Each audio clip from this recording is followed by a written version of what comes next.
Hey guys, welcome to this full stack development video. This full course video will cover various technologies used in application development. The video will go in depth for each tool and framework in the roadmap to become a successful full stack developer. But before we begin, if you haven't subscribed to our channel already, make sure to hit the subscribe button and the bell icon to never miss an update. So here's what we'll be covering in this session. First, we'll look at a simple introduction to what exactly full stack development is. Then, we'll learn the most popularly used version control system, that is Git, which helps you manage your project files. Next, we'll look at a tutorial on the commonly used front-end framework, that is Angular. Moving on, we'll understand backend development and learn about Node.js. Talking about database management systems, we'll look at tutorials on MongoDB and MySQL. Now after this, we'll look at an Angular tutorial on how to build an admin dashboard. Moving further ahead, we'll have a section covering Maven and Jenkins. Finally, coming to testing tools, we'll learn the working of Selenium. And lastly, we'll conclude the session by understanding the popularly used continuous integration and continuous development tool, Docker. I hope you're excited for this video, so let's jump right in. So now what exactly is frontend? Every time you open a website, it has several UI components. And once you click on a particular icon, say sign in this case, you get navigated to the sign in or the login page, right? So what happens is that all of these items facilitate navigation and utility. These are collectively called as the front end. So the front end is the visible part of the website or the web application, which is responsible for user experience. The user directly interacts with the front-end portion of the website or the web application. So now let's have a look at some of the front-end languages. So I'm sure you've heard of HTML, CSS, and JavaScript. So these are collectively called the front-end languages. When it comes to HTML, it defines the structure of websites and formats the web pages. It also defines text documentation. So let's look at a simple example. So here I've made use of the h1 tag, which is the heading tag in HTML, and I've displayed the message hello welcome. So correspondingly, my website displays the same message. So HTML is responsible or defines what is being shown on the website. Next up is CSS. Now CSS is a style sheet that allows you to alter and style different web components, be it size, font, spacing, etc. It makes the content on the website look more decorative, correct? So now, if you have a look at the code here, I've added some styling. I've changed the font style to italic. I've made the text bold and I've changed the color to red. And again, correspondingly, all the changes are seen on the website. Moving on, we have JavaScript. Now, JavaScript is a very powerful client-side scripting language, and it is mainly used for enhancing the interaction of a user with the web page. So again, if you have a look at the code here, I've created a form wherein the user can enter their name. And I've also displayed the message, please enter your name. As a result, an input box is made available where the user can type in their name. Now this is facilitated by JavaScript. So as I mentioned earlier, it is used to make web pages interactive and bring the web applications to life. So next, let's have a look at some front-end frameworks and libraries. Now most of these are JavaScript frameworks and libraries. First, we have React, then there's Angular, there's Vue, there's jQuery, and then there's Bootstrap. Now, all of these help develop the front end of the application. However, when it comes to React, Angular, and Vue, it's not necessary that you must know everything to create a website. One of them will be sufficient. However, the usage of React is on the rise, and most of the developers prefer using React. jQuery and Bootstrap are also powerful frameworks that can be used to create interactive web pages. Now that you know what front-end development is, you must be wondering how the data is being fetched and how this data is being presented in front of you on your screen, correct? Now this is all facilitated by the backend of the application. So let's understand what backend development is. Now backend basically refers to the server-side development of the application. It is responsible for managing all the database with the help of queries and APIs. So every time the user makes a request, it queries the database and retrieves the data from the database and presents it to the user. And lastly, it ensures data consistency. So now let's have a look at some backend languages and frameworks. Firstly, we have Node. Node and Express.js are packages provided by JavaScript. Then there's Python, which is a very popularly used language. Python frameworks like Django and Flask are popularly used to create the backend of applications. Then there's Java, and Java provides Spring and Java Server faces, which are also used for backend development. Then there's C#, which provides frameworks like ASP.NET Core and ASP.NET MVC. And other popularly used backend languages are PHP, there's Perl, and Ruby. Database is the collection of interrelated data which helps in efficient retrieval, insertion, and deletion of data from database and organizes the data in the form of tables, views, schemas, reports. Now, some of the commonly used database management systems are MySQL, there's PostgreSQL, there's Microsoft SQL Server, there's Oracle Database, and then there's MongoDB. So here are the topics that we're going to be discussing. So first we'll see what full stack development is, who is a full stack developer, then we'll move on to the responsibilities, and then we'll dive into the detailed roadmap, and then I'll also let you know about the salaries of full stack developers, and finally how you can get certifications. Alright, now, what exactly is full stack development? Now consider a web application. Let's say Instagram. So every time you refresh the page, new images are loaded. So this is what the user experiences, right? New images are loaded onto his feed. But what exactly happens behind the scenes is that the backend fetches new images from the Instagram servers, and these images are then loaded onto your Instagram feed, right?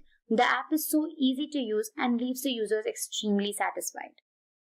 In case of any application, there's always the front end, the back end, and the database.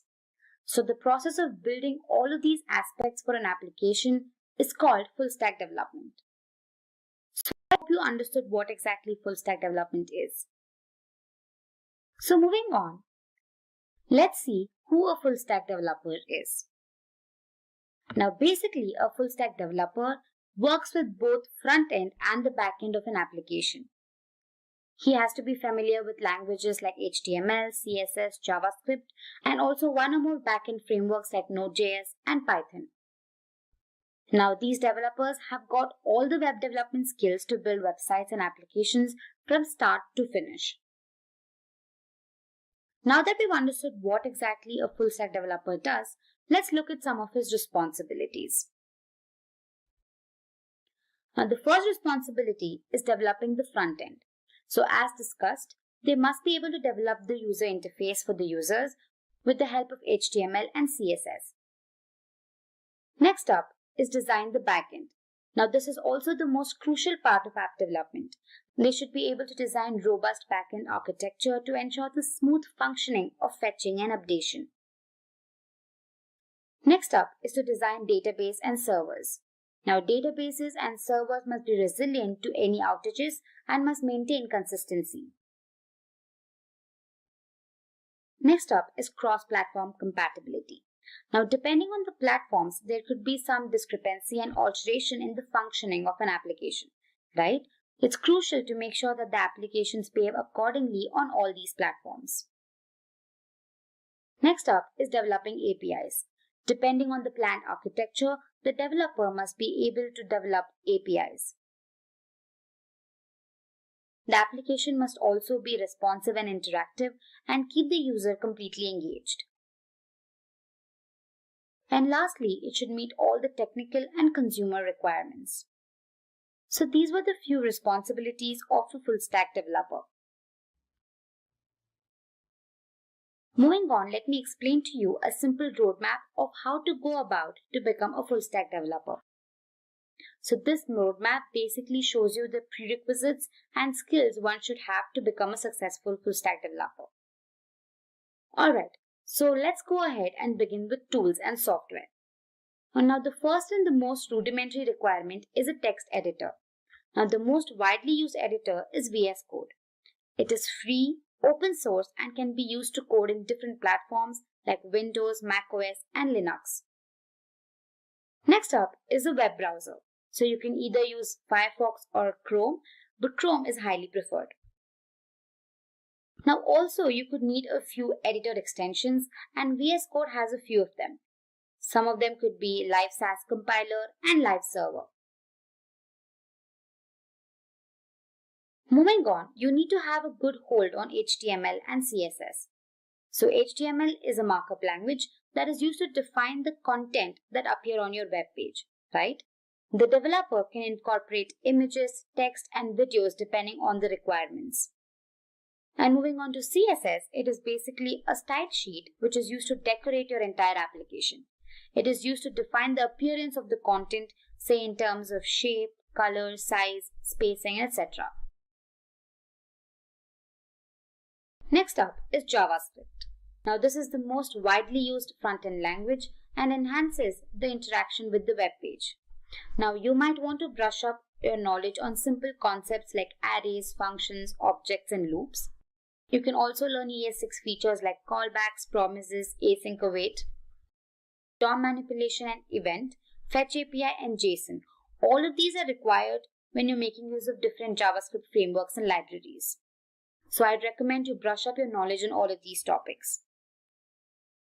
React, Angular, Vue, and jQuery are some of the JavaScript libraries and frameworks that one can use. Now, all of these topics that we discussed earlier, be it ES6 features or basic concepts, they come in very handy when you're using these frameworks. Among React, Vue, and Angular, over the last couple of years, React has gained immense popularity, followed by which Vue is also being widely used. Now, Angular has seen a downward curve over the past few years. So depending on your requirements, you can choose one of these frameworks. Next up is version control. Now, Git and GitHub are the most widely used version control systems. Now, Git basically helps you manage project files. Git basically keeps track of the entire history of things that the user is working on, right? So it makes sure that it allows the user to backtrack and see what he's worked on until then. Moving on to GitHub, it is basically a web-based service for version control using Git. Now the user can also look into other people's code, identify issues or errors, and also even propose changes. Now this comes in extremely helpful when you're working in a team. Let's move ahead and look at some of the backend environment. Now the most popularly used environment is Node.js. Now this is basically an open source cross-platform runtime environment that allows developers to create server-side tools and applications in JavaScript. Now Node is typically used to create real-time applications with two-way connections, wherein both the client and the servers can communicate and exchange data without any hassle. Now, I really recommend you have a basic knowledge on command line as well. That is, now knowledge on basic command line like npm, that is Node Package Manager, is also essential. So this was a simple overview on Node.js. Moving on to other backend languages, there's Python and the most commonly used framework, that is Django. Now, Python is the easiest programming language out there, and I'm sure everybody will agree with me with this. So it also offers many libraries and frameworks for different technologies. So when it comes to backend in full stack development, Django is a clear winner. Now it is a high-level Python framework that enables rapid development of websites. It is also free and open source and has a huge active community of users. So I'd really suggest you get your hands on Django and work on it extensively. Moving on, let me give you a brief overview on the trends in 2020. First up is blockchain. Now, blockchain is an emerging technology and has seen tremendous growth in the last few years. Now, it has also entered into domains like healthcare and finance. Next up is AI and chatbots. AI is booming, and there is no doubt in that. So languages like Python and JavaScript frameworks like TensorFlow are widely used. Mobile app development. This is one of the top trends you should look out for in 2020.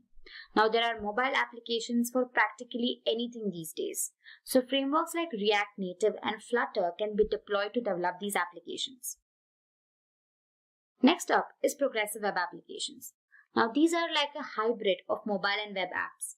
They are faster to load and provide some amazing features like push notifications. Another important feature is their ability to work offline. Lastly, we have IoT.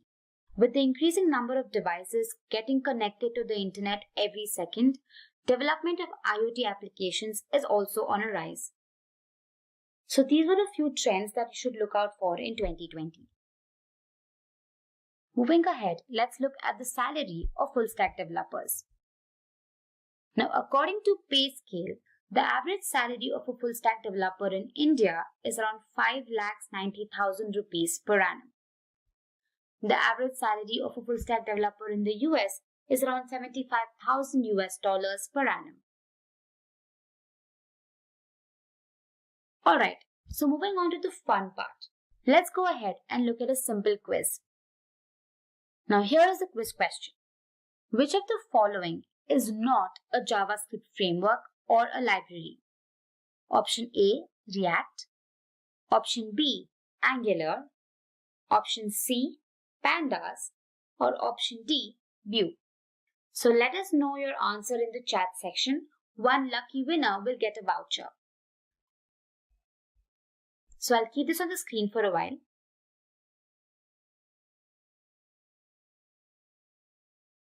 Mind you, which of the following is not a JavaScript framework or a library? So comment your answer immediately. Alright.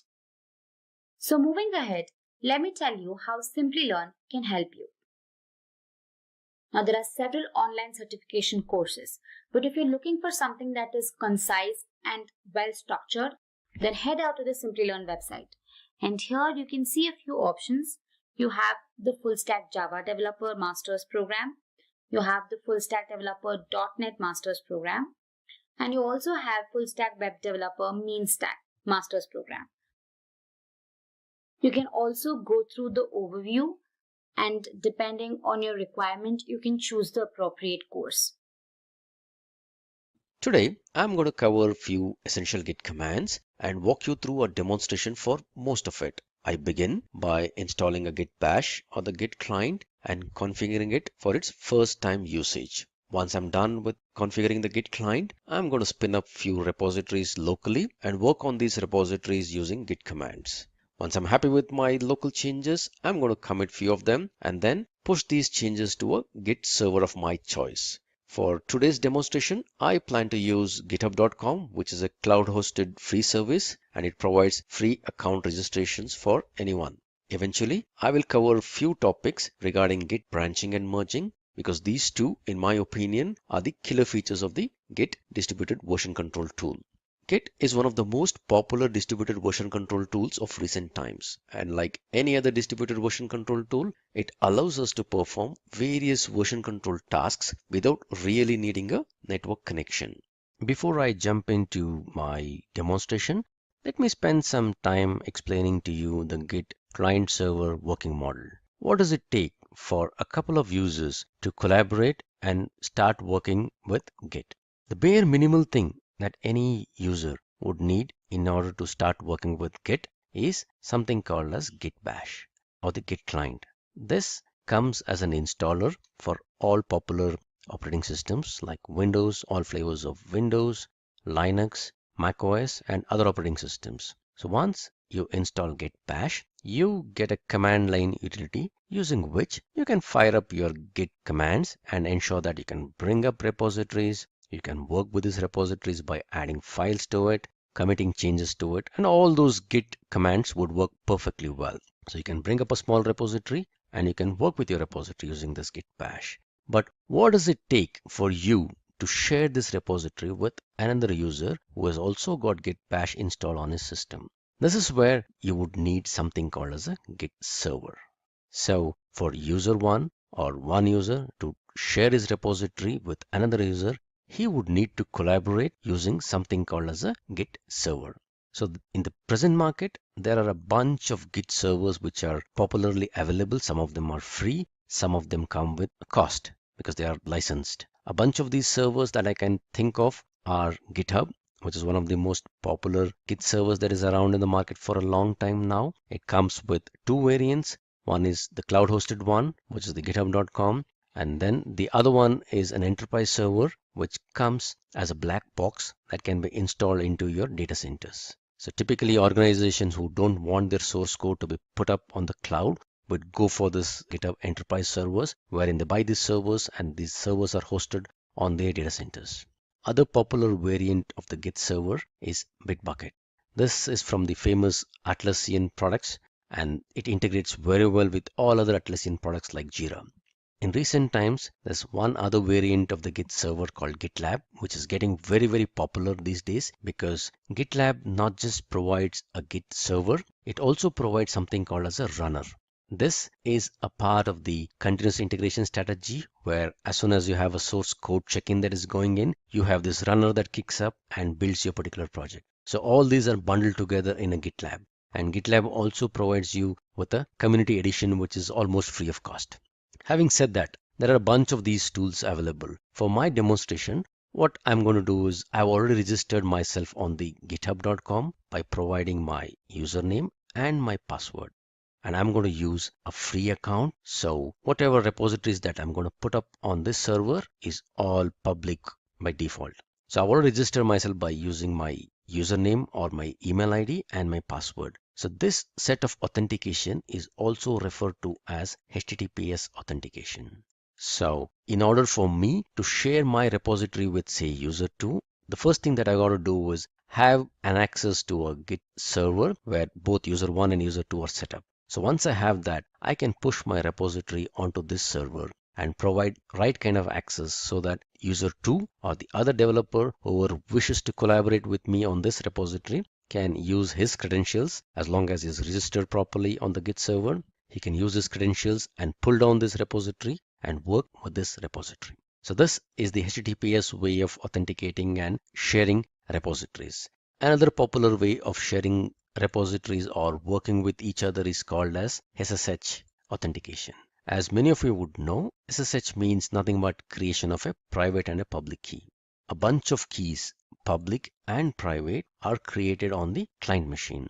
While I create keys, I will be asked for a passphrase. I need to type in a passphrase and remember my passphrase. And then I take this public key and kind of post it onto my account within my Git server, so that whenever I'm going to connect next time using my command prompt or any of the tools, it's going to challenge me for my passphrase. As long as I remember my passphrase correctly, I can authenticate myself and get into this server. So both HTTPS and SSH are popular ways of communicating with the Git server.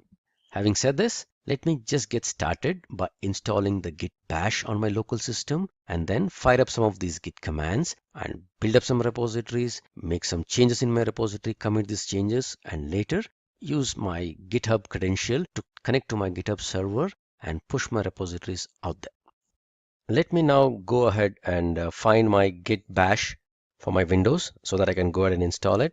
So I just type in Git client for Windows, open up a browser and type in for this. The first one that I find is a GUI tool. I don't need this GUI client, I need this one. So this is the Git client or the Git bash that I was referring to. It's about 40 megs, and let me just download this. Pause this video for some time so that the download happens and come back to you once I have the download. The download seems to be complete. When I'm recording this video, the version that I have, the latest version that is there is 2.19.0, and this is a 64-bit version for Windows. So I've got that downloaded. Let me go ahead and find it and install this exe. All right, I go ahead choosing all the default options. I want it to be installed in SQL and program files under the Git folder. Everything looks good for me. I'm not going to make any changes here. Git bash from Windows. Yes, I may want to use git from Windows command prompt. That sounds good for me. OpenSSH, that's fine. Looks good. Looks good. No, I don't want any of these new features.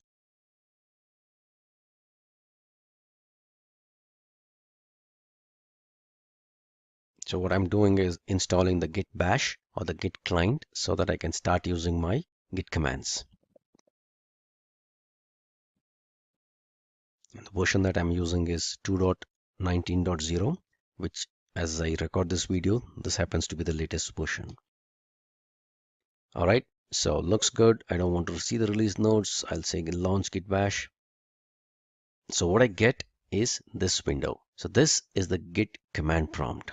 So let me check if everything is looking good. Say git version, it sounds good. Say git help.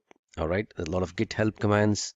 Everything looks good. So I ended up installing the git bash. I can go ahead with all other commands. Now that I have git bash installed on my system, let me open up a git bash prompt and start using it. But before I do anything, I just need to configure it for the first time, stating what would be the username and the email ID with which I want the git bash to be configured with. The command to do that is git config -- global, which means that this setting that I'm going to set would be a global setting. User.name, and the name of the user would need to be specified within a double quote. In my case, I am using a Simplilearn account, which is the official account, and this is the particular username of this account. The other setting is nothing but git config -- global. This is also a global setting, and this would be the email ID. The email ID need not contain a double quote. So in my case, this is the email ID that I would be setting up Git to work with. All right, let me check if the configurations were set correctly or not. All right, if you see this, the username and the email ID has been picked up the way I wanted it to be picked up. Looks good so far. All right, so what do we do next? By default, whenever you open up the Git prompt, you're placed into your home directory. Let me create a folder here, which would be a repository folder from where I'm going to create all my multiple Git repositories. So I will create a folder called, let's say, git_demo.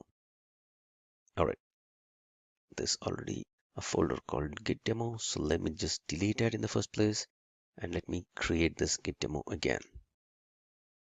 All right, let me navigate to this particular folder. So this is the folder. Let me open up that folder using a command prompt. This is my git demo. So this would be a folder. So I would use this folder as a base folder for creating all other repositories as a part of this demo. So let me create my first repository. A repository is nothing but a folder. So let me create my first folder called first repo. And let me get into this repo. All right, as of now, this is just an empty folder. If at all I navigate to this, you would see that this folder is empty. There's nothing much in this folder at all at this moment. Okay, so let me create a repository out of this. How do I create a repository of this? It's pretty simple. I just run a git init command. When I say git init, it means it's going to initialize a repository. As of now, the folder contained nothing in it. It was an empty repository. So it initializes an empty repository in this particular folder.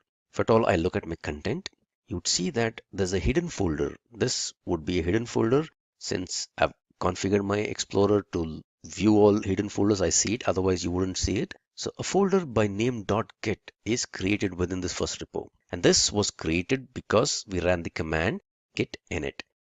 If I get into this folder, I see a bunch of directories and other configurations. If you see, there's something called as a hooks directory, a couple of configuration files that are here in this directory. All these relate to one or the other type of a client hook that can be enabled. And there's info, there's objects, there's references, a bunch of stuff that is there. So what is this folder? This is a magical Git folder, and this is created whenever a repository is initialized. So by default, if at all you get into any Git folder or any Git repository, you would see this .git folder. A word of caution, do not get into this folder and try to modify anything, because if you fiddle around with this and corrupt this particular folder, your whole repository will go for a toss. So let me come out of this and let me show you another thing. Now, if you notice here, when I was in the folder, the repository did not have anything after this. Now, when I say git init, there is something called as a master that shows up. So typically what happens is whenever a Git repository is created for the first time, it creates a default branch. The name of the branch is called master. And that is why you would see master within braces. This doesn't mean anything else other than we have a repository out in this particular folder, and by default there is a branch called master, and we are currently on that branch. If at all I create multiple branches in this folder, whenever I navigate to different branches, the branch name within this brackets would change.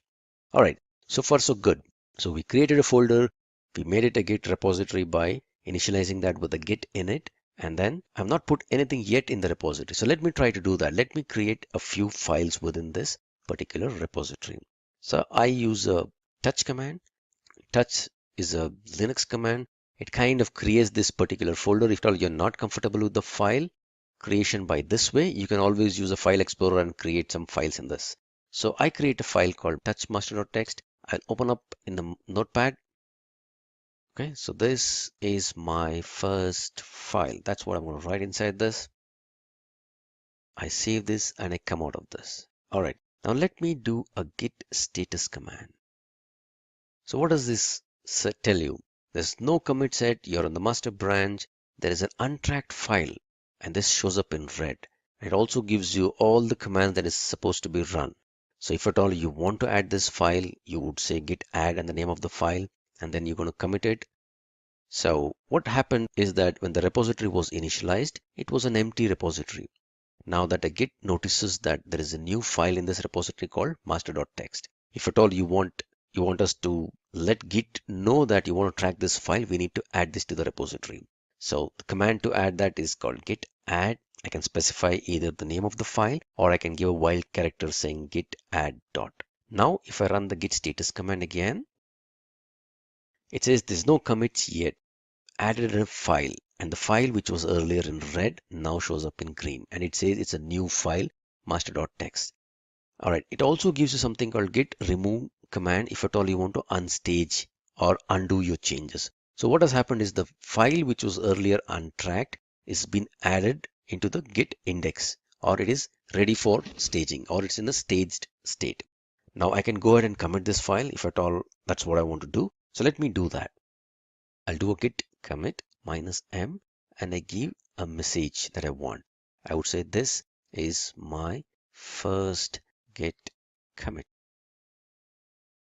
All right, I run the git status command again and see it says on the branch master, nothing to commit. It's all nice and clean. So typically what happened was I created an empty directory, made it into a git folder by doing a git init. I put a file into it. I made some changes to the file. I added that file into the repository and I committed to the repository. If at all I run the git log command, it says this was the commit ID or the commit number or the commit hashtag, and this is the author. If you notice, this is the email ID and the username that we set earlier. And this was done on this date, and this is the commit message that is there. All of it looks so good. Let me do one more commit into this repository.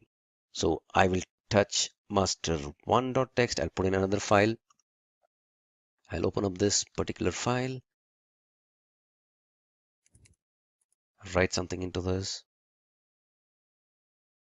All right, I save this change. Let me also open up the older file, make some more change into this.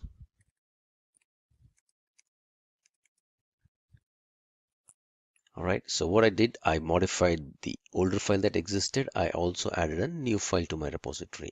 Now, if I run the git status command, it says modified this file, which is showing in red, and it says you have one more file, which was an untracked file. All right, now let me add both these files because these are the changes that I want to incorporate. I would say git add dot. I run the git status command again, and it says now this is a modified file, this is a new file.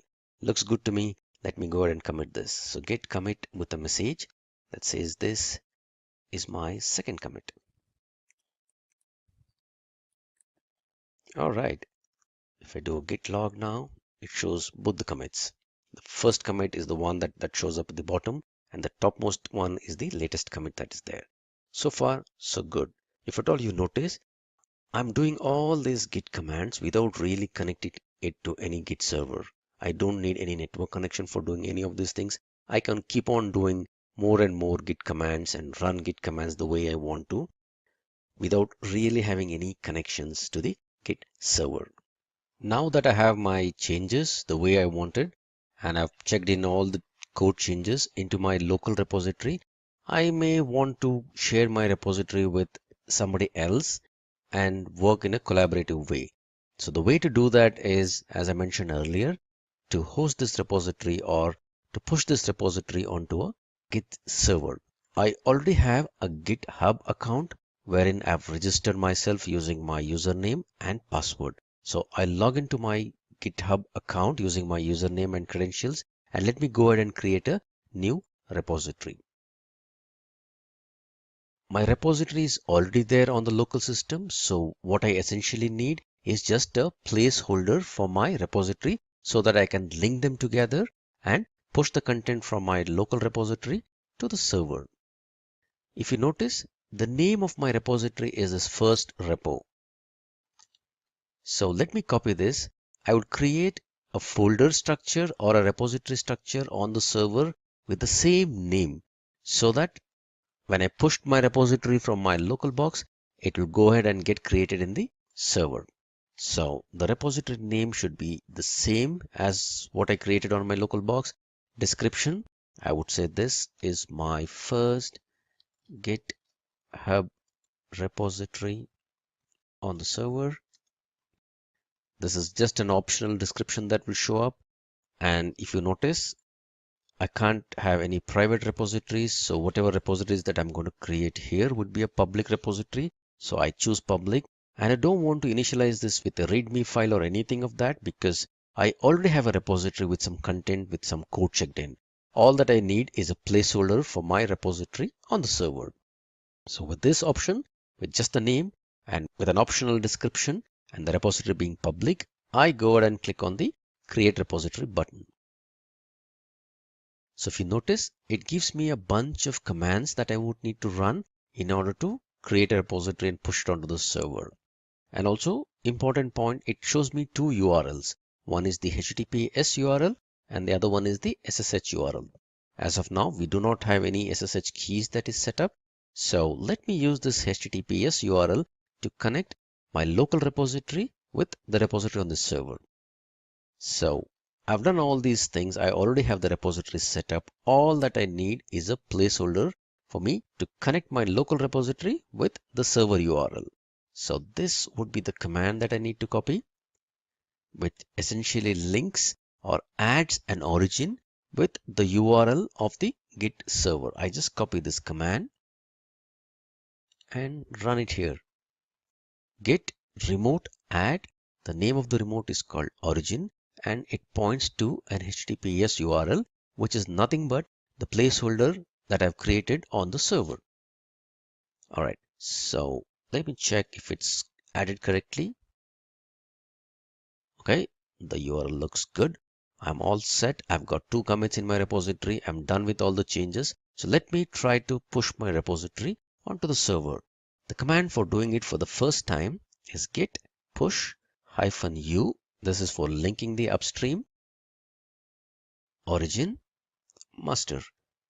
So git push -u upstream linking origin master, link the master branch of my local repository with the master branch on the server repository. And where is it going to push? It is going to push by default to an origin, and the origin points to this URL.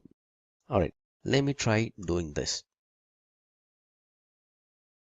So it essentially opens up an URL asking me the credentials with which I need to log into my GitHub server. So let me just copy and paste the username and the password with which I have registered. I would say login.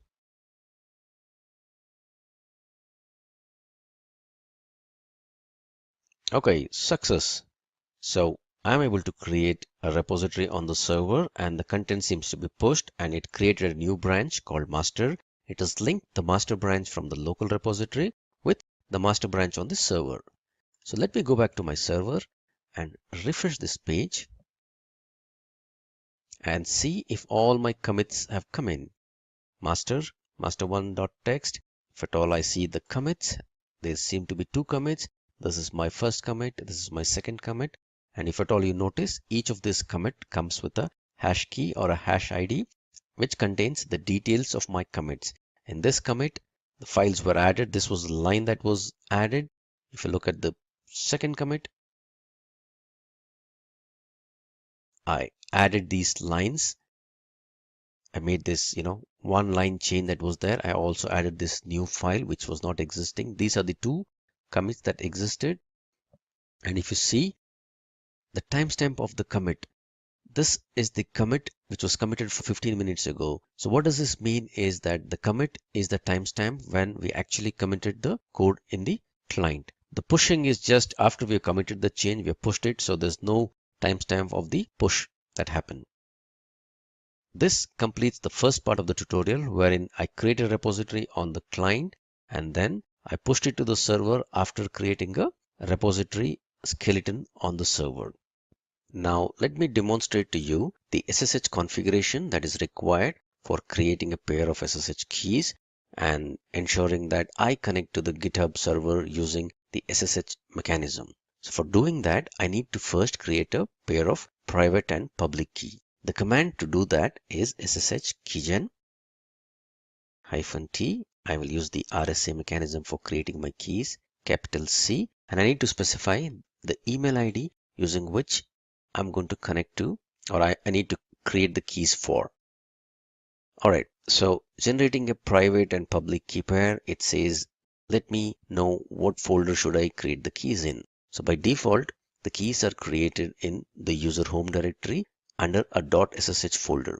So this is pretty good for me. So let me go ahead and say that, that's fine. Enter a passphrase. So let me enter some passphrase. Keep in mind that I would need to remember my passphrase because when I'm going to authenticate myself using SSH mechanism, it will challenge me for this particular passphrase. I need to enter the right passphrase so that I get authenticated. So the key is generated and by default it is created in this particular folder. So let me go over to that particular folder.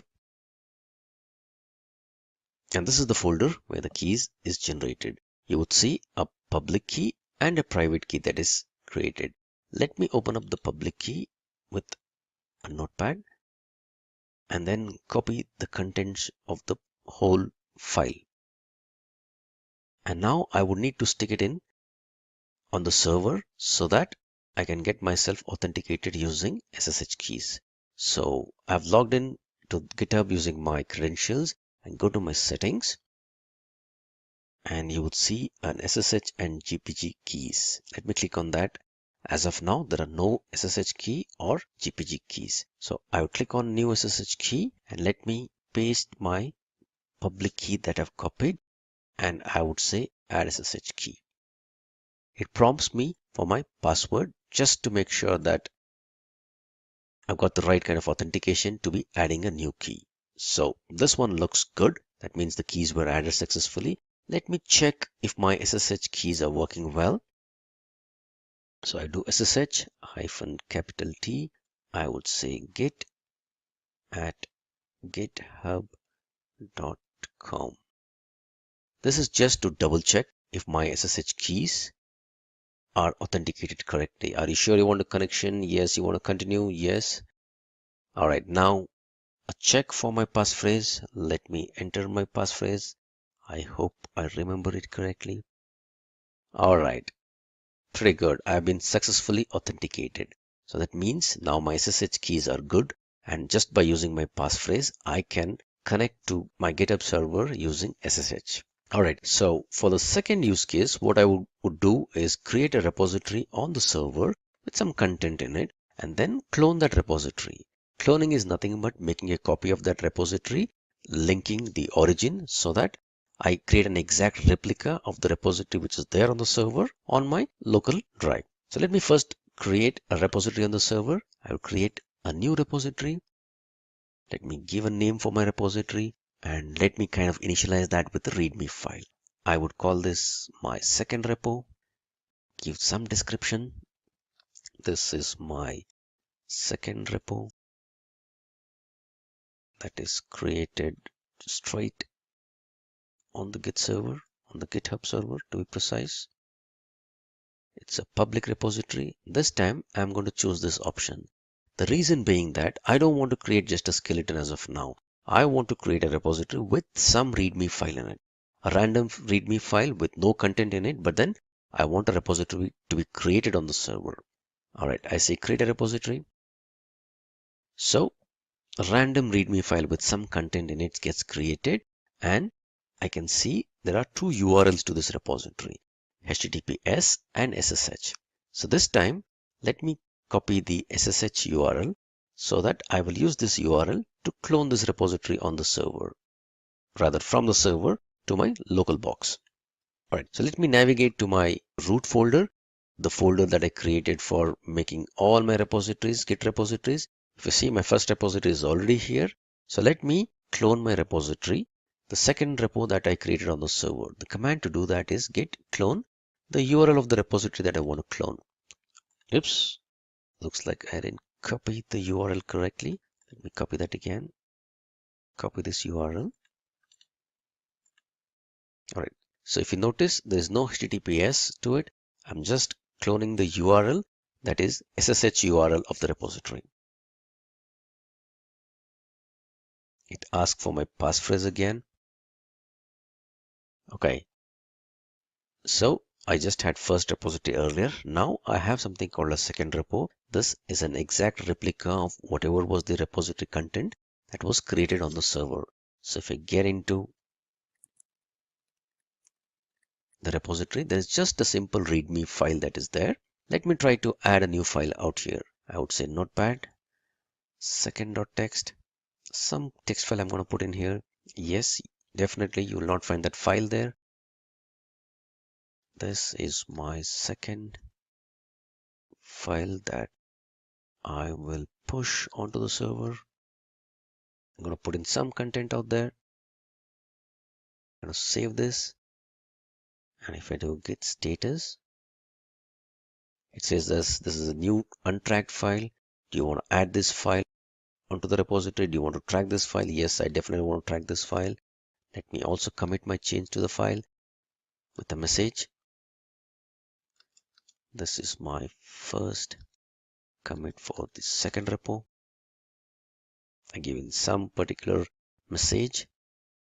And this time around, since I cloned my repository from a server, the origin is already set for me. I don't really need to add the origin and all that stuff, because what happened in the first case was that I was creating a repository from my local box and then pushing it on the server, which is why I had to set up the upstream branches and stuff like that. In this case, I have cloned an existing repository from the server. So when I clone, I get the replica along with all references to my repository. So I don't need to do anything more other than push the content. I would just say git push. To be on the safer side, I would say origin and master. Ask me for the passphrase. Okay, it pushed the content onto the server. Let me see if the contents have come in here. Okay, wonderful. I had only one commit. Now I see my second commit. So what was added as a part of the second commit? It says a new file was added. All this line that never existed got added. This is the second file, the content exactly what I pushed onto the server.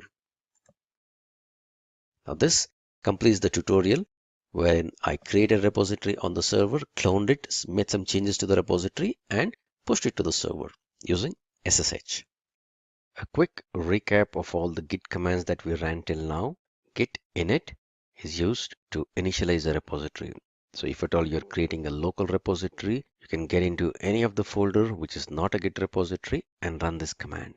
Whenever you run this command, a magical folder by name .git gets created in the folder, and from that time onwards, Git will start tracking any changes that happen to that particular folder. It also creates a new repository and a branch. By default, the branch that is created is called the master branch. Git add dot is a wildcard character for adding any number of new files into your Git repository. If you have a bunch of files, 1 file, 2 file, 10 files, a folder containing multiple files in it, all of them could be added into the repository using this command. So once you add any number of files into the repository, you can keep on adding more and more files into the repository. Once you're done with that, you want to commit the changes that has happened in the repository, you use the git commit command. Git commit -m with a meaningful message. This will commit all the work items that you've done in terms of the files that got changed, the files that got added, all this with one particular message. Git status will give you the status of all the files and folders, any file that got added, any file that got created, any file that was deleted, all the status of the files will be obtained using the git status command. Git log will show you all the commit history with the latest history or the latest commit showing up on top. Git add remote origin. This command is used whenever you want to link any local repository to a server. And this is when you want to really push a repository from the local to the server for the first time.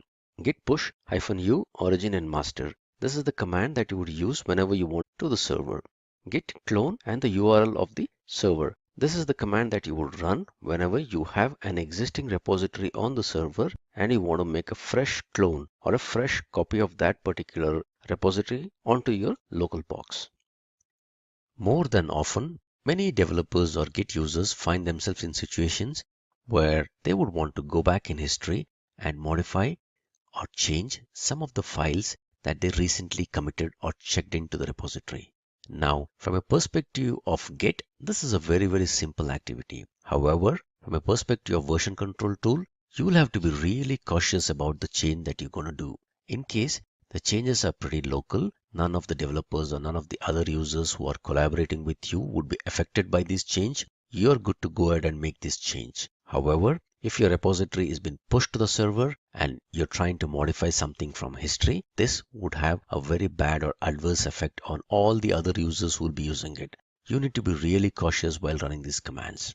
In case your repository contents are local, you've not pushed your changes to your repository, and if at all you made some changes to the repository, maybe to fix a defect or to include a new feature and you missed few things, you can go ahead and modify this with some of these commands. Let's say I have this simple repository called undo repo, and if at all I look at the logs of these, I have the commit histories which are like this. I have about 5 commits that is there in my repository, and in C1 I've added a file, in C2 I've added another file, in C3 I've also added some file, in C4 I've made some changes to M1 and M3, and in C5 I've added another file called M4. Now this is my commit history. Now let's say I made these 2 commits, but possibly I want to club them together along with some other changes because whatever changes I did not really fix things the way I expected it to fix. So there is a git command called git reset. This would allow me to go back in history, to go back to any of the snapshot, get rid of all this commit history or the commit messages, but retain the changes that were made as a part of these commits. So if at all I need to go back in history and go back to this particular commit, and however I just want to get rid of these commits that are there in terms of the commit messages, but I want the changes that were there as a part of these commits to still exist, I would do command called git reset -soft. Now this would go back or unwind my changes back to this particular snapshot, getting rid of all the commit messages that were there as a part of these 2 commits, but a soft would ensure that the file changes that were done as a part of these 2 commits would still exist or full remain. So the command for that is git reset -soft, which is the snapshot that I want to get back to. If this is the commit that I want to get back to, I just copy this and I paste this.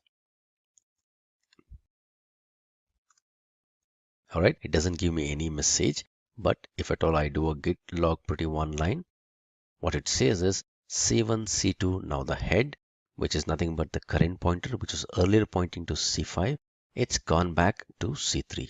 Now what happened to the changes that were there as a part of C4 and C5? If at all you do a git status, if you see the changes that were a part of C4 was some changes to M1 and M2, and C5, a new file got M4 got added. If at all I do a git status, you would see those changes still exist. However, from the git history or the git commit history, C3 is the topmost commit that exists as of now. C4 and C5 have been gotten rid of, but the changes that were there still exist.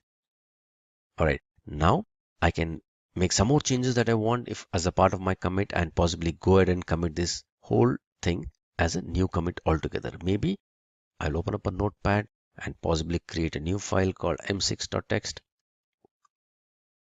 and say one new file that was missed out. I make this change. I go to a git status. All these files are still there. I would say git add dot. I would say git commit -m c4 rewriting history, and I do a git log pretty. There you go. So C1, C2, C3 still existed, and whatever was a part of C4 and C5, the older ones, I've gotten rid of this. Along with those old changes, I also added a new file. I made some changes and I was able to commit it. Now, if you look at my Git history, it's all nice and clean. However, do this activity only when you don't push your Git repository to the server. One other most powerful and useful command while undoing or resetting the history is something called as revert. This is a safe way of undoing some things. Remember what I talked about when exactly you can do a reset? It's only when your changes are local and is not being pushed to the repository. Take this scenario wherein, let's say I have a Git server and I have the changes which are C1, C2, C3, and possibly C4.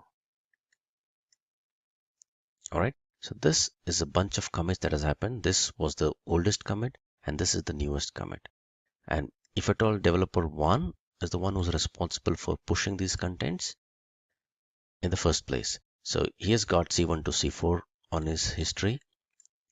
I'm going to jump all these C2 and C3 and get into C4, and he's pushed all these contents out here. And there are a bunch of people from the server who has pulled this repository, and all of them are at the same level. Now imagine a use case where developer 1 then figures out that by mistake he put in the C3, which was the wrong thing to do, and possibly he could have done a better job of fixing this in a different way. So he wants to get rid of the C3 or C4 or any one of these commits. If he's going to do that and push it to the server, first of all, the Git server would not allow him to go back in history. But assuming that he forcibly pushed something, what would happen to all these people who are looking to work ahead from C4? All of them would be affected in an adverse way. So in short, never go back in history. If at all you need to undo something, go ahead and put in a new commit to undo something. Let's take this example. Maybe if at all a developer 1 wants to get rid of C3, better way to do that is by adding a new commit which is ahead, say let's say C5. And what does this commit do? This commit possibly gets rid of C3. Instead of going back in history, it actually is taking your Git history ahead. But as a part of this commit, you're undoing some part of the work that was done as a part of C3. In short, you're removing a commit, but to remove a commit, you're adding a new commit. And this is why you're doing it, because there are a bunch of other people you're using this repository collaboratively and who are planning to get ahead in terms of history. They cannot afford to go back in history and modify something in history. All right, the command to do this is called the git revert command. So let me take up this repository, which has got a bunch of commits in it. And if at all I do a git log, pretty one line, I have these bunch of commits.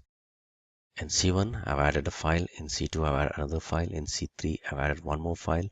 And in C4, I made some changes. And this is the latest commit and this is the oldest commit. So if at all I see the contents of the Git folder, it contains M1, M2, M3, and M4. And let's say looking at the previous use case that I mentioned, I may want to get rid of this particular commit.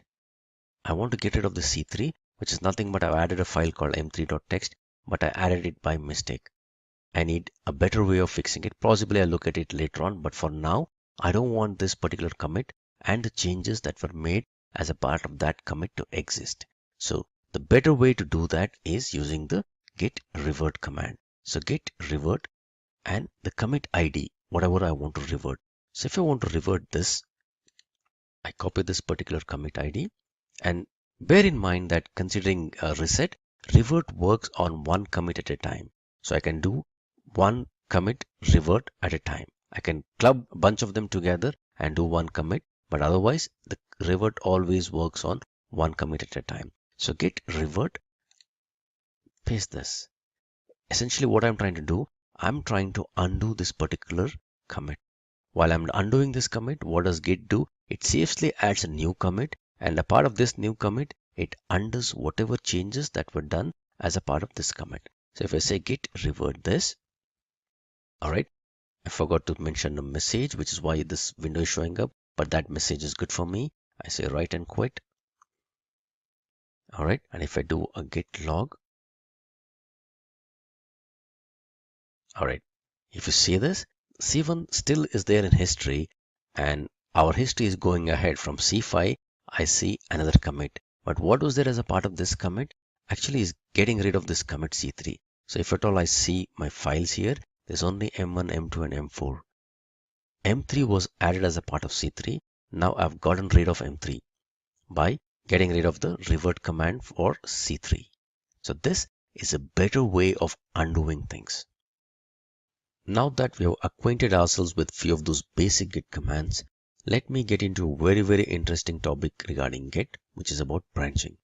The topic is interesting because Git deals with branches in a completely different way compared to any other version control tool. In most of the version control tools, whenever you create a new branch, a complete copy or a subset of the whole repository is created, which in my opinion is very cost inefficient because it is a very expensive operation, both in terms of time and the disk space. However, in Git, you just create a very lightweight movable pointer whenever you create a branch. There is no folder or no copy of the repository that is created. In short, the branches are very inexpensive in Git. So go ahead and create any number of branches that you need. However, once you create your branches, do all the work relating to that branch in that specific branch. And once you've completed your task, go ahead and merge your branches back into your base branch and then delete the branch. Let me go ahead and create a repository with some branches in this and give you a demonstration of that. So let me go back to my base directory, which is git demo, and then I'm going to create a new folder here. I'll create a folder called org details. All right, this is my folder here. All right, I navigate into this folder and let me create a repository here. I initialize a repository and .git folder is created without any files in it. So let me create a few files in it. Say notepad name.txt.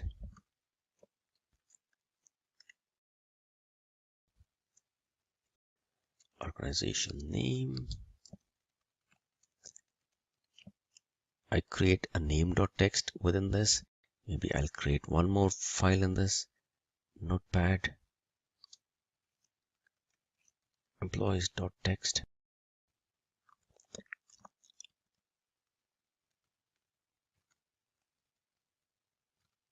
Simplilearn has over 3K employees.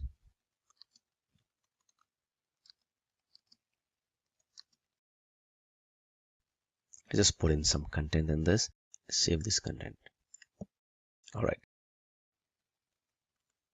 So if at all I do git status, I just see two files in it. So let me go ahead and add these two files and let me commit my changes. So git commit -am or -m.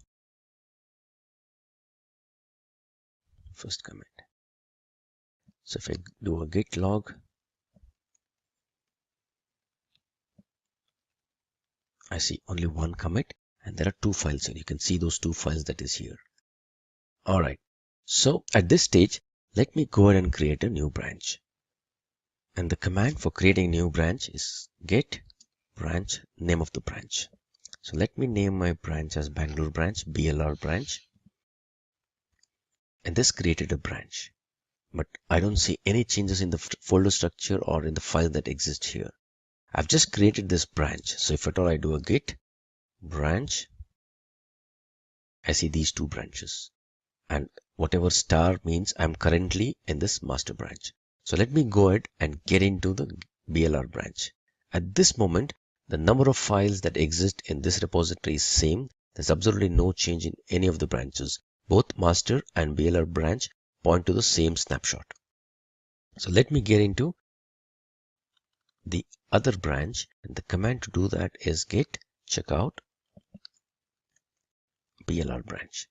Now I actually switched into Bangalore branch. If you see the content of the files, there's exactly two files the way it was earlier, because I've created a branch from my base branch, which is the master branch. And when I created a branch, there were two files existing here. If you see the content of these files, they would all be the same. All right, so let me create a file that is specific to Bangalore branch. So I would just say notepad. Maybe I want to put down the address of this organization specific to Bangalore in this address.txt. So I say notepad address.txt. I'll say Simplilearn Bangalore office. Say located in some address. I would say Bangalore. That is the content of this file. And I'm creating all this new file in this BLR branch. So I would say git add dot, and I would say git commit -m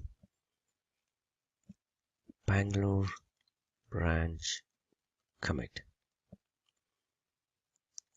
All right, if you see this, now I have an address.txt which is there only in the Bangalore branch that I'm presently on. Now let me switch back to my master branch. The command to do that is git checkout master branch. If you remember, when I forked out or when I created a new branch from the master branch, I didn't have this address.txt in it. So let me go back to git checkout master branch and keep noticing this particular. What happened to the address.txt? It kind of disappeared. Now, how did that happen? It's all because of this magical git folder. So what happened is, now git knows that when you are in the master branch, the file that was there in the Bangalore branch, which was called the address.txt, didn't exist. So git is playing around with the file system snapshot. So if I come back, let's say I come back to git checkout Bangalore branch. If you see this, the address.txt file appears. So this particular file is only present in the branch, and git is playing around with the file system snapshot by moving the pointers across and ensuring that whenever I'm switching to Bangalore branch, I see this address.txt. When I go back to my master branch, I don't see this Bangalore branch contents, which is the address.txt. All right, now that I created this branch, maybe I may need to push this onto the server. So let me go ahead and create a particular repository structure on the server, similar to whatever we did in our previous exercise. So the name of the folder needs to be exactly this one. So let me copy this and let me create a repository very quickly. I'll go here and say new repository. All right, this is the name of the repository, git branch demo. This is what I'm going to put in as a description. I would say public. I don't want any readme files in it because I already have a repository. I would just say create a repository. All right, let me use the SSH URL. Yeah, this is the SSH URL. This is good for me. So let me copy this URL. Let me add it here. I'm linking my local repository with the server, and let me come back to my master branch. Let me first push my master branch. So I would say git push -u origin master. It asks for my passphrase. All right, I pushed my master branch. It looks good. It says new branch master is created. So if I go back to my server and I do a refresh, if you see, it says only one branch, and it says what is the name of the branch, master. If you see the contents, there is employees.txt and name.txt. Now let's try to push the other branch that is there. The command to do that is a little different compared to the way we created it on the client, because on the client we created the branch with a git branch command. Now this branch doesn't exist on the server and I need to push this new branch onto the server. So the command would be git push -u origin and the name of the branch that I want to specifically push.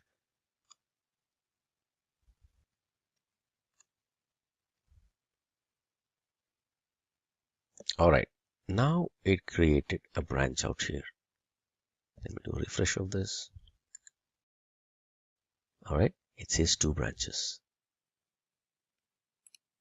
If I get into this Bangalore branch, I would see the address.txt. If at all I go back into master branch, I would not see this address.txt. Wonderful. Now let me do one thing. Let me try to get the changes from the branch that I created back into the master branch. That is what I would mean by merging. I would want the changes that is there as a part of the Bangalore branch to come back into my master branch. So if I go to git checkout, Bangalore branch, I see this address.txt. This is there only as a part of Bangalore branch. Now, assuming that I'm done with the changes from the Bangalore branch, I want to get those changes back into my master. So let me come back to my master branch. And the way to merge in the changes is git merge. So what is that you want to merge? I want to merge the Bangalore branch changes. And where will it merge? It will merge it into the current branch that I'm on. Presently, I'm in the master branch. So this command would merge the changes from the Bangalore branch into your master branch. So with this, if you'll keep looking here, the content that was there that was added as a part of Bangalore branch, which was nothing but the address.txt, this file should appear as soon as we do a merge. All right, so it happened quickly and you would see this address.txt that is here. So if you see, let's check the contents in terms of the git log.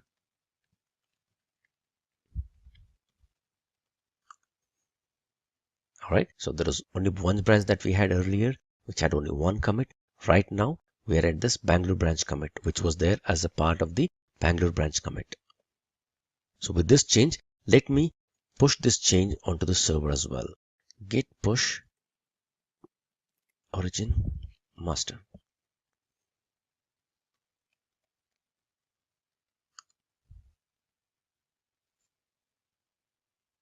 Okay, those changes were pushed to the server. And now, if at all I do a refresh out here, okay, I'm in 2 branches. The branches is master. Even if I'm in master branch, I should see this address.txt that is there. Even if I'm in the Bangalore branch, the content is all same because we have merged these 2 branches.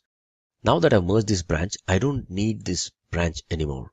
So I would go ahead and delete this locally as well as push it onto the server so that it gets deleted from the server as well. So delete branch locally. The command is git branch -d and the name of the branch. Only thing you need to ensure is that you should not be currently on that branch which you're trying to delete. So I would say git branch, and I'm presently in the master branch, so I can go ahead and delete the other branch. So git branch -d Bangalore branch. All right, this got rid of our Bangalore branch locally. If at all I do a git branch -v, it shows there's only one branch as of now.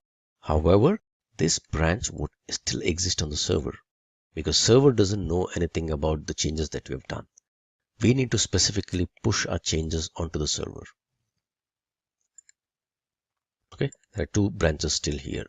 So let me go ahead and push these changes so that the branch gets deleted from the server as well. The command to do that is git push origin -delete and the name of the branch.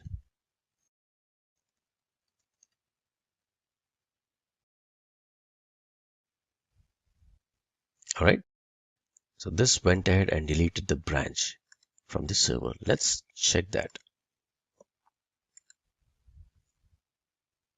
Okay, if you see now, there's only one branch. These are the basic steps that you would need to know before you work with any of the branches within Git. And as I said before, The branches are very inexpensive in Git. Go ahead and create any number of branches that you want, but just ensure that once you create your branch, finish off your task, and once you finish off your task, go ahead and delete the branch. And before you delete the branch, please ensure that you merge in the branches so that you get in or take in the work that was done as a part of that particular branch. To summarize, the Git branching commands are as follows. To create a new branch, you issue a command git branch, the name of the branch, and this would automatically spin off or create a new branch from the existing branch from where you issue this command. If you are on the master branch and if you execute this command git branch new underscore branch, it creates a new underscore branch from the master branch. Once you create a new branch, in order to get into this branch, you would type in git checkout, the name of the branch. This would automatically switch the file system snapshot between different branches. Now the branches that are created are by default created on the local repository.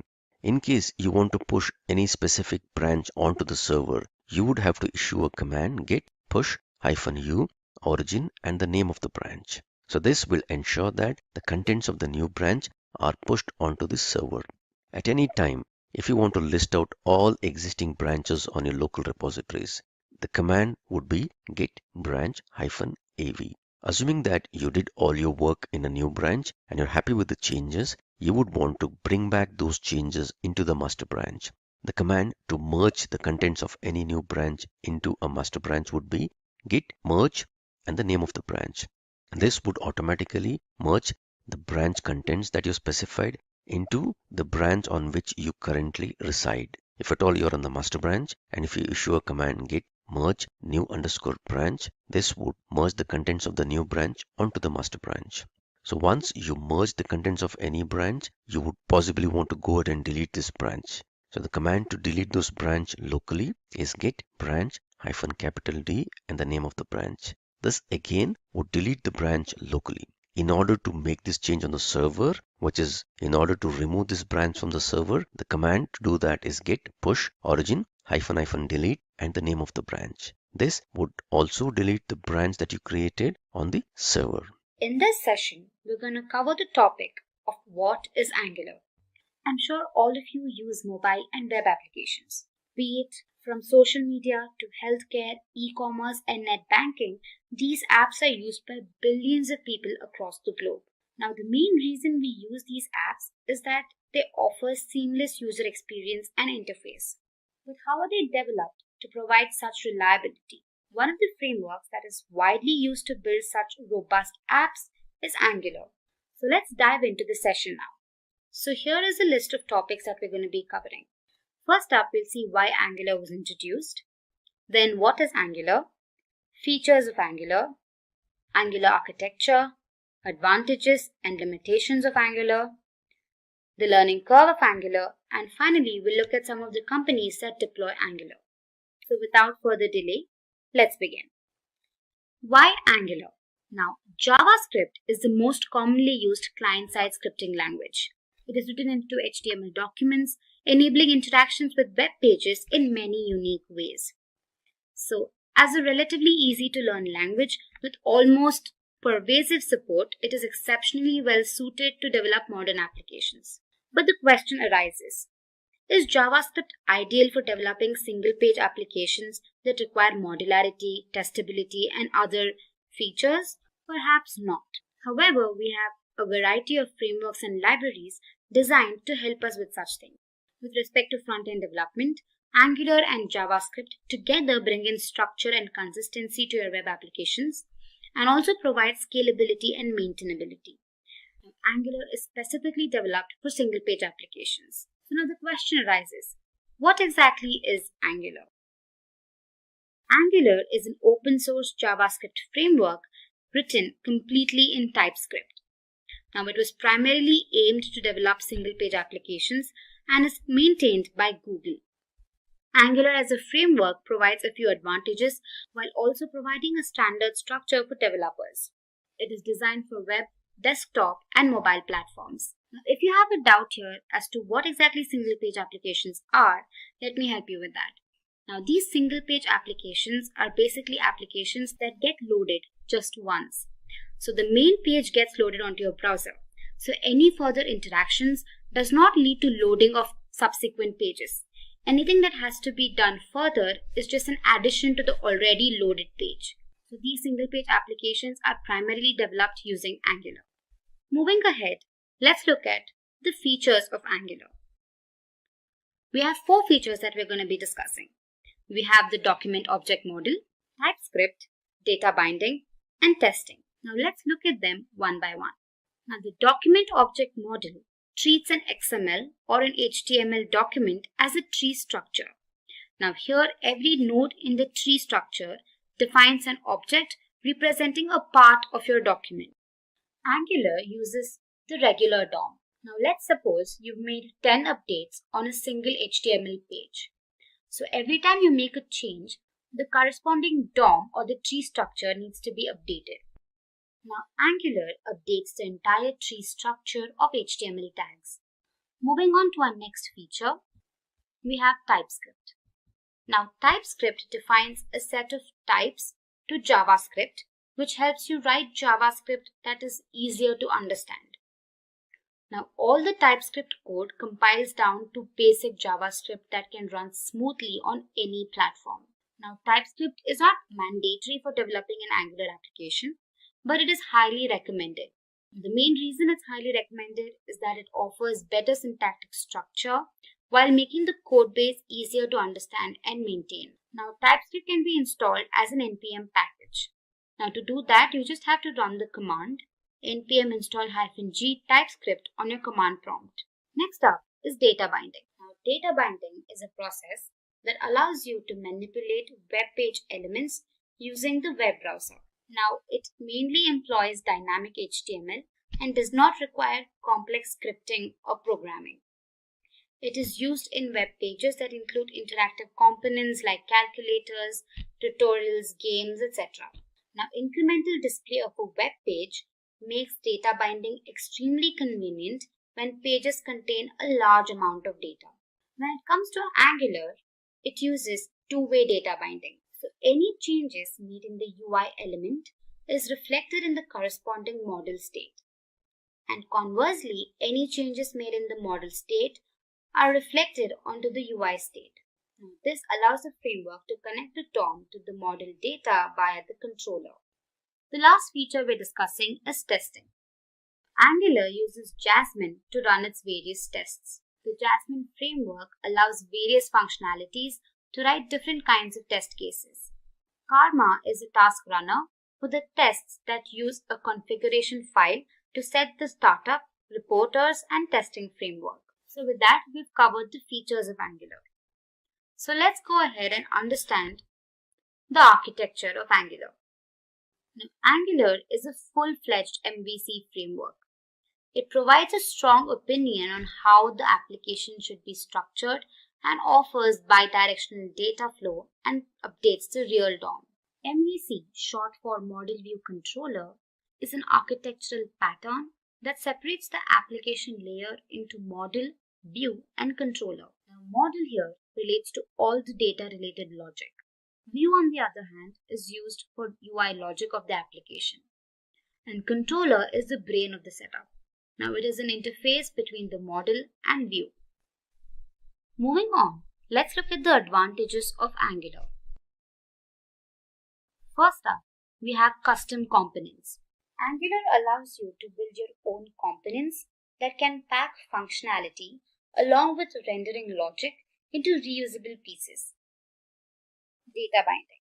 As discussed, Angular allows you to effortlessly move your data from your JavaScript code to the view and react to user events without having to write any code yourself. Dependency injection. Angular allows you to write modular services and have them injected wherever they are needed. This greatly improves the testability and reusability of the same. Don't worry if you can't wrap your head around these topics.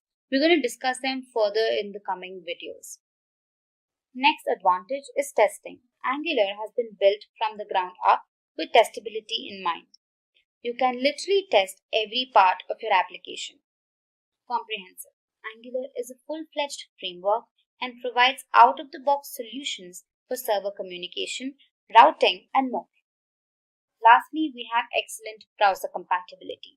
Angular is cross-platform and browser compatible. An Angular application can typically run on all browsers, be it Chrome, Firefox, Safari, and platforms like Windows, macOS, and Linux. Now, many versions of Angular have been released ever since its inception. All of these versions have added to the efficient working of the framework. Now, here are the different versions released. First up was Angular 1.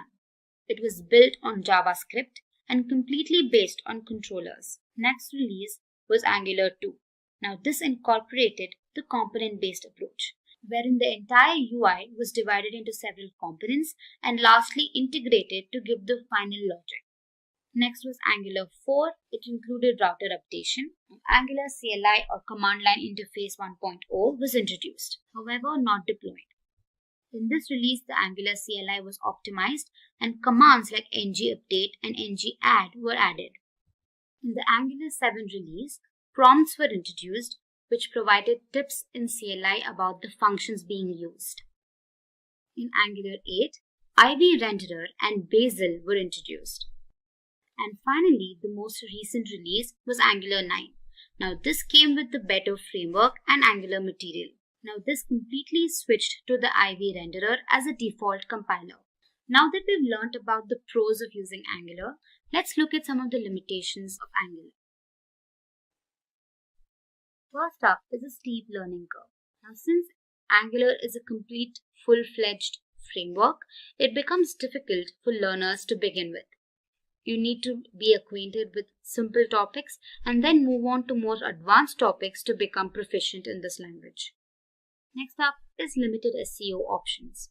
Now, Angular offers limited SEO options and poor accessibility to search engine crawlers. It's verbose and complex. Now, a common issue faced by the Angular community is the verbosity of the framework.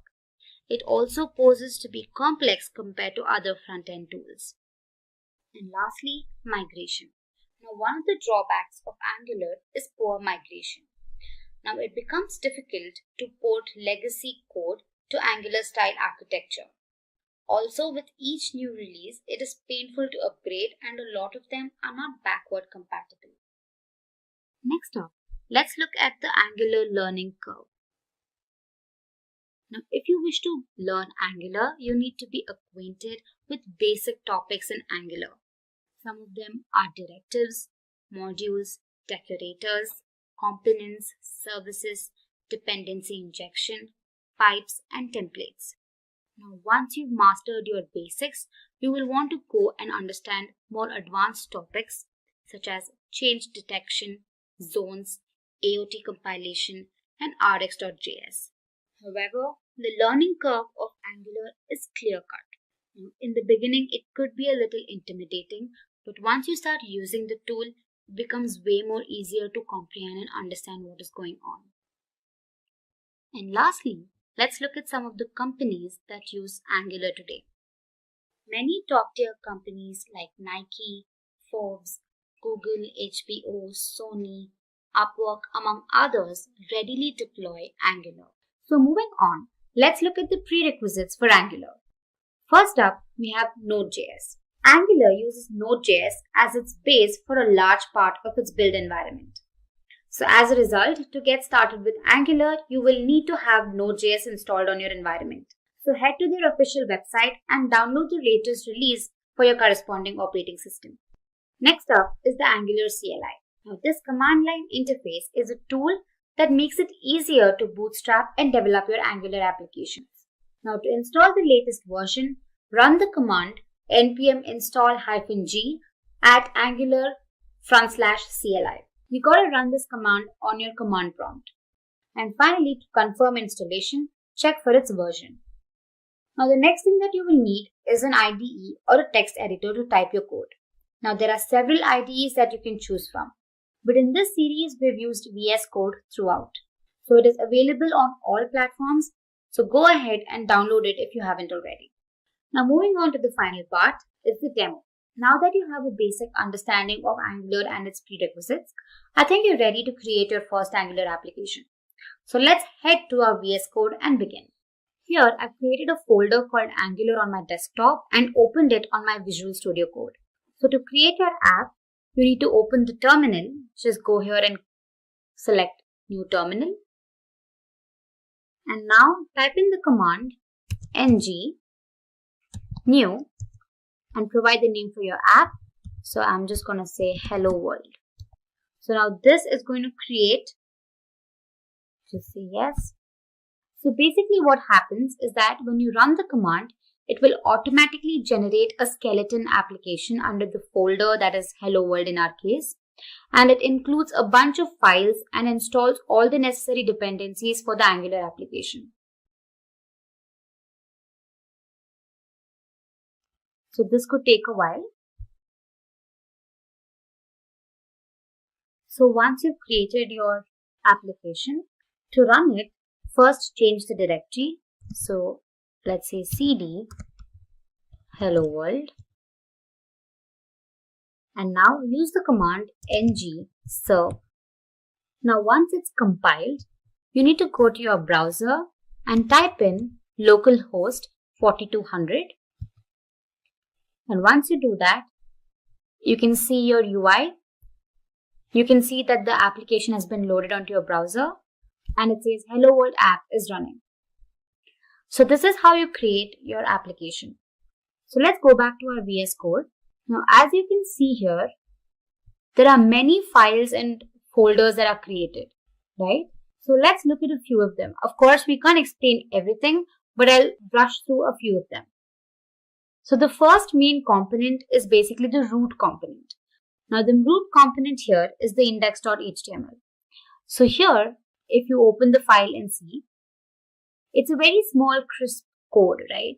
But the most important thing in the file is this app root element.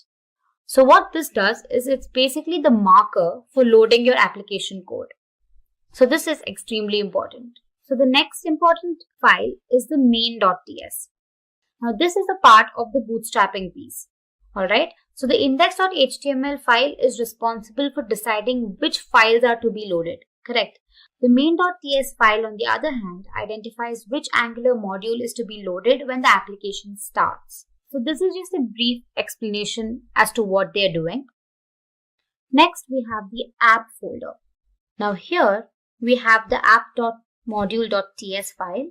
Now this application module file can be thought of as the core configuration of your application. So here's where the source code starts from. And moving on, we have the app.component.ts. So these are all TypeScript files, hence the extension TS. Now this file basically is the root component of your application. And then we have the HTML file for the same, which defines the appearance of what you can see on your browser. So let me just change the message that is being displayed. So I'll say, hey, welcome to this Angular tutorial. So let's save this. And when we go back to our browser, we can see the message, hey, welcome to this Angular tutorial being displayed. So like this, we can make a simple change and then it gets rendered onto your browser. So this was just a brief explanation of what happens in the background of your application. First, we'll get acquainted to what exactly Angular components are. Then I'll help you create an Angular component by showing a quick demo. And lastly, we'll learn about component decorator metadata. But before we begin, make sure to subscribe to our channel if you love watching new and interesting technology videos. Also, hit the bell icon to never miss an update. So what exactly are Angular components? Now, I'm sure everybody uses web applications. And one of the most widely used applications is Gmail, correct? Now, to help you understand what components are, consider them as Lego blocks. Now, they basically are combined together to form the final application. So in this case, here we have the logo component, then you have a sign-in component, an image component, and then a create account component. Now, all of these components generally don't affect the working of each other. But however, when embedded, they define the UI of your application. So I hope you understood what components are. So to go ahead, let's discuss some of its common features. Now, firstly, they are the building blocks of an application. Generally, you have a root component, which is basically the app component, and then it branches out into other components, creating a hierarchy. And these components are a subset of directives. Now don't worry about what directives are because we'll cover them later on in the series. But to give you an idea, there are three types of directives. You have the structural directives, the attribute directives, and the component directives. Only one component can be instantiated per element in a template. Now components are typically custom HTML elements, and each of these elements can instantiate only one component. Now don't worry, you'll understand this better when I show you the demo. Nextly, a TypeScript class is used to create a component. Now this class is then decorated with the @component decorator. Now the decorator accepts a metadata object that gives information about the component. Now a component must belong to the ng module in order for it to be usable by another component or application. And finally, components control their runtime behavior by implementing lifecycle hooks. So this was just a brief introduction to what Angular components are. Now you will only be able to understand the working of components when I show it to you practically. So let's head over to our Visual Studio Code. Now here, back in my VS Code, I've created a folder called Angular Demo, within which I've created an Angular application called Demo Components. Once executed, the browser looks something like this. So if you haven't watched our previous video on getting started with Angular, that is Angular Hello World, I highly suggest you go through that video first. It helps you create your first Angular application. So now let's go ahead and create our first component. Now the command used to create our component is ng-gc and your component name. Once executed, it creates 4 different files. Now let's just see how this works on our VS Code. Now what you can do is head to your terminal and type in the command ng-gc and provide a name for your component. For example, I'm going to just call my component text component. Alright. So what it does is that it creates 4 different files. You can see you have 4 different files that have been created, and finally it updates the file that is app.module.ts, indicating that this new component has been created. So here in your source folder, within which there's an app folder, and again here you can see that your 4 different files have been created. First is the HTML file, wherein you can define all the code that you want for your component. Next you have the CSS file for your styling. Then you have the .ts file, which includes the component decorator. And finally you have spec.ts, which is basically a unit test file. Alright, and then in your app.module.ts, you can observe that the component that you've created, that is text component, has been imported. That is what the message conveys here. Alright, now let's go back to our app.component.html. Now this basically has all the code for your application, so let me just get rid of it. And I'm just gonna display a basic heading saying hello, welcome. Alright, so let me save it. And if you go ahead and look at your browser, hello, welcome message is displayed. Now let's go back to our component.html file. And here, let me provide a message. Let me say h3, and let me display a message saying welcome to this tutorial on Angular components. Alright, now in your text component.ts file, which is your TypeScript file, the selector mentioned here is app-text component. Now go ahead and copy this, and in your final component.html, go ahead and create your custom HTML tag with the selector that you just copied.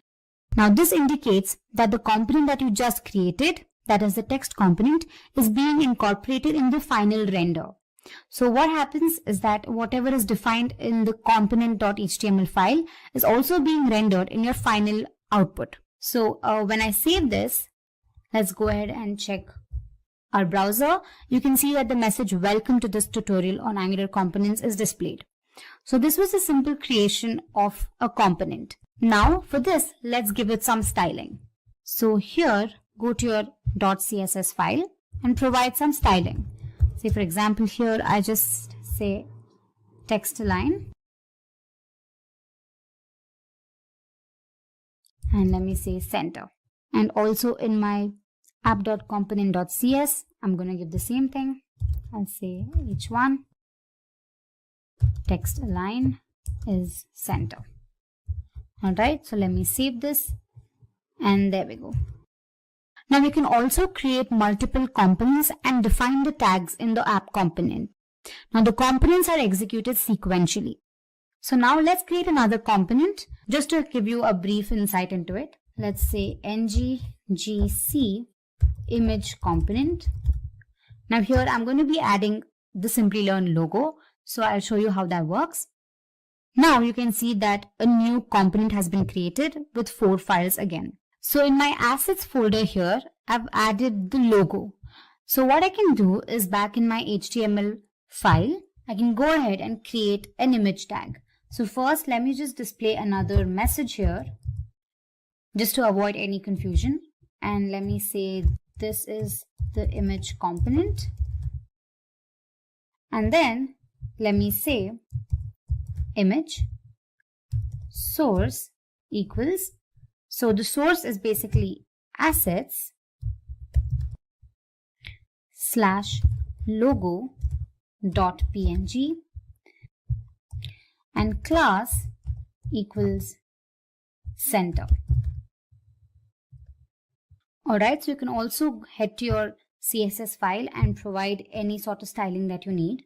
So let me just say text align to be center, and then let's create a styling for the image, and here I mentioned the code for the image.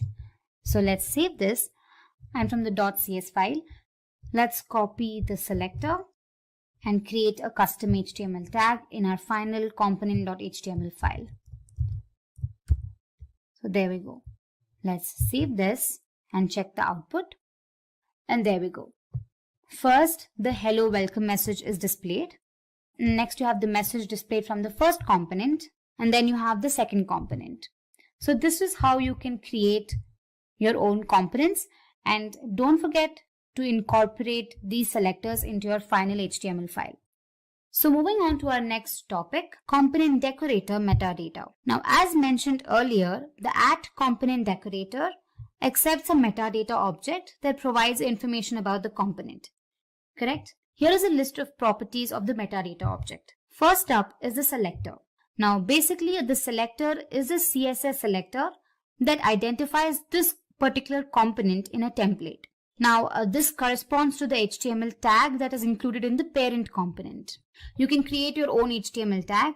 However, the same has to be included in the parent component. So to help you understand that better, let's head back to our VS Code and say, for example, in our text component here, the selector says text component, correct? For the time being, let's change it to say n component. All right. Now, when you save it and look at the browser, the message is not displayed. So what we can do is you can copy this selector and then include this here. And now you can see that the same component has been rendered onto your output. All right. So the selector plays a crucial role in that. Next up, we have the template. Now, a template is an inline defined template for the view. Now, the template can be used to provide some particular markup. The markup could typically include some headings or paragraphs that are displayed on the UI. Next up, we have template URL. Now, it is the URL for the external file containing the template for the view.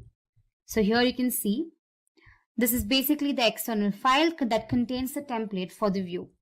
Next up, you have styles. Now, these are also inline defined styles that can be applied to the components view. So any code that you provide in the .css file can also be included here. Next, you have the style URLs. Now, this is a list of URLs to your style sheets that are applied on your components view. Next up, you have providers. Now, this is again an array where certain services can be registered for your component. Lastly, we have animations. As the name suggests, these are animations that can be listed for your components. First, we'll understand what exactly dependency injection is. Then we'll understand the demerit or the drawback of not using dependency injection. Then we'll understand dependency injection as a design pattern. And finally, I'll help you understand the entire concept with the help of a demo. So let's begin. What exactly is dependency injection? So let's consider this. I'm sure you're aware that Angular uses the concept of components. The entire UI of the application is divided into several components. Now, what if all of these components perform similar tasks, be it accessing the database, rendering images, etc.? Now, instead of writing the same piece of code for every component, you could write the code once and then perhaps inject the same code into every component. Now, this is supported by dependency injection. Now, to give you a better example, consider two classes A and B. Now, let's assume that A uses the objects of class B, and normally in object-oriented programming, an instance of class B is created so that A can access its objects. But using dependency injection, we move the creation and binding of dependent objects outside of the class that depend on them. So dependency injection or DI keeps the code more flexible, testable, and mutable. Also, classes can inherit external logic without having to create on its own. And lastly, DI benefits directives, pipes, and components. Next up, let's have a look at the drawback of not using dependency injection. Now let's consider class postal details that is dependent on the number and the address class. In the postal details class, the constructor creates copies of the number and address. So when you instantiate a new postal details class, the constructor instantiates a unique number and address. Now, although this looks simple, there's a problem with this code. Let's assume that the number and address class constructors now accept parameters. When we change the numbers class, the postal details class gets broken. Now, to overcome this, what we need to do is we need to pass parameter to the number constructor. So this applies to address as well. The first drawback of using this traditional method is that the code is not very flexible. Anytime the dependencies change, the postal details class needs to be changed as well. And the second drawback is that the code is not suitable for testing.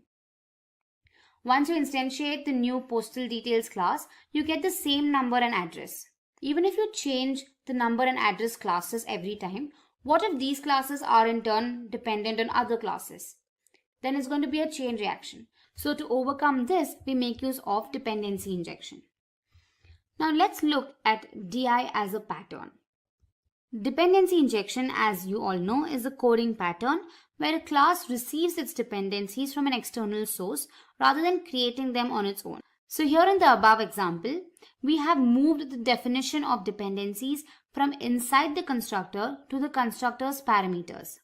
So the postal details class doesn't create the dependencies anymore. It just consumes them.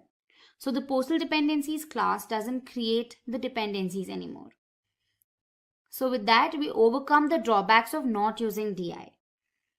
So now that you know what exactly dependency injection is and how vital it is, let's look at a simple demonstration to understand the concept better. Now, services, classes, modules, components, all of these are benefactors of dependency injection. So in the demo, I'm going to be showing how dependency injection can be used with the help of services and injecting these services into classes. So the main thought behind this is normally components are used to ensure just a good user experience. These components do not generally execute tasks. So to execute these tasks, we make use of services. So a component can delegate tasks like fetching data from the server, any network related issues, etc. to a particular service. And these services can be made available to components. With the same thought, what I'm going to be doing is I'll be creating a service that performs the task of displaying an employee list. Later, we're going to inject this service into the class using dependency injection. So let's head to our Visual Studio Code for the demonstration. Alright, so as discussed, I'll have to first create a component that displays a button for the employee, and then I have to create a service class and inject it into my component. Now this service holds the employee details such as name, employee ID, email ID, etc. So first let's go ahead and create a component. So here let me just type nggc, and the name of the component I'm providing is empinfo. If getting your learning started is half the battle, what if you could do that for free? Visit SkillUp by Simplilearn. Click on the link in the description to know more. Alright, so as you can see here in my app folder, I have the component with 4 different files. Alright, so the next thing we have to do is we have to create a service. So to create that, we make use of the command nggs. You can either give s or service, and the service name I'm providing is records. So let me just say records here. Alright, here you can see 2 files are created. There is a spec.ts file and the .ts file. Alright, so now the service contains all the employee data that needs to be displayed. Right, so let's go ahead and write the data. So first we're going to make use of 3 arrays. I'm going to be displaying employee records for 3 employees. So I'll have to create 3 arrays and provide certain information. So let's go ahead and do that. Alright, so the array I'm creating is called info1 for the first employee. And I'm going to be passing information like name, employee ID, and the email ID. So the array is of type string, and within which, let me just mention the details. I'm giving random information. I'm just saying Adam Taylor and some random employee ID, and let's say at@abc.net. Alright, so I'm going to be creating 3 records, so I'll just copy the same thing and paste for the rest too.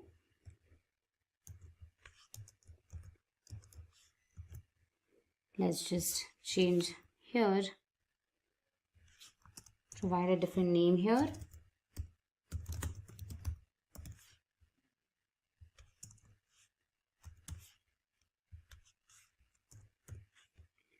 And same for the last one.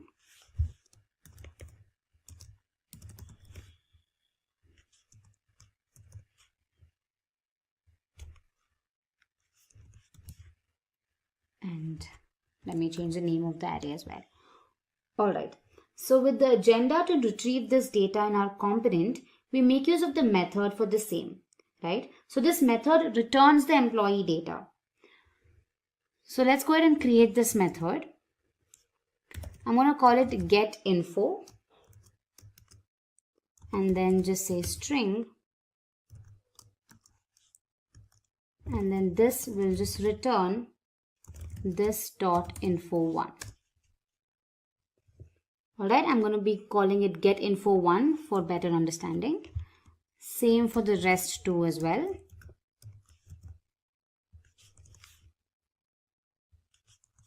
I'm just going to return different arrays here. Alright, and lastly info3. Alright. Now in order to retrieve this information in our component, we need 3 more arrays, right? 3 more arrays that will receive this data. Let's go back to our component.ts file here and then type in the following code. So I've created 3 arrays again. Info received 1, 2 and 3. Now what we need to do is we have to accept the information that is being sent from the service, correct? Now as I mentioned, services are implemented with the help of dependency injection. So what we need to do is we'll have to first import the service into the component.ts file. The key reason behind doing this is that when Angular creates this component, an instance of the service class is also made to perform the necessary tasks. Correct? So let's go ahead and just import it here. So I'll say import records services, service from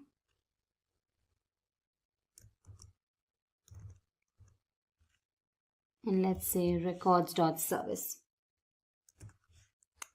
Alright, and what we have to do next is that we must also declare this instance that is being created in the providers array of the component.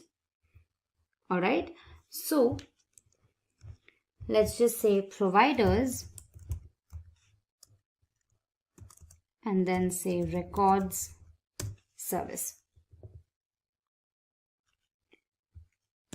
Alright, now we've created the instance of this class, right? However, to access this instance, an object is also created. So this object will in turn access the methods and variables of the service class. So for that, we have to create another object. So let's do that here in our constructor method. Let's say constructor private, and the object I'm creating is called our service. You can give a name of your choice, and then I'm going to just say records service.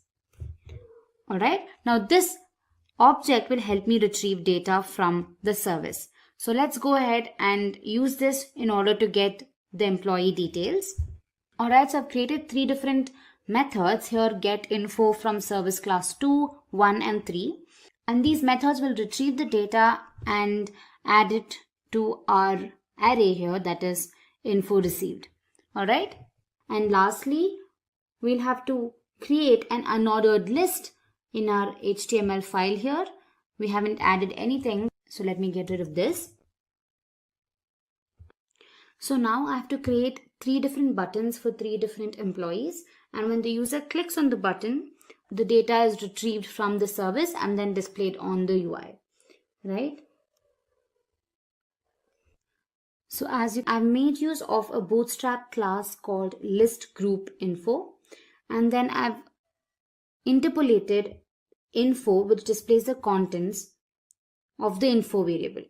Alright, now in order to call the methods in the .ts file, we have to bind them with the button. So since it is bound with the click event, every time you click on the button, the information is displayed. So now the last thing we have to do is we'll have to create a custom HTML tag for the component and then add it to the main component. So let's just do that. Let me copy this here. And then in my app component.html, let me get rid of this. And then let me just create this. I've just created the custom HTML tag for my component. And now just to beautify the code, I'll write a heading. And let's say employee details. And then I'll also add the Simplilearn logo. Say image source.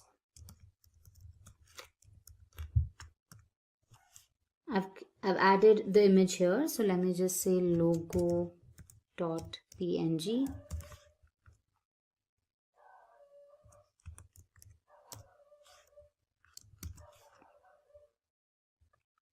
I've also added some styling to it. Alright, so now let me just save this and have a look at the browser. So here we go. We have the logo here and then employee details heading. And then we have 3 different buttons created, that is employee 1, 2 and 3. And when I click on it, the information of the employee is displayed, the name, the ID and their email address. So yeah, so this is how you can make use of dependency injection and inject a service class into a component. So dependency injection plays a crucial role in Angular. We'll understand what Angular forms are. Then we'll look at the different types of form building supported by Angular. Next up, we'll get acquainted with features like form control and group control. And we'll learn all of this with the help of a simple demo. So without further ado, let's begin. So what exactly are Angular forms? Now I'm sure every application that you use comes with certain amount of form filling, correct? Be it your login credentials or your sign up forms or any sort of registration forms, etc. So forms are an integral part of a web application. You need forms to update your profile or to enter sensitive information, or also to perform any sort of data related tasks. So now let's look at the different types of form building supported by Angular. First up, Angular supports two types of form building.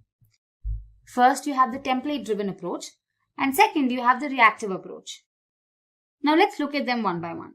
So talking about template-driven approach, in this method, the conventional form tag is used to create forms. So Angular automatically interprets and creates a form object with the help of the directives. Now controls can be added to the form using the ng model tag. Now multiple controls can be grouped using the ng control group module. So it basically uses several module classes to provide controls. Now if you don't get this, don't worry, you'll understand better when I'm showing you the demo. Next up is JSON values. So a form value can be generated using the form.value object. Form data is exported as JSON values when the submit method is called. Lastly, basic HTML validations can be used to validate the form fields. In the case of custom validations, directives can be used. So arguably, this method is the simplest way to create an Angular form. So moving on to reactive approach. Now this approach is the programming paradigm revolving around data flows and propagation of change. Now with reactive forms, the component directly manages the data flows between the form controls and the data models. Now reactive forms are code-driven unlike template-driven approach. Reactive forms eliminate the anti-pattern of updating the data model via two-way data binding. So it does not use two-way data binding. And typically a reactive form control creation is synchronous and can be unit tested with synchronous programming techniques. So now let's go ahead and look at form control and form group. So consider a typical form consisting of fields like name, age, and location. Now a form control is basically a class that enables validation of these fields. For each input field, an instance of this class is created.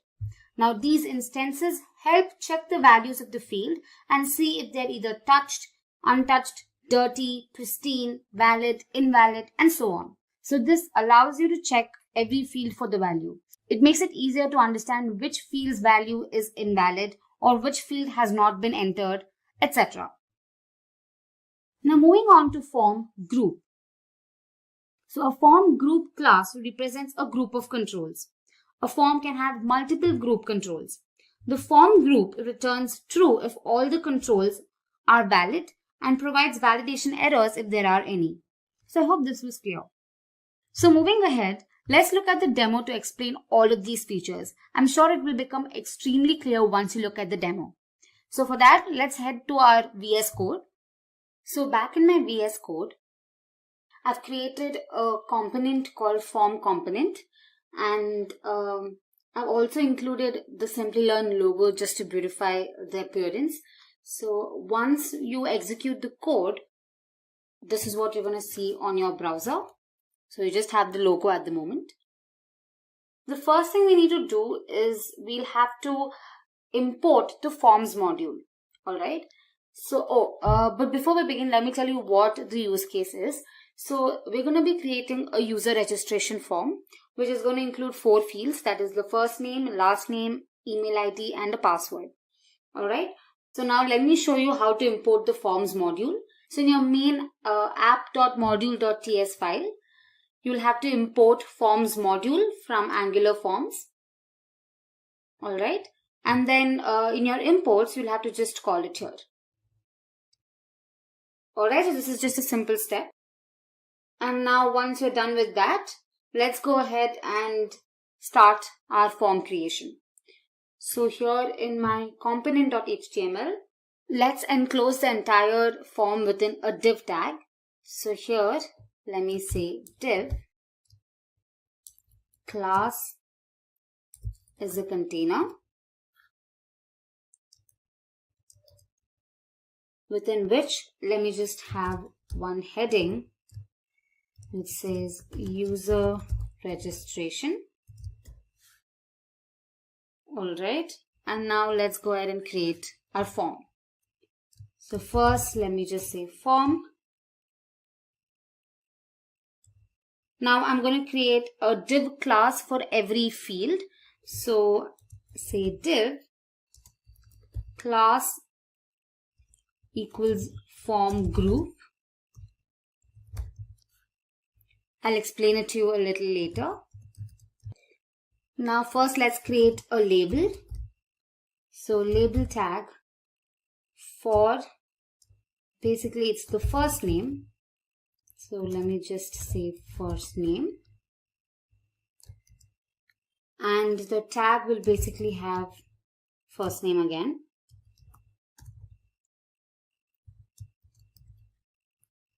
Alright, and let me just break the line. Next we have the field. So let's say input. Type is text.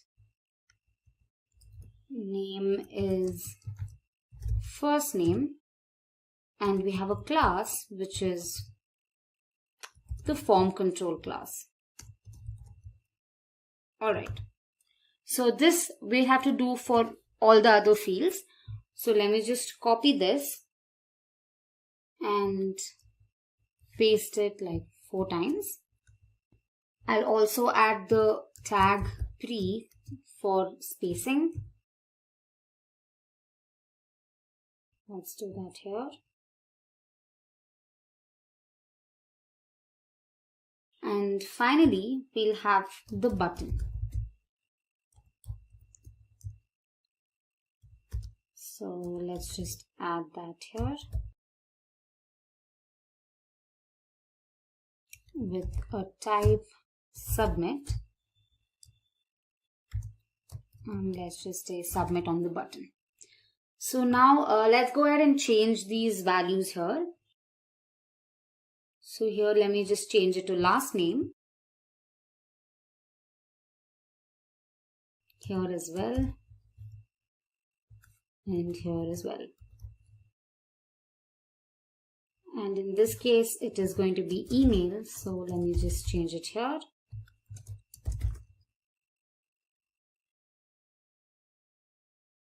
And finally we have password. So let's add that here.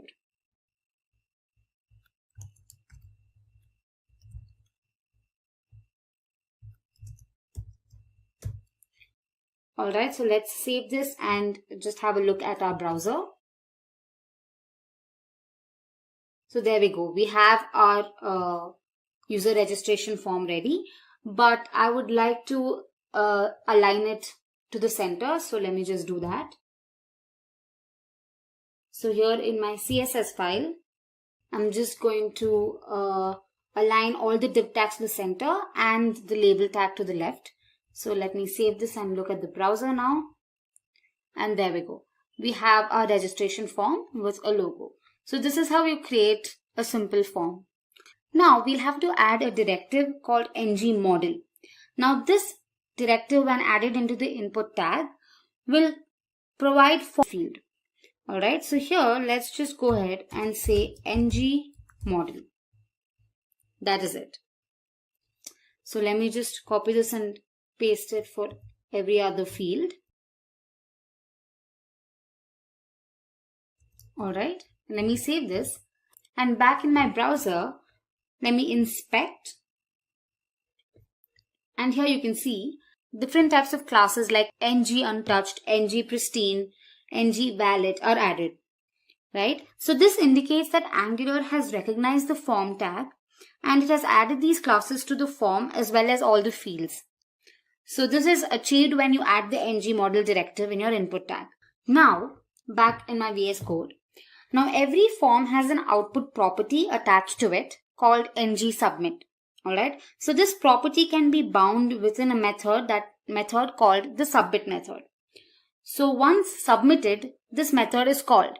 Right. So once we click on the submit button, this method has to be called. So to include that, we'll have to just say form ngSubmit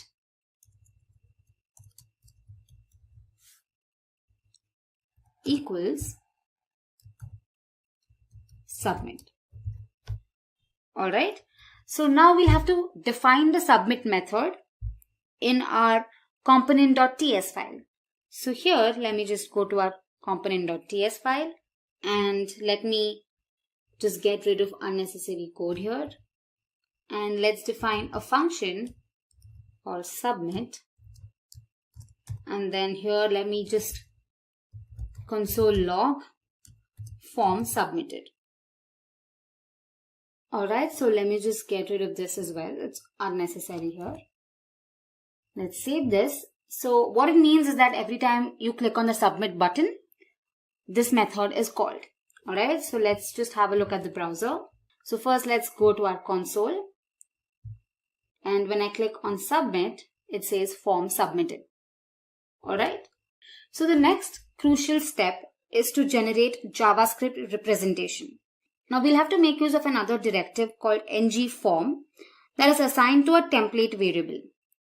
Okay, so this JavaScript representation helps with validating all the fields. So I'll help you understand that better. So back in our HTML file, let's just create a variable first. Let's call it login. Alright, and say ngForm. Okay, now the ngForm object includes the JavaScript representation. So now while you're calling the submit method, you're going to pass login as a parameter. So let's just say login here.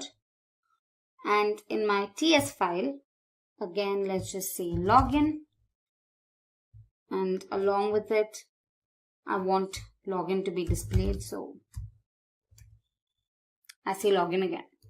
So now let's save this. And if you have a look at the browser, let's click on submit.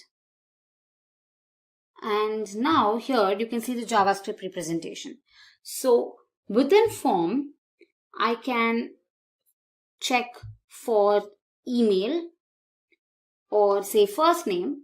And here for this field first name, you can see different properties attached. You can see invalid. Is it invalid or is it untouched, which is true, or are there any errors?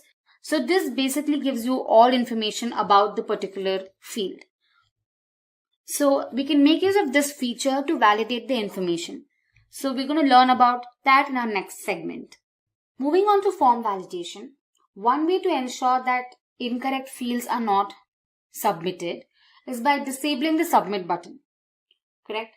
Now apart from this, you can also specify certain properties in your input tag for the corresponding input field. Now, let's say that the fields can't be empty and the form only accepts names with a minimum length of 2 and the maximum length of 7. Alright, so here in my input tag, I just mention required, meaning this field cannot be empty, and min length to 2 and max length to say 7. Alright, so to check this, let's go to our browser, and here let me submit the form without filling the first name, and evidently there has to be an error. So when I submit it and I look here within forms and here controls, and my first name, you can see that an error is shown. Here it says required equals true. That means there is one error. Now you can make use of these form control objects. You can leverage form control objects to ensure field validation and display a message whenever an error occurs. Right? So to do that, you need to access these objects like errors or invalid or touched. All of these properties or objects need to be accessed. For that, we'll have to create a template variable. And then this variable is assigned to this object. So back in our VS Code, let's create a variable. Let me call it name. and let's say ng model. Alright, here the variable name receives the control object. So here back in my browser, when I submit again without the first name, you can see that the invalid property is set to true, correct? So this helps us use this property to alert the user with the help of a simple if logic. So back in my VS Code, let me create another div tag within which I mention ng if, within which I'm going to use a simple if logic. So let's say ng if name, which is our template variable, name dot touched and name dot invalid is true, right? Then I'm going to alert. So I'm going to make use of an alert here. Let's say alert danger. Alright. So in my CSS file, I'll have to mention the simple styling for alert. So here, let me just say, so we're going to have the background color red for danger. Alright. And here I'm going to display the message invalid in bold. So now let's go back to our browser and check it. So let me proceed without entering the last name. It says invalid here. So this was a simple demonstration to show you form validation. Of course, you can modify the code depending on your requirement. Say suppose the length of the first name is too short, then you can alert the user with a different message. Or suppose they have missed out on filling a form field, then you can again alert the user. So you can basically make use of the nested if condition, right? Now just to help you understand that better, let me just show it to you. Now back in my HTML file, instead of invalid, let me have another tag, a paragraph tag, within which I make use of ng if again.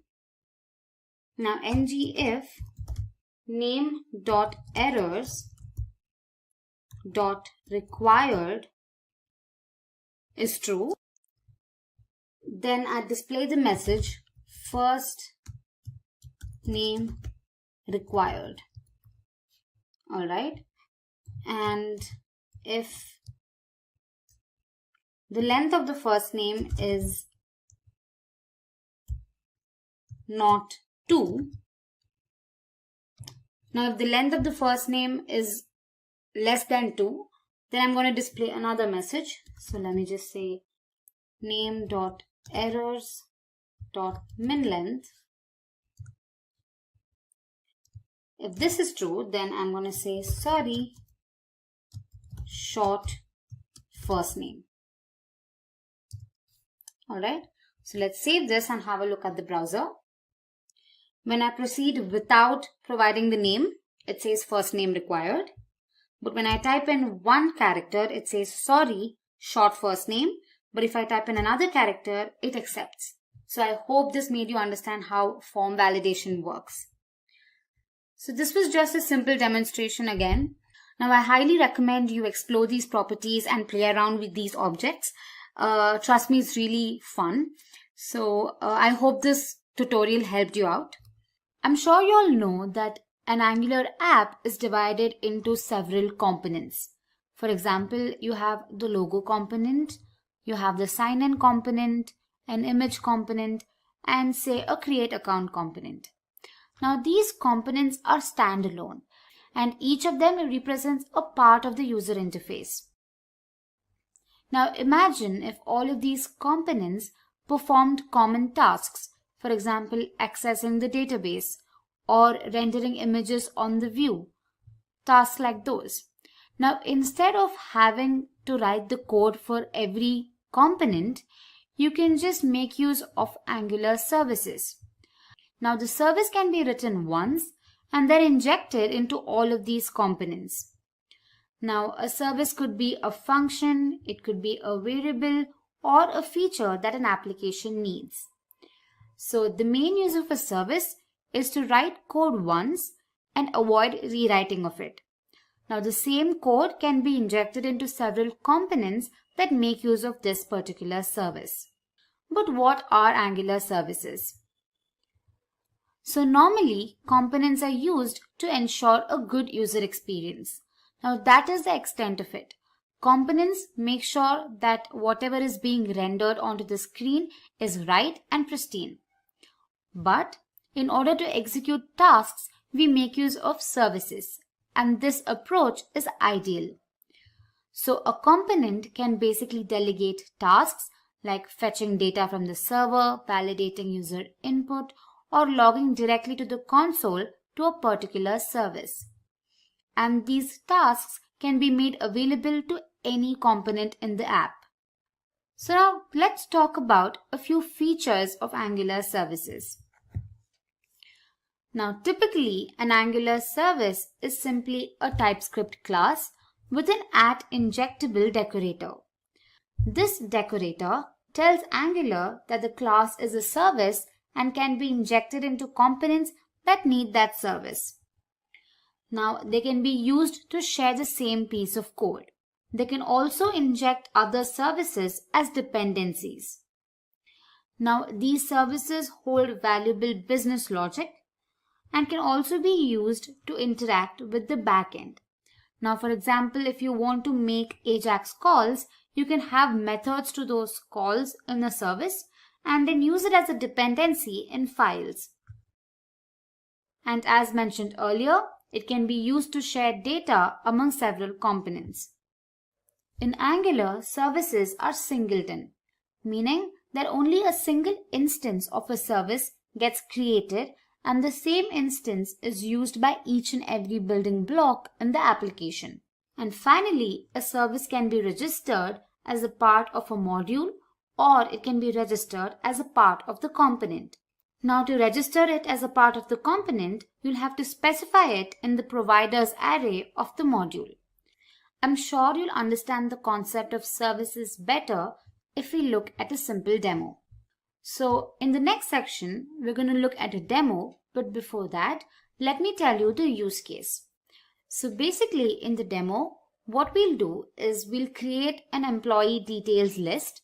Say for example, you will have employee information like name, employee ID, and their email ID. We'll create a database of say 3 employees. And on the browser, when you click on the employee button, it displays the information about that particular employee. And at the end, we can also add information to the employee's details. So without delay, let's head to our VS Code and start learning Angular services hands-on. So here, first I've created a folder called demo_Angular, within which I've created a file called hello world. So this was previously used for a tutorial, so the name is just hello world, so don't get confused. However, when you look at the browser, I've written an initial code here, which is Angular services, and I have the Simplilearn logo. So back in my browser, this is what the UI looks like.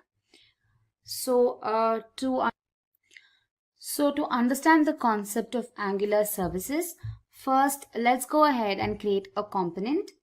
So here I'm going to say ng gc einfo. I'm creating a component for employee information. So as you can see, inside my app file, we have the einfo component, which has these 4 files. So if you're wondering what exactly components are and how this is working, then I highly suggest you watch our components video first. So now let's go ahead and create a service. So I'm just typing in the command ng g service. Here G stands for generate, and we're generating a service, and the name of the service that I'm providing is data. So now it creates a service which is going to be a .ts file. So you can observe that dot service is appended. This indicates that it is a service. Alright. As mentioned earlier, we have to display the employee details. Correct? So for that, in my component.ts file, I'm going to create an array that displays the employee information. In our case, I'm creating 3 different employee records. So for that, I'll have 3 different arrays. So let me just call the arrays info received 1, indicating this is the information of first employee, and this is going to be of type string, and I'll just initialize it to null for now. Alright, and I'm going to create 2 other arrays, and let me just change the name of the arrays. Alright, so now to retrieve the information, I'll have to create a method. Again, I'm creating 3 methods for the 3 different employee records. So I'm going to call the array get info from service 1, indicating it's again for employee 1, and I'm just going to leave it as it is for now. I'll tell you how the information is being received, and I'm going to do the same for the other 2 employee records. So let me just copy paste, and here I'm just going to change the name of the methods. Alright, so this is the initial code for retrieving information. However, we'll have to create the employee record in our service. So back here in my data.ts file, what I'm going to do is I'll create 3 different records for the employees. So let me say info1, which is going to be of type string. Alright, and let me just give random names. Say for example, I say John Matthew. Alright, and employee ID say E354, and let me just give a random email ID and say jm@abc.net. Alright, so I'm going to do the same for the other 2 records. So let me just create another one and call it info2, and the name I'm providing is say Rob Wilson with a different employee ID, say 673, and I'm just going to make it rw@abc.net, and another record for employee number 3, and I'm just going to say Rose Adams with some employee ID and an email ID. Alright, so now we've created the employee records. So what I have to do is I have to create a method that returns these employee records. Correct? So for that, I'm just going to create another method called getInfo1, which is of type string, and it just returns this dot info1. Alright, similarly for the rest of the 2 records, I'm just going to retrieve them. Let's say info2 and get info2, and again I'm just going to make it get info3, and this is going to return info3. Alright, so I'm sure you've got an idea as to what I'm doing here. So basically this information is going to be retrieved in our employee component. Correct? So for that, I'll have to make use of dependency injection. So here I'll have to import the service that I've created. So let's go ahead and say import. The service was data service. All right. From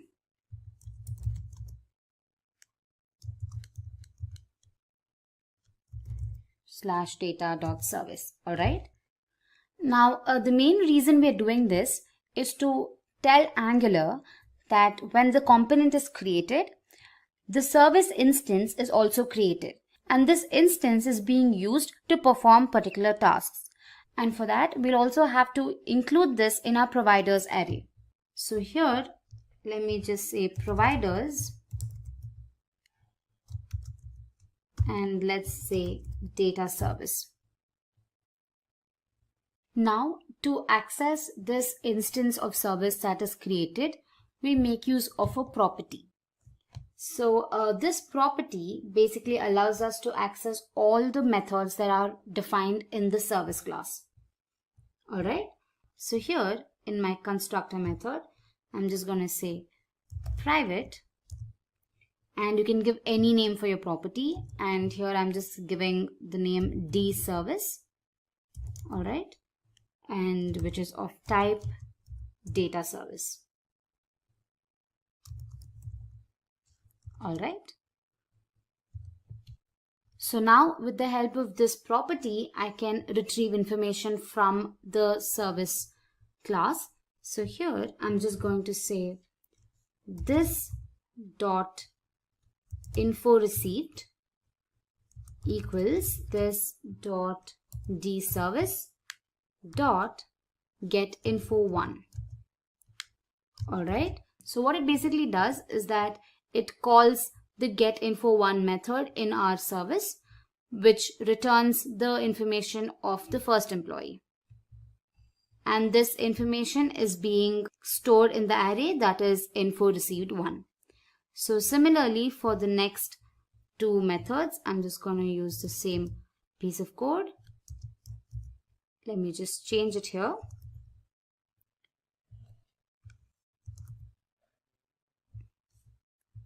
And same for the third one.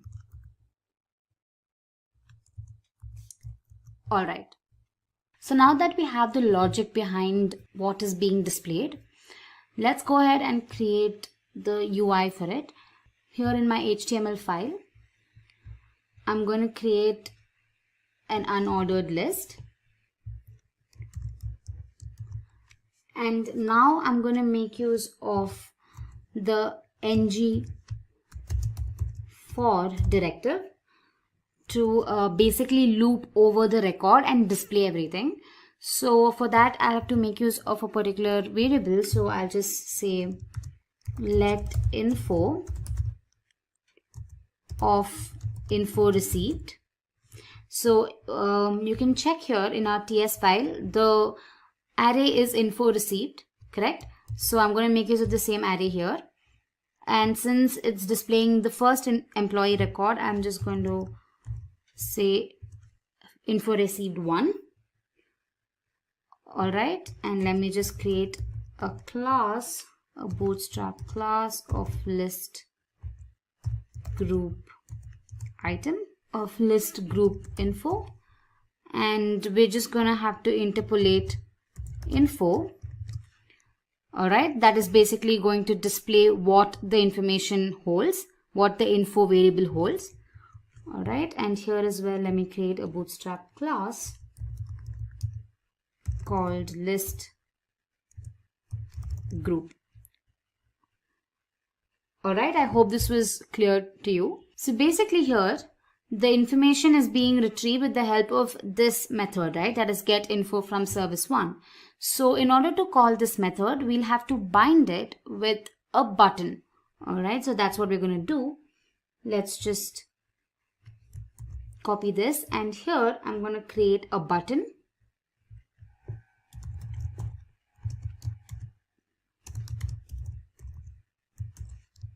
All right, and the type is button.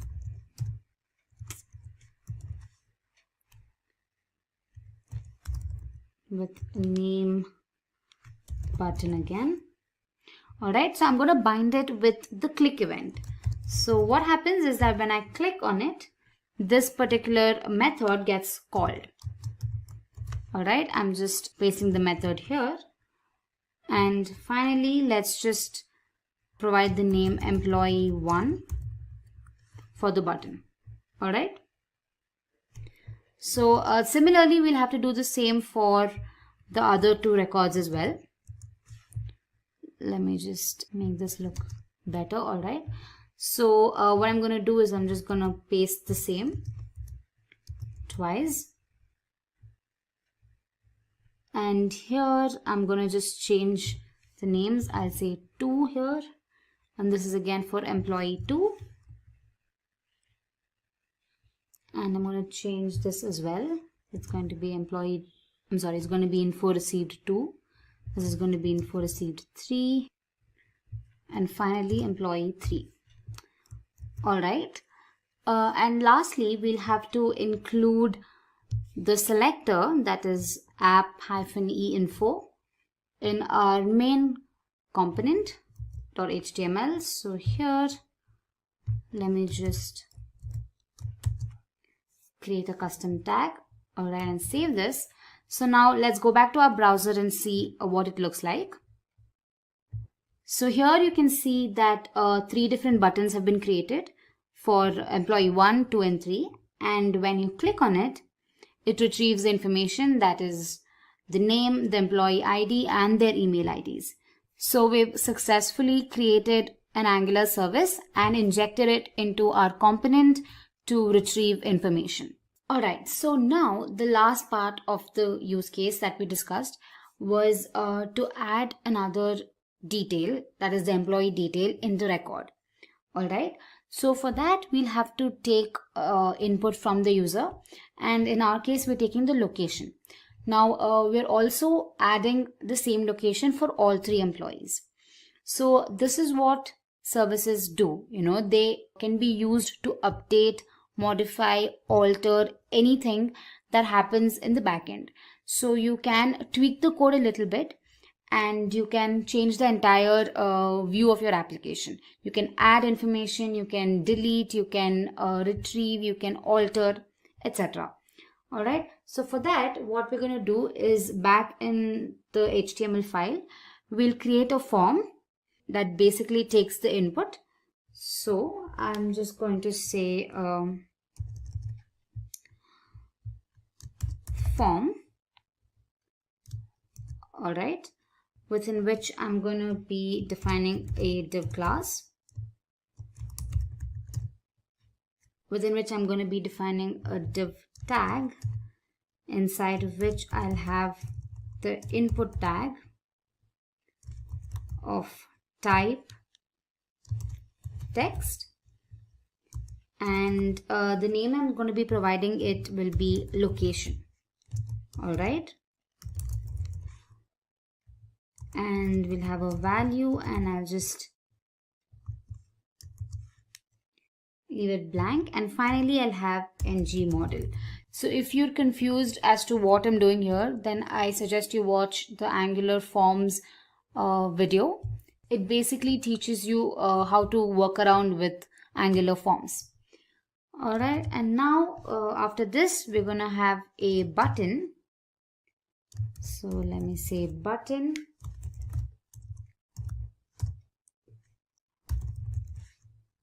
Alright.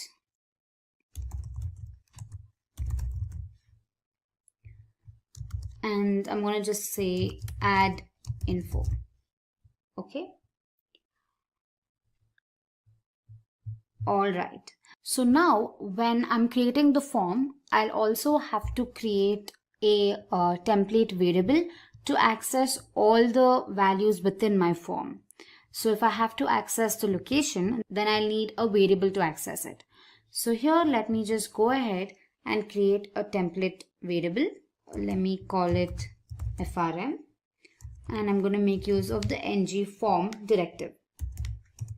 So this tells Angular that this variable can be used to access all the values within the form. And since I'm using form here, I'll have to import it in my module file. So here I just go ahead and say import forms module from Angular forms, and here in my imports I'll just say forms module. Okay, so I've imported the forms module. So now back in my HTML file, what I'm going to do is that I'll have to make use of this template variable to update my information, correct?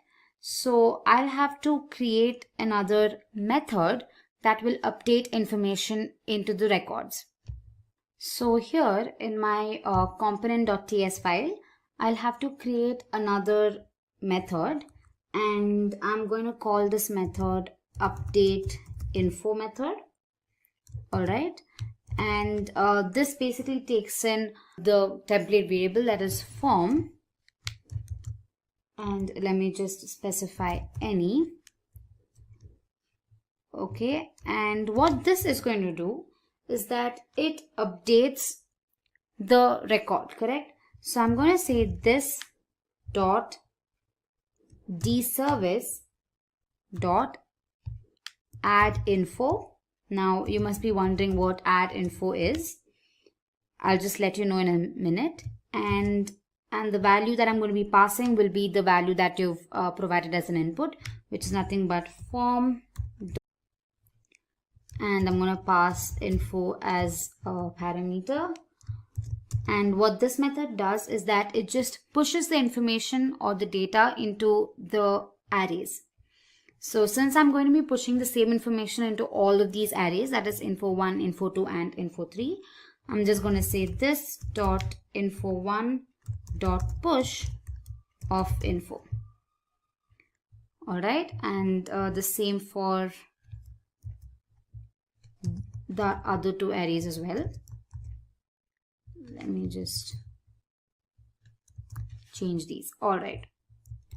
So what exactly I'm doing is that I have a method called add info, which gets information from the component. All right, and it basically pushes this information into the array. And also I'll have to return it. So I'll say return this dot info1. All right, and I'll save it. And here we have another method called update info, which basically calls the add info method in our service and passes the value to it.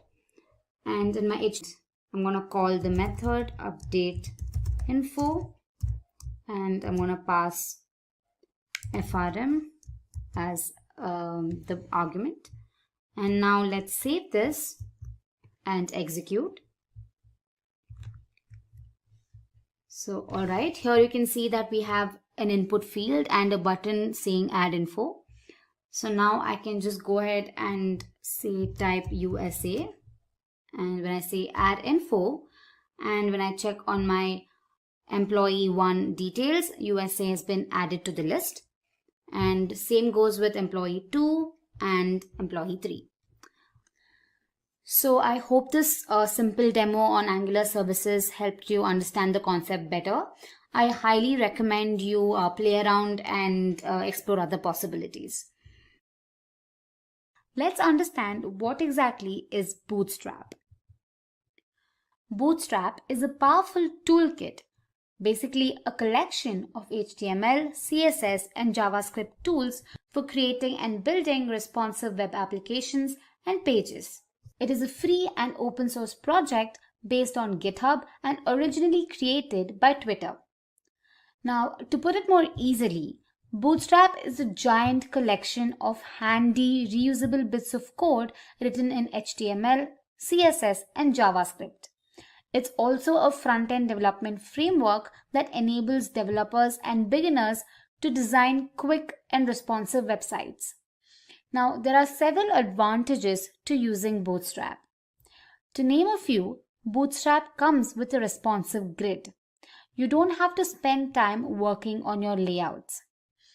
Bootstrap comes with its own code for automatically resizing images based on the current screen size. It also comes with different components that you can use for your web page.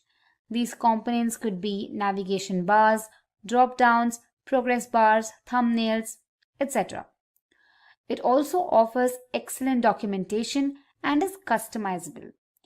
So Bootstrap comes in extremely handy to create responsive user interface. So now, before using Bootstrap, it needs to be embedded into your application. So let's see how to embed Bootstrap into Angular. Now there are two ways to do it. First up is by using the Bootstrap CDN or the Content Delivery Network. Now this enables users to load CSS, JavaScript and images remotely from its servers. The other method is to use Bootstrap NPM. Bootstrap, jQuery and other packages and frameworks can be installed via the command prompt. In the tutorial that I'm going to be showing you, I've embedded Bootstrap using NPM. Alright, so I'm sure you'll only understand the concept better when you look at a demo. So let's go ahead and create an application with the help of Angular Bootstrap. So in this tutorial, what I'm going to be showing is the creation of a blog post. So let me show you what we're going to be doing. So here I've created a simple blog for Simplilearn and I've added the Simplilearn logo. I've also written a few lines about Simplilearn and what they offer. I've also mentioned their tagline, and when you scroll down, you can see that I've mentioned the different courses they're offering. And when you click on the More Info button, it navigates to the official page that gives you the overview for that particular course. So this is for Lean Six Sigma, the same for full stack web development as well. And the same for the last one, that is cybersecurity. And finally, I've added a simple video here to just make it more beautiful. So I've added a simple video. And lastly, I've also linked our YouTube channel. So when you click on the YouTube icon, it will navigate to the YouTube channel, to our YouTube channel here.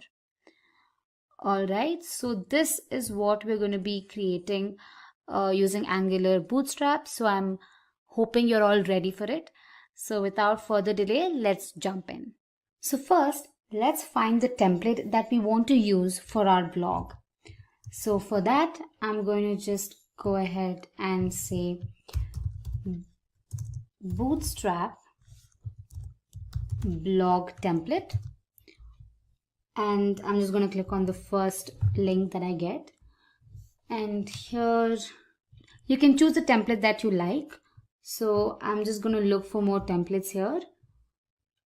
And the one that we are going to choose is,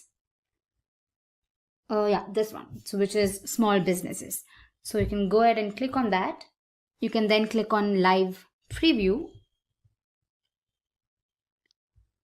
And once you do that, you can just say view frame source. So here you can see that the HTML code is available. It has the head section and then the body section. So the head section consists of a lot of meta tags, and then you have the title, and then you also have the CSS file references. And then if you look at the body tag, you have different code for different parts of the UI. There's code for navigation bar, and then you have page content code, heading row, call to action, and all of that. And lastly, you have the footer. So what we're going to be doing is that we'll take all of the code, and then we'll have to create components for each of it, and then we'll include all the components in our main HTML file. So that is the best practice that Angular uses. So we're going to make use of components. And you can also see that when you scroll down, you can see that it has certain dependencies. So here it has the Bootstrap dependency, and then you have jQuery. So we'll have to download them. So we'll have to install them. And as mentioned earlier, we're going to be installing them with the help of NPM. So for that, we'll have to head back to our VS Code. Here, back in my VS Code, I've created a folder called Angular Demo. And then I've also created a file called Demo Components. And here, I'm just going to say cd demo components, within which I'll say npm install jQuery. So this could take a while, and once you've installed jQuery, go ahead and type npm install Bootstrap. Alright, so we've successfully installed jQuery and Bootstrap. So now we need to add the references to these JavaScript files. To do that, go to your angular.json file. And here we'll have to add them in our build section. So here you can see we have styles and scripts. So in our scripts array, we define the relative path to these JavaScript files. So these files are generally stored in your node modules. So go ahead and here you can look for Bootstrap.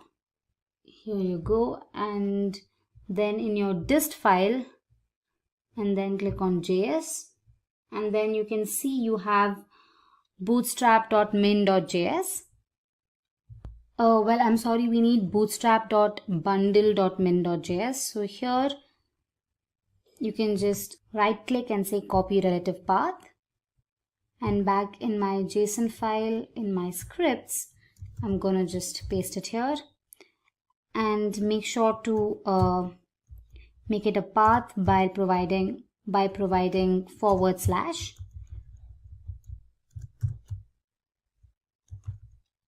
Alright, and then the next thing we need is the jQuery.min.js file. So for that, again, in our node modules, you'll have to look for jQuery. So here there's jQuery, and then click on dist, and then we have jQuery.min.js.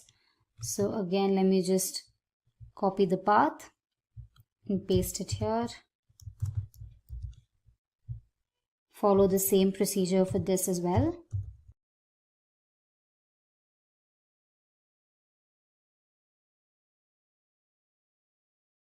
Alright, so we've embedded both our files in our angular.json file.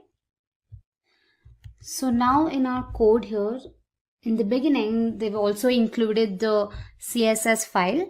So we'll have to embed that as well. So here back in Bootstrap, let me just add the CSS file as well. That's bootstrap.min.css. I'm just going to copy the relative path and just provide it here.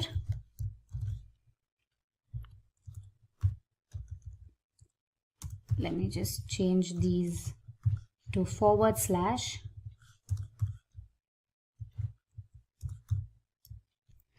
Okay, so we have our custom style sheet. So what I'm going to do is I'm just going to copy this and just paste it in our, and then you can just paste it here. All right. So I think we've added all the dependencies and the custom style sheet and everything. So now let me just close all of these files. What we can do now is that we can go ahead and take the code from the source here. So I'm just going to copy the body tag. All right. So I'm going to copy this till the footer, and then I'm just going to paste it in my component.html file. So as mentioned earlier, I will create components and then place the code for specific parts of the UI in these components. So let me just see if I've got everything here. Okay. So I'll be creating 4 components. The first one will be for the navigation bar. The second will be for the introduction. And then the third one will be to display the courses that we're providing. And then lastly, we'll have the footer component, right? So first, let's create these components. I've also created a components folder here in my app folder. So I just have to type in the command nggc. First, we'll create the component for the top navigation bar. So I'm just saying nggc. So I'm just going to say components / navbar.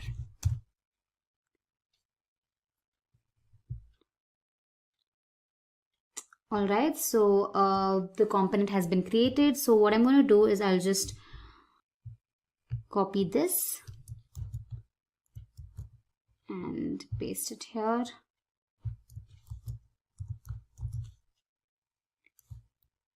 Alright, and the next component I'm going to be creating is for the introduction, right? So I'll say nggc components / intro. Alright, so I will have to take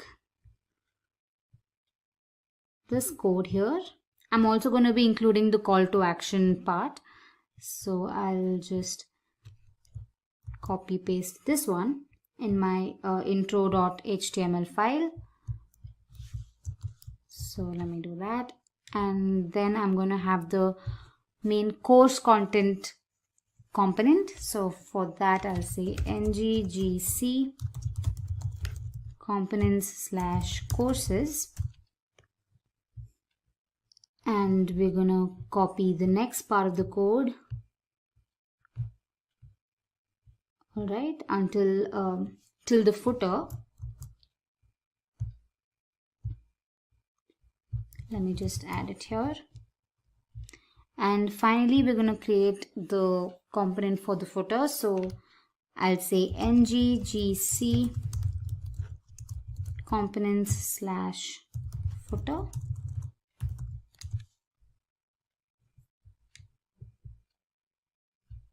And the last part of the code, I'm just going to add it there.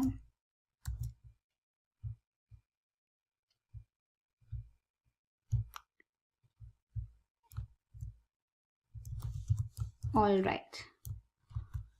So now we'll have to create the custom HTML tags for these components and then place it in our HTML file, right? So first one that we created was the navigation bar. So here, head over to the TS file, just copy the selector, and then here, and then in our app.component, let me just create the tags.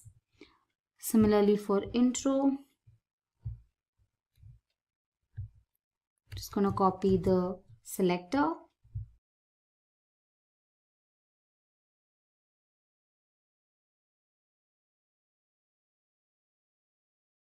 And then for courses, so we have app-courses, that as well.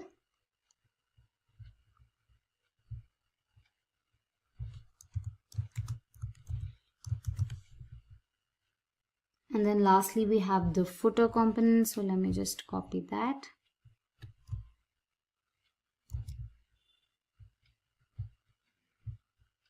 Paste it here.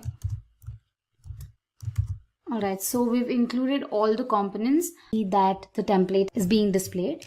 So you have the navigation bar, you have the intro component, and then we have the courses component, and finally we have the footer component, right? Okay, so now that we have the template ready, we can go ahead and customize it according to our needs. So now I'm going to be making a few changes to the code. We're going to add the Simplilearn logo. We're going to change the tagline here. We're going to display something else over here. All right, so let's go back to our VS Code to customize and display the final output. So here, the first thing that I'm going to be doing is changing the message here. I'm going to display Simplilearn. For that, in our navbar component, let's go to the HTML code. And here, instead of start Bootstrap, let me just type in Simplilearn.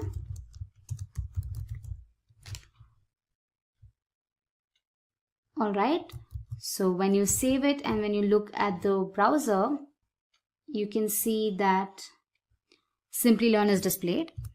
And the next thing that I want to do is I want to add the image, right? A Simplilearn logo. So what I've done here is I've already added the logo .png file in my assets folder. So I'll just go ahead and provide the path to this.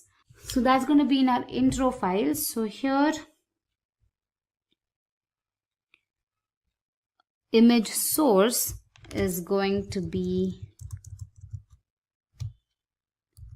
assets /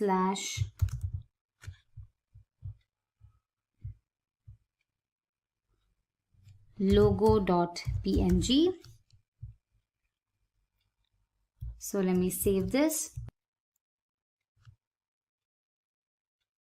So there we go, the logo is displayed.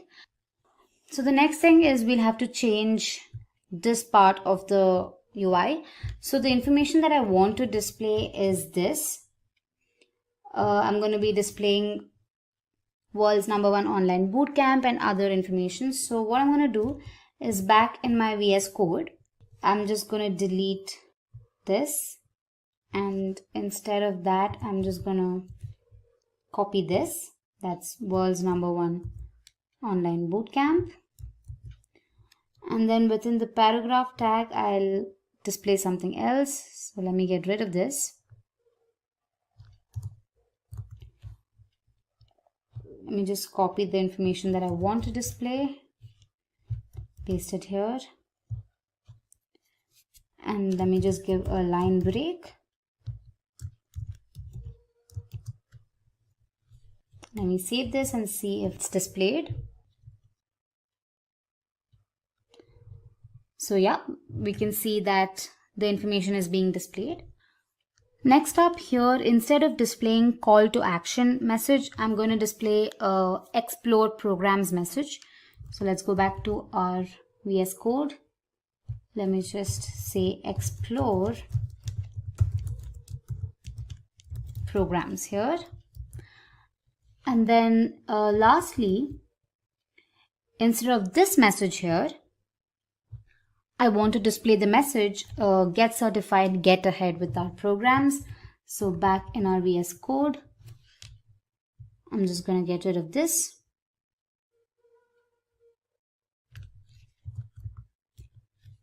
And paste this instead.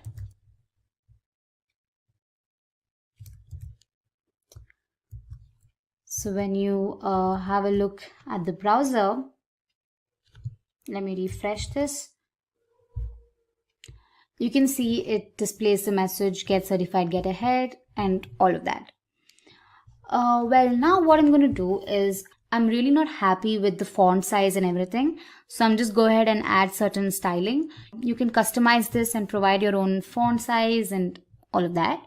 So here I'm just going to mention style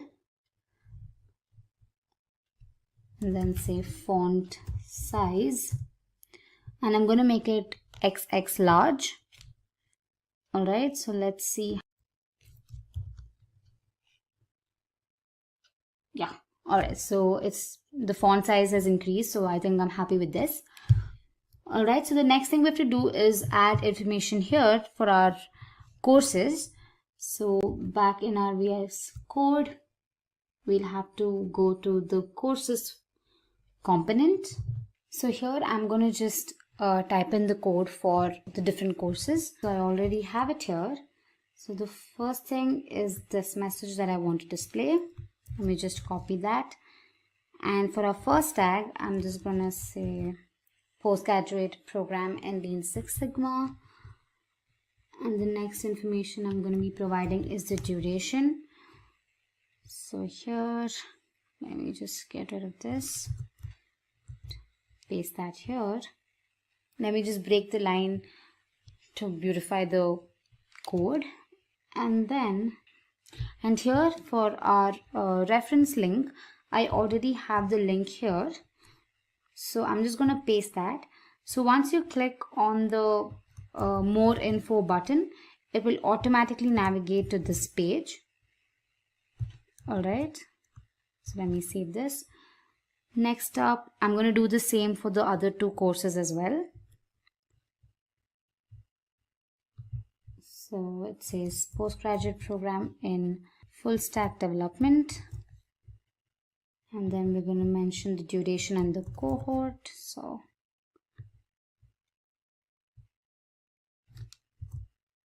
let me paste that.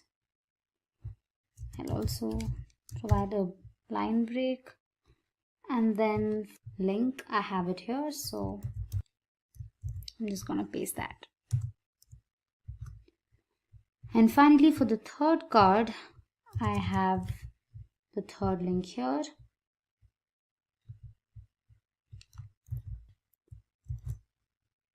Let me get rid of this extra code and paste this instead.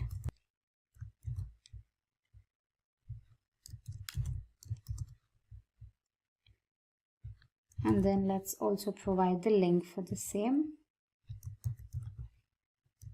Alright, so let me save this and have a look at the browser. So you can see that the information has been added. You can see it displays postgraduate program in Lean Six Sigma, full stack development and cybersecurity. So once I click on more info, it leads you to that page that shows the overview. Alright. So now the next thing on the agenda was to display a short video and then the link to our YouTube channel. So let's go ahead and add that in our courses component. So what I'm going to do is I'm just going to get the code to add a video from Google, and then I'm going to provide the source, which is going to be the video that I would want to display. So I've received the code. I'm just going to paste it here. So you can get the code on Google. So go ahead and just paste that. Also for the source, I have a video in my assets folder, which I have provided here. So when I save it and look at the browser, here we go. You can see the video here. Alright. And once clicked, it starts playing. Alright. And lastly, we'll have to provide the logo for YouTube and then the link to navigate to the YouTube page. So let's go ahead and do that. So here again, I've pasted the code for the YouTube logo. So here you can see that I've added the image that is youtube.png in my assets folder, and I've provided the source. And accordingly, I've also added the styling. I've provided a white background and I've also aligned the text to the center of the page. Alright, and I've also displayed the message saying check out our YouTube channel for technical videos and tutorials. And then I provided the link to our channel on YouTube. So let me just save this and head back to the browser. And here you can see that we have the YouTube logo and we have the message displayed. So once you click on the logo, it navigates to the Simplilearn channel on YouTube. Alright, so if you want, you can also change the message here for the footer. So here in footer.html, I can just remove this and paste this. I say Simplilearn Solutions and all rights reserved. When I save it and look at the browser, it must get updated. So yeah, there we go. So with the help of Bootstrap, we have successfully created a website which is basically a blog. And we've also added the reference links and images and logos to customize it according to our requirements. So yeah, this is it. This is how you make use of Bootstrap and embed it into your Angular for more responsive and better user interface. Let's have a look at the basics of routing. Now I'm sure that you've observed that the URL changes every time you click on a particular link or on an icon on the user interface, correct? Now this basically indicates that you are navigating throughout the application. Now to achieve this navigation, we use a mechanism called routing. Routing is essentially used to navigate through a website or a web application. But how is it achieved in Angular? Especially in Angular, routing plays a major role. It is used to create single-page applications. Now, these applications are loaded just once and new content is added dynamically.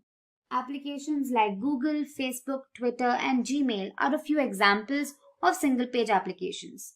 The best part of using single-page applications is that it provides an excellent user experience and you don't even have to wait for new pages to load, which by extension makes single-page applications extremely fast. But how is this new content loaded?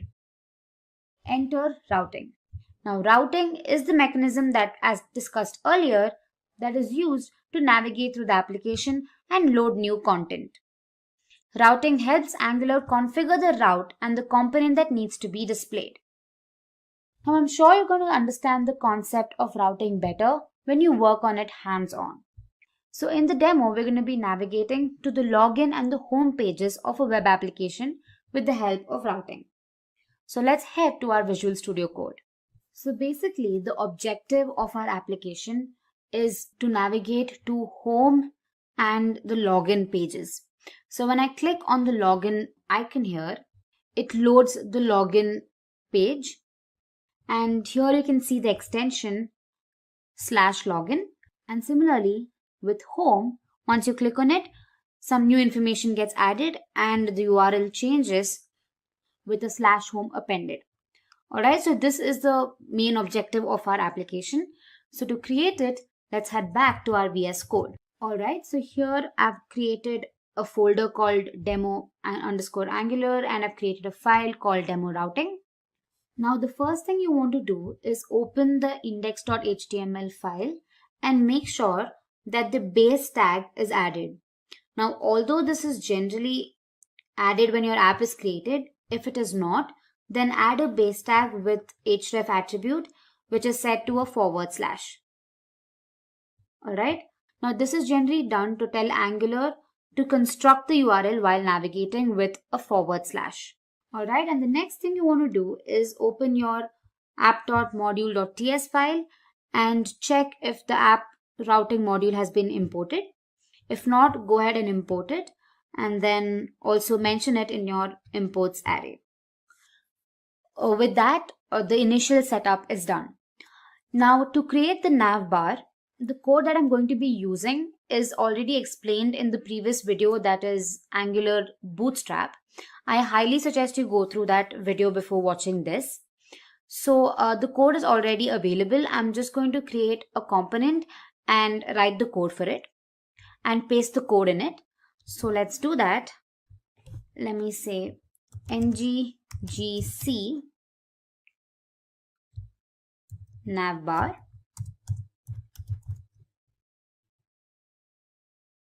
Alright, so this component is now created. Now here in my HTML file, I'll just get rid of this and paste the code for the navbar. So here we go. I've pasted the code for the navigation bar. And back in my app.component.html file, I'll just remove all the unwanted code here and just specify the custom HTML tag for my navbar. So let me just create one here. Alright, let me save this. Let me just run the application and see if it's displaying correctly. Alright, so when I open the browser, the navigation bar has been created along with these different options, that's home, about, services, and login. Alright, and we also have the Simplilearn icon here. Alright, now the next step is to generate the components to display the login page content and the home page content. Now again, I have used Bootstrap to define the user interface for these files. You can easily find the code online. Just search for Bootstrap login templates, and depending on your requirements, you can choose the appropriate one. So first, let's create the components for my two files, that is for the home component and the login component. So let's go ahead and do that. NGGC. I'm just going to call it login for my login component. All right, and then I'm going to say NGGC home for the home component. All right. So I'm just going to copy the code for the login component.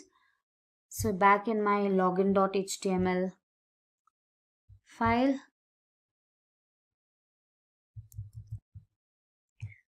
I'll just paste the code here.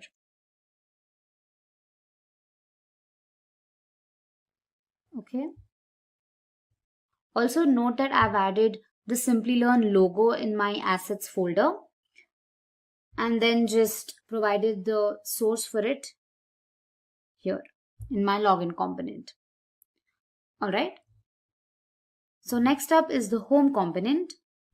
And if you've seen the previous video, that is Angular Bootstrap, you might have seen that we created 3 different components, that is intro, courses and footer, which included the content for the intro message, for the courses and the footer message, correct? So here we're going to just paste the code for all of these 3 and then just display it when the home button is clicked. All right, so what I'm going to do is I'll just paste it here. So this basically has all the content.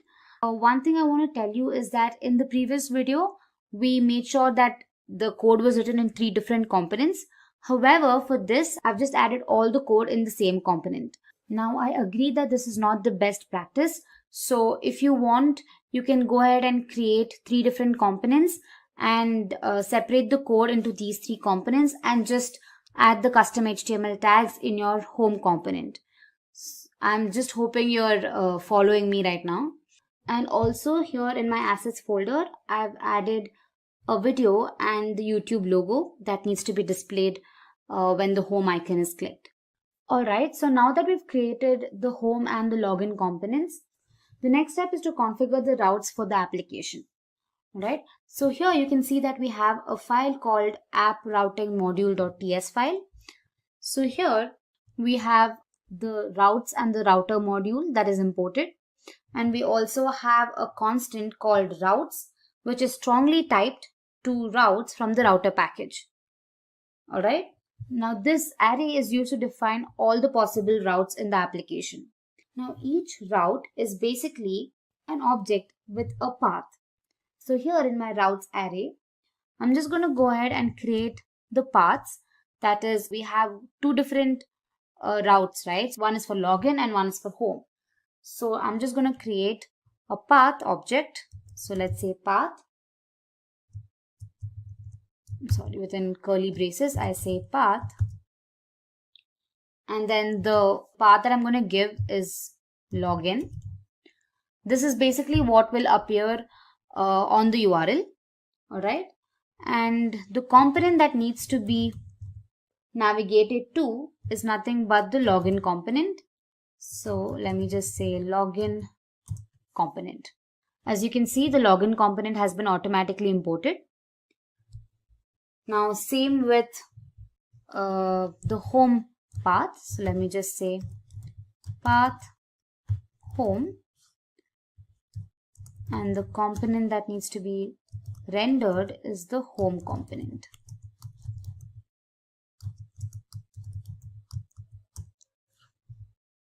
All right. Now the next step is to link these routes to a button in the nav bar, that is the home and the login button, right?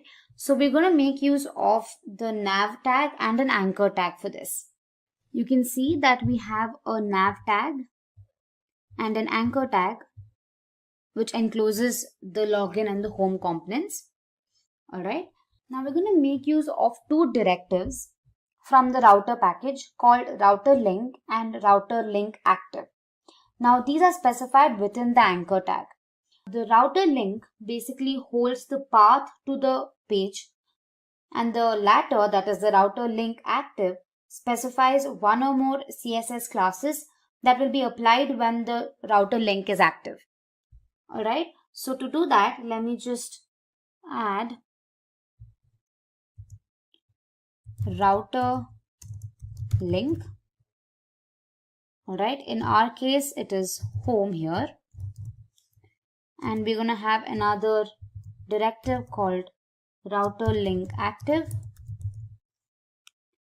And we're just going to say active here. All right. Same for the login icon here. Let me just copy this. And instead of home, the path we created for this was login. All right. So this is how you can bind the route to your specific button on your UI. Now, despite of all this, how are we specifying where these components are to be displayed? Right? The answer to this is using the router outlet directive. Now again, this directive is available in the router package. So we have to add that in our app component.html file.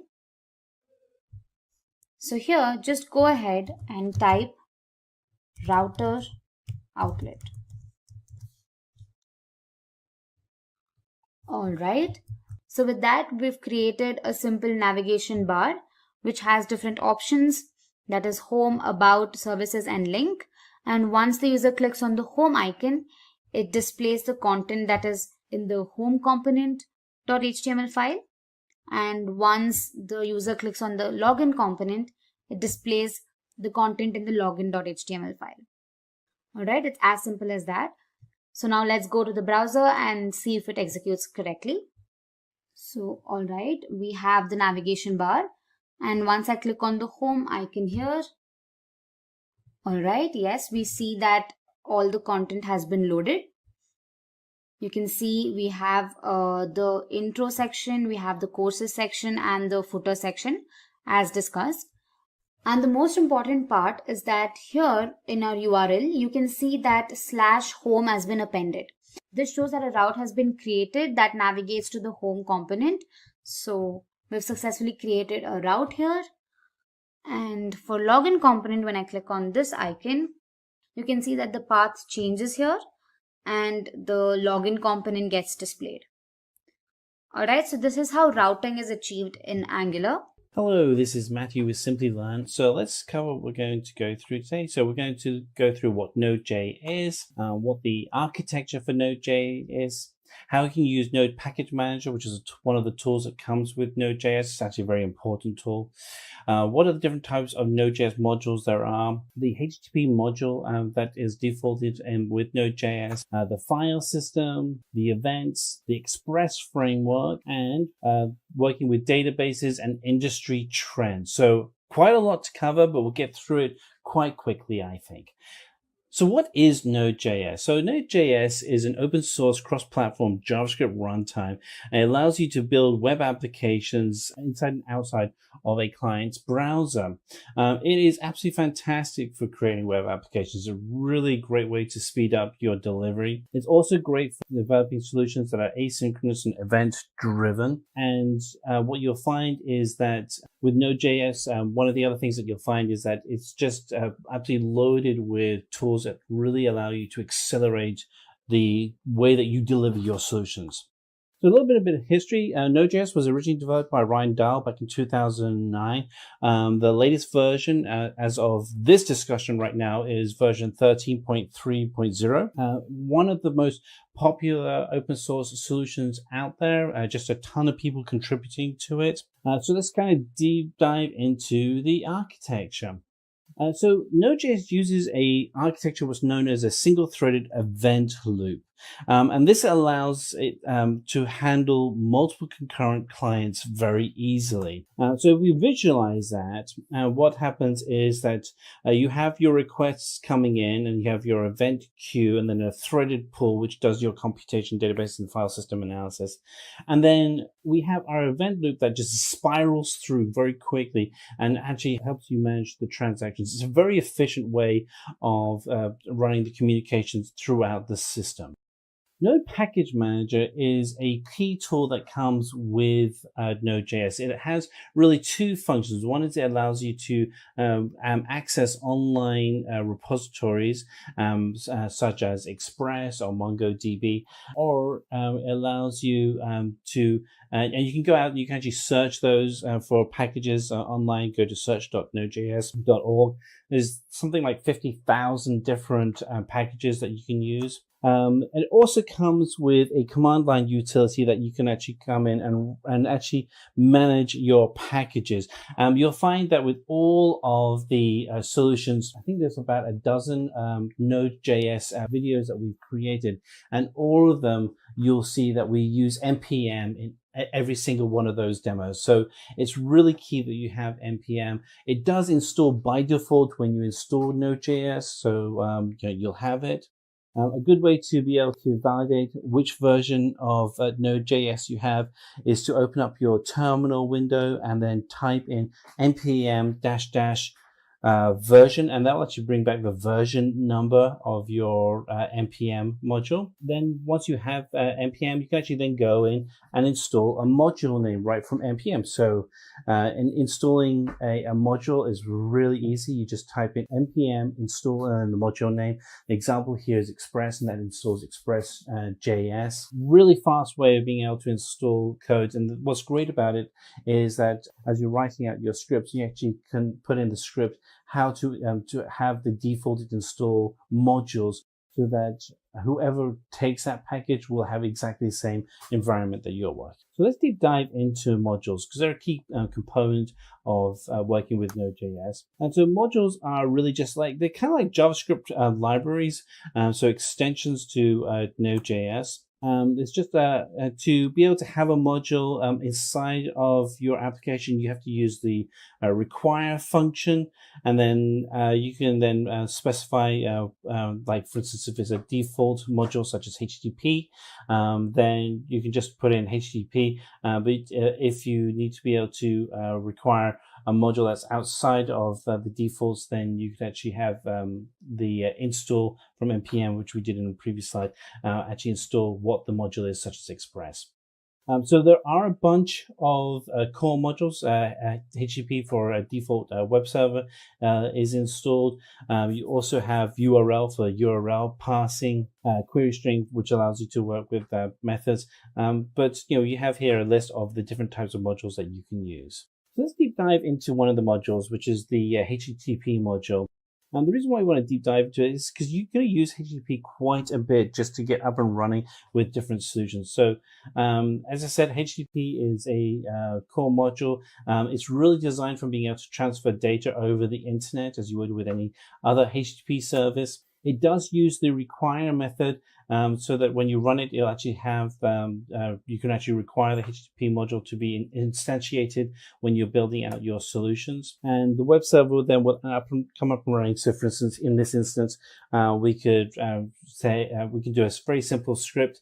We go through first line here as var HTTP equals require, and then requiring the HTTP server to be instantiated.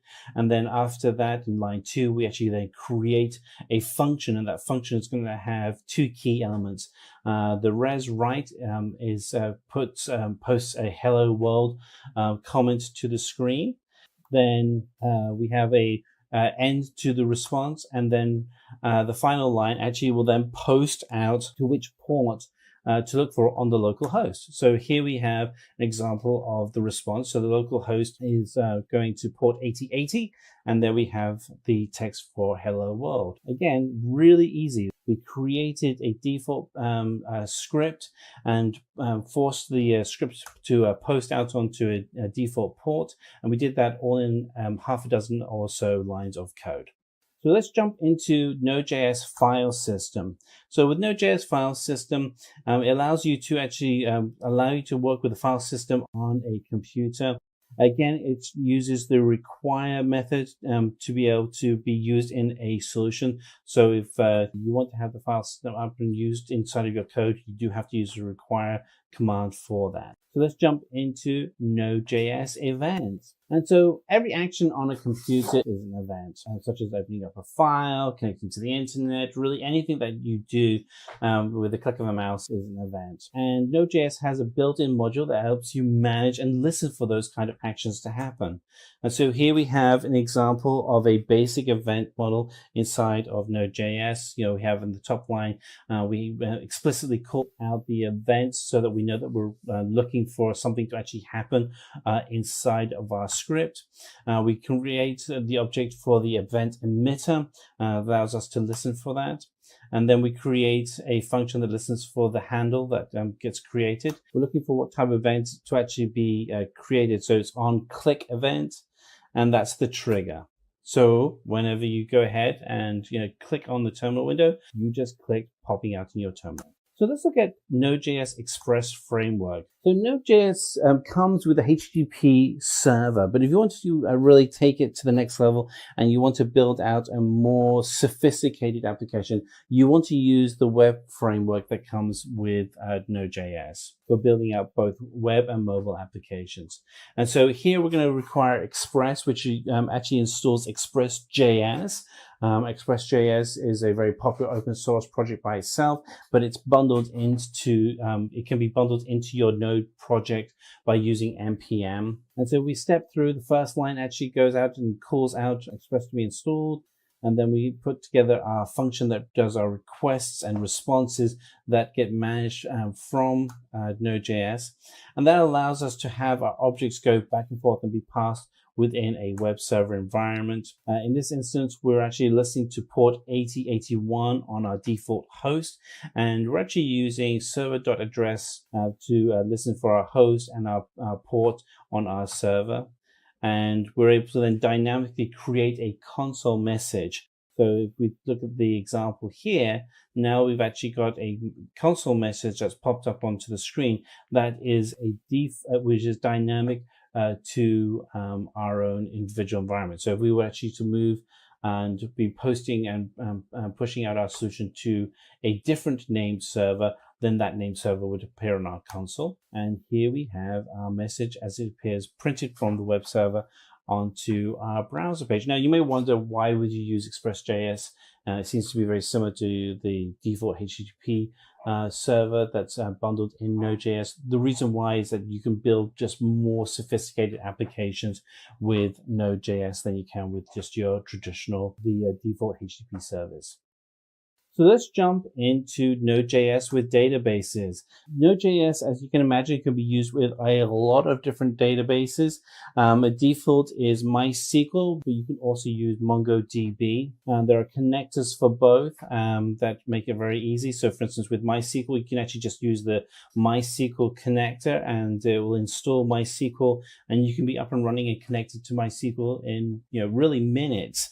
You don't have to wait for a long time to set up a server environment and get it running for what you need. The same is true for MongoDB. MongoDB, the difference between that and MySQL is MongoDB is a NoSQL environment. We actually have a MongoDB video where it shows Node.js and MongoDB working together with each other. I highly recommend for you to check that out if you want to see how that works. And as you can imagine, putting in MongoDB is also very, very easy. You just put in the variable to require MongoDB, and in the terminal window, you would just do npm install MongoDB. You actually install the full MongoDB environment on your local machine so you can actually do your development testing. And you then have to use the MongoDB Compass tool to be able to access and view your solution as you're building it locally. So let's go through a demo of putting together a very simple weather application using an API that allows you to see how you can actually control Node.js with your own scripts. Let's go and create a Node.js weather app called Weatherly. So what you can see is we just put in a address and it came back with the degrees Celsius in Bangalore. And you can put in New York and select weather, and we're actually pulling against an API here that allows us to get the actual temperature. And so here we have, it's 22 degrees in New York City right now. So let's go ahead and show how you're going to build this out. So the first thing you want to do is we're going to use Node.js. That's what we're building all of our solutions on. Node.js, which is nodejs.org, is the website. And you have options for downloads. We're going to go with the latest download. You also have download options where you can download for other operating systems. By default, when you actually go to the website, it'll detect which OS you're running and give you the appropriate download. But you can go and choose out other versions if you wanted to. And you'll also notice that the latest version of Node also includes Node Package Manager, or NPM.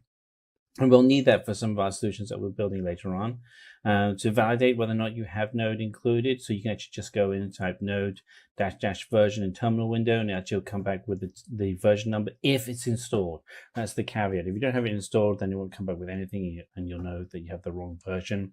Same thing for NPM. Go to npm -- version, and if it's installed, boom, you can get a version that's that you can validate is yours. And we're up and running with the latest versions of Node here. You can also want to have a text editor. Now, my personal preference is VS Code or Visual Studio Code. You go to code.visualstudio.com, and it's an open source software from Microsoft. It's really good. It's and it will run on all leading OSs. And it allows you just to run and install a really nice text editing tool. And it's really like Notepad on steroids, but it's just really, really good.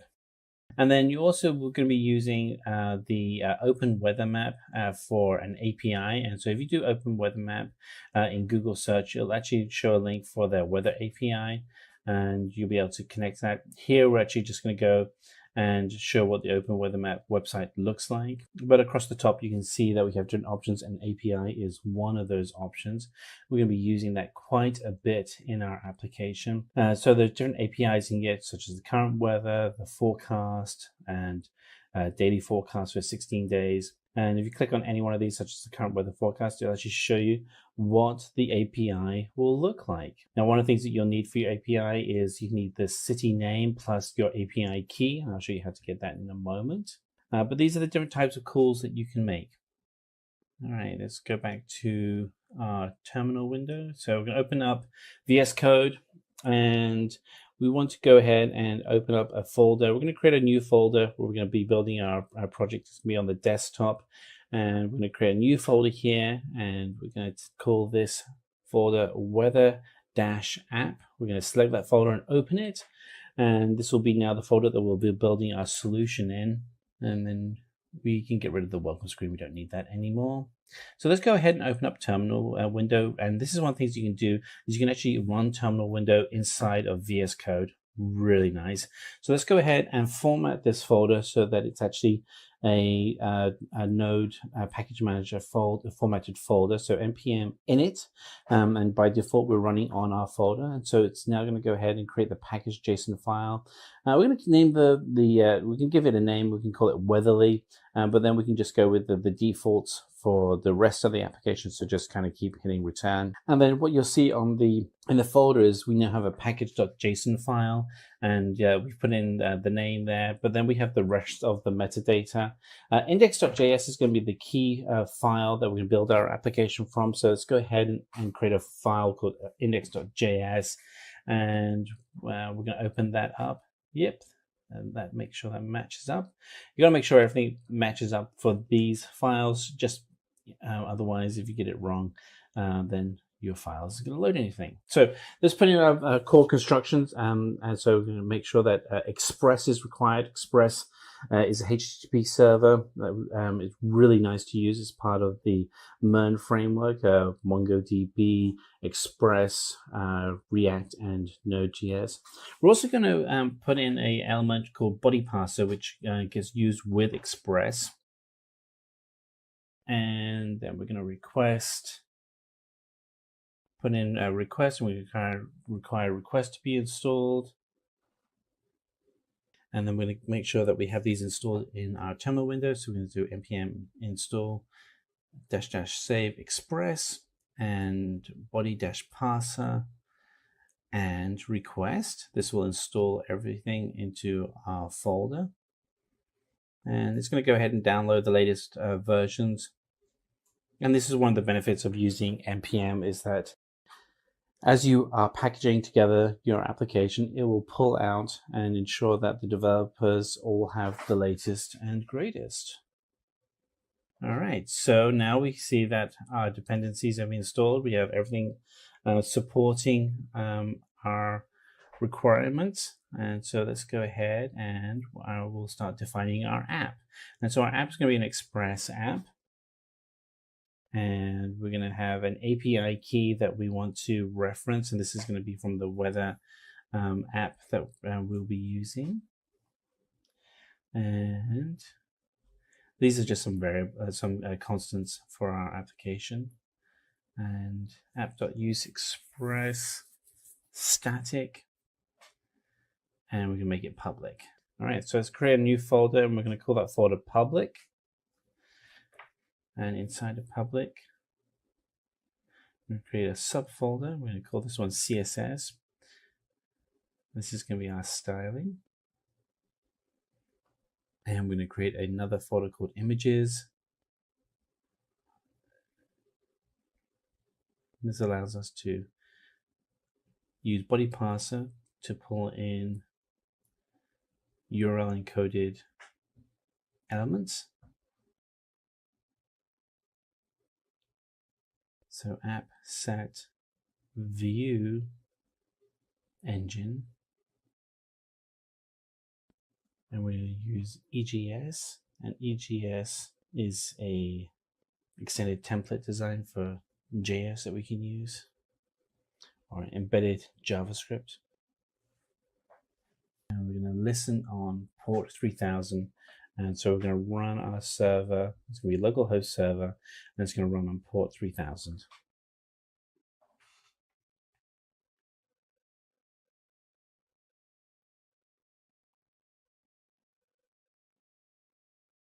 In our console log, we're going to put instructions to tell us that the Weatherly app is listening on port 3000.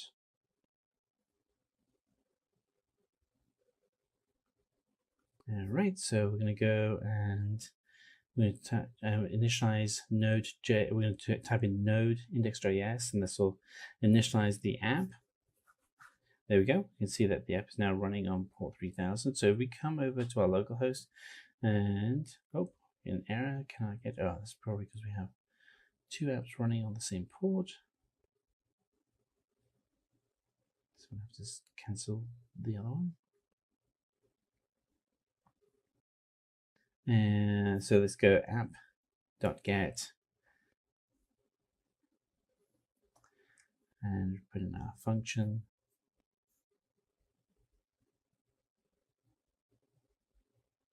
Render index.js. Oh, that's right. We'll make sure we're rendering the correct part of our solution.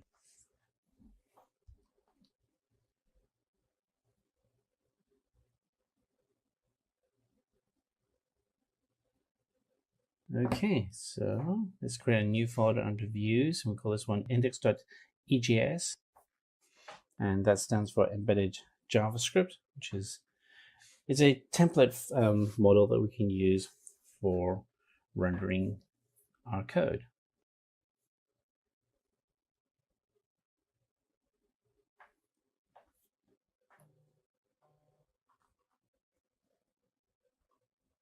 Right, so we're just going into our EGS file and putting in our defaults. So I'm going to link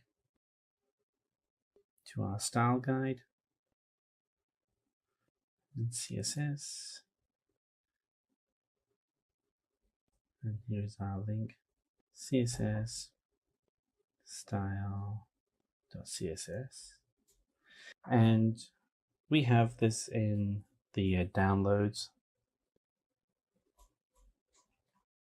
You can go ahead and download this. We're going to have a default CSS file that you can use. All right, so under CSS, we'll type in CSS. So we actually have something we can reference. And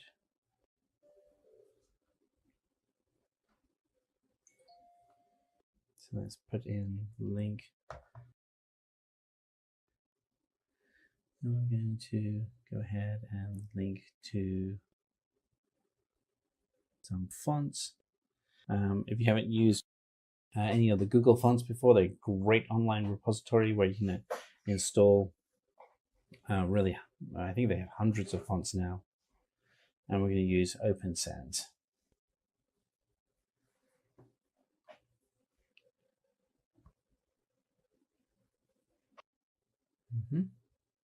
Okay. All right. So let's start putting together our content on our page. So we'll put our container.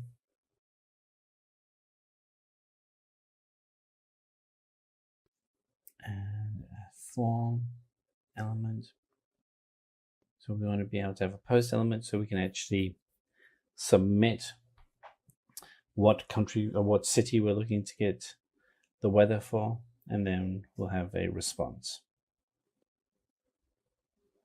So it's just going to be a text field followed by a button. So put city as the name of the text field.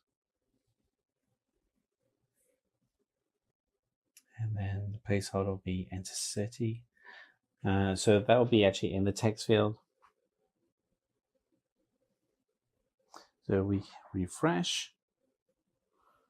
Oh, still getting an error. Let's go back to look at our code. We need to rerun. Let's rerun. So node index.js.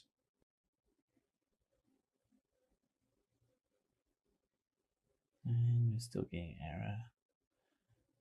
So we couldn't find the module EJS, so we need to make sure that we're pulling this into our code correctly.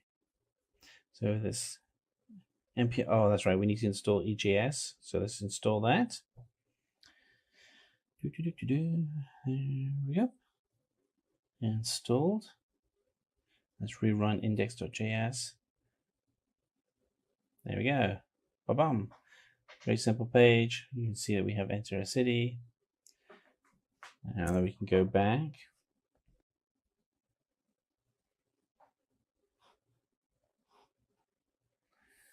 All right, so let's go in.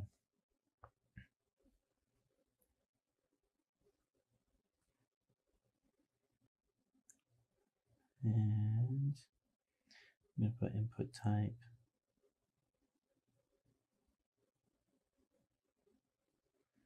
ID submit. And this is going to be a submit.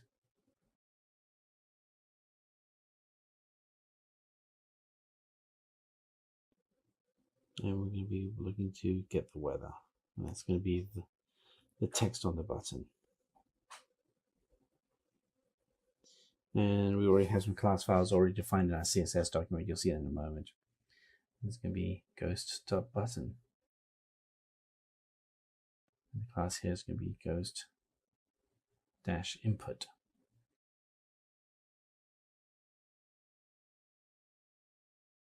Okay, let's rerun that. Index.js. Now you see that we have a button there. We don't have any styling yet. We need to bring that over. So let's go over to our CSS file, and it's blank. But we already have everything already written in a package. And so again, you'll find the complete program here can be downloaded in the details for this video. And you can see that we have all the CSS styling correctly saved. So make sure we save that file. Type in the comment styles are. Let's close out that comment. And so you can go to https codepen.io and it's /official_naveen/pen/rjkni, and that will give you all of these files. All right, let's rerun everything. So node index.js. All right, so we're starting to get some styling. We have our text field and our button. Now, let's go back to VS Code.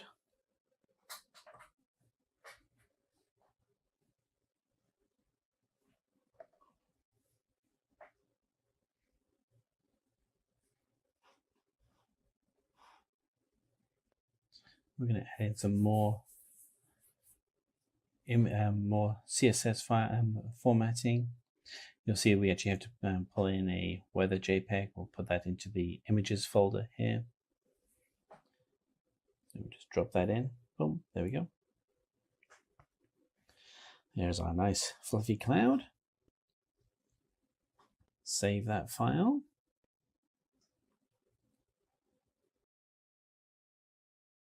You'll see that everything is pulling in correctly for our index.egs file. Let's go back down to terminal window, rerun the index.js node, and now we get a much more pleasant design. So you can actually see the text is in white for the get weather button. And we have that in our base container, which is the first thing that you see on the screen.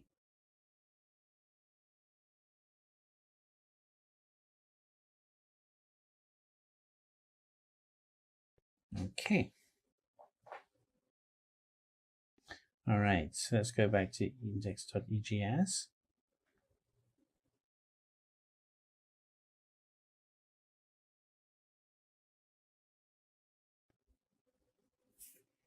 All right, so what we want to be able to do is put the weather on our screen here.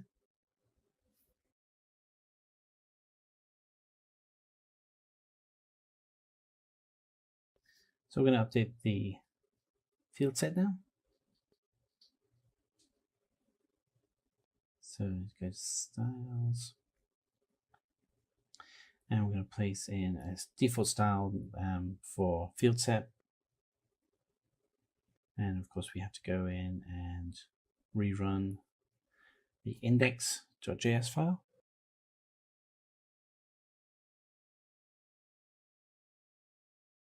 You'll just see a little bit more padding around the actual application.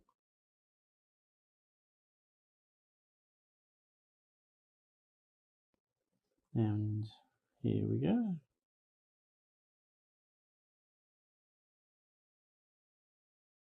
And we've got an error. That's all right. Means that we can fix this.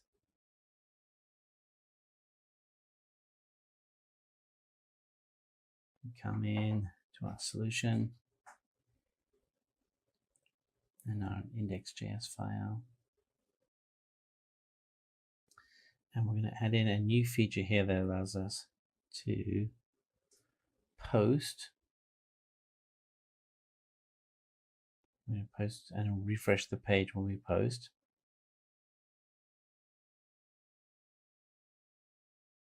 And we will put in the city and we'll pull that from our input text, which is labeled city.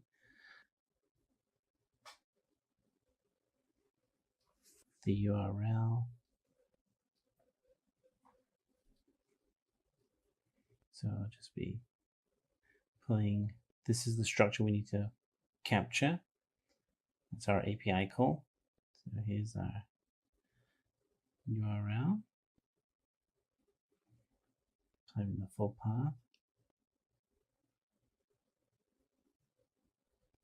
And we're going to have to make some changes here, obviously. So we want to dynamically post in the city name. So let's change that here.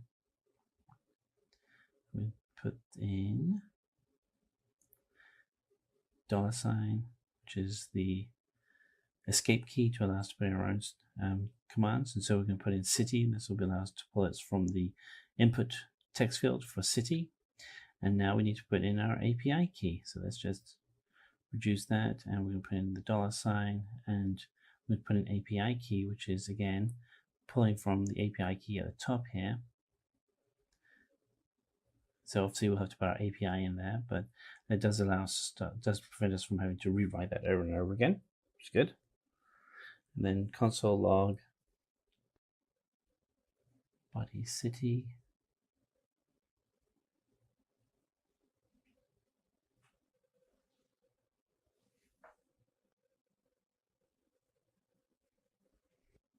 Okay, so let's sign in, and oh, we're already signed in, so that's good. So that's my account. But you can sign in with your own. You need to get an API key, so select APIs and create a key name. So this one, we're going to call it Weatherly. That's the name of our app. And here we go. Here's our API key that's been created. So we just want to copy that.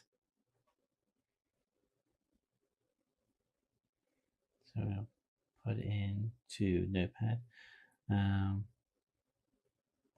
You will have to generate your own API key, though. If you reuse the one I'm using here, it simply won't work for you because it's tied to the app that I've created. So just go ahead and just render your own API key.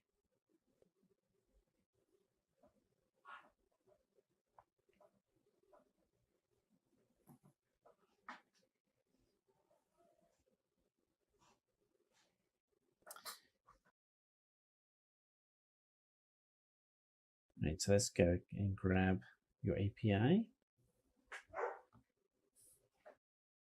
And we go back over to our app. We'll just paste in the API here.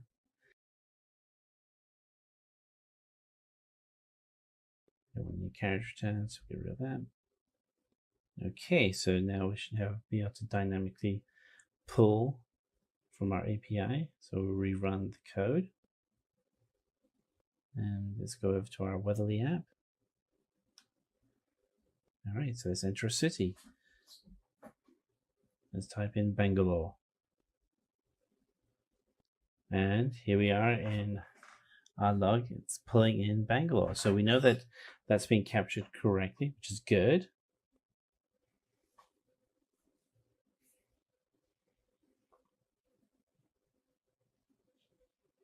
Now we're going to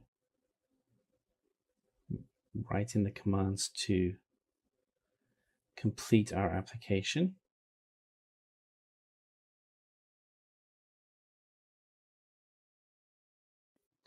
Okay, so we're going to respond.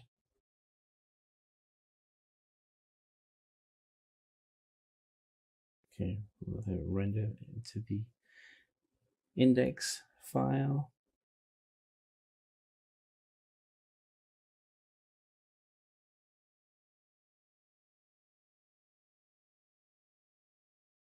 And if there's an error, please try again.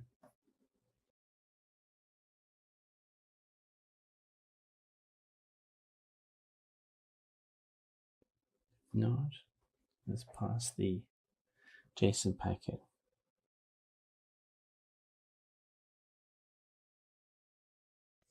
into the body of the script.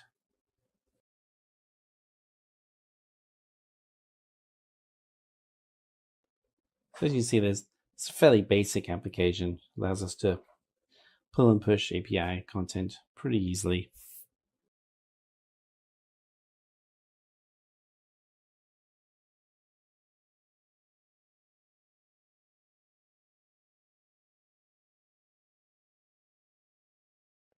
If there's any error messages, we'll make sure that we tell the user to try again.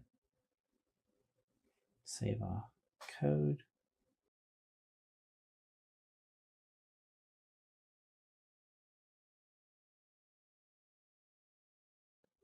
And we'll put the weather response.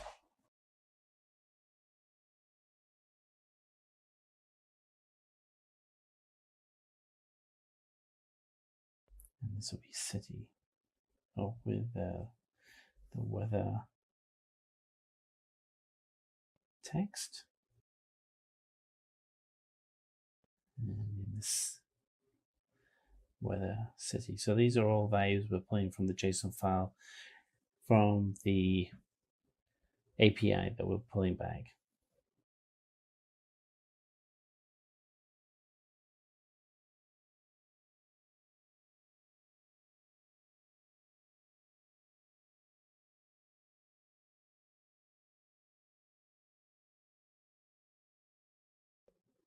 Okay, good. Good, looking good. Make sure everything matches up correctly.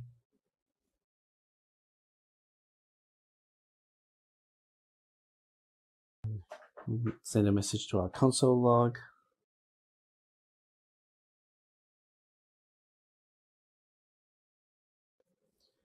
Looking good. Let's rerun the app. Node index.js. Okay, everything's running correctly. Let's rerun the app. Good. We'll type in Bangalore. Hit get weather. And now we have all the information in our terminal window. So by pulling back body, actually pulls back the full JSON packet that we get from the API request. And you can see that we have just different matchups here. So like for instance, you see clouds is a description.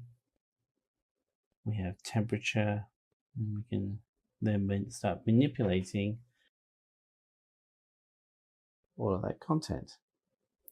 And so we want to make sure that the value comes back in metric. So we just added in a new value there. So we ran the script. Let's go in and rewrite the application. Type in Bangalore.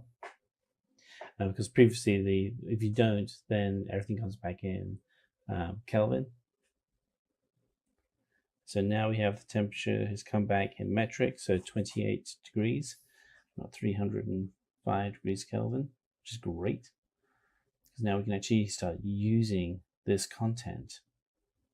As you can see, there's a lot of content here, so we can actually really use it to modify our presentation.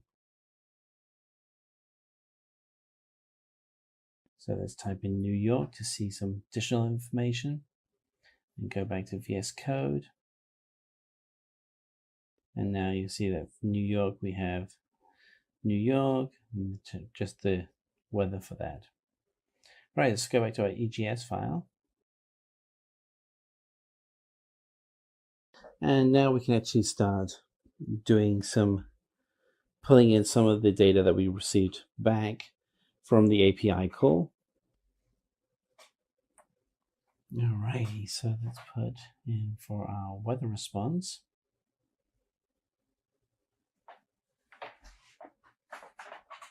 We'll just put in a paragraph here. Okay. So if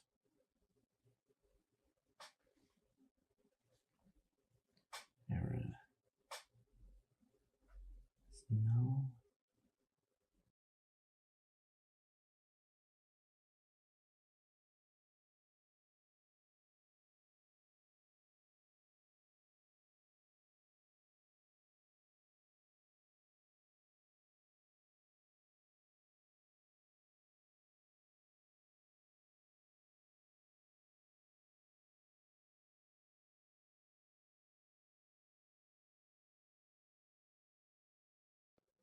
okay. So this is the EGS template doing the work.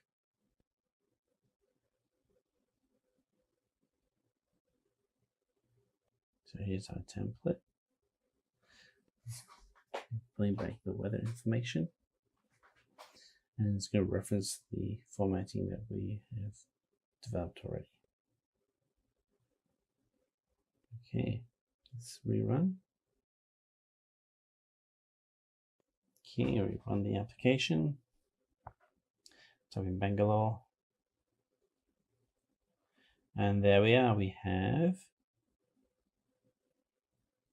and we can do,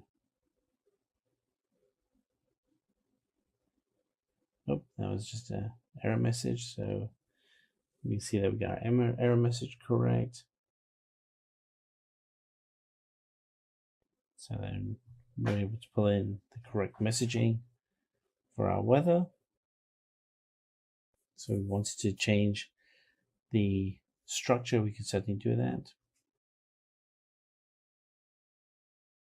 And so if we type in New York, it's going to default to New York City. It's 23 degrees with clear in New York. And that's our demo. So finally, let's look at some of the industry trends and why you'd want to learn Node.js. So there are some number of really key things. One of them is that JavaScript simply is just an extremely popular and highly in demand scripting language. Having Node.js is in the top 10 most in-demand jobs worldwide. So there's lots of opportunities. We've seen things such as, Node.js, the number of downloads has increased by 40% over the last year. Is just tremendous, the number of people looking to install Node.js, not so much because they're just trying to download and install it, it's because they're actually using it, which is fantastic. More importantly, some of the biggest companies out there are using Node.js, so you can actually get work with them. And we're seeing that just the core value of JavaScript continues to increase. So on the right-hand side of the screen, you see that JavaScript is now the number one programming, scripting, and markup language out there, outside of HTML and CSS. And so just tremendous popularity. And what we're finding is that Node.js developers continue to get more and more salary options. You can see here that in India, the average salary option is around 613,000 rupees, which is just phenomenal. And then in the United States, a mature Node.js developer can be easily looking for a salary of 104 or more thousand a year. In this session, we will learn about the database and the need for a database. Then we will transition to SQL and see some basic SQL queries. After knowing what a SQL query is, we will see the features and applications of SQL query. And then we will have a hand on some of the basic SQL queries. So hey everyone, I'm Abhisar Ahuja from Simplilearn and welcome to this video on SQL Basics for Beginners. But before we begin, if you love watching tech videos, subscribe to our channel and hit the bell icon to never miss an update. Let's start with database. A database is a vast collection of data that is stored and retrieved electronically from a system. In today's world, data has become the new oil, which has mandated companies and businesses to rely on an excellent database to store their vast amounts of data. Every millisecond, the tech giants are accumulating vast amounts of data that need to be stored. The database comes with features to update and effortlessly manipulate data, and not only that, these database provider companies ensure the data to be safe and secure. They also provide tools to extract useful information to help the companies make meaningful decisions. After knowing about the database, let's see how SQL communicates with the database to get desired results. SQL stands for relational databases. Now let us see how we write a basic query. There's a customer table with columns, customer ID, customer name, age, gender, date of purchase, address, item, and price. And we need to extract the customer ID and customer name from this table. So we will write a query, select customer ID, customer name from customers, semicolon. When we will execute the query in MySQL Workbench, we will get the desired result, that is the output table, with customer ID and customer name. This is how we write a query to extract the information from the database. We'll see some more queries as the session proceeds. Now we'll see what the features of SQL are. SQL lets you access any information stored in a relational database. With SQL queries, data is extracted from the database in a very efficient way. The structured query language is compatible with all database systems from Oracle, IBM to Microsoft, and it doesn't require much coding to manage databases. Now we will see applications of SQL. SQL is used to create a database, define its structure, implement it, and lets you perform many functions. SQL is also used for maintaining an already existing database. SQL is a powerful language for entering data, modifying data, and extracting data in a database. SQL is extensively used as a client-server language to connect the front end with the back end, thus supporting the client-server architecture. SQL, when deployed as Data Control Language (DCL), helps protect your database from unauthorized access. After knowing SQL with its features and applications, let's go through some basic queries in SQL. That is DDL, Data Definition Language, DML, Data Manipulation Language, DCL, Data Control Language, TCL, Transaction Control Language. DDL or Data Definition Language consists of the SQL commands that can be used to define the database schema. Let's see DDL commands. Create command is used to create the database or its objects like table, index, function, views, store procedure, and triggers. Drop is used to delete objects from the database. Truncate is used to remove all records from a table. Alter is used to alter the structure of the database. DML or Data Manipulation Language consists of the SQL commands that deals with the manipulation of data present in the database. Insert into command is used to insert data into a table. Update is used to update existing data within a table. Delete is used to delete records from a database table. Select. This command helps you to select the attribute based on the condition described by the where clause. TCL or Transaction Control Language. These commands deals with the transaction within the database. Commit commands commit a transaction. Rollback command rollbacks a transaction in case of any error occurs. Save point. It sets a save point within a transaction. Set transaction. It specifies characteristics for the transaction. DCL or Data Control Language. It consists of the commands such as grant and revoke, which mainly deals with the rights, permissions, and other controls of the database system. Grant command gives user access privileges to database. Revoke. It withdraws users access privileges given by using the grant command. Now we will have hands on some basic queries in MySQL Workbench. Now we will see some basic queries executing in MySQL Workbench. So we will start, and first query we will run will be use SYS, that is the database. This command is used to select the database in which we want to create or manipulate any data. Now we'll see another command that would create a table.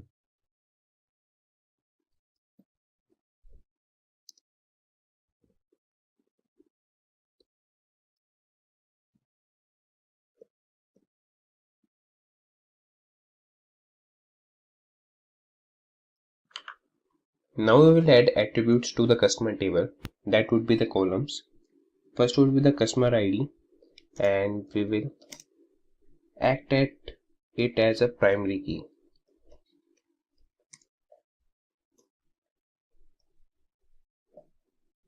The next attribute we would add would be customer name, customer underscore name, and its data type would be varchar.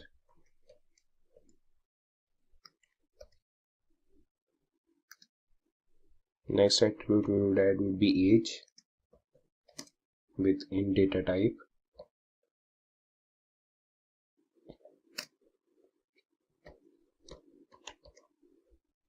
Next attribute would be gender with character data type.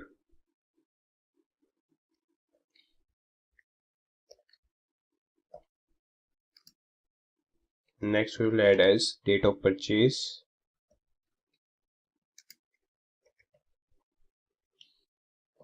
with date data type. Now we'll add another attribute that would be address with data type varchar.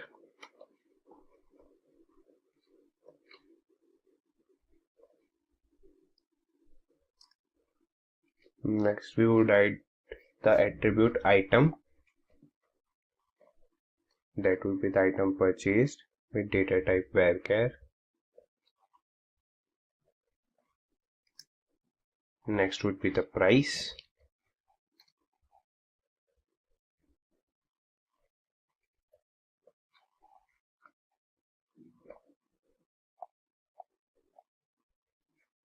Okay, for price we will make it as float.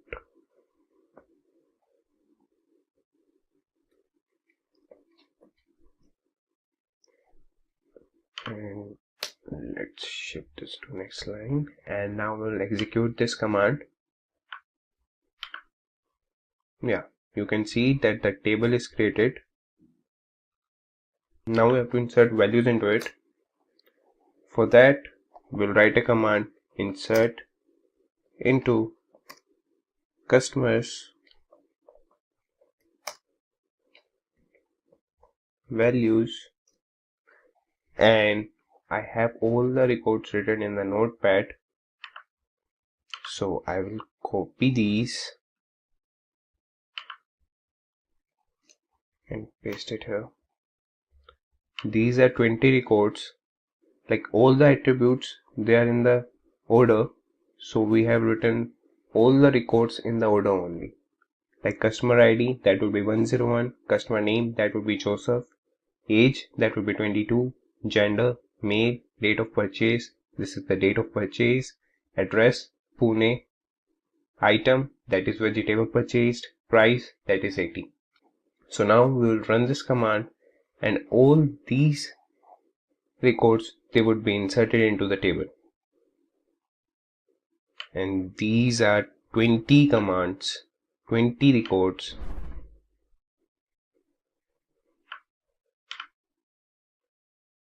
You can see insert into customer values. The command has been executed and they have been inserted into the table. Now we'll see the table.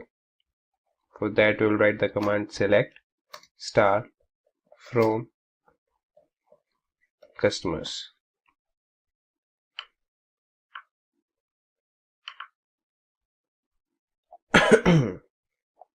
Here you can see the table in the output grid.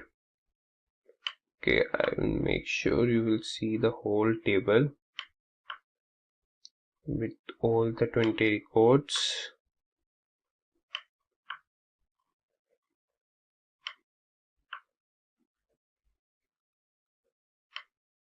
Yeah, you can see all the 20 records, they have been inserted.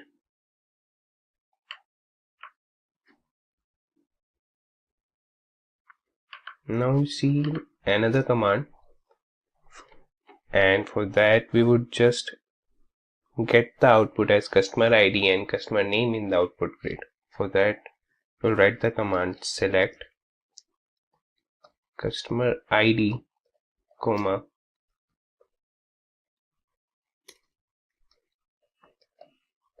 customer name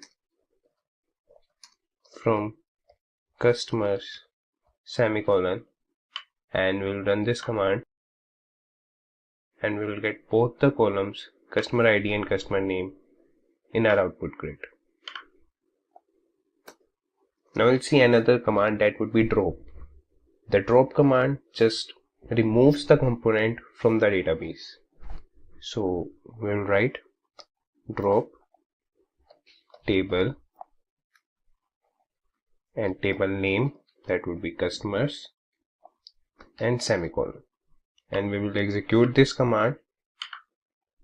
Now the table has been removed from the database. To verify whether the table has been removed from the database or not, we will run a command select star from customers, semicolon, and execute this command.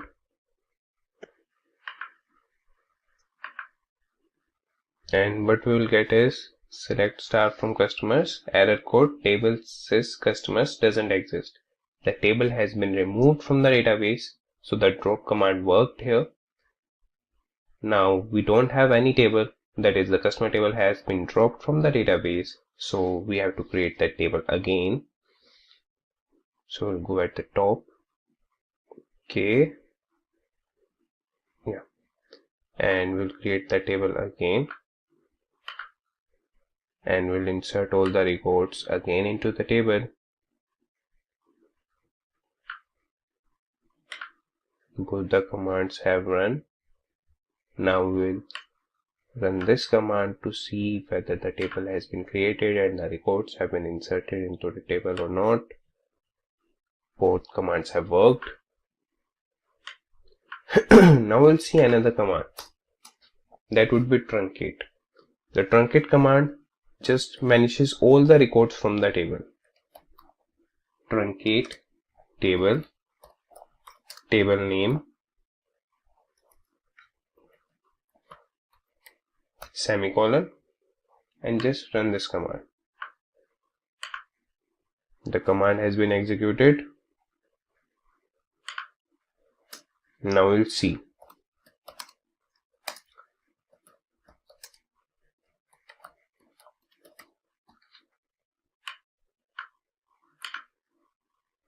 Yeah, you can see that all the records from the table has been vanished. So the truncate command worked here. Now to carry other operations, we have to insert all the records again into the table. We'll do that. We'll again go upwards and run this command. Insert into customers values and all the records, and we'll execute this command, and that command has been executed and all the records are again in the table. We'll run this command and check it. Yeah, you can see all the records then inserted into the table. Now we'll see another command, that would be alter. Alter command is used to update any record into the table. We'll see alter table, table name, that is customers. And now what we should do, okay, we'll drop the column age from the table. So we'll write command drop column age semicolon. Now we'll run this command. The command has been executed, and now we'll check whether the age column has been dropped or not. Select star from customers semicolon, and we will execute this command. Yeah, you can see the age column has been dropped off the table. So the alter command has been executed successfully. Okay, so now we'll see another thing. Like if you want to comment something during the execution, you can do that. Just write 2 minus signs and the text. This would be the comment. And you can also use slash star and the text inside it, and star and slash. So this is also the comment section. You can write comment with this syntax or with this syntax. They both work. Now we'll see another command, that would be update. This is also used to manipulate data in the table, to update any record into the table. So we'll write update table name, that would be customers. And what we should update? Okay, we will update a record. We will change the customer name and address, and we have the primary key as customer ID, so we will use that. So update customers, set customer name equal to James, comma, and address equal to Boston, where customer ID equal to 101. Okay, you can see here in the table 101 customer ID, the customer name is Joseph, and the address is Pune. We have updated command and we will execute it. Let's see. Okay, we have an error here. Yeah, that's correct. We will execute this command. Yeah, the command has been executed successfully, and now we'll check the table with the command select star from customers semicolon. You can see the row has been updated. the customer name is James here and the address is Boston. So the command has been executed successfully. Now we'll see another command that would be delete. So delete command is used to delete any particular record or any particular row. So we'll write the command delete from customers where customer ID equal to 10.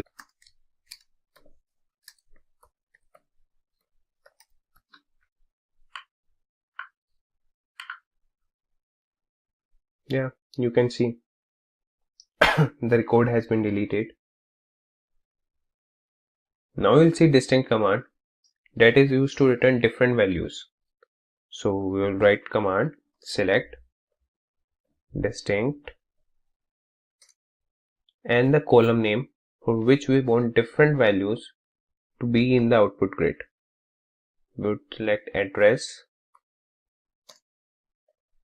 from customers and we will execute this command. Yeah, these are the address or these are the cities in the address which are different and which are unique, and we have get that through the distinct command. Now we will see minimum command. Minimum command is used to get the records or get the data that is minimum of all the data. So for that we will write the syntax select minimum like min. In bracket we will write the attribute name or the column name for which we want the data to be minimum as less price. This would be the attribute name from customers.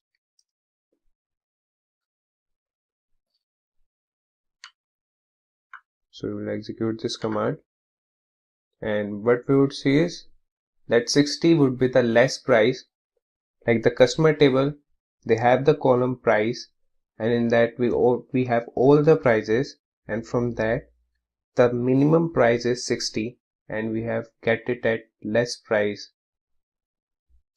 Similarly, we have the maximum command. To get the maximum amount from the column, we will use the maximum command. Select max, in bracket we would write the attribute name as max price from customers, and we will execute this command, and what we get is 3400 is the maximum price from the price column. Now we'll see another command that would be count. Count command, it returns the number of rows according to the query. So we'll run the query and see like how it works. We'll write select count and the attribute name, that would be customer ID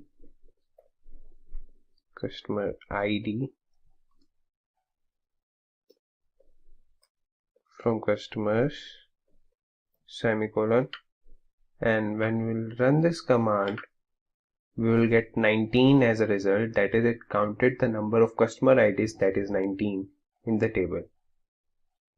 Now we'll see another command that would be average. So it just gets the average of the numbers, and how we do it, let the query select avg and the attribute name for which we want the average from table name semicolon, and we'll execute this command and we'll get the average of the price from the customers table. Now if you want to add up all the prices from the customer table, you can use the command sum. So how we will execute that command? Select sum, in bracket we will write the attribute name, that would be price from customers semicolon, and we will run this command and we will get the sum of the prices from the customer table. Now we'll see where command. Where command is used to filter records. Let's see it through syntax. So we will write select star from customers where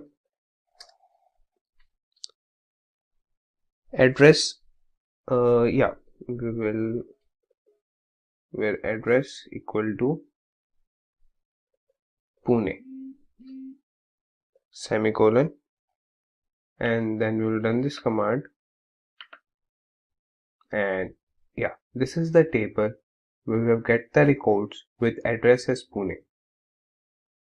So this is the functioning of where command. Now we'll see group by command. That is used to just group the number of rows that have the same values. We will see it through the syntax. Like we will write select count, attribute name, that would be customer ID,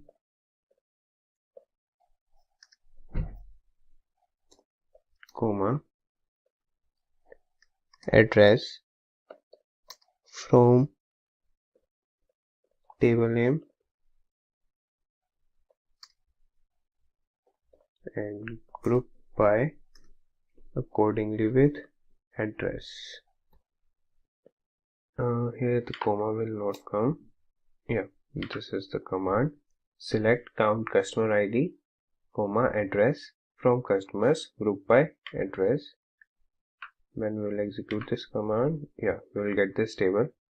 That would be, these are the different addresses, and these are the number of times, number of persons who live in this address with the count with respect to customer IDs. Now we'll see having clause with the help of an example only. Select count, attribute name, that will be customer ID, comma, address from table name, that will be customers, group by address, having count customer ID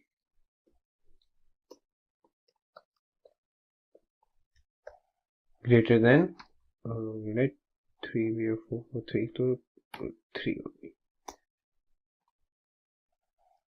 Semicolon, and then we will execute this command, and you can see the output we have got through this command, that is group by command, was this. And when we have added having clause, having count customer ID greater than 3, we just got the customer ID count with 4. Now we'll see another command, that is order by.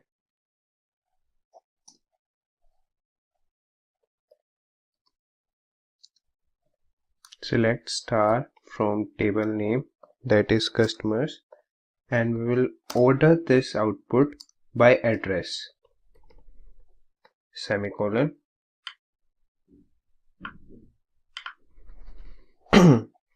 We have got the output with respect to the address. The address has been assigned alphabetically here. In this particular project, we'll be having a basic Angular setup ready. So you know it very well. To develop an Angular application, we have used a similar technique called downloading the Angular CLI version, and we have used ng-new, and the name of the project is project. And this particular project does nothing, have only one single component name called app, as you can see it right now here. Under the src, you have got app folder, app component.html, and here you see app component.ts. So that is one of the very basic component Angular can hold in. So this HTML contains a very simple message called welcome, and component.ts contains nothing special. It is just holding one title. And app.module.ts, if you see, It contains nothing special. Whatever it comes as a predefined, preloaded, it contains only those particular type of modules. And in my app.module.ts, if you talk about call package.json, inside my package.json, we have some additional dependency added, which I will tell you like what dependencies apart of Angular, which comes as a preloaded, are by default available. Now you can see here, animation, compiler, core, forms, localize, these are all by default are there. A part of that, we have also taken this Bootstrap as an additional dependency. So we talk about called ng Bootstrap, okay, which is the additional dependency we have taken. Bootstrap, jQuery, popper.js, rxjs, which anyways comes by default. And here these dependencies will be playing additional role during your development time. Okay, rest everything gonna be remain same as it is, but yes, these additional dependency like in jQuery, popper, and your say tslib, and you talk about like in Bootstrap, okay, jQuery, these libraries are additional to those, the one which comes as a by default. Okay, so once you have those additional dependencies added into your project, do not forget that in your angular.json you need to have additional declarations to be get added.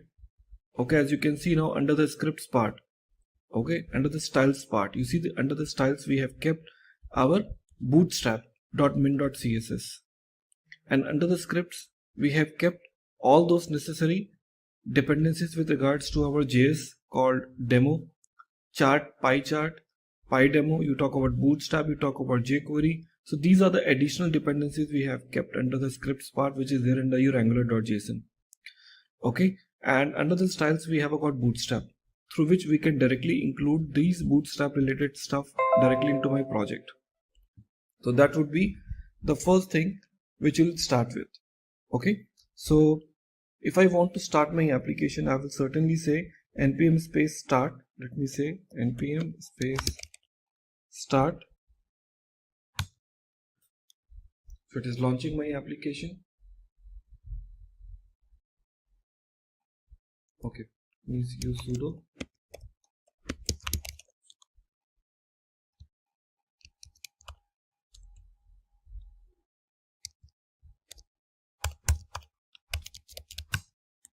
Now it is launching, and under the port number 4200 my application will be starting up now. It is saying port, maybe this application is ready somewhere, so let me check if it is available.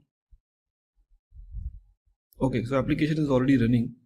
So inside my 4200, if I try to run, I can see this by default message welcome appears. So that's the only thing with regards to your project. So nothing fancy, it is just a basic stuff. Your application have some basic set of dependencies added, and along with this you have some new dependencies, and you say npm space start, and under the localhost 4200 your project will get ready. Okay, so in my previous example, you remember like we have created and done with our basic setup, and now it's time for us to go back and create some new component into my project. Now what is the first component I'm looking forward for? That is known as called navbar, for creating a navigation. So inside this, first of all, I want to open a new one. Okay, so I want to say ng space g space c space navbar. So let the new component get ready. Okay, so we have got navbar component ready with me. So this is what my navbar is, and inside this navbar I want to add some additional dependencies inside my HTML. Okay, so here I may have a lot of tags associated with me, but here I want to start with my body tag. Okay, so this is what I want to start with my body tag. Okay, and here onwards we want to start all my development. So within my body tag I will be writing a lot of other tags too, but first of all let me try to have some additional dependencies to be get added here. So I want to add the div, and here I would like to have some additional dependencies to be get added. As you can see right now, it is for jQuery, it is for your Bootstrap, it is a scripts. Okay, this is for charts, this is for chart areas, data tables. So these dependencies are very much required in order to start your basic development. Okay, And I want to continue developing this example by adding some new logic one by one. Okay, now what logic I want to add it now? So I will be using Bootstrap as a basic code. Okay, so first of all, I want to use the body with some body class equal to, I want to give this name called sb hyphen nav hyphen fixed. That is actually the Bootstrap class which we're associating with your, and here after that we'll be starting with my div tag. So after body, here see, this is the sb hyphen nav hyphen fixed which we have used. Now I'll be using some nav tag now, and inside my nav tag I want to say class equal to sb hyphen top nav space navbar space navbar hyphen expand, okay, space navbar hyphen, we want to use a dark theme, so I'll be using navbar hyphen dark and space bg hyphen dark. So this is the first thing we are using it now. Now inside my nav, okay, we want to use few more important details, like I'm saying like anchor. Okay, so with this anchor I want to say a, before href we want to say class equal to navbar hyphen brand, okay, space navbar, or else we can say href. We can use this, just add this single quotation and just say href equal to index dot html to go back, and after this we'll be also using this img tag also. So we just use this img src equal to, we'll be using some logo, okay, which will be there under the assets.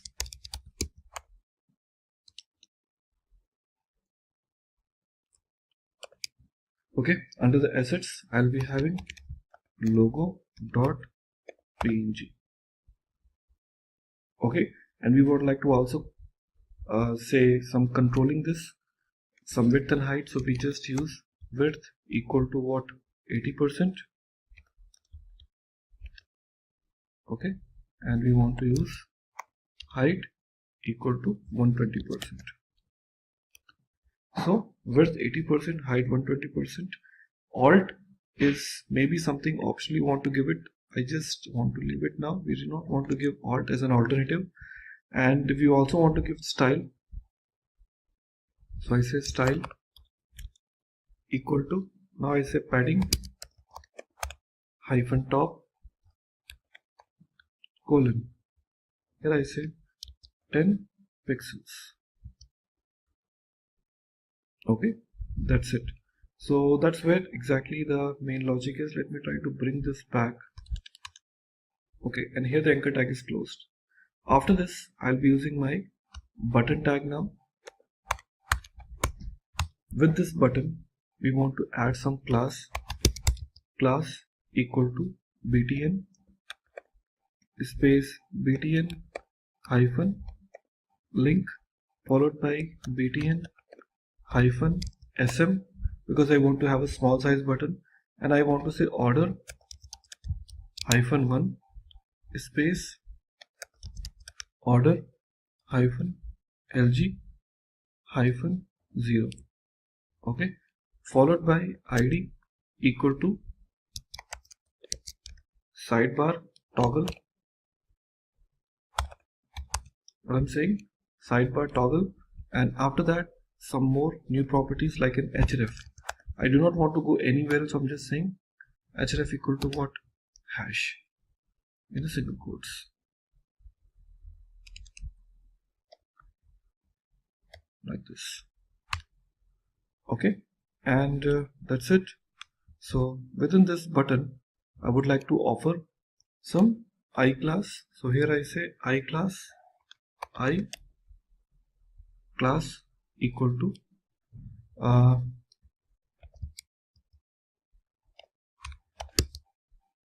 okay, fa hyphen bars Okay, this is a special class available, and that's it, which is there. Now here the I class is getting closed, and here the button is getting closed now. Okay, so this is the first part of my code now. Okay, now we talk about called navigation or navbar search. So here I'm starting with my navbar search. Okay, so inside my navbar search, we would like to offer some more new number of fields, so-called form. Okay, so I start with my form. Now with this form, I may not say action for a time being, so I'm just removing this action from this.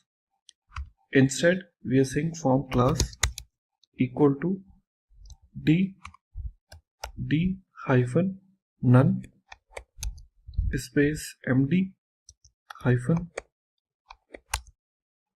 inline, okay, hyphen block hyphen block.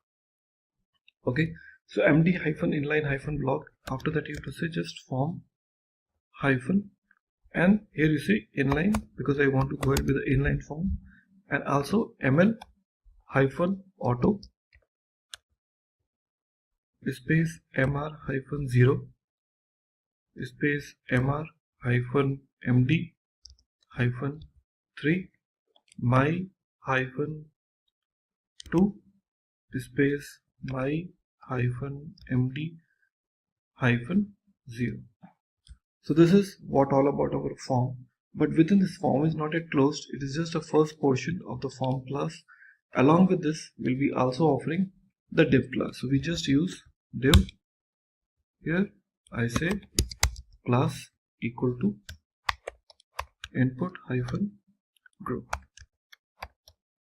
input hyphen group, and now inside this input hyphen group, I want to use input class. Input type equal to text, and here I say class input class equal to form hyphen control, form hyphen control. We would like to add few more classes here. First, it is form control type equal to what type? It is a type text, and now we say placeholder equal to search for. Okay, so this is a property for me where I want to use it, and a part of that search for we're giving it. So since it is giving, so we do not need to give double quotes. Search for is single quotes is okay now. And now area hyphen level equal to search. 1 second, let me try to make it. Okay, search here, and followed by a few more properties. So the first property I'm trying to use it. A part of this area search, we say area hyphen, okay, described by, and here we give the value called basic hyphen add on to. Okay, so this is how we are trying to add it now. After this, what next? After this, we would like to use another div tag now, div, and here we say class equal to. Inside this class, we may offer few more details. Okay, like I can say input group, input hyphen group hyphen append. Okay, that is a div class, and inside this div class I would like to use also another button. Here we say class equal to btn space btn hyphen primary. Okay, type equal to what? It is a button. So that's it. And after that, within this button, I would like to use I class equal to fas space fa hyphen search. Okay, that's it. So this is how we are making it first, and now we'll be going ahead with the next level. Okay, so let's get started with the next point now. So we have finished our div and div form. Now let me try to organize it properly. Okay, now the div and this part is getting close, and now we would like to talk about our navbar part. Okay, so here I'm starting with the nav part. So here exclamatory, and here I give the name for navbar. Just to tell you, like, this would be the navbar related stuff. Here I'll start with my UL tag now. So inside my UL, I say UL space class equal to navbar. Okay, so we have a call navbar hyphen nav, okay, space ml hyphen auto space ml hyphen md hyphen 0. So that is for my UL. So within this UL, I'll be having some li class also. So we have got li. Within this li, I'm saying class equal to. Now, what are the details I want? I say nav hyphen item. Okay, nav hyphen item space drop down. Okay, so nav hyphen item space what? A drop down now.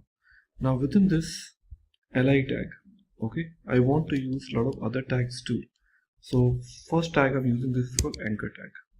Okay, so in this anchor tag we want to say a and followed by class equal to, well, I'm saying nav hyphen link followed by drop down hyphen toggle. Okay, after that space id equal to user drop down. Okay, id equal to what? User drop down href equal to, we just make it as just a hash because I'm not taking anywhere. After this hash we say role equal to button. So role will be a button type, and the job doesn't get over here. We also have some option called data hyphen toggle. Okay, data hyphen toggle equal to drop down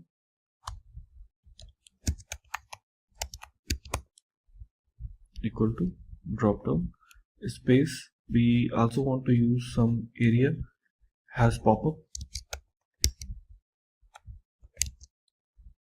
Okay, you can see there's a property called area has pop-up. So I just say true. Yes, exactly, it does have. And we also want to say area hyphen expanded. You see now area hyphen expanded. We're also saying false. A part of that, we also want to use some image within this. So image. So in this image we want to say src. Src will be under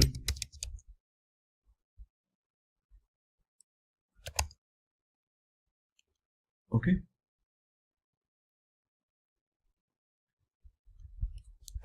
Assets. Under the assets it will be under id dot png. There's already, sorry, jpg. There's already one value available inside this id png. alt we don't want it as of now. If you want, you can add it, otherwise I'm just leaving it blank. I'm just using this option called style equal to, now border hyphen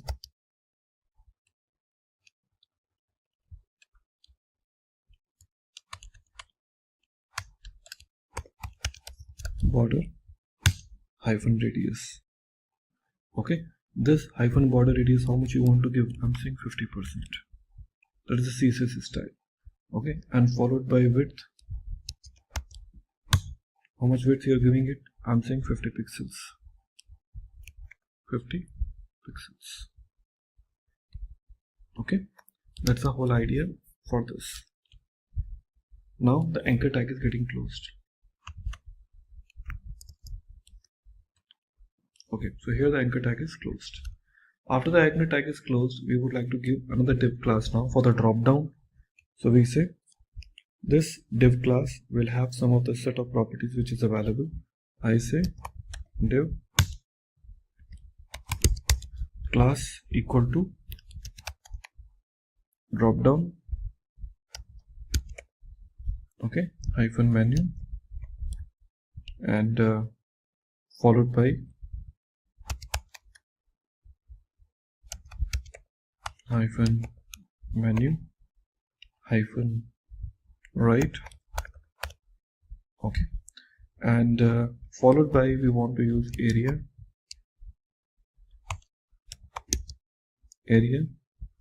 hyphen, you can see this option called label by, okay, equal to, give the option name called user drop down. I'm just giving the value user drop down. Value has been given. Now within this div tag itself, we'll be adding some more values. What those values will be? I'm saying anchor tag class equal to, now there is an anchor tag class equal to drop down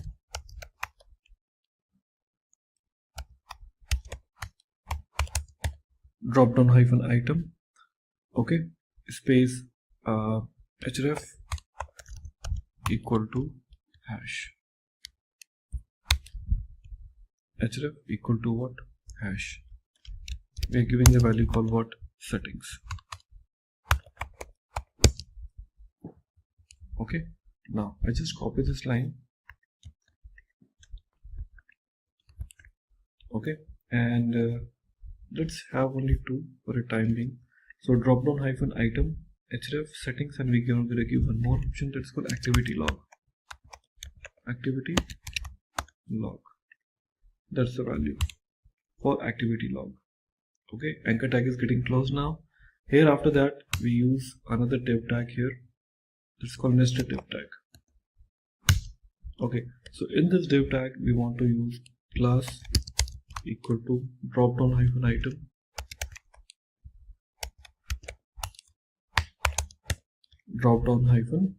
item, and I would say better drop down hyphen divider,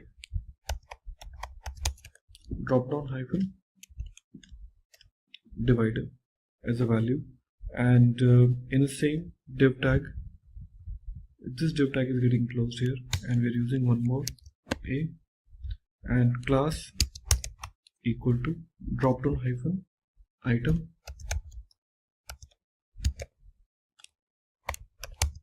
href equal to, give the value, the one which you want to give it. I'm saying hash. Okay, href equal to what? Hash. Close this. Yeah, href equal to hash, and we just use router link equal to, as you know it very well, in typical navigation we always use the router link rather than normal href, and here we are giving the name called what? Login. Okay, and here we can use router link active equal to active. Okay, and here we give the name called logout.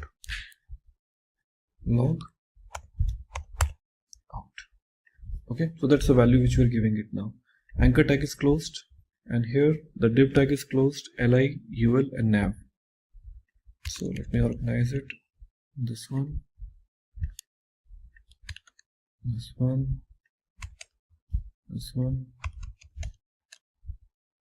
and nav tag. Let me format this.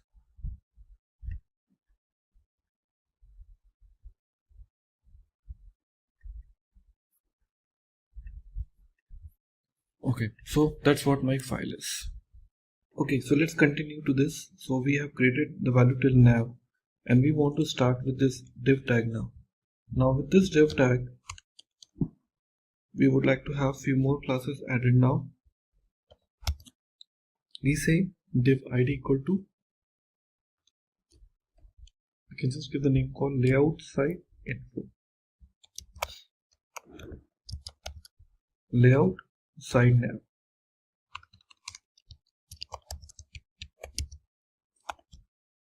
So this is the first value we are taking it now with this layout side nav. A part of this we would like to use another div tag now, and inside this div we would like to offer the id equal to layout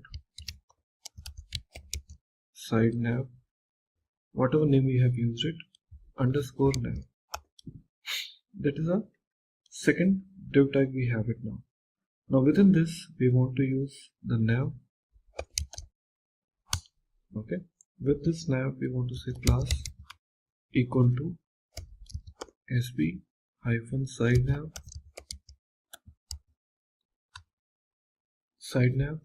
hyphen menu. So that value we are passing it to this.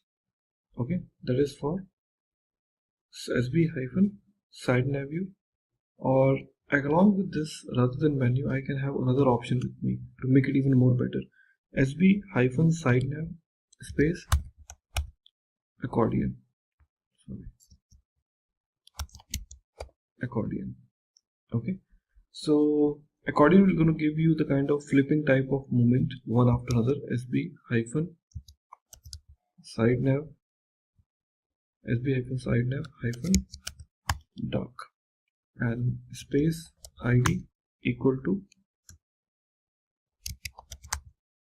side nav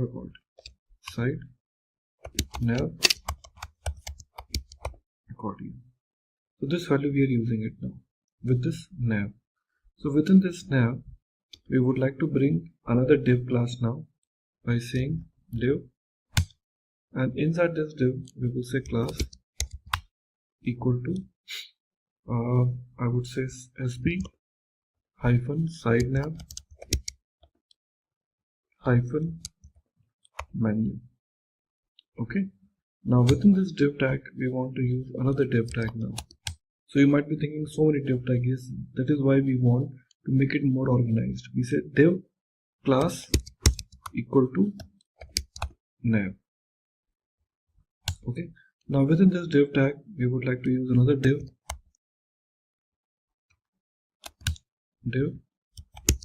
class equal to, here we want to say sb hyphen side nav hyphen menu hyphen heading. Side nav hyphen menu hyphen heading. Okay, and in this we are just giving the value called code. This is the value of this. Okay, so this is what for the first div tag. Now within this div tag, when this div tag is closed, we want to use the anchor tag now. A class equal to nav hyphen link. Okay, nav hyphen link followed by href equal to, give the name called index.html. So this is your href. One second. Href equal to index.html. Now within this anchor tag we want to use the div tag now. Okay, and in this div we would like to say class equal to sb hyphen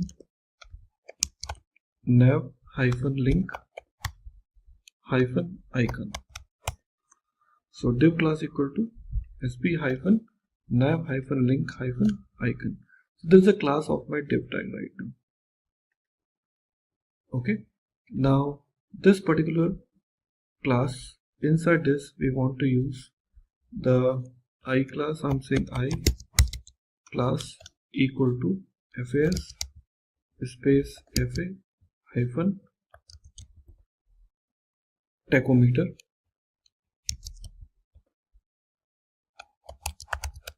hyphen alt. Okay, and we are closing this. So I tag is getting closed, the div tag is getting closed. Okay, and within this I'm giving the value called what? Dashboard.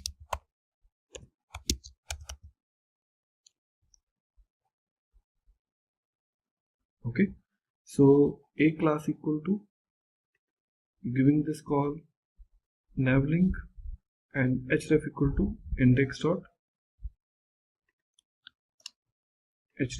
and here we have the div tag which is getting closed now, and here the anchor tag is closed, and after the anchor tag is closed we can use few more div tags inside this. Okay, let's see about which of the div tags are now left with. Here we will start another div tag. Now inside this div we say class equal to sb hyphen side nav. Okay, sb hyphen side nav hyphen menu hyphen heading, and now we want to use one tool name called interface. So here we have a called div tag now. After this we would like to use another anchor tag. Okay, and now with this anchor tag we want to say class equal to. Now as we know it very well, we have given this called menu heading, so we get nav link collapse. So we say nav hyphen link space collapse. Okay, so that is a class which we are using it now with my anchor tag.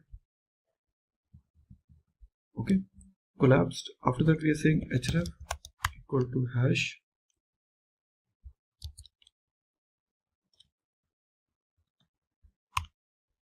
href equal to what? Hash and data hyphen toggle equal to collapse. So that's the value we're giving it to my data toggle now. After that we're giving some more values here. One value we are giving is called data target.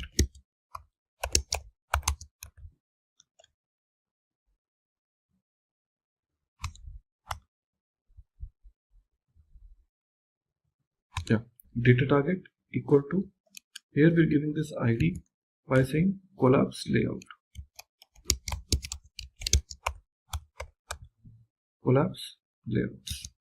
Okay, that is a data target, and we just want to say area hyphen expanded equal to false, and one more property I want to give it is called area hyphen controls. Okay, equal to collapse layout.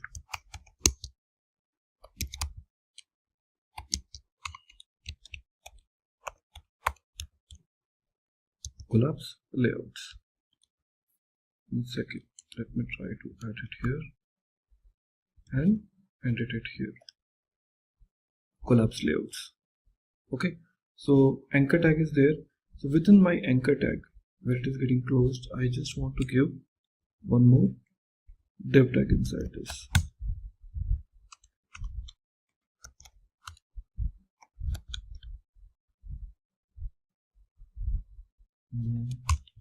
Yeah, so here we have got div. So within this div tag we want to give some additional property to this div. So we know it very well what type of details we are talking about. So we say div class equal to sb hyphen navlink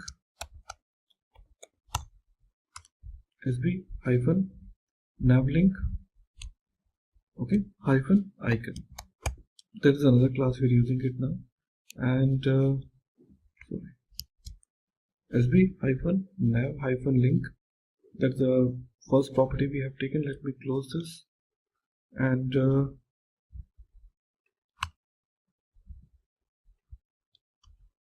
okay, so sb hyphen nav hyphen link, and a part of this you can just use hyphen icon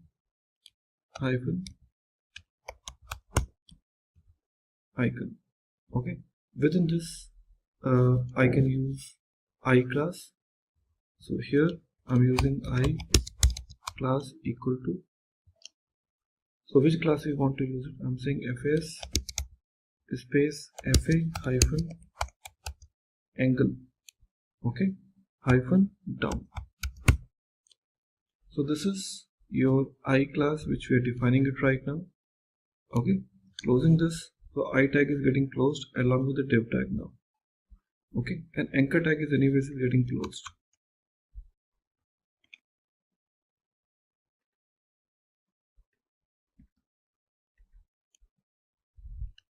Okay, anchor tag is anyways getting closed here. So inside this we would like to give, with the div tag is getting closed, we want to give home, any value which you want to give. So we're giving what? Home here, and this is where is getting closed right now, okay. So after the div tag is getting closed, we are using this, and so later on we can go back and try to implement more ideas. Okay, so we have finished till one point of areas. Now we would like to go back and start working with the row level now. So now here with my application we want to use the another div tag now. So within this div tag we want to use some classes. So we say div space class equal to row, okay. After this I use one more div tag, and in this div tag we want to use one more property here called class equal to call hyphen excel hyphen 6. So 6 columns layout we are trying to add it now. Here we are trying to say div, and with this div we say class equal to, now see the properties now, div class equal to, we are using card space mb hyphen 4, card space mb hyphen 4, we are using this property. Now after that we would like to use another div tag with using div class equal to header. I would rather say card hyphen header, I will say card hyphen header to this div class, and inside this we want to say I class equal to some addition declaration. I'm saying fas space fa hyphen chart hyphen area space mr hyphen 1. So closing this, so I tag is getting closed. Here we're going to give the value name called weekly analysis, weekly analysis, okay. So with this div tag it is getting closed. I want to bring another div tag inside this. Now with this div tag we want to write another class here that is known as called class equal to card hyphen body. So we want to give class equal to card hyphen class equal to card hyphen body, okay. And this class equal to card hyphen body, we want to bring another thing inside this that is called img equal to, now here from the assets we want to use area chart dot png. So that location we want to use it now, followed by width equal to 100%, okay, and height equal to 280, okay. And here the div tag is getting closed,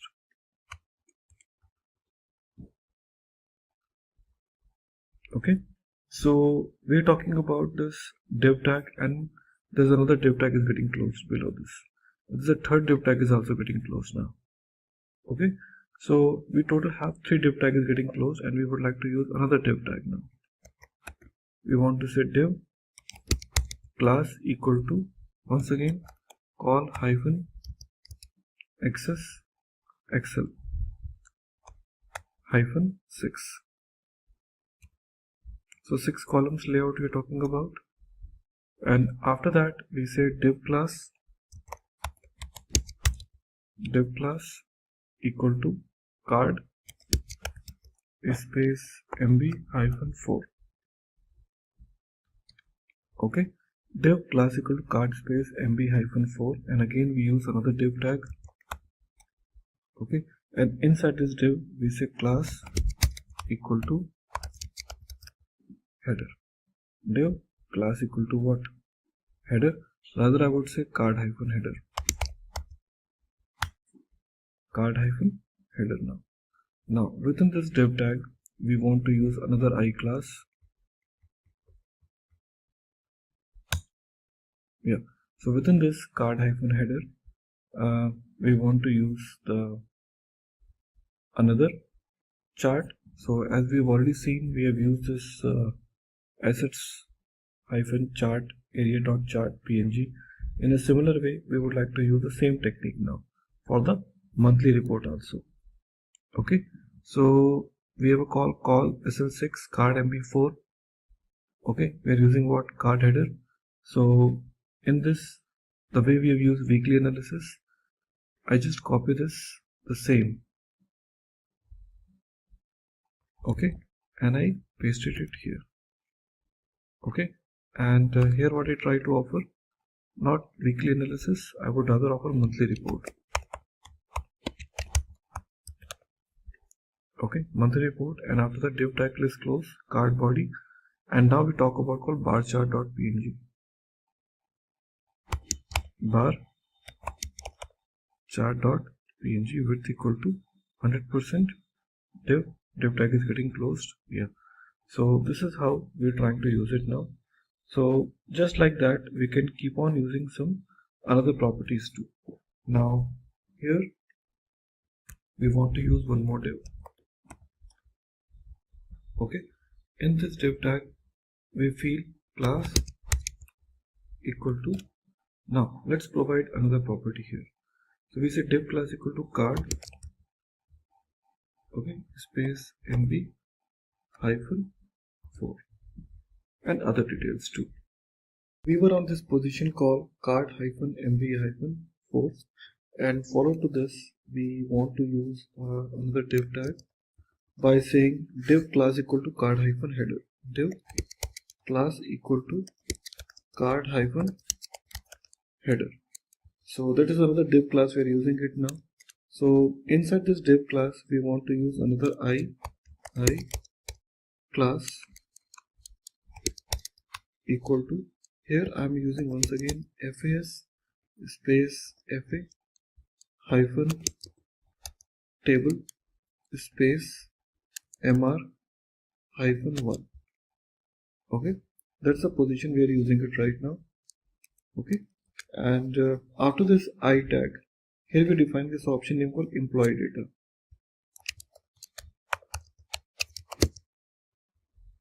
Employee data. So here the div tag is getting closed.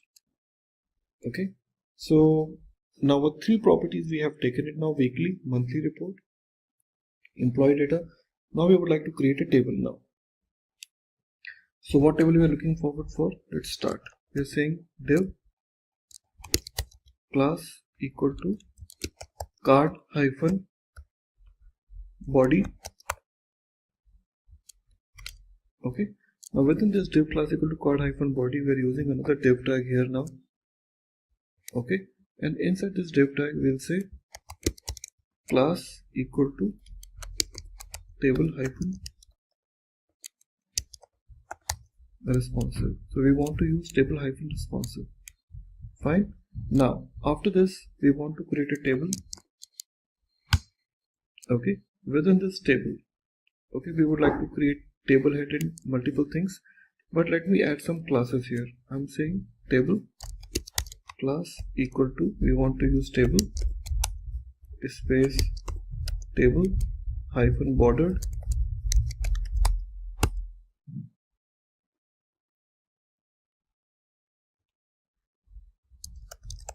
bordered, and after that we use id equal to, just give the name called data table. After this data table we say width equal to 100%,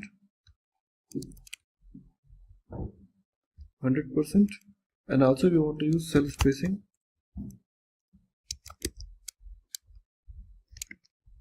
So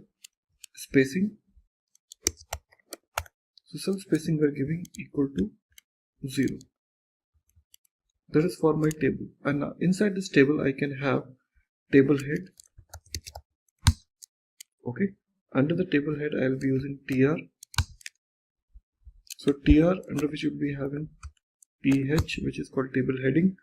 So we're giving the first property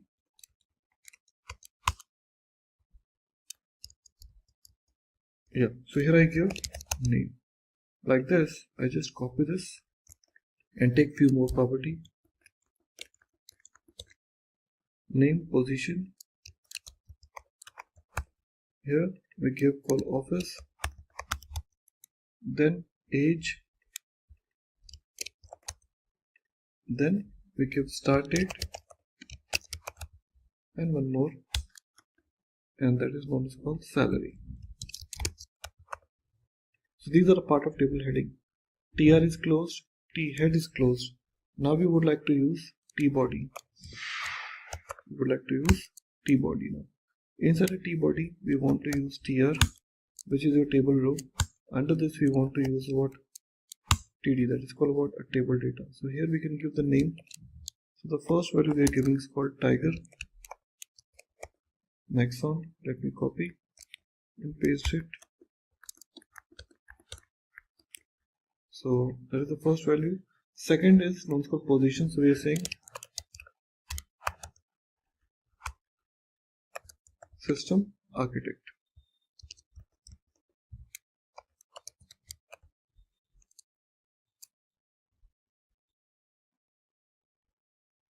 Okay, system architect. That is what my table data. Next, we're looking forward for office. We're giving the office name called Edinburgh.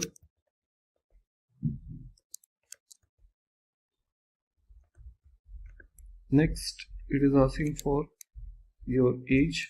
Let's give the age called 61. Next is asking for the start date. So we just give /04/25. Any date we can give it. Last, which is asking for the salary, you can just say $, any random value I've given it now. Okay, so this is the first table row is basically closed. Like that, we can have multiple records with me. I copy this and have another and have another. So as my number of records you want, you can basically have it now. Okay, let me quickly change the name.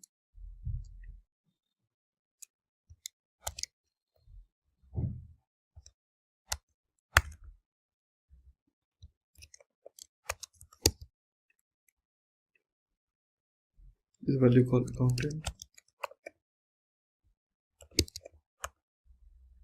Next value which we have it, that is called Tokyo.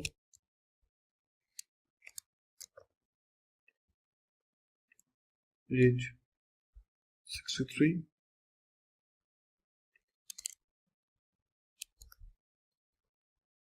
Okay, same, and here we can give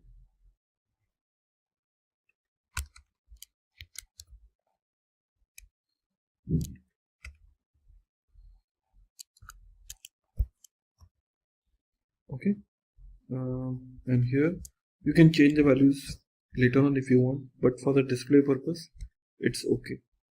Okay, so here the multiple things are getting closed. Your t body is getting closed, your table is getting closed, your div tag is getting closed, your div tag is getting closed, and after this we have got one more, that is the other.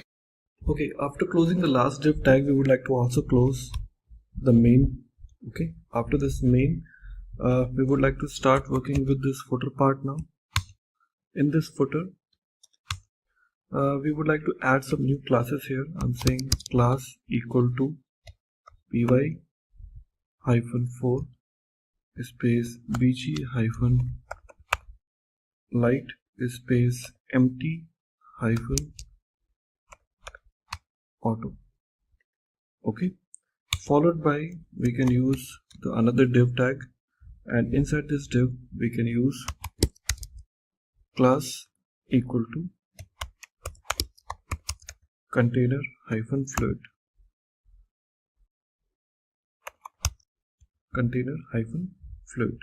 Now there's another div tag.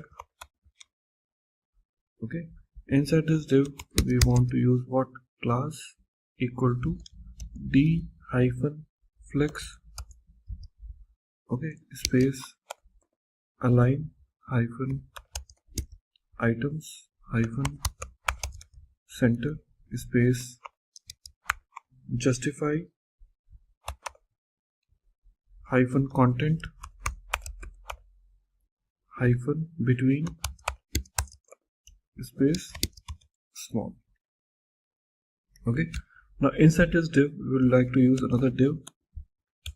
We say div class equal to text mounted text muted. Okay, and we would like to offer here, let's go copyright.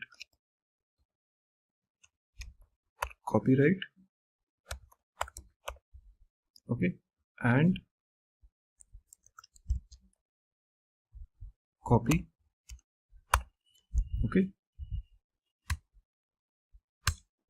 space, give the name dot Simplilearn or else like this. Okay, so div tag is getting closed here now. After that you can use href equal to, you can just give hash.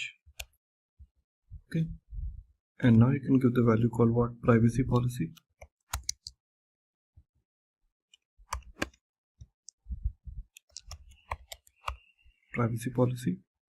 Okay, and here in privacy policy you can just give ampersand.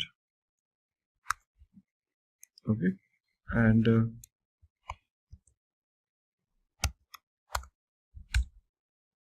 okay, and after this again href.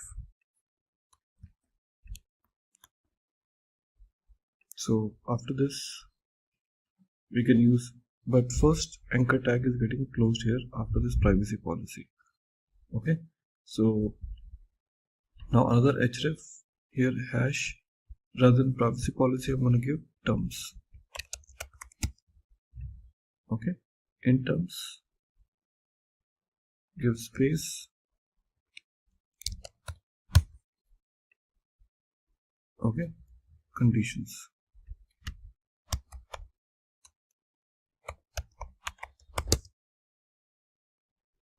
Okay, terms and conditions. We don't need this now, and that's it. So div footer is also getting closed, div tag is also getting closed, so footer is also, and there's another div tag is getting closed, and after that another div tag is getting closed. Okay, and that's it. Body will be closed post that. Okay, so there are a lot of space. Let me try to remove. That's it. So now let me format it.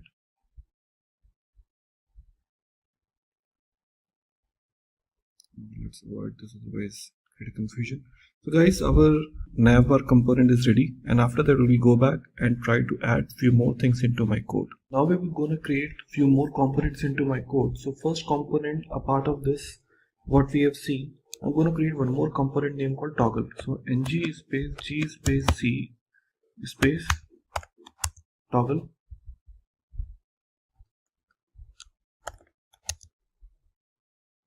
Okay, a part of that we want to create few more components here, that is known as the routes. So ng space g space c space routes. Okay, so this component is ready. Along with this as we know it very well, like there are certain components which we have created. We also would like to create few more components into my application, okay, by saying ng space g space c space let's say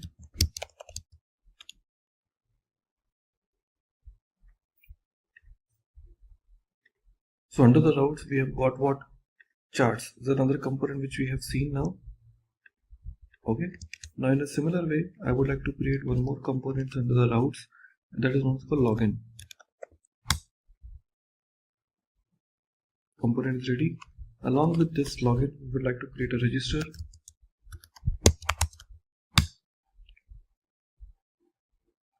and along with this we would like to also go back and create one more component here that is known as called password. So charts, login, register, password. So 4 components are ready now, and they're all inside what? They're all inside under the routes now.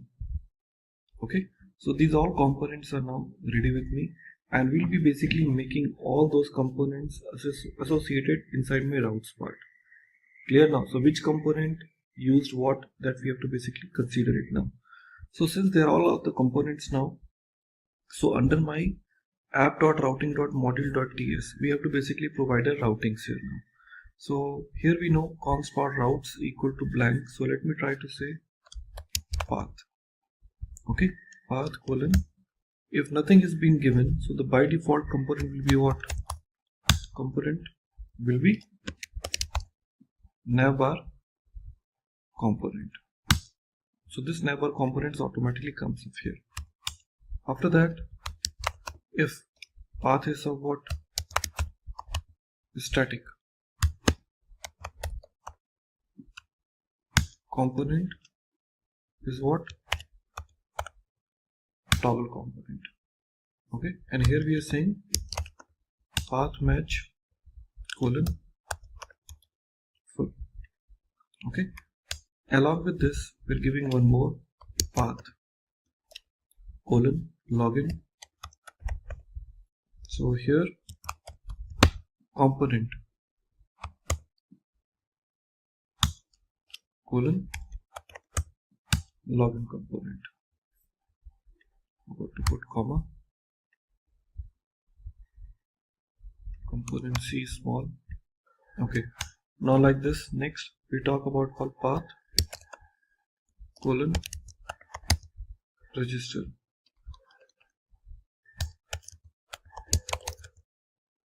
Okay, and here component colon register component. Now let's talk about what? Path colon what? Change password. So here we say component comma component colon, which component we are trying to say? Password component. Password component. Next we want to say path colon charts, then component colon charts component. So these are the components are now available to me. So these components are now all set, and later on we'll be combining all the files together in my system one by one. Okay everybody, so our all components are now all ready. So you see, like we have got navbar, which contains all the necessary tags whichever is required for my application. Here we have basically the login, and this login.component.html actually contains all the relative part which is related to your login. Like you can talk about call email, you talk about call password, you have a call remember me and forgot password. These type of details are available inside your login component.html now. So this is basically the code, okay, which contains your login related stuffs now. So it contains only few properties, like you talk about like email address, it contains what? A password, and only the buttons through which user can log in through. Followed by when I see my password. So this password file that is called password.component.html, it contains the details regarding to your password so that the user can give the password details, or in case if the user has or want to change the password, so we can give the details like, okay, you can enter your email ID address where I can send the password to you. So here we have this email address. We haven't implemented your I would say any kind of sending the email to your registered email ID. That logic hasn't been implemented, but it's just for the demo, like how exactly you can bring this password forgot condition inside your system now. So this is what the password, and here we have a link for the login, and here we have our registration. Followed by, if you think about called register, register contains that register.component.html, and here if you see, there are few details which I'm expecting from the user, like in first name, last name, email, password, confirm password. So these are the quick fields which I'm expecting from the user to enter. And here it's a button for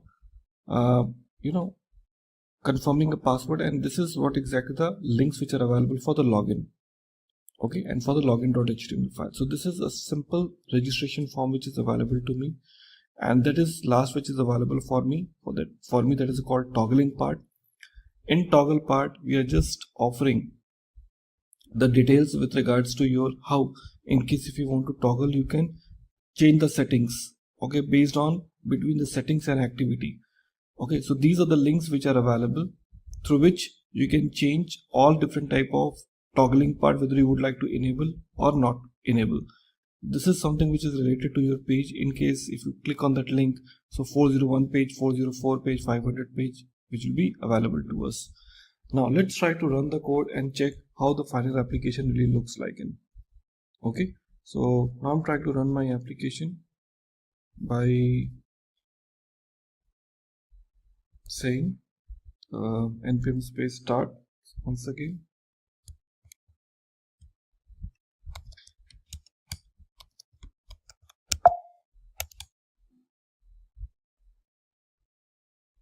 Okay,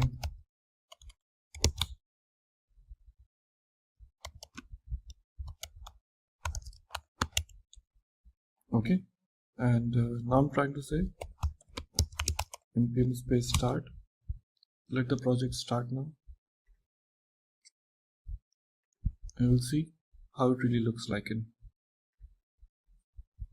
So it is compiling all the files.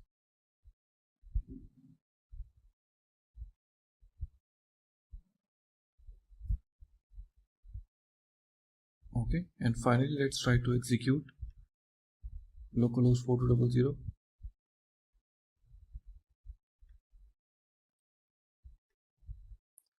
Let me see what is an issue right now.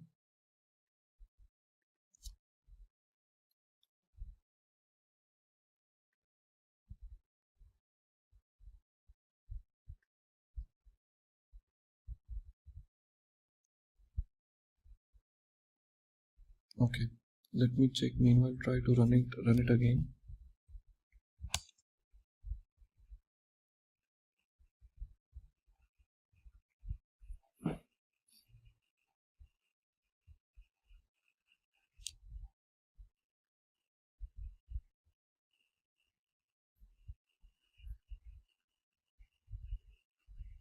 Okay, now I finally I'm into my current project right now. So it was the wrong location where the project was available. So I just need to say npm space start and let the project run.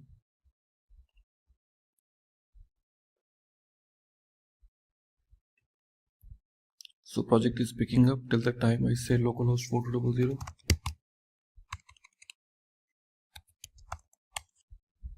And beautiful, guys, this is how exactly your project really looks like it. Isn't it amazing right now?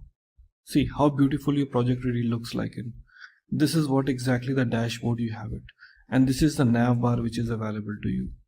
Getting it now? See how better and beautiful it looks and organized. So this is like in real-time dashboard which is available where you can see the birthdays you have it. You talk about company announcement, quick links. These are all basically available. These are the charts which you can see, can give some dummy values, and these are the charts will be really available to you. So this is how the employee records which we had it, which we are displaying it right now, and this is how exactly the chart looks like in. So weekly analysis and monthly analysis. This is the dashboard, and here the links are there, but they're all dummy links. We haven't made it, but you can certainly make it further. Okay, you can search for anything, but it is not working right now because it is just for the display purpose, nothing more than that. It is a home which you can see written like in profile. This is like the profile which we have created.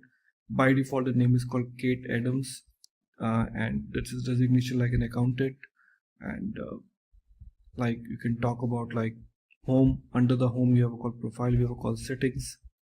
So nothing is there as such in the settings, so it is just a static record.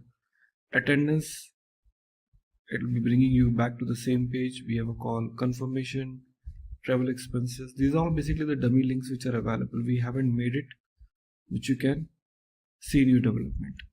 Okay, part of that you see like profile, we have it, settings, account activity. If you see, we have a call login and register. These 3 pages, if you remember, we have created it under this system. So you can see we have a got login, we have a call register, we have a call passwords. So these are, you are able to see this now. When you say change password, you see like how they have given to you. They're not actually working, but they're just like a dummy option, and you can see it is taking you directly to the sign up option. Okay, now here in your settings, once again you can look forward for the login. It works like in a typical model how it comes. A part of that we also have this called register. So these are the fields of registration form, and you see about the activity. We have got these pages are available. They are all basically dummy pages which we have created. Downloads, confirmation. So really this project really gives you the kind of sense of in a real time how your application, Angular application, can really make your UI more attractive, which are more competitive in market. So I hope you guys love this project.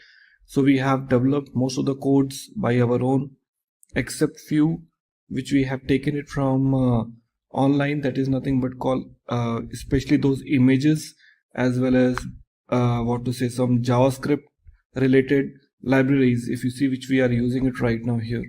If you think about this your navbar.component.html, if you see, like these are the libraries we have taken it from internet, because certainly we don't type it because it is taking long time to type. Certainly we have taken from internet, and some images also we have taken it from the internet, which are there under the assets folder too. So if you see under the assets, we have a lot of images that are available, like an area chart, bar chart. So this we have downloaded from the internet. In this we are going to talk about the Maven here. Now we will be talking about that how exactly we can make use of Maven here in performing various kind of operations, whether it's a build, compilation, various kind of stuff there. So let's talk about it, why exactly we use Maven here. Now Maven is something which is a kind of a build tool which is there for most of the Java-based projects here. So this tool also helps us in building up the source code by downloading some couple of dependencies.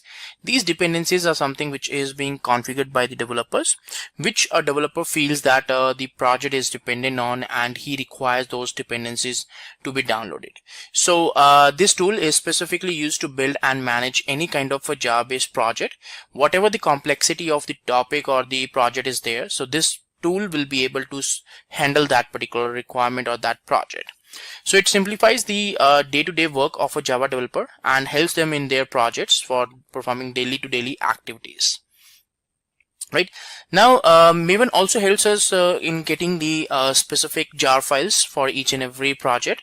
So if you are you can pretty much make a jar file, var file, or ER file, any kind of a package mechanism you can follow for your Maven there. So to download the dependencies, we don't have to actually go to the official website of each and every software. You can easily get it the dependencies of each and every third-party bindaries on the mvnrepository.com. This is a website which is present, on which if you visit, you will be able to download the dependencies which is required by your project or by your specific project over here. So it totally depends on how exactly you want to download and you want to get together a specific repository over here. So mvnrepository.com is the one. If you visit, you will be able to download and go through all the jar files, dependent jar files as in dependencies which you require for your current project. Right. So now what exactly is a Maven all about? So let's see on that part. So Maven is a popular open source build tool which is developed by the Apache group, and the primary ownership of this tool is to build, publish and deploy several projects at once. Maven is written in Java, and it can be used to build projects written in C#, Scala, Ruby, etc. So apart from Java, these are the different programming languages or the tools which is supported by the Maven here for performing the build activity.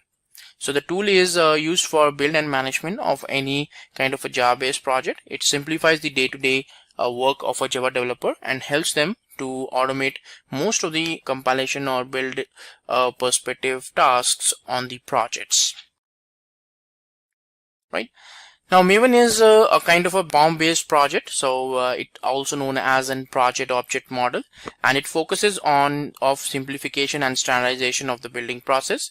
In the process, it takes care of all the followings here: builds, dependencies, reports, distribution, releases, mailing list. So all these things are being taken care as in this particular process here, and ultimately it's an ability inside the Maven that how the overall build process needs to be automated and standardized here.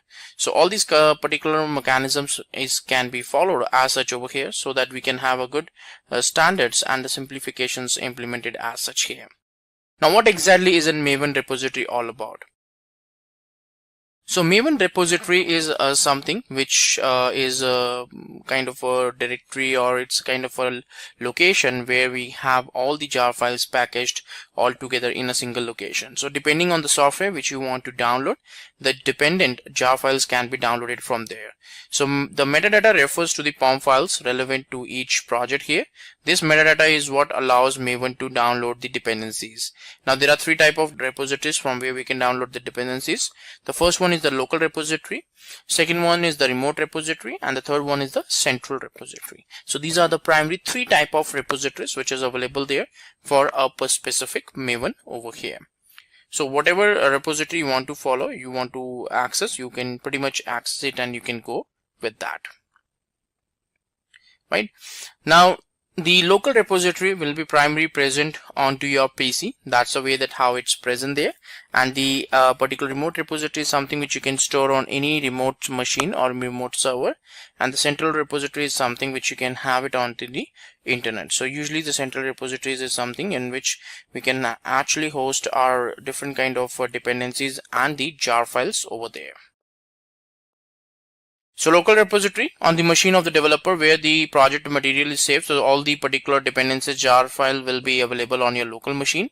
Remote machine is the location where you can actually store all your particular dependencies, from where you can download these dependencies whenever you require it. So this repositories work similar to the central repository. Whenever anything is needed from the remote repository, it's first downloaded into the local repository and then it will be utilized. So if you feel that the dependency is something which is not there in the local, it will be first downloaded from the remote repository and then it will be utilized or will be referenced onto the local machine there. And central repository refers to the Maven community repository there, where you will be able to see each and every dependency present on that repository. So Maven downloads the repositories from here in the local repository whenever they're needed or whenever required. All these dependencies are cached locally, from where it will be referenced in the next, or whenever we want to refer that, we will be able to do that particular reference easily on that part. So this is the way that how the three particular repositories or Maven repositories really helps us for performing various kind of automations as such here. Right. Now what are the basic concepts of Maven here? So some of the couple of basic concepts which is present in Maven is, like, for the first time we have the project object model. So project POM refers to the XML file which has all the information regarding the project, how this particular project should be built up, how the different build process should be automated there. It also has a description of the project, details regarding the versioning. Versioning information is also stored as such in this XML file, in this particular POM reference file as such over here. The XML file is which is there in the project home directory. So Maven is something which searches for the POM file in the current directory. If it's able to find that particular POM file, so it will execute or it will proceed with the build step. Otherwise, it will halt there itself. So this POM file is very important because it will act as a kind of a build script, and primarily the Maven tool will be able to process each and everything which is configured as such in this specific XML file there, and according to that only it will function or it will proceed further. Right. Now, second thing is the dependencies and repositories. So dependencies usually refers to the Java files, so the Java libraries which we need in into our particular project. So while working on the project, we may be having the dependency on couple of dependencies. So these dependencies we have to actually download or we have to actually refer. And once these particular information or these details are referred, so what will happen that we need to download these specific dependencies from the particular Maven repositories. So if the dependencies are not present in your local repository, then Maven will try to download it from the central repository and cache it into your local repository. But first of all, it will look on into the local repository, and if it is not present in local, then only it will go to the remote or the central repository. Then we have build life cycles and phase and goals there. So build life cycles consists of the sequence of build phases, and each build phase consists of sequence of goals here. Now each goal is responsible for performing a specific task. When a phase is running all the goals related to that phase, and its plugins are also used to performing the compilation, preparing the artifacts, downloading the dependencies, all different things being done by the plugins here. Then we have the build profiles. So build profiles refers to a set of configuration values. Now generally we have the generic build process for all the environments or all the particular code base there, but sometimes we do have some kind of a differences there.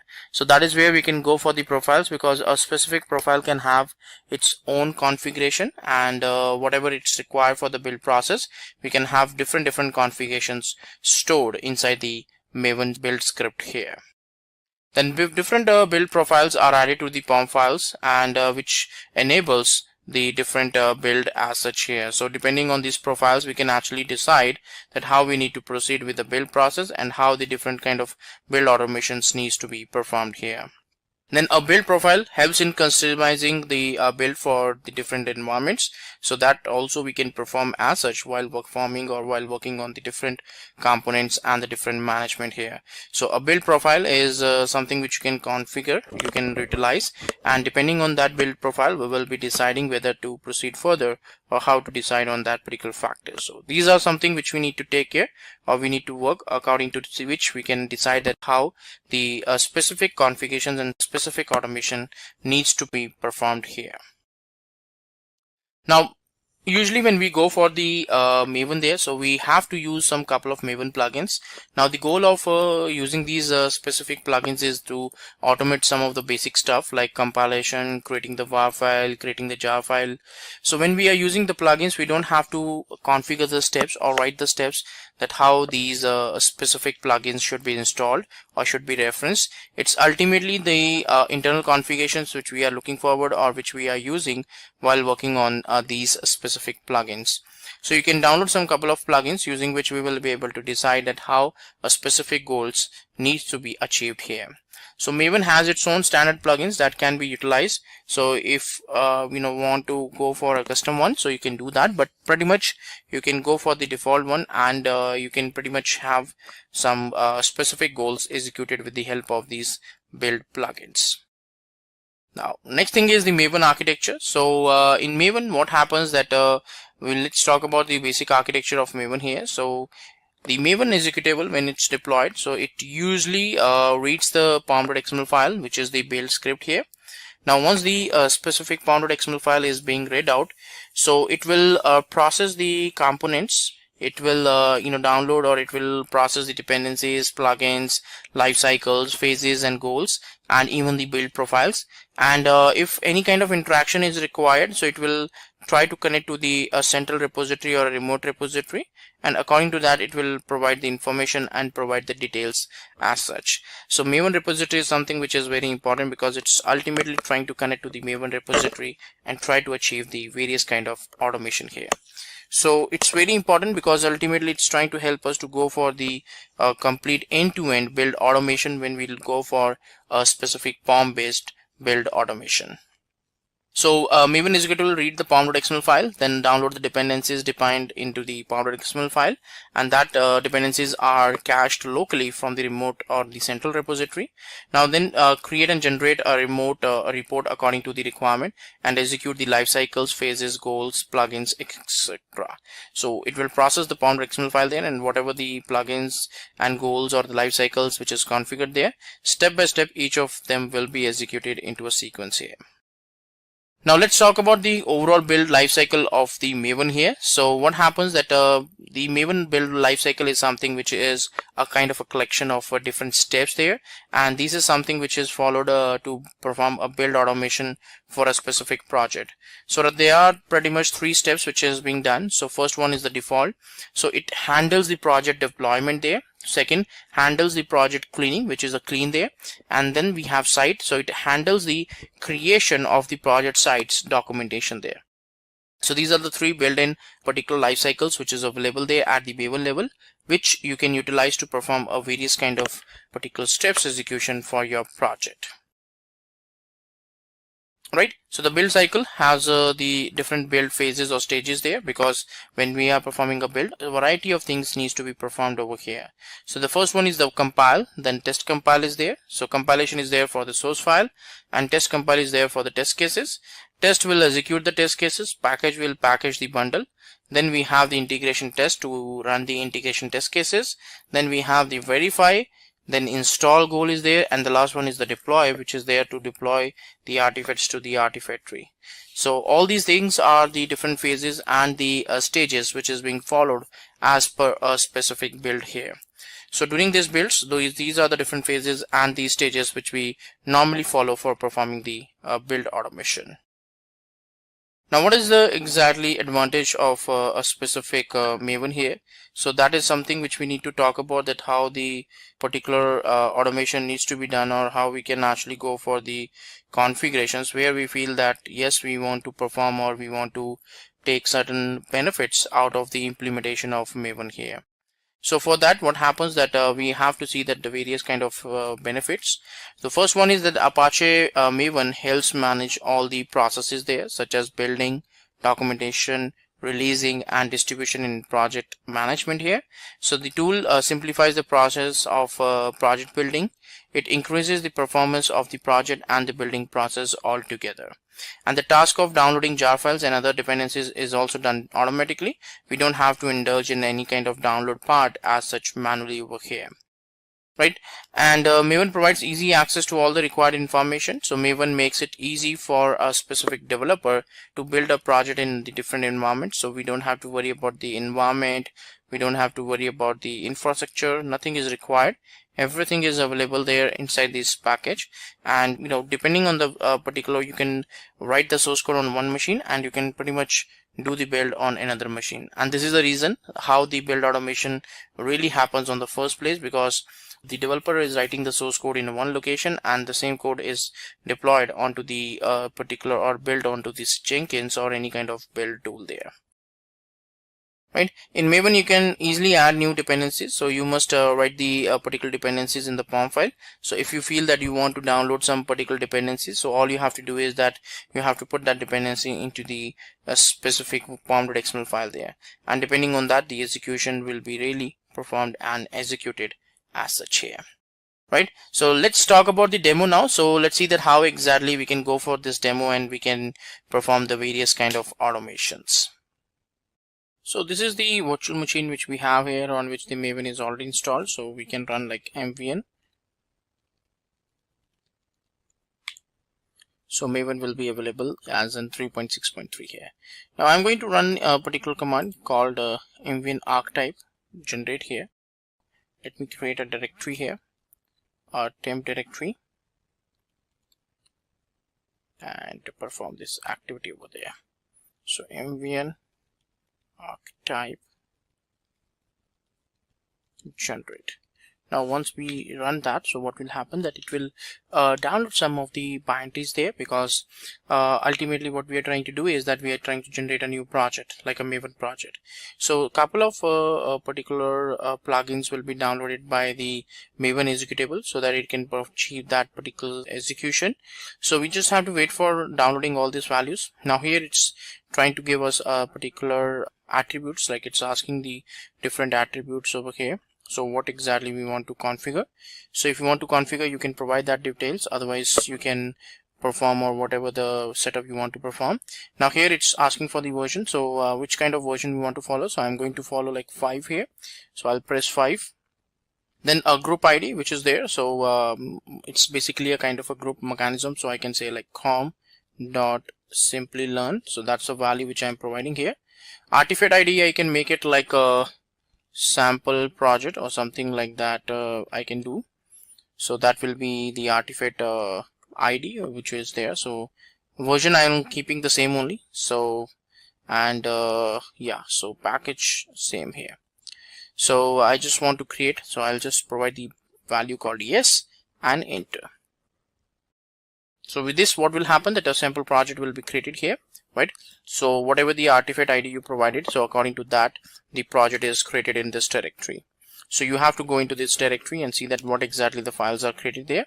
So you have the pom.xml file. Now this pom.xml file, when I open, so you can see here that there are some attributes, like you can have the values related to what version or group ID you want to follow. So this is the group ID, this is the artifact ID. So this is jar file. By default you can change it according to your requirement. Then this is the version, and if you feel that you want to do the changes to the name, that also you can perform here. So by default the JUnit dependency is added, but if you want to keep on adding your own custom dependencies, you will be able to do that. Now in this case, if you run like mvn clean install, so it will be considered as a particular Maven project. A pom.xml file is already there present in the local directory. So according to that, the execution of the steps will be performed, and according to that you will be able to get some desired values here. So ultimately in the target directory you will be able to see that some couple of jar file or a specific jar file is generated here. So you can see that in the target directory this jar file or this artifact is generated here. So this is a way that how we can actually go for a generic one, like a new particular project, and later on you can, depending on your understanding, you can keep on adding or you can keep on modifying the dependencies, and that's how you can get the final result there. So that's it for this demo, in which we have find out that how exactly we can go for a particular project preparation with the help of mvn executable. Let's get started with Jenkins. Jenkins, in my opinion, is one of the most popular continuous integration servers of recent times. What began as a hobby project by a developer working for Sun Microsystems way back in early or mid 2000s has gradually and eventually evolved into very powerful and robust automation servers. It has a wide adoption since it is released under MIT license and is almost free to use. Jenkins has a vast developer community that supports it by writing all kinds of plugins. Plugins is the heart and soul of Jenkins, because using plugins, one can connect Jenkins to anything and everything under the sun. With that introduction, let's get into what all will be covered as a part of this tutorial. I will get into some of the prerequisites required for installing Jenkins, post which I will go ahead and install Jenkins on a Windows box. There are a few first-time configurations that needs to be done, and I will be covering those as well. So once I have Jenkins installed and configured properly, I will get into the user administrative part. I'll create few users and I will use some plugins for setting up various kinds of access permissions for these users. I will also put in some freestyle jobs. Freestyle job is nothing but a very simple job, and I will also show you the powerfulness of Jenkins by scheduling this particular job to run based upon a time schedule. I will also connect Jenkins with GitHub. GitHub is our source code repository where I've got some repositories put up there. So using Jenkins, I will connect to GitHub, pull up a repository that is existing on GitHub onto the Jenkins box and run few commands to build this particular repository that is pulled from GitHub. Sending out emails is a very, very important configurations of Jenkins or any other continuous integration server for that matter. Whenever there is any notifications that has to be sent out as a part of either a build going bad or build being good or build being propagated to some environment and all these scenarios, you would need the continuous integration servers to be sending out notifications. So I will get into a little bit details of how to configure Jenkins for sending out emails. I will also get into a scenario where I would have a web application, a Maven based Java web application, which will be pulled from a GitHub repository, and I will deploy it onto a Tomcat server. The Tomcat server will be locally running on my system. Eventually, I will get into one other very, very important topic, which is the master slave configuration. It's a very, very important and pretty interesting topic where distributed builds is achieved using a master slave configuration. So I will bring up a slave, I will connect the slave with the master, and I will also put in a job and kind of delegate that particular job to the slave configuration. Finally, I will let you know how to use some plugins to back up your Jenkins. So Jenkins has got a lot of useful information set up on it in terms of the build environments, in terms of workspace. All this can be very, very easily backed up using a plugin. So this is what I'm going to be covering as a part of this tutorial. Jenkins is a web application that is written in Java, and there are various ways in which you can use and install Jenkins. I have listed popular 3 mechanisms in which Jenkins is usually installed on any system. The topmost one is as a Windows or a Linux based services. So if at all you have Windows like the way I have, and I'm going to use this mechanism for this demo. So I would download a MSI installer that is specific to Jenkins and install this service. So whenever I install it as a service, it goes ahead and nicely installs all that is required for my Jenkins. And I have a service that can be started or stopped based upon my need. Any flavor of Linux as well. One other way of running Jenkins is downloading this generic WAR file, and as long as you have JDK installed, you can launch this WAR file by the command, opening up a command prompt or shell prompt if at all you're on Linux box, specifying java-jar and the name of this WAR file. It typically brings up your web application, and you can continue with your installation. The only thing being, if at all you want to stop using Jenkins, you just go ahead and close this prompt. You either do a Control-C and then bring down this prompt, and your Jenkins server would be down. Other older versions of Jenkins were run popularly using this way, in which you already have a Java-based web server running, up and running. So you kind of drop in this WAR file into the root folder or the HTTPD root folder of your web server. So Jenkins would explode and kind of bring up your application. All user credentials or user administration is all taken care of by the Apache or the Tomcat server or the web server on which Jenkins is running. This was a very older way of running, but still some people use it because if they don't want to maintain 2 servers, if they already have a Java web server which it's being nicely maintained and backed up, Jenkins can run attached to it.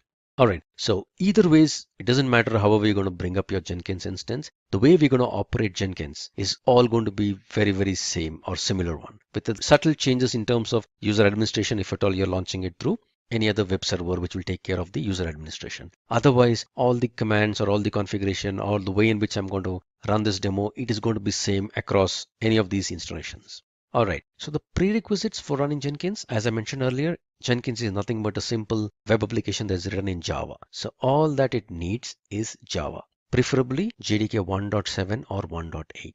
2 GB RAM is the recommended RAM for running Jenkins. And also, like any other open source toolsets, when you install JDK, ensure that you set in the environment variable Java home to point to the right directory. This is something very specific to JDK, but for any other open source tools that you install, there is always a preferred environment variable that you got to set in, which is specific to that particular tool that you're going to use. This is a generic thing that is there for, for any other open source projects, because the way open source projects discover themselves is using this environment variables. So as a general practice or a good practice, always set these environment variables accordingly. So I already have JDK 1.8 installed on my system, but in case you do not, what I would recommend is just navigate on your browser to the Oracle homepage and just type in or search for install JDK 1.8 and navigate to the Oracle homepage. You'll have to accept the license agreement, and there are a bunch of installers that you can pick up based upon the operating system on which you're running. So I have this Windows 64 installer that is already installed and running on my system. So I will not get into the details of downloading this or installing it. Let me show you once I install this, what I've done with regard to my path. So if you get into this environment variables, All right, so I've just set in a Java home variable. If you see this, C colon program files Java JDK 1.8. This is where my Java is located. C program files Java. Okay, so this is the home directory of my JDK. So that is what I've set it up here in my environment variable. So if you see here, this is my Java home. All right, one other thing to do is ensure that in case you want to run Java or JavaC from a command prompt, ensure that you also add that path into this path variable. So if you see this, somewhere I will see, yes, there you go. C colon program files Java JDK 1.8 bin. So with these two, I'll ensure that my Java installation is nice and good enough. So to check that, to double check that or to verify that, let me just open up a simple command prompt. And if I type in Java -version, all right, and Java C -version. So the compiler is on the path, Java is on the path. And if at all I do this, even the environment variable specific to my Java is installed correctly. So I'm good to go ahead with my Jenkins installation. Now that I have my prerequisites all set for installing Jenkins, let me just go ahead and download Jenkins. So let me open up a browser and say download Jenkins. All right. LTS is nothing but the long-term support. These are all stable versions. Weeklies, I would not recommend that you try these unless until you have a real need for that.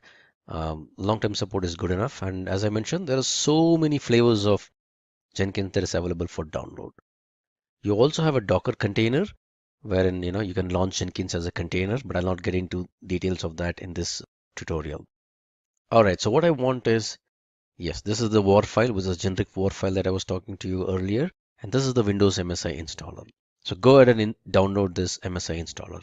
I already have that downloaded, so let me just open that up.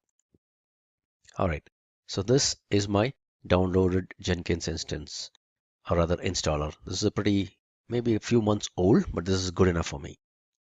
Before you start Jenkins installation, just be aware of one fact that there is a variable called Jenkins home. This is where Jenkins would store all this configuration data, jobs, project workspace, and all that specific to Jenkins. So by default, if at all you don't set this to any particular directory, if at all you install an MSI installer, all your installation gets into C colon program files 86 and Jenkins folder. If at all you run a war file, depending upon the user ID with which you're running a war file, the Jenkins folder, there's a .jenkins folder that gets created inside the user home directory. So in case you have any need wherein you want to back up your Jenkins or you want Jenkins installations to get into some specific directories, go ahead and set this Jenkins home variable accordingly before you even begin your installation. For now, I don't need to do any of these things, so I've already downloaded the installer. Let me just go ahead with the default installation. All right, so this is my Jenkins MSI installer. I don't want to make any changes into the Jenkins configuration. C colon program files is good for me. Yeah, this is where all my destination folder and all the configuration specific to it goes. I'm happy with this. I don't want to change this. I would just say go ahead and click installation.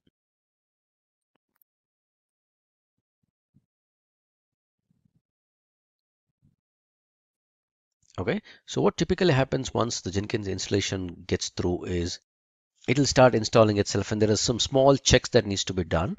So, and by default, Jenkins launches on the port 8080. So let me just open up localhost 8080. There's a small checking that will be done as a part of the installation process, wherein I need to type in a hash key. All right. So there's a very, very simple hash key that gets stored out here. So I'll have to just copy this path. If at all you're running as a war file, you would see that in your logs. All right. So this is a simple hash key that gets created every time when you do a Jenkins installation. So as a part of the installation, it just asks you to do this. So if that is not correct, it will crib about it, but this looks good. So it's going ahead. All right. One important part during the installation. So you would need to install some recommended plugins. what happens is the plugins are all related to each other. So it's like the typical RPM kind of a problem where you try to install some plugin and it's got a dependency which is not installed and you get into all those issues. In order to get rid of that, what Jenkins recommends, there's a bunch of plugins that is already recommended. So just go ahead and blindly click that install recommended plugin. So if you see, there is a whole lot of plugins which are bare essential plugins that is required for Jenkins in order to run properly. So Jenkins as a part of the installation would get all these plugins and then install it for you. This is a good combination to kind of begin with. And mind you, at this moment Jenkins needs lots of bandwidth in terms of network. So in case your network is not so good, few of these plugins would kind of fail. And these plugins are all available on openly or mirrored sites, and sometimes some of them may be down. So do not worry in case some of these plugins kind of fail to install. You'd get an option to kind of retry installing them, but just ensure that at least most or 90-95% of all these plugins are installed without any problems. Let me pause the video here for a minute and then get back once all these plugins are installed. My plugin installation is all good. There was no failures in any of my plugins. So after that, I get to create this first admin user. Again, this is one important point that you got to remember. Give in any username and password, but ensure that you kind of remember that, because it's very hard to get back your username and password in case you forget it. All right, so I'm going to create a very, very simple username and password. Something that I can remember. That's my name, and an email ID is kind of optional, but it doesn't allow me to go ahead in case I don't. So I just give in an admin and I got a password. I remember my password. This is my full name. All right, I say save and finish. All right, that kind of completed my Jenkins installation. It was not that tough, was it? Now that I have my Jenkins installed correctly, let me quickly walk you through some bare minimal configurations that is required. These are kind of a first time configuration that is required. So, and also let me warn you, the UI is little hard for many people to wrap their head around it, specifically the Windows guys. But if at all you're a Java guy, you know how painful it is to write UI in Java, you will kind of appreciate, all the effort that has gone into the UI. Bottom line, UI is little hard to, wrap your head around it. But once you start using it, possibly you'll start liking it. All right, so let me get into something called as Manage Jenkins. This can be viewed like a main menu for all Jenkins configuration. So I'll get into some of those important ones. Something called as Configure System. Configure System, this is where you kind of put in the configuration for your complete Jenkins instance. Few things to kind of look out for. This is a home directory. This is a Java home, where all the configurations, all the workspace, anything and everything regarding Jenkins is stored out here. System message, you want to put in some message on the system, you just type in whatever you want and it's possibly show up somewhere up here on the menu. Number of executors, very, very important configuration. This just lets Jenkins know at any point in time how many jobs or how many threads can be run. You can kind of visualize it like a thread that can be run on this particular instance. As a thumb rule, if at all you're on a single core system, number of executors 2 should be good enough. In case at any point in time, if there are multiple jobs that kind of get triggered at the same time, in case the number of executors are less compared to the number of jobs that have woken up, no need to panic, because they will all get queued up and eventually Jenkins will get to running those jobs. Just bear in mind that whenever a new job kind of gets triggered, the CPU usage and the memory usage in terms of the disk write is very high on the Jenkins instance. So that's something that you got to kind of keep in mind. All right, but number of executors 2 for my system is kind of good. Label for my Jenkins, I don't want any of these things. Usage, how do you want to use your Jenkins? This is good for me because I only have a primary server that is running. So I want to use this node as much as possible. Quiet period. Each of these options have got some bare minimal help kind of a thing that is out here. By clicking on these question marks, you will get to know as to what are these particular configurations. All right, so this all look good. What I want to show you here is there's something regarding the Docker, timestamps, Git plugin, SVN, email notifications. I don't want that. What I want I want this SMTP server configuration. Remember, I mentioned earlier that I would want Jenkins to be sending out some emails. And what I've done here is I've just configured the SMTP details of my personal email ID. In case you're in an organization, you would have some sort of an email IDs that is set up for a Jenkins server. So you can specify the SMTP server details of your company so that you can authorize Jenkins to kind of send out emails. But in case you want to try it out like me, I have configured my personal email ID, which is on my Gmail, for sending out notifications. So the SMTP server would be smtp.gmail.com. I'm using the SMTP authentication. I've provided my email ID and my password. I'm using the SMTP port, which is 465, and reply to address is the same as mine. I can just send out an email and see if at all this configuration works. Again, Gmail would not allow anybody to send out notifications on your behalf. So you'll have to lower the security level of your Gmail ID so that you can allow programmatically somebody to send out email notifications on your behalf. So I've done already that. I'm just trying to see if I can send a test email with the configurations that I've set in. Yes. All right. So the email configuration looks good. So this is how you configure your your Gmail account in case you want to do that. If not, put in your organization SMTP server details, which are with a valid username and password, and it should all be set. All right, so no other configurations that I'm going to change here. All of these look good. All right, so I come back to Manage Jenkins.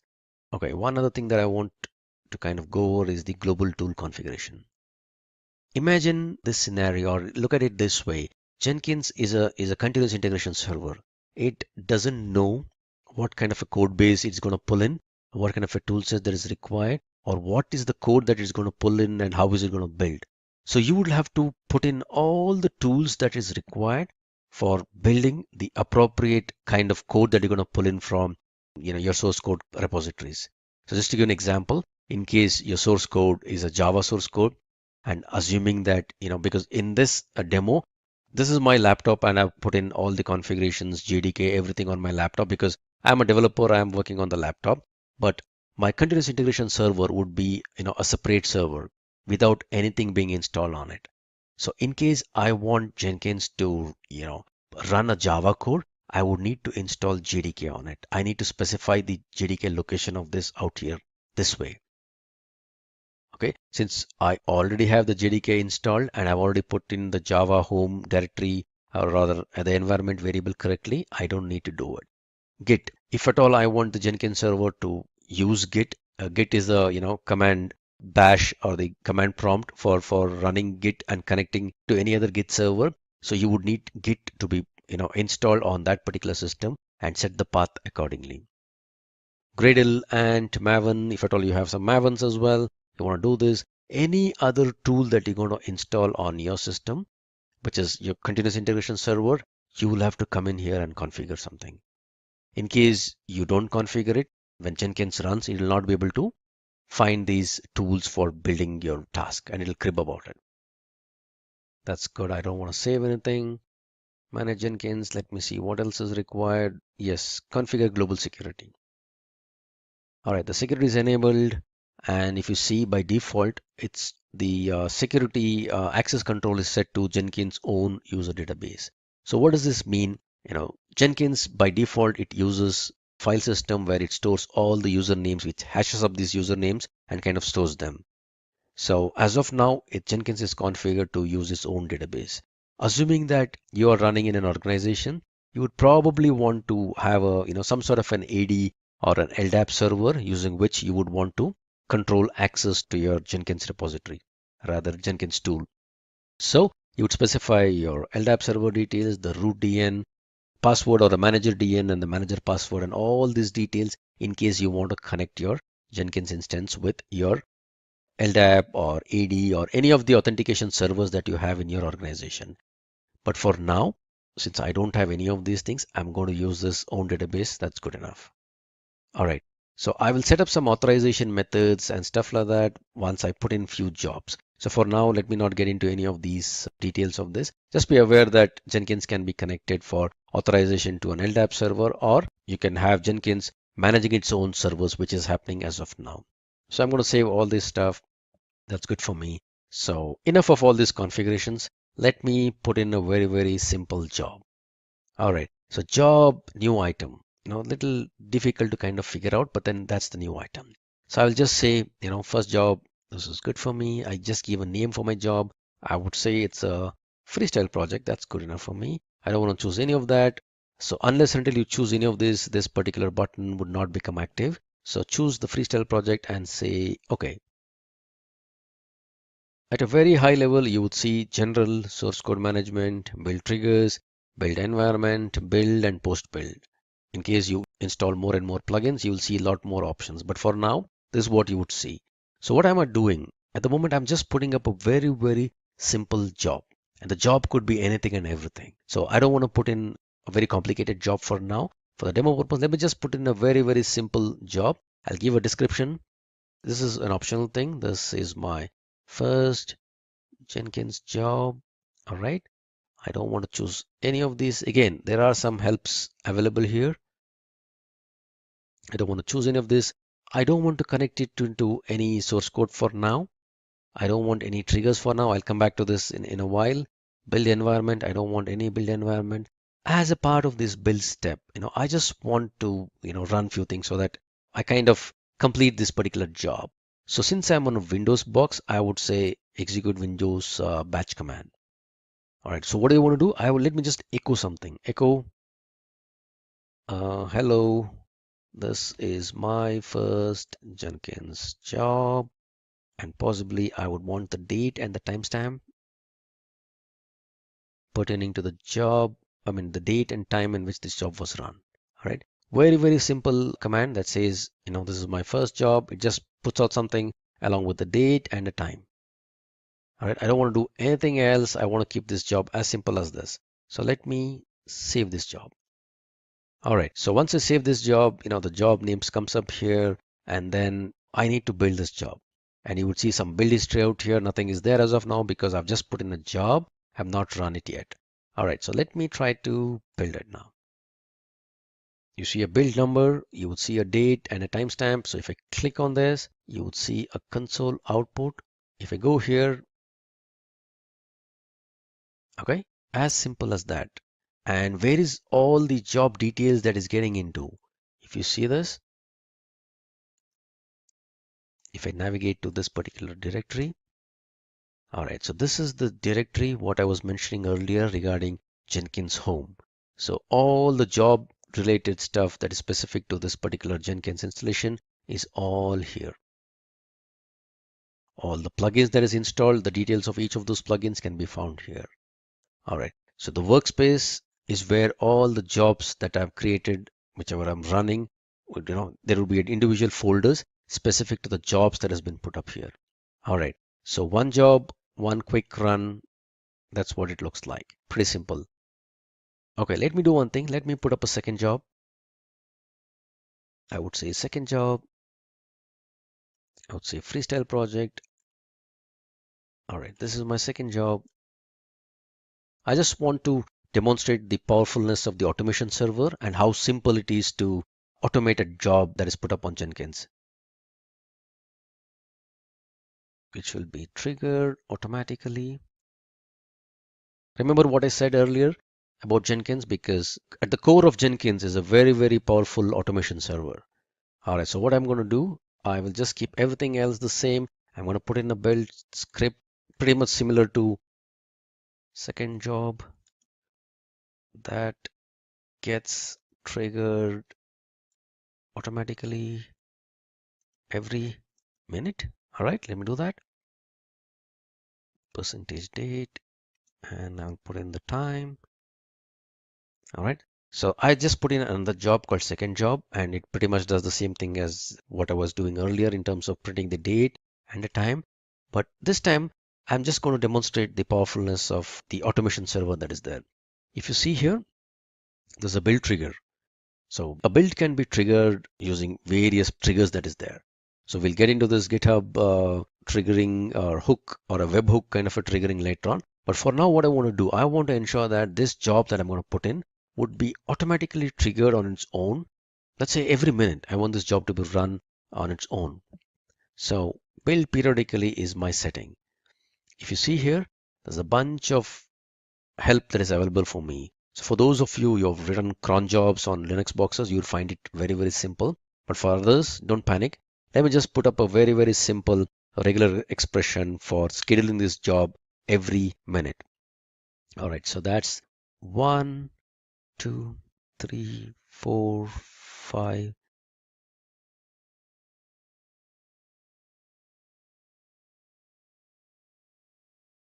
All right, come up, come up, come up.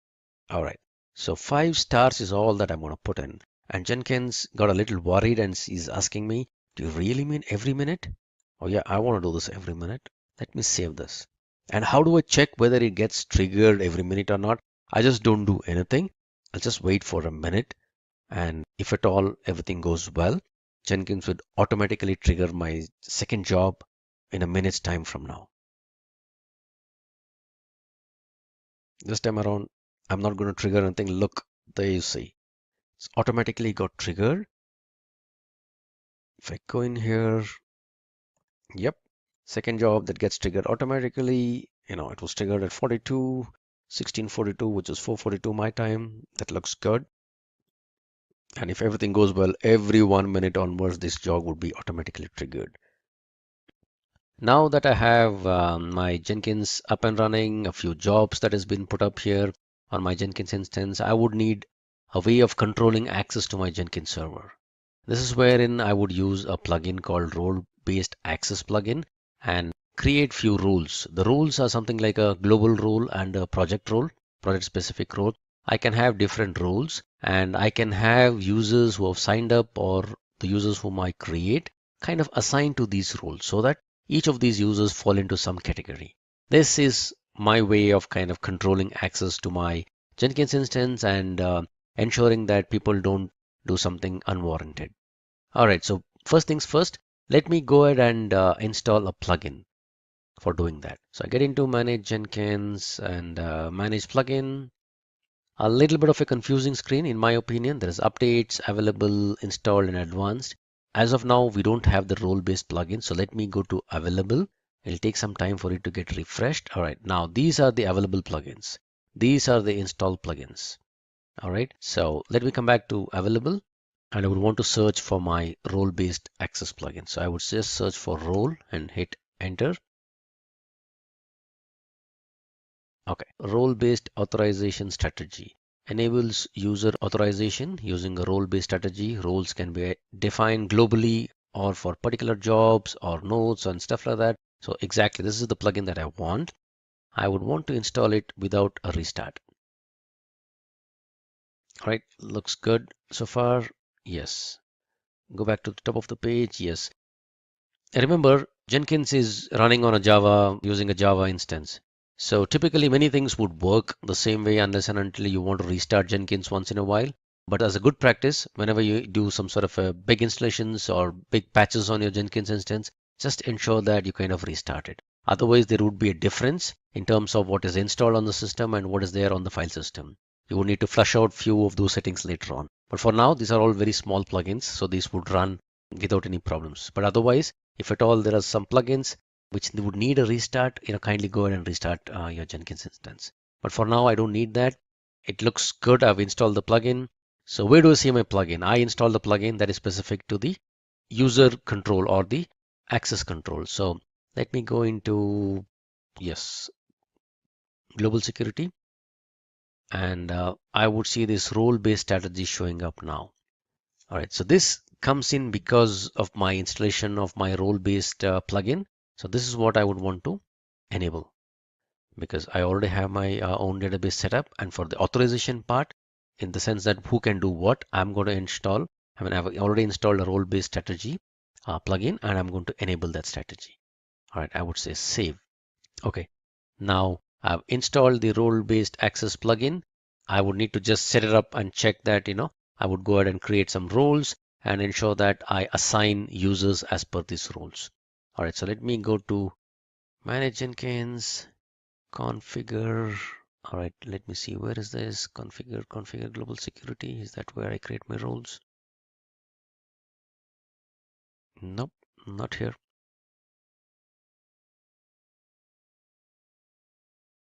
Yes, manage and assign roles. Okay, again, you would see these options only after you install these plugins. So for now, I've just enabled the plugin.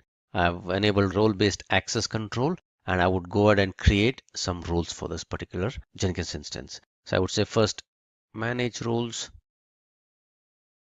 So I would need to create some roles here, and the roles are at a very high level. These are global roles, and there are some project roles, and there are some slave roles. I'll not get into details of all of these. At a very, very high level, which is a global role, let me just create a role. A role can be kind of visualized like a group. So I would create a role called developer. Typically, the Jenkins instance or the CI instance are kind of owned up or controlled by QA guys. So QA guys would need to provide some sort of limited access to developers. So that's why I'm creating a role called developer, and I'm adding this role at a global role level. So I would say add this here, and you would see this developer role that is there. And each of these options, if you hover over it, you would see some sort of a help on what are these permissions specific to. So what I want is it sounds a little different, but I would want to give very, very little permissions for the developer. So from an administration perspective, I would just want him to have a read kind of a role. Credentials, again, I would just want a view kind of a role. I don't want him to create any agents and all that stuff. That's good for me. For a job, I would want him to just possibly read. I don't want him to build. I don't want him to cancel any jobs. I don't want him to configure any job. I don't even want him to create any job. I would just want him to read few things. I would not give him possibly a role to the workspace as well. I mean, I don't want him to have access to the workspace. I would just want him to read a job or check, have read-only access to the job. Run. No, I don't want him to give him any particular access which will allow him to run any jobs. View, configure, yeah, possibly create, yeah, delete. I don't want read, yes, definitely. And this is the specific role. So what I'm doing, I'm just creating a global role called developer, and I'm giving him very, very limited roles, in the sense that I don't want this developer to be able to run any agents, nor create jobs, or build jobs, or cancel jobs, or configure jobs. At the max, I would just want him to read a job that is already put up there. Okay, so I would save. Now I've created a role. I still don't have any users that is there on the system. So let me go ahead and create some user on the system. That's not here. I would say configure, manage Jenkins, manage users. Okay, let me create a new user. I would call this user as, yeah, developer one sounds good. Some password that I can remember. Okay, his name is developer1 d@d.com or something like that. Okay, so this is the admin with which I kind of configured or brought up the system, and developer1 is a user that I have configured. So still have not set any roles for this particular user yet. So I would go to manage Jenkins. I would say manage and assign roles. I would say assign roles. Okay, so if you see, what I'm going to do now is assign a role that is specific to that particular developer. I will find the particular user and assign him the developer role that I've already configured.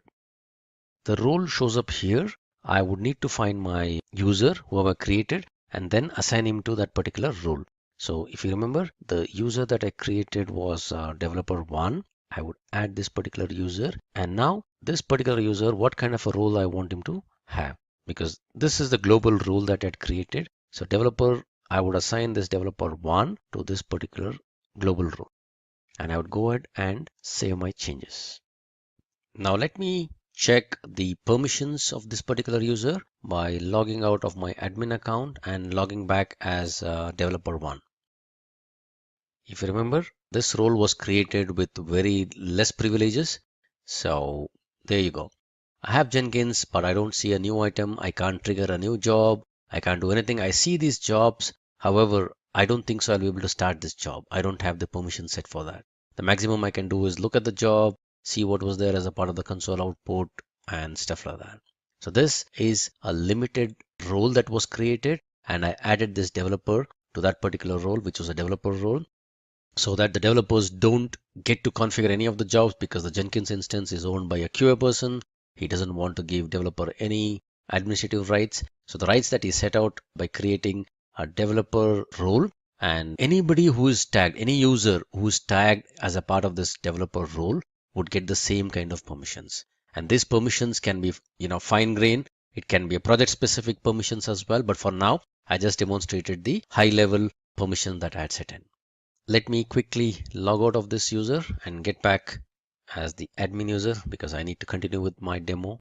With the developer role that was created, I have very less privileges. One of the reasons for Jenkins being so popular, as I mentioned earlier, is the bunch of plugins that is provided by users or community users who don't charge any money for these plugins, but it's got plugins for connecting anything and everything. So if you can navigate to, or if you can find Jenkins plugins, you would see index of over so many plugins that is there. All of these are wonderful plugins. Whatever connectors that you would need, if you want to connect Jenkins to an AWS instance, or you want to connect Jenkins to a Docker instance, or any of those containers, you would have a plugin. You can go and search up. If I want to connect Jenkins to Bitbucket, Bitbucket is one of the Git servers. There's so many plugins that is available. Okay, so bottom line, Jenkins without plugins is nothing. So plugins is the heart of Jenkins. For you to connect, or in order to connect Jenkins with any of the containers or any of the other tool sets, you would need the plugins. If you want to connect, or you want to build a repository which has got Java and Maven, you would need to install Maven and JDK on your Jenkins instance. If at all you're looking for a .NET build or a Microsoft build, you would need to have MS Build installed on your Jenkins instance, and the plugins that will trigger MS Build. If at all you want to listen to some server-side webhooks from GitHub, you would need GitHub specific plugins. If you want to connect Jenkins to AWS, you need those plugins. If you want to connect to a Docker instance that is running anywhere in the world, as long as you have the URL which is publicly reachable, you just have a Docker plugin that is installed on your Jenkins instance. SonarQube is one of the popular static code analyzers. So you can connect a Jenkins build, you can build a job on Jenkins and push it to SonarQube, and get SonarQube to run analysis on that and get back the results in Jenkins. All of these works very well because of the plugins. Now with that, let me connect our Jenkins instance to GitHub. I already have a very simple Java repository up on my GitHub instance. So let me connect Jenkins to this particular GitHub instance and pull out a job that is put up there. All right. So this is my very simple repository that is there called Hello Java, and this is what is there in the repository. There is a hello.java application that is here, or a simple class file that is there. It's got just one line of system.out. So this is already present on github.com at this place, and this would be the URL for this repository. If I pick up the HTTPS URL, this is my HTTPS URL. So what I would do is I would connect my Jenkins instance to go to GitHub, provide my credentials, and pull out this repository which is on the cloud hosted github.com, and get it to my Jenkins instance, and then build this particular Java file. I'm keeping the source code very simple. It's just a Java file. How do I build my Java file? How do I compile my Java file? I just say Java C and the name of my class file, which is hello.java. And how do I run my Java file? I would say Java and hello. Okay, so remember, I don't need to install any plugins now, because what it needs is a Git plugin. So if you remember, when we were doing the installation, there was a bunch of recommended plugins. So Git is already installed on my system, so I don't need to install it again. So let me put up a new job here. It says Git job. Let it be a freestyle project. That's good for me. I would say okay. All right, so the source code management. Remember, in the earlier examples, we did not use any source code because we were just putting up some echo kind of jobs. We did not need any integration with any of the source code systems. So now let me connect this. So I'm going to put up a source code, and Git would show up because the plugin is already there. SVN, Perforce, any of those additional source code management tools, if at all you would need, just install those plugins, and Jenkins connects wonderfully well to all these particular source control tools. Okay, so I would copy the HTTPS URL from here. I would say this is the URL that I'm supposed to go and grab my source code from. But all right, that sounds good, but what is the username and password? So I'll have to specify a username and password. All right, so I would say the username, this is my username, and this is my HTTPS credential for my job. Okay, so this is my username and this is my password. I just save this. I say add, and then I would say, use these credentials to go to GitHub and then on my behalf, pull out a repository. All right. If at all at this stage, if there's any error in terms of Jenkins not able to find Git or the git.exe, or if my credentials are wrong, somewhere down here you would see a red message saying that, something is not right. You can just go ahead and kind of fix that. For now, this looks good for me. I'm going to grab this URL. What am I going to do? This step would pull the source code from the GitHub, and then what would be there as a part of my build step?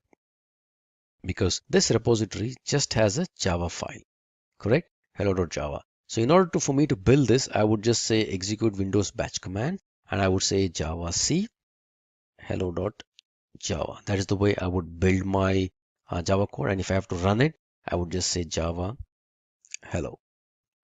Pretty simple, 2 steps, and this would run after the repository contents are fetched from GitHub.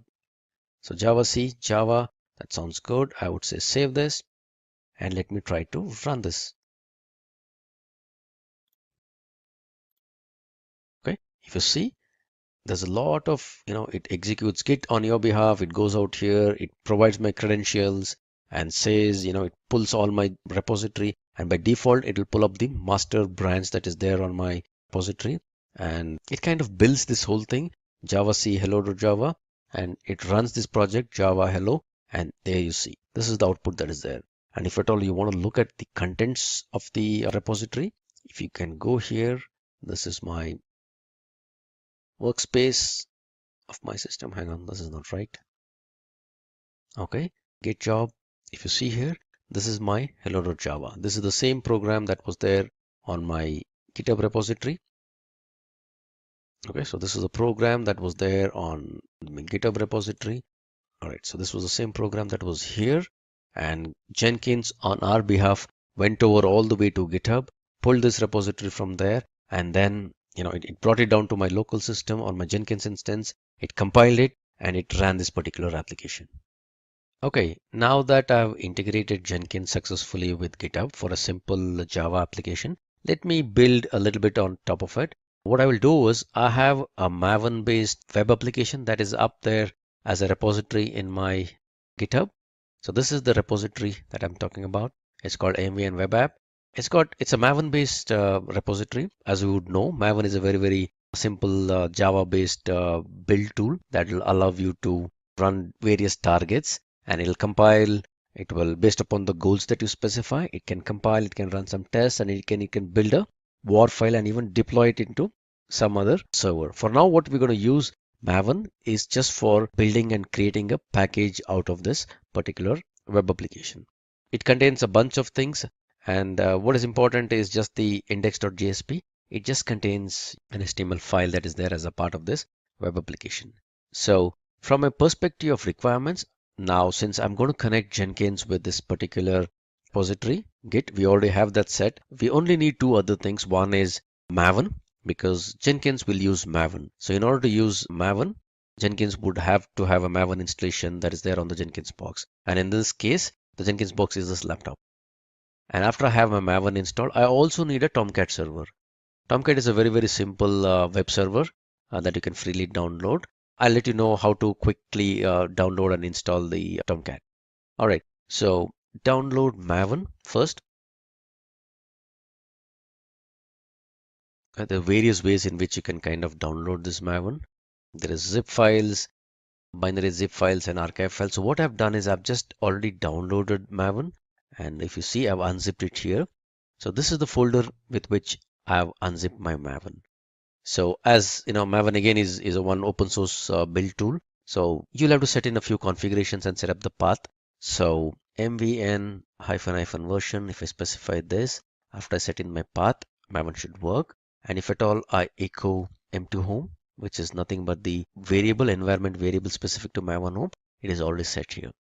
So once you unzip Maven, just set this m2 home variable to the directory where you unzipped your Maven. Also, just set the path to this particular directory /bin, because that is where your Maven executables are all found. All right, so that's with Maven. And since I've set the path and the environment variable Maven is running perfectly fine on my system, I've just verified it. Okay, next one is the Tomcat server. Download Apache Tomcat server 8.5 is what I have on my system. So I'm just going to show you where to download this from. This is where you download Tomcat server, and I already have the server downloaded. Again, this doesn't need any installation. I just unzip it here, and it kind of has a bin and configuration. I've made some subtle changes in the configuration. First and foremost, Tomcat server also by default runs on port 8080. Since we already have our Jenkins server running on port 8080, we cannot let Tomcat run on the same port. There will be a port clash. So what I've done, I have configured Tomcat to use a different port. So if I go to this configuration file here, there is a server.xml. Let me open this up here. All right. Okay. So this is the port. By default, it will be 8080. I've just modified it to 8081. So I've changed the port on which my Tomcat server would run. All right. So that's one change. Second change, when Jenkins kind of tries to get into my Tomcat and deploy something for someone, he would need some authentications so that he'll be allowed deployment by Tomcat. So for that, I need to create a user on Tomcat and provide this user credentials to my Jenkins instance. So I would go to Tomcat users.xml file here. I've already created a username called deployer and the password is deployer, and I've added a role called manager-script. Manager-script will allow programmatic access to the Tomcat server. So this is the role that is there. So using this credentials, I will enable or I'll empower Jenkins to get into my Tomcat server and deploy my application. All right, only these two things that is required. Let me just start my Tomcat server first. So I get into my bin folder, I open a command prompt here, and there's a startup.bat.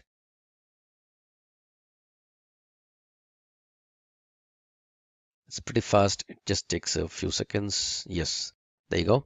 Tomcat server is up and running. Now this is running on port 8081. So let me just check if that looks good. So localhost 8081. Okay, my Tomcat server is up and running. That sounds good. The user is already configured on this. That's also fine. So what I'll do as a part of my first job, Maven is also installed on my system. So I'm good to use Maven as a part of my Jenkins.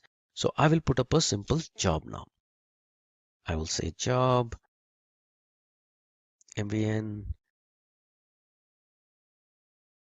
web app. I'll call this freestyle job. That's good.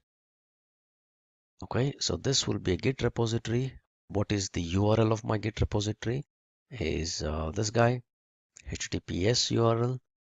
Okay, that's this URL. I will use the credentials. The old credentials that I set up will work well because it's the same Git user that I'm kind of connecting into. All right, so now the change happens here where after I get this, since I said this is a simple Maven repository, I will have some Maven targets to run. So the simple target first is, let me run Maven package. This creates a war file. Okay, so MVN package is the target. Package is the target. So whenever I run this package, it kind of creates it, it builds it, it tests it, and then creates a package. So this is all that is required. Maybe let me try to save this and let me first run this and see if it connects well, if there's any problem with my war file or the war file gets created properly.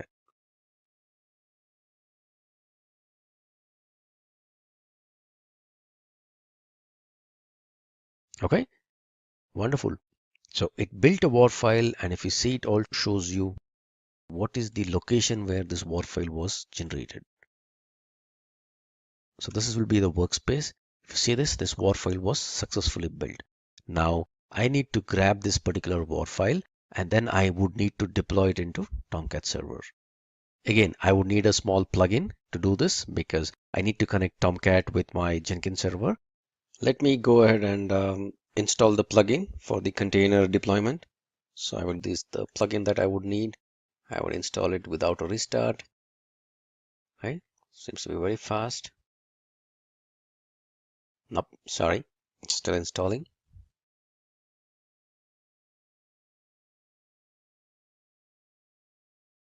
Okay, it installed the plugin. So if at all you see this, if you go to my workspace,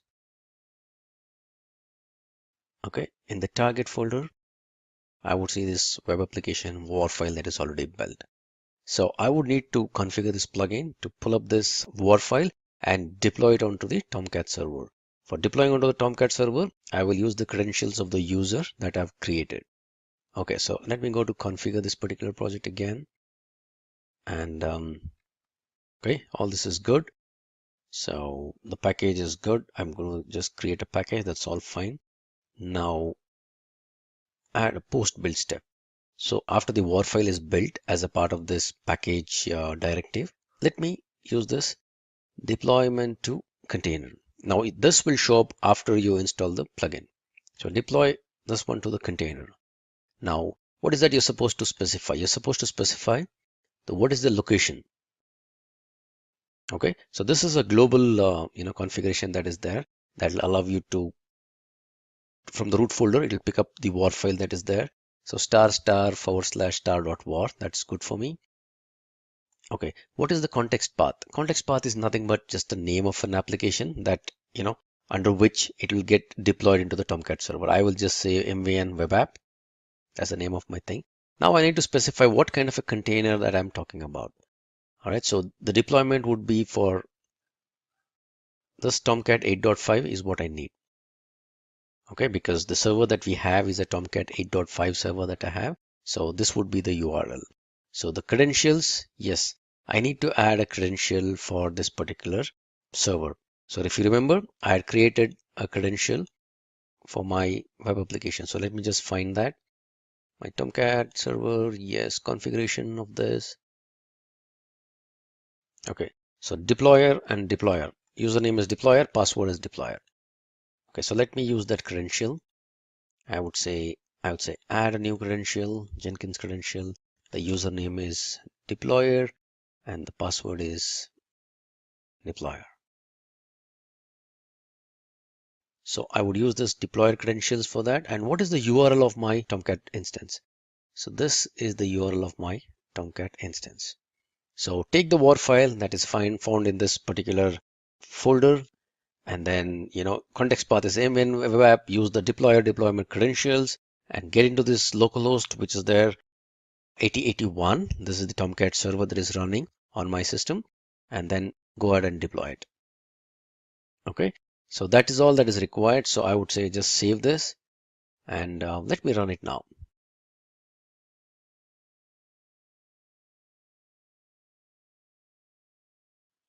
Okay, it successfully built the WAR file. It is trying to deploy it, and looks like the deployment went ahead perfectly well. So the context path was MVN web app.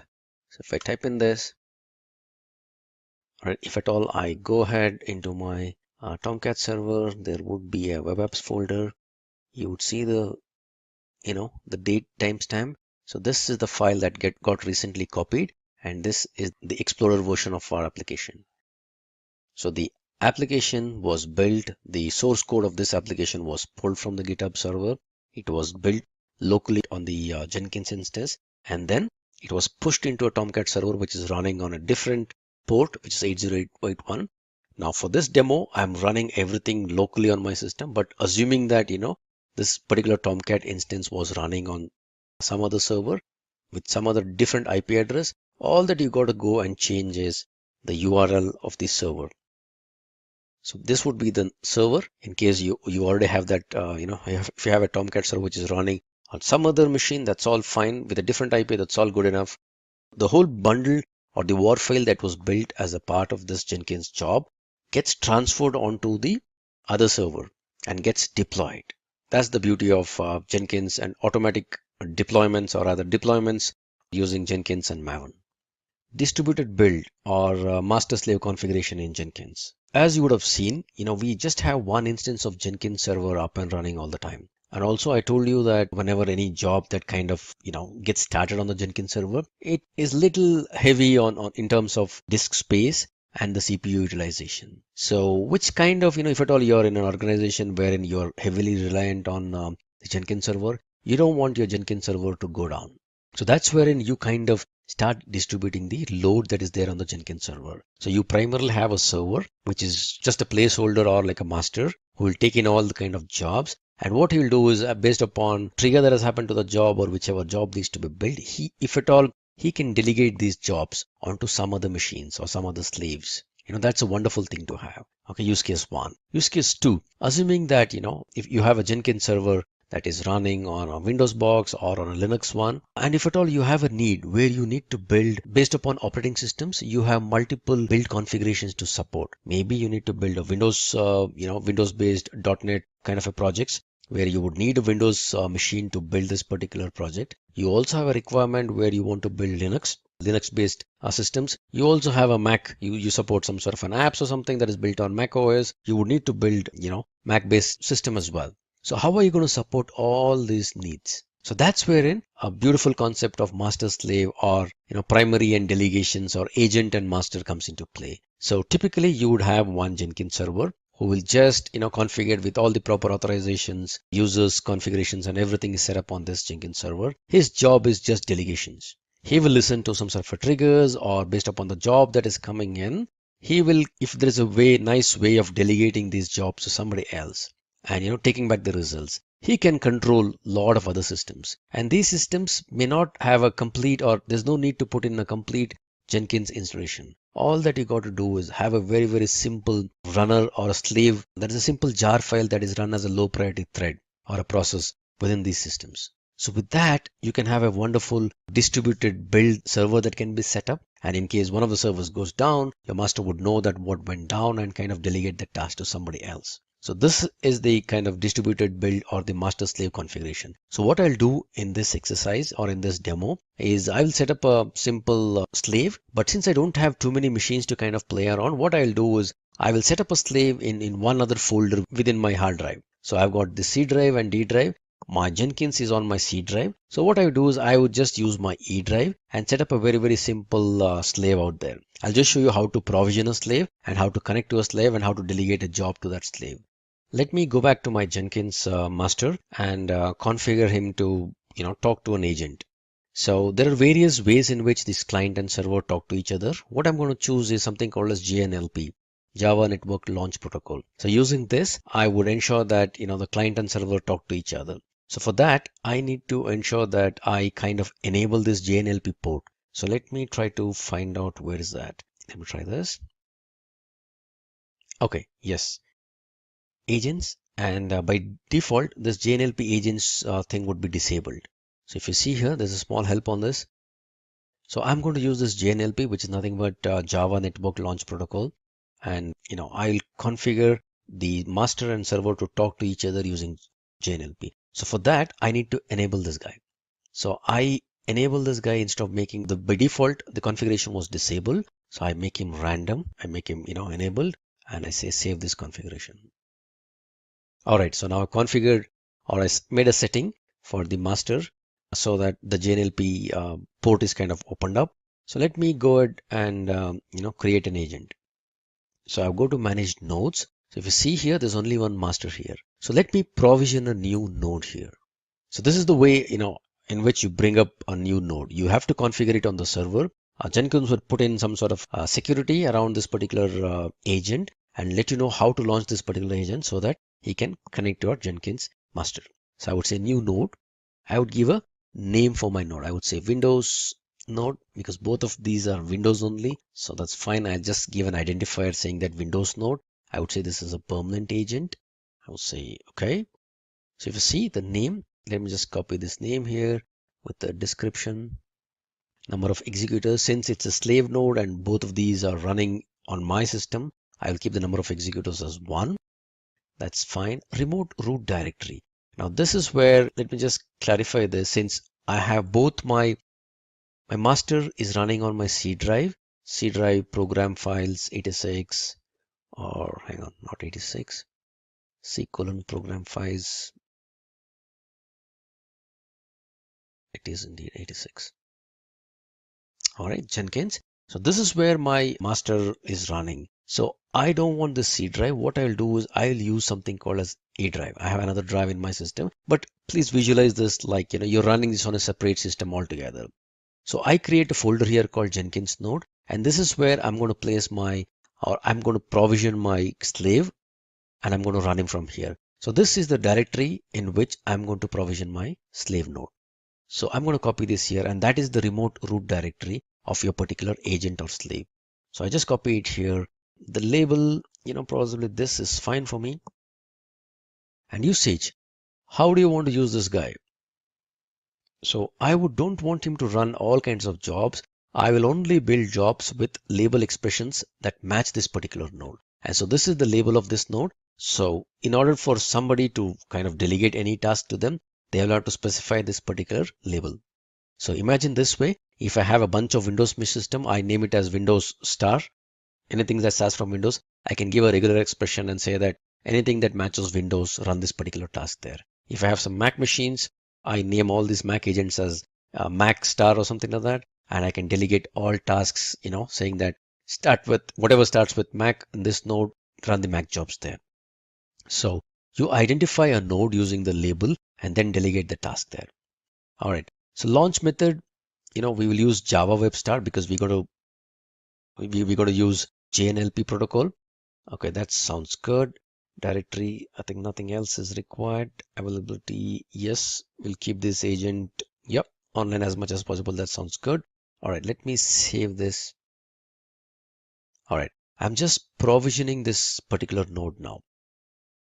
So if I click on this node, I get a bunch of commands along with an agent.jar. So this is the agent.jar that has to be taken down to the other machine or the slave node, and from there I need to run this along with a small security credential. So let me copy this whole text here in my notepad. Notepad ++ is good for me. Okay, I copy this whole path there. I also want to download this agent.jar. I would say yes. And this agent.jar is the one that is configured by our server. So all the details that is required for launching this agent.jar is found in this. For launching this agent is found in this agent.jar.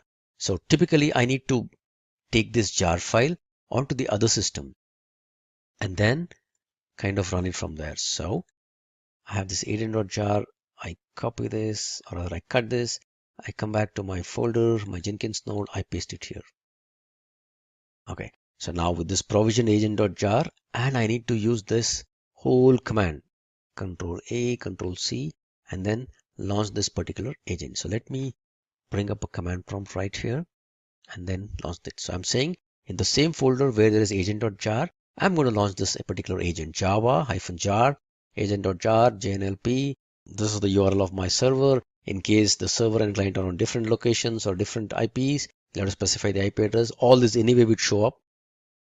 And then the secret and the root folder of your Jenkins or the slave node. Okay. So something ran and then it says it's connected very well. It seems to have connected very well. So let me come back to my Jenkins instance and see, if at all you see earlier, this was not connected. Now let me refresh this guy. Okay, now these two guys are connected.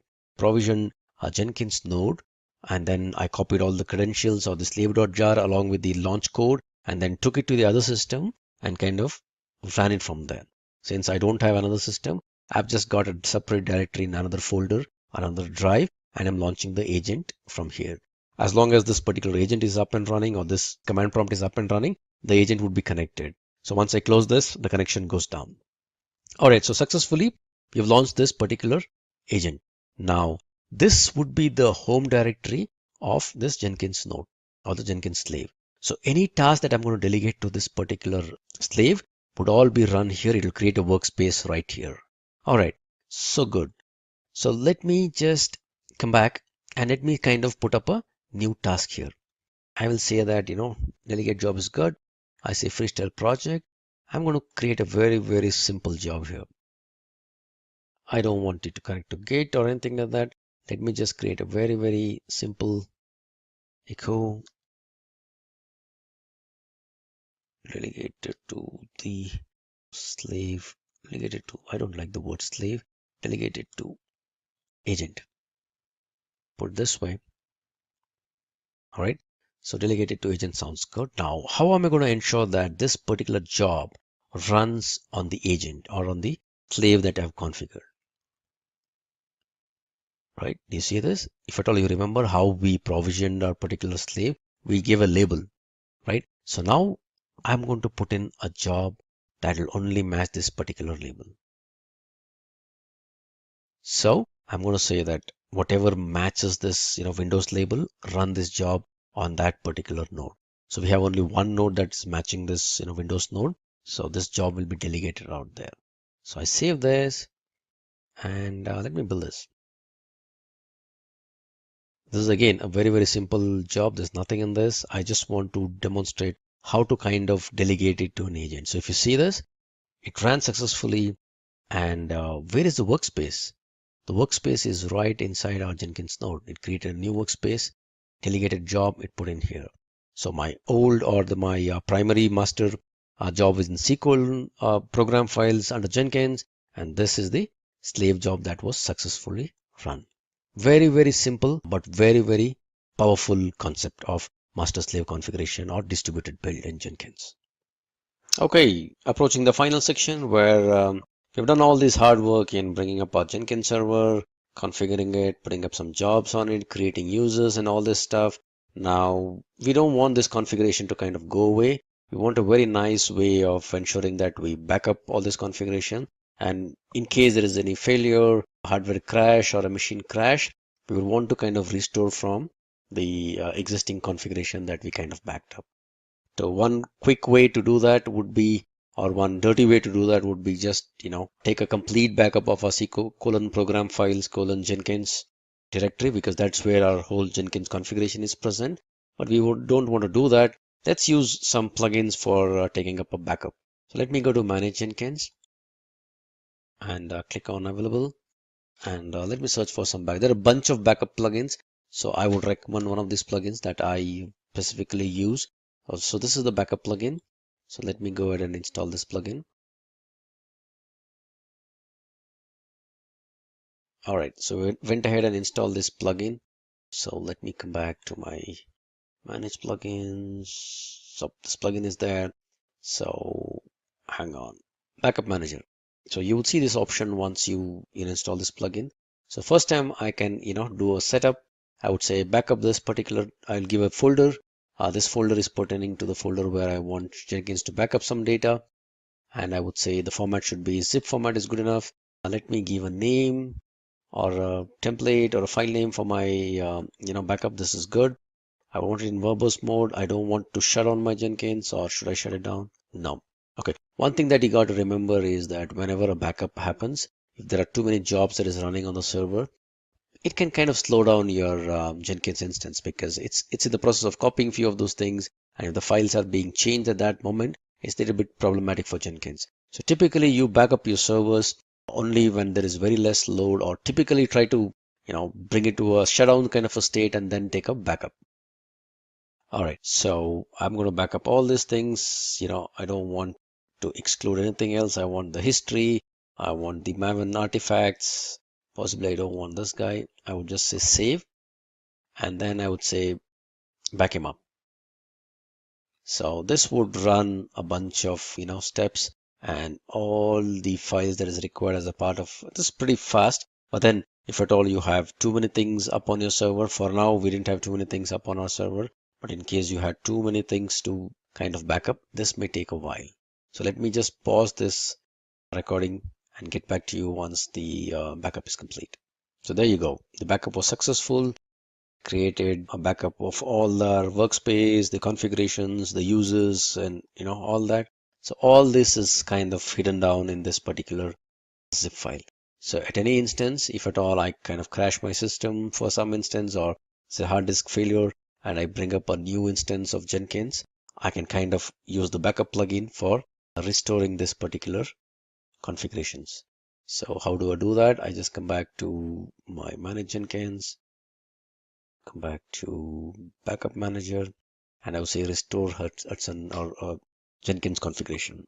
Welcome everyone to another tutorial on Selenium WebDriver, in which we are going to talk about what exactly is in Selenium and why exactly we are going to use the Selenium WebDriver here. Now in this one there are different topics which we are going to talk about. Let's go through that one. First we are going to talk about what exactly is Selenium all about, because that's a basic topic which we need to cover. Then we will be talking about what is the purpose of using Selenium WebDriver, in which situations we can actually use the Selenium WebDriver here. And then we are going to talk about the Selenium WebDriver framework, the framework which is specifically designed for the Selenium WebDriver, the various drawbacks of the Selenium WebDriver, and ultimately at the last we will be talking about a demonstration over here which is all about the Selenium WebDriver, like how exactly we can make use of a WebDriver, a Selenium WebDriver in action, which can help us to go for some real-time executions of some test scenarios, opening up some website or doing some execution. So all that stuff is what we are going to talk about in this whole tutorial over here. Now coming back to the main topic, so let's start with the what exactly is a Selenium here. Now software automation is something which is a kind of minimum requirement every organization is having nowadays, because they were doing a lot of stuff manually in the previous situations and it was consuming a lot of time. But until then we were not having the frameworks like Selenium, which was giving the users or the automation engineers a whole total different exposure there. Now testing is always an important part of a software development here. It's something which gives a very a high level of value add-ons to overall exposure or the overall SDLC cycle here. Without the software testing, it's not possible for an organization to release its source code till production environment. And it makes sense also, because the testing is very important. Even nowadays, if we have to procure a new car or a vehicle, we basically go for a test drive. Now this is something which we are using because of the fact that we want to experience the exposure there, like how in real time we can see the vehicle in action, whether all my requirements is getting fulfilled or not. So you have your own parameters, everyone have its own parameters, so you just want to address those parameters and want to see that if this product is something which can take care of all your requirements or not. So that's something keeping in mind. Software testing is very important, and whether it's a manual, whether it's an automated testing, in both the cases it's very important for the software. Yes, over the period of time the organization felt that manual testing is actually is not efficient as compared to the automation testing. Secondly, it takes a lot of time of the end users to do that different processing and any kind of test scenarios. If he wants to execute, he wants to go ahead with that, so that's something which takes a lot of time. But in case of the automation test cases, we have a lot of frameworks which can help us to drive like how the implementation should be done. So keeping in mind, Selenium is one of the tool which is available there, and the whole focus of Selenium is to provide a framework or provide an automation which can generate a quite efficient results for you. And these results which we are talking about, these results are something which we are talking about, like how exactly we are getting the high level of efficiency. So when we are talking about Selenium, so it gives us a lot of benefits and a lot of exposure. So you talking about the websites, when we talk about websites, we deal like, okay, if I have to validate my website, I have to do the login, I have to access the application, so that's how I will be doing the verification. But with the help of Selenium kind of frameworks, we don't have to do these things manually anymore. We have this automation tool which can help us to drive the things. It will automatically open the browser, go to the specific website, put some inputs, clicking on some buttons, generating the responses and taking up the actions. So ultimately it will help you to drive each and everything from the beginning to the end. most of the organizations after the deployment actually have written the test cases like the sanity testing and the smoke testing in case of the Selenium. Like a particular Selenium test cases will be executing. It will try to validate that if the application is working fine as expected or not.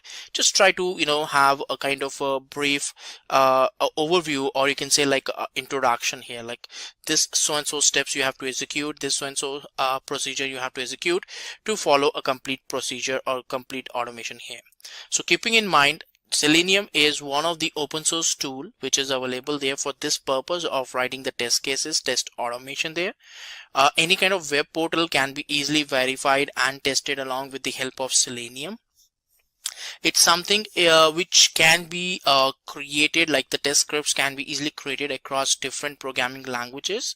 It's not like, since Selenium is written in the Java programming language, so you can only use this one for the Java programming language. It's not like that.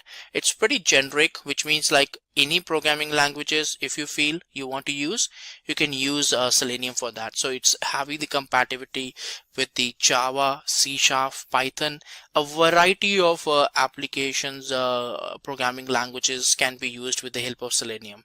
So it doesn't mean like you are only stuck with one language.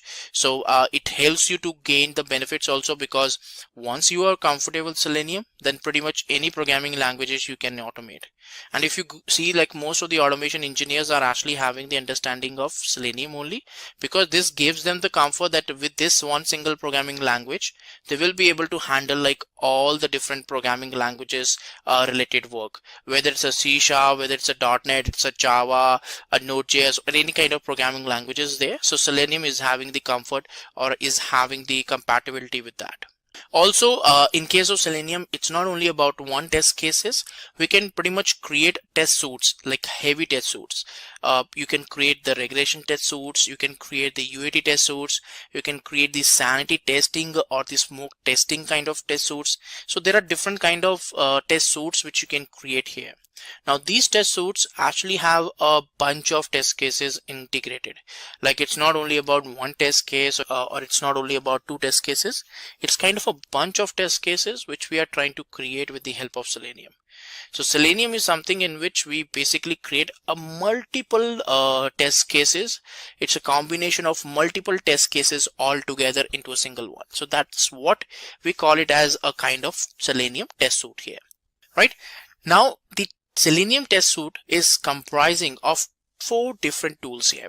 The very first one is the Selenium remote control. Second one is the Selenium grid.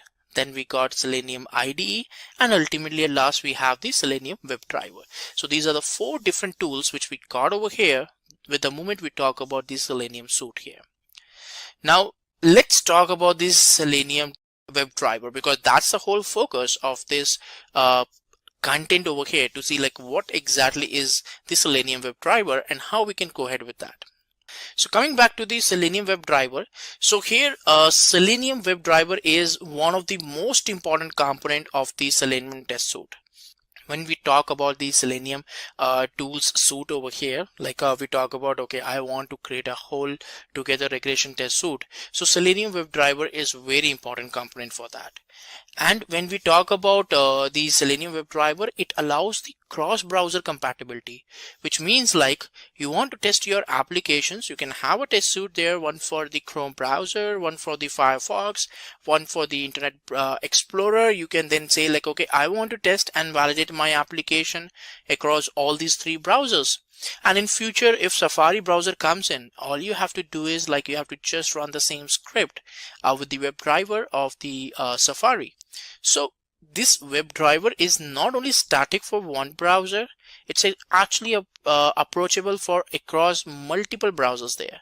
So that enhances the compatibility there, that yes, this set test suite, even if you're writing the test suites in case of Selenium, it's not limited to one browser. So it's kind of a cross browser here.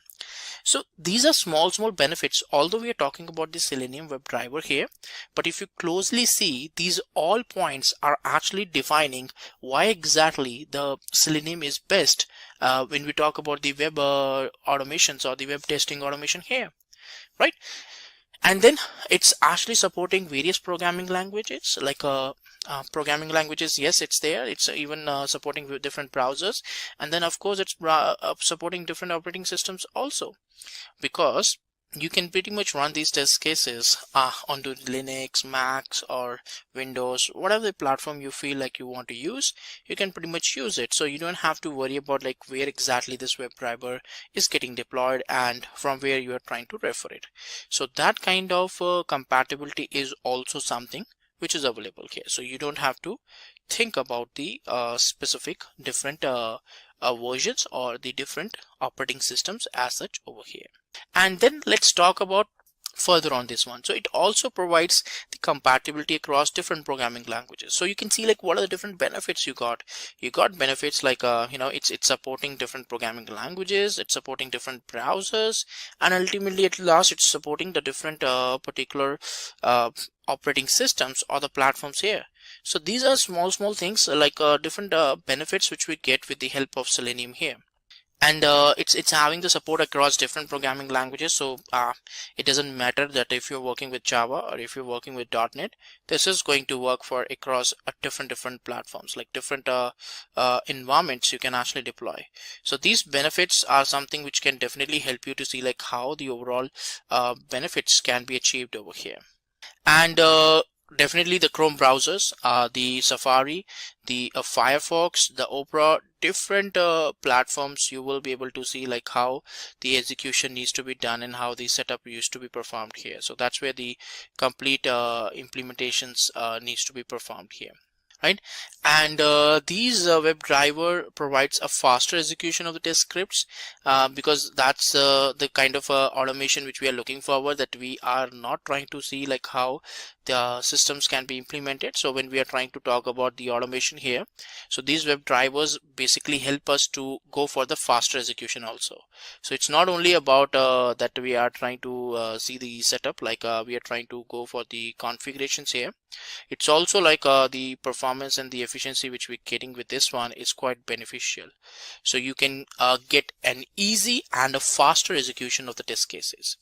So it's having a lot of benefits. If we talk about in these features only itself, you can see like there are a lot of benefits which we got over here. So it's fast, it's efficient, and on top of that, it's not depending on any kind of environment.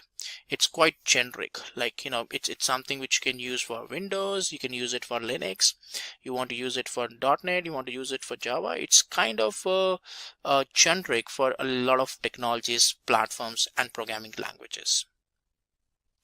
Right, now why exactly we require the Selenium WebDriver? Like what is the purpose of using this one? So let's explore on that part here. So Selenium WebDriver provides a user-friendly interface that could it can be easily understood by a particular person. Like when you are using this Selenium WebDriver, so this is something which you can easily understood, like it's pretty easy for you to understand that, and it's not that much complex for you to understand that okay, you are going to take a lot of time to consume, you're going to take a lot of time to understand that. So that's not a kind of interface which we are getting when we talk of the Selenium WebDriver here.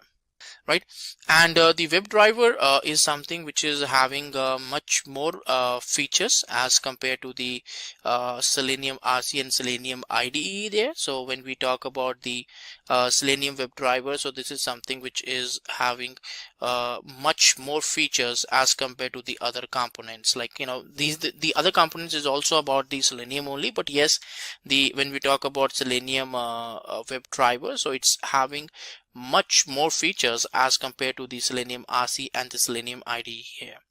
So you don't have to worry about the features. Like altogether, Selenium WebDriver is something which is quite efficient and better as compared to the other components. So that's another benefit which we get with the Selenium here. So Selenium, we have got some other components like Selenium remote control here.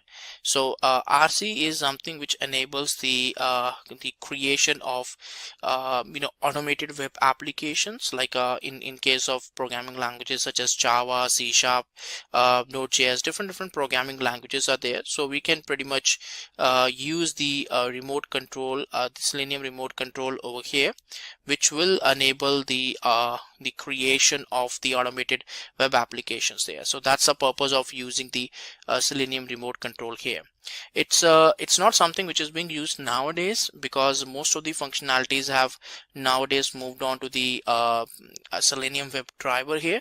So that's a migration which has happened over there, and that's the reason why we are not going to use much of the Selenium remote control over here. So that's not being used as such as compared to the other components. But yes, the Selenium WebDriver is something which is quite popular, and because of its features and the efficiency, we are going to use the particular WebDriver as compared to the any other component as such here. Right now, Selenium IDE needs not additional any kind of setup is required, like apart from installation of the browser, because in that case everything will be integrated in that, like because we are integrating the complete Selenium IDE over here. So all you need to do is you need to do the installation of Chrome browser. That's also because you want to go for the specific Chrome driver which you require for the execution of the test cases. So for that only you are basically trying to install the Chrome browser, but other than that there is no other component which you actually require when we talk about the Selenium IDE here. So the IDE makes the life easy because it helps us to go ahead with the debugging mode here, like a kind of a debugging environment. You will be able to do that. So even if there is any kind of issue, any kind of problem which comes up, so it will be very easy for you to debug those things and go ahead with that part. So tracking the exceptions, managing the exceptions, so all those things can be easily handled up with the help of the Selenium IDE here. So Selenium IDE is something which is kind of a bigger package, which is further comprising of different components. Like it's something which is giving us a variety of things here. Right now, how exactly the Selenium WebDriver is at all different from the Selenium RC and IDE, because those are also the solution which is available there from the Selenium. Now, unlike the Selenium IDE, Selenium WebDriver can actually work with different browsers. So that's something which we have already focused on, that it's having the compatibility across multiple browsers there. That's the first benefit which we get over here in this one. Now also the WebDrivers is something which does not require any user to start the server or anything like that there. So just in case of Selenium RC, you have to start some server because you're ultimately connecting to that server, and that's how the communication is happening. But that kind of stuff is not there in the Selenium WebDriver here. Also, the Selenium WebDriver is an API and it's not a GUI based plugin. So it's something which can easily handle, like it's having the quite efficient connectivity, or you can say like the integration is also good there, because most of the applications nowadays are working on the API format, which is pretty generic. So there is no GUI based interface which we have to explore or which we need to integrate here. So it's all like the API's call which we need to do in order to make use of the Selenium WebDriver here. Now in Selenium WebDriver, the APIs are entirely object oriented in nature as compared to the Selenium RC and Selenium IDE, so which is not kind of object oriented in nature, but Selenium WebDriver is something which is quite object oriented here. Also WebDriver, the Selenium WebDriver is actually supports multiple listeners, right? So which is available there as compared to Selenium RC and Selenium IDE here. So these are some couple of features which is available there. Also, it also supports the testing of the iOS and Android, which is not being supported in the RC and IDE there, because most of the applications nowadays also have the counterpart Android or the iOS applications. So if you don't have the interface or integration with those platforms, then it's an incomplete way of testing here. So not only the web applications, but even the mobile applications also now getting integrated with the help of the Selenium WebDriver here. So these kind of features which is not exactly available in the RC or the IDE over here, but definitely it's going to be available there in case of Selenium WebDriver. So what exactly is the overall need of the WebDriver, like the Selenium WebDriver here? So let's talk about that how exactly we can use it for the software automation here. So there are a couple of benefits which is available there. So let's focus on that one by one. The very first one is the open source. Now it's something which is available, or which is available as an open source over here, which means like it's something which you can use without any license, without any cost. Just like that, you can go to the selenium.dev website and you can start downloading the Selenium related details or Selenium related components. Second is multilingual support. It's having the support for different kind of programming languages, not only for the Java based applications. It's actually supporting like different programming languages. So you just have to learn one single tool and then can suffice or that can support multiple programming languages here. Several operating system support. Yes, it's not only related to the Windows or Linux platform here. So it's actually supported across Windows, Linux, Mac OS. Different operating systems are actually supported here. So different operating systems is supported by this particular Selenium here. Multiple frameworks are there, so that's a multiple framework support which is available in this one. User friendly, it's quite user friendly there, and the developers who are more comfortable with the Java programming languages, so they get quite comfortable and integrated with the Selenium, because it's also using the same Java syntax over here in this one. It's cross-device testing. Definitely both mobile, desktops, different platforms, different operating systems, Mac OS, iOS, Android, different platforms are actually supported by this particular Selenium here. So Selenium WebDriver is something which is having like cross-device testing here. Community support is there. It's kind of open source, yes, but it's having a very good community. Like a lot of people are actually there who can contribute to this Selenium. You can get the information from there, and it's kind of a huge efforts, like a kind of a huge community efforts which you can see over here in this case.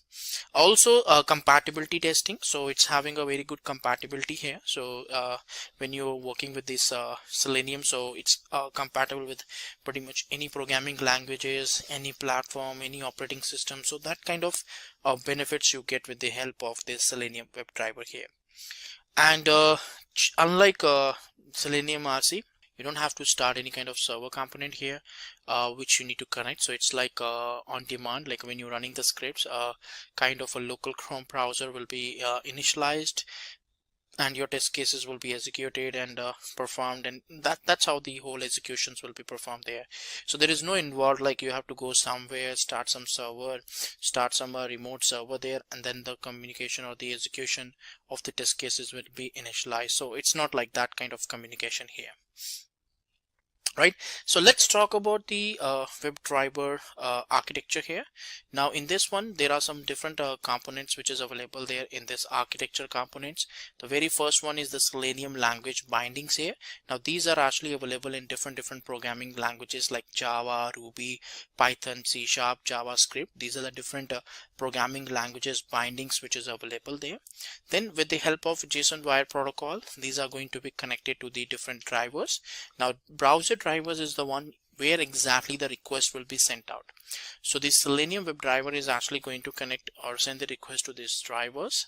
So depending on the platform also, and depending on the different systems, you can actually go for the browser drivers here. So you want to go for Chrome driver, you want to go for Firefox, you want to go for Opera, you want to go for Safari, Edge. These are the different browsers which is available there. Earlier the Internet Explorer was also there, but now in the latest versions the Edge browser or Edge driver is something which is available there.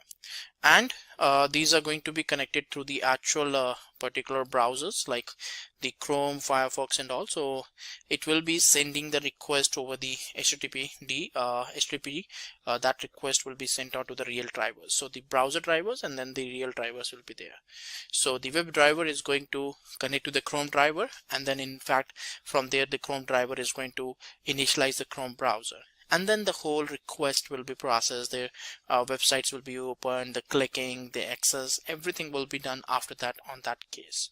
So these are the different steps which is involved when we are basically going for from one step to another, like where the communications will be performed over here in this case.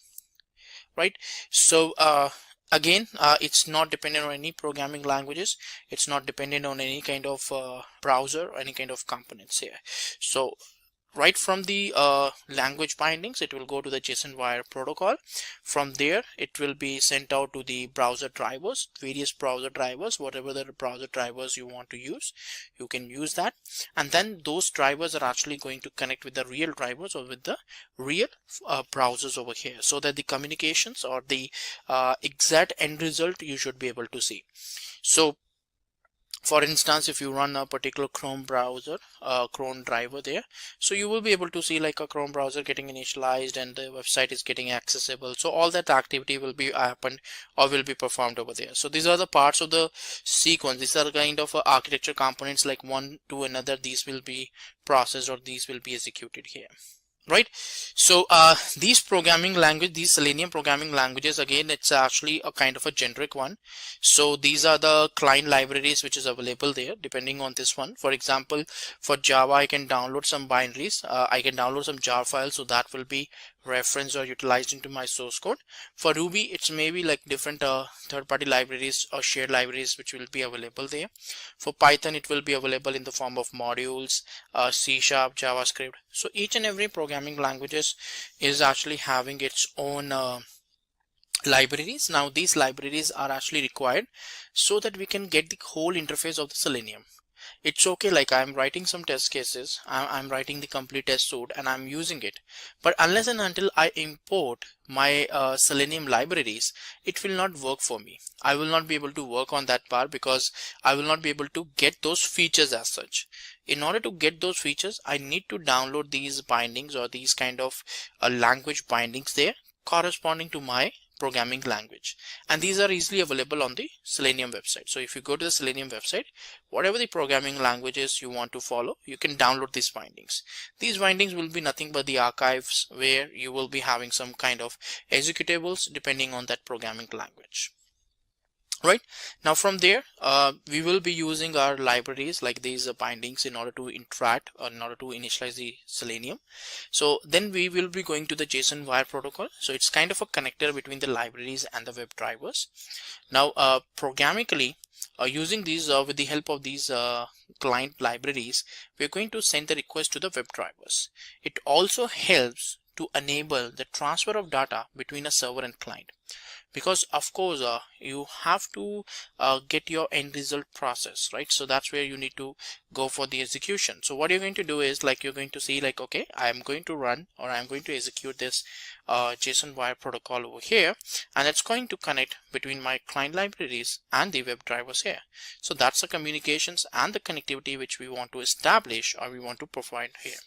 Now these Selenium browser drivers are actually specific browsers now, because the JSON wire is going to connect to the specific browsers, the drivers here, so that the communication can be happen.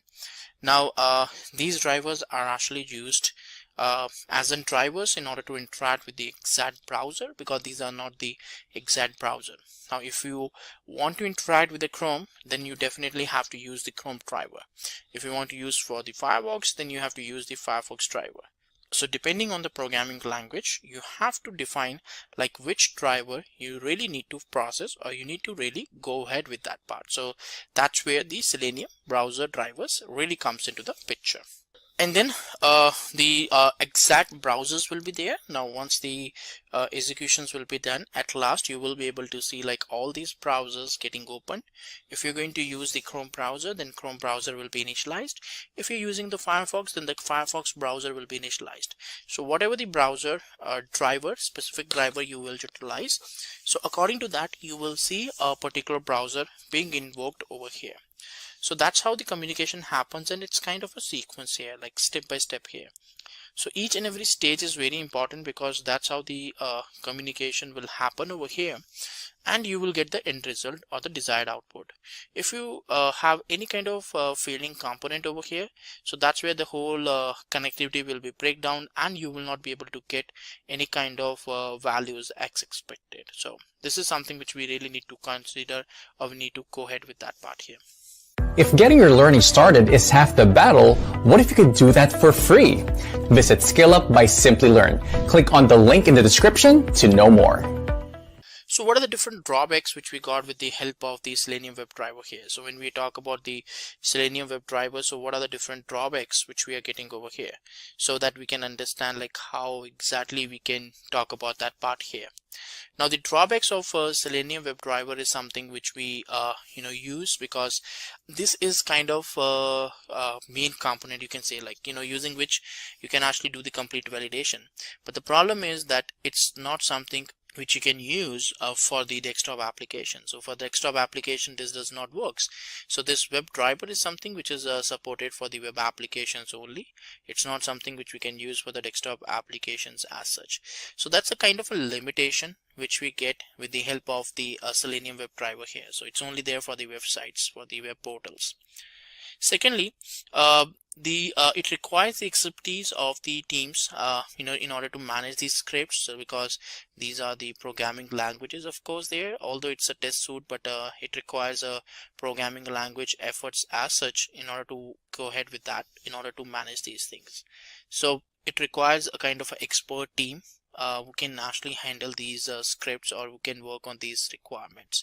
So that's a kind of a overhead, because if it's not like very easy to manage these, like pretty much a person who is an expert in these things can only handle these kind of requirements. So it's kind of a limitation where we will be only depending on an expert to manage these scripts as such, right? Now it's not having any kind of inbuilt reporting capability over here, so it's not available in this one. So test reports which is getting generated here is with the help of the JUnit and TestNG. So there is no default reporting mechanism which is available over here in this one. So we only have the mechanism of the JUnit, like we can extend our test scripts in Selenium by integrating with JUnit and the TestNG here, so that we will be able to get a proper reporting. So for the reporting purposes, we actually use the components like test JUnit and the TestNG over here to go ahead with that. So these are the ways in which we can actually go for the integration, where we can integrate the Selenium and the other frameworks like JUnit and the TestNG kind of components here. And that's a whole basis, because alone the Selenium WebDriver is something which can execute the scripts, process the request, but it's not going to handle any kind of reporting mechanism. So reporting mechanism is something which you can only get with the help of the JUnit or the TestNG here, because these are the additional packages which you need to integrate. So it's a kind of a custom solution which we need to design, where we don't have only the WebDriver available over here, like the core components, but also we have like other components available over there, which will be of course having the other components like TestNG and the JUnit here. So that's also something which you can integrate all together with this one, right? Also it's very difficult to manage. There is a lot of management or the maintenance activity which we get over here. Also it's very difficult to scale this up also, depending on the load or depending on the requirement. It's very difficult to scale it up also if you are using for some infrastructure, some kind of a load there. So having it increase to a different level is kind of a difficult task here. Also maintenance activity is quite huge, so if you want to have a proper maintenance or management, you have to get a couple of experts in that case, so that they can easily manage those things. So these are the different requirements which is available there, where we can see like how exactly the we can manage all these things. Now it also allows the cross browser compatibility testing here. So it's something which can easily handle like different requests across the browsers. So image testing is not available, so you don't have to use the Selenium alone. Like Selenium alone is not compatible for testing the images here. So if you really want to test the images, so you have to integrate securely in with your Selenium, so that you can have a complete package. So again, Selenium in some cases is not sufficient for like most or a variety of things there. So in some cases you have to actually go for another tool integrations, so that you can have the complete details, you can have the complete component here. So that's where the real mechanism comes in. Like yes, you don't have the exact single tool available for taking care of all these things, but yes, you can have all these things integrated with the other tools, other components there, and from there you will be able to get a complete values and the complete implementation here. Right, so these are the different drawbacks which we get once we start using the WebDriver here. So let's go ahead with the particular demo over here to understand like how exactly the Selenium WebDriver can be utilized, can be used, so that we will be able to run some test scripts here. So we are going to prepare a test suite here so that we can get it executed with the help of Selenium. So that's what we are trying to do here. So for this one, we require some couple of components to be there, like the JDK, Eclipse and all. So let's talk about that component. So let's go ahead with the implementation. So let's begin with the configurations of this WebDriver here. Now the very first thing which we require is that we require to the installation of the Java here. Now let's go ahead with this URL. So now this one is something where we have to see like how we can go for the installation of the JDK here. Now here we need to go for the JDK installation. That's the version which we want to install. Now variety of versions are available there, like which version you want to install, you can go with that. JDK 11, 8 is the most stable version, so you can go ahead with the JDK 8 here. So you can download here. Different platforms it's available, like Windows platform, whatever the platform is there. All you need to do is like you need to just download this exe file. Now once the exe file is downloaded, so what happens, like you will be able to do the installation. Now I have done the installation of this JDK here. So if I have to open my command prompt here, I would be easily able to see that I'm using a JDK version of 1.8.0 over here in this one. So that's a version which I'm using. But again, of course, if you're using some different version of JDK, that will also work here. The only thing is that you need to see that you need to go for a compatible browser, a compatible Java and the compatible Eclipse tool here. So that's what you require.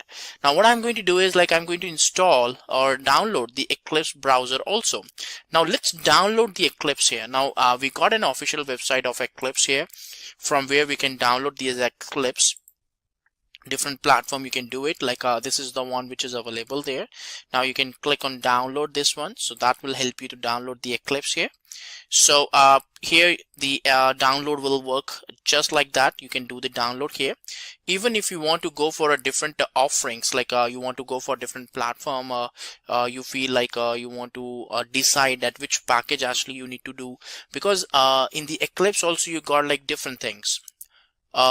IDE, Eclipse IDE for the Java developers, for the C++. So different operating system and different packages are also available there. So it's basically up to you like which exactly environment you want to follow. So I want to download this 64-bit over here in this one. So let's download this here. Now let's again download this. This is kind of an exe file which is available here. So let's download it again. Now it will be working on like it's kind of a download which is getting started over here. So it's close to 102 MB which is available there. This is the executable which is going to help us to do the installation of Eclipse. Now this is the latest version, 2020 version is what it is getting installed over here. And it's completely there. I have already got the JDK installed. Because of the fact that using this JDK, the Eclipse will be open. If you don't have the JDK installed, the Java runtime, then the Eclipse will not be installed for you. So in order to get the Eclipse installed and executable perfectly fine, you need the JDK installed to be done here. So we got like 1 more minute here to complete the download, and this is just an 102 MB package or installer which is available there. And once this is installed, we will be able to get ahead with this installation of the Eclipse here. So once the Eclipse is installed, all you can do is like we can go ahead with the particular configurations. You can create some couple of projects in case of Eclipse. Then we'll also see like how we can download the programming languages bindings, so that also we are going to download. So these are the different components which you're going to explore while working on this one. So let's wait for this download of this executable to be performed here, so that we will be able to proceed further with this one. So let's wait for that. So it's hardly taking 1 minute more to complete it. So Selenium and Eclipse, both are the open source one. You're getting a donate to Eclipse community page there because that's a donation which they want. But again, you can use it like 100% open source and free of cost here. So you don't have to pay any cost as such over here in this case. So there is no cost associated with this one. So just 10 seconds more, and then we can pursue with the installation of the Eclipse here. And here we go. So the installer is almost done here, so I can pretty much go ahead and open the file. So this will help me to do the installation of the Eclipse here. So the Eclipse installer is what it's getting started, initialized over here in this one. Now the Java runtime is already available with me. We require the specific JDK installed. The Java command line is working. We can download the Eclipse here, and then we can go for the specific executions. Like we can go and download the browser drivers here. Now the thing is that if you really want to go for the Chrome browser or Firefox or any kind of those things, in case of your particular system, in case of your Windows machine over here, you don't have to necessarily go for any kind of a driver as such here, because of the fact we got a links over here, like this Mozilla for the Firefox. This one is there for the particular Selenium. This one is there for the Chrome. Now Chrome is something which we have already got here, like we have already got the Chrome browser installed. But let's see, like we can download this driver also, like depending on that we can go ahead with that part, and then we can also download the Java client libraries over there, from the bindings over there, from the specific selenium.dev website over there, and we can download and we can integrate it. So let's do it one by one. So first of all, let's see, like, once the installation of the Eclipse is done, and then we'll be able to go ahead with the third component or the third prerequisite, which is the web driver or a particular Chrome browser driver over here.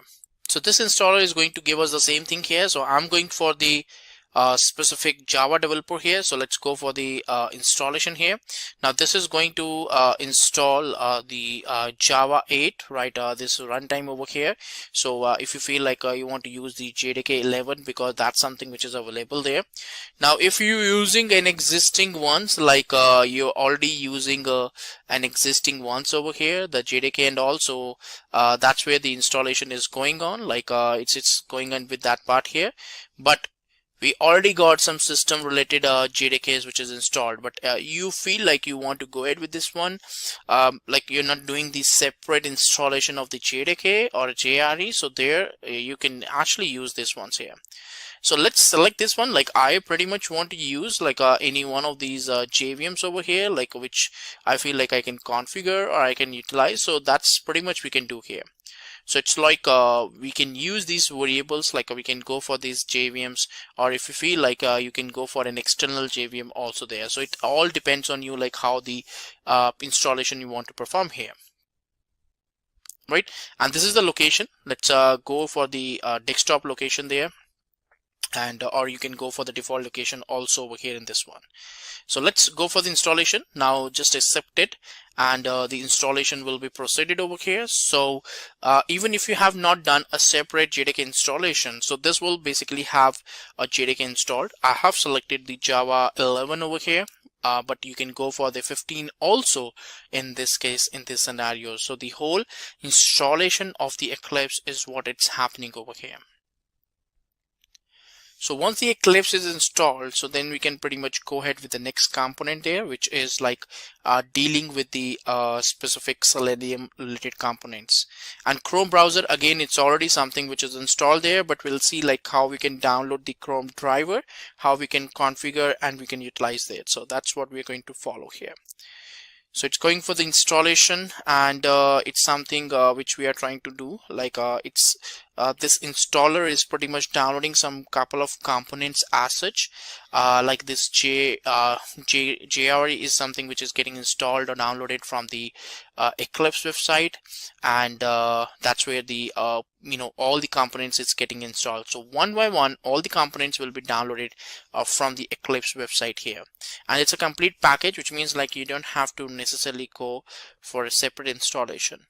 There is another installer which is available for Eclipse, where you just have to unzip a zip file, and you can pretty much use it. But in this case, this is something which is having all these things integrated all together inside that. So that's another component which is being available here.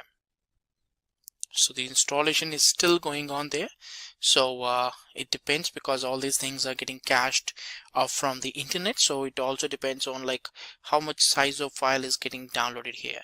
So let's wait for the installations to be complete, and then we'll proceed further. So now the installation is done, so we can launch our Eclipse here. So that's what we are trying to launch here. Now apart from Eclipse, what happens, like we require some other components also. Like we require the Selenium WebDriver also there. So for that we have to download the Java related client bindings. So for that, Chrome browser, first of all, it's already installed, so we don't have to do any kind of installation there. Yes, I can go ahead with the exe file like of the Chrome browser driver that I'm going to use it. So I'm going to open the specific downloads here. Now in this segment, what happens, like selenium.dev is the website which is available there. Now here we can go for the downloads. Now related to your programming language, whatever the programming language you are trying to use, so you can download the language binding for that.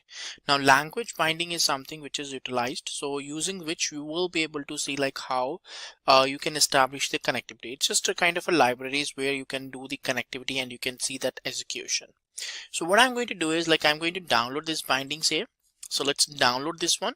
Now it's again available as a zip file which is available there. So depending on the version, you can go for the beta download version also, but I'm going for the stable version which we want to utilize. We want to refer it. So it's going to download this zip file. So this zip file will have all the jar files and all the required libraries there. And when I'm going to create a project into my Eclipse, at that moment of time, I would be requiring all these components, like all these various libraries should be added up into my project as such in case of the Eclipse. So that's what I need to do here. So let's go to the Eclipse here. So here we are going to expand this like a package explorer, and here we are going to go to File, New, and Java project. So I'm going to create a Java project over here. So in which we will be creating some couple of class files in which we will be having the Selenium related test cases, like how we want to process or how we want to execute that part. So I'm going to proceed with that part. So let's put the project name here. So I'm going to say like Selenium, just a project name I want to put. Then the JDK. Now if you want to go for a specific JDK like another version, so you can go with that, but right now I'm using like JDK 1.8, which is pretty much configured, so I can use that. You feel like you want to use the specific JRE of JRE which is available as part of JDK 1.8, that also you can use. Or if you want to use like a JDK, so that also something which you can utilize over here in this one. So there are different things, like you can configure the JREs also. So if you have some custom path which where you have the Java available or the JDK or JRE is available there, so that also you can easily refer it. So you can simply say that yes, this so and so location I want to refer, I want to see my source code. So that's where you can do the, you can go for the execution. Now once you're providing these values like the installed JREs which you want to provide, which you want to process here, next thing what you need to perform is like you need to go ahead with that execution. So I'm completely okay with the JDK, whatever the environment I want to process, I can easily do that, and I'm completely okay with that, right? So let's go with that part and then click on next. And this is the source directory which is available there, right? And if you want to add any additional libraries, so here exactly you can add your Selenium related libraries using which you will be able to see your source code working fine. But I'm not going to do that activity here, so I'm going to do that later on so that we can get complete things in a sequence. And then here we go, like finish. So you will be able to get the GR related libraries and the source folder here. So right now it's completely empty project. There is nothing available as such here. And what I'm going to do is like I'm going to create a class file over here to see with the specific source code of the Selenium, to how the WebDriver is getting loaded up and processed. So that stuff we are going to talk about here. So let's see like what content we need to really put up over here in this one. Now if we downloaded this Selenium programming language bindings here, so let me extract it. You can pretty much keep it into the Eclipse folders also, or if you wish you can keep it aside in some specific folder, because it's just going to be referenced with every project. So it's just a kind of a shared libraries which is available there. So whatever project you want to onboard, you want to use, so this kind of a package or this kind of shared library you can easily utilize and you can implement it. So we are just trying to extract it. Now once the extraction is done, so you will be able to see like some couple of files and folders. Now this is having a particular two executable files like client and combined. This is kind of connecting, acting like a Selenium client, and which is using to connect and process all the requirements. We also have a sources file which is available there for this one, but again it's something which depends on the requirement. So you don't have to put the sources jar file also over here, because that's not required. So you can pretty much use this executable jar file, because in this one you will not have any kind of source. Then of course your Selenium related jar file is further on dependent on some dependencies like this. So these jar files are also something which you should be putting up into your specific shared library, so that your Selenium related jar file should not start failing. So we'll try that scenario also, so that we can get the complete output and complete instance here. So let's see. Now we'll go to this, we'll import this particular file over there, and for that we have to write a class file. So let's see like how we can do that. So we have already got the Selenium WebDriver. So the Eclipse is what we have followed. So we have created a new jar project. Now we want to create a new class file. The build path configurations, we will be taking care of that later on, but right now we are going to see like how we can proceed further with that. So I'm going with this specific component here, right? So whatever the browser or whatever the driver you want to follow, you can do that. So Firefox, if you want to use or Chrome browser, it all depends on you. Like it all depends on the way like how you want to configure it. So let's see, let's import this particular component here. Now if the specific Firefox browser is installed, that's great. If it's not installed, so you can just go back here. So here you will be able to see like this browsers, like these specific components which is available here. So this is the driver which is available. So for the Windows 64-bit, you can again download this one here.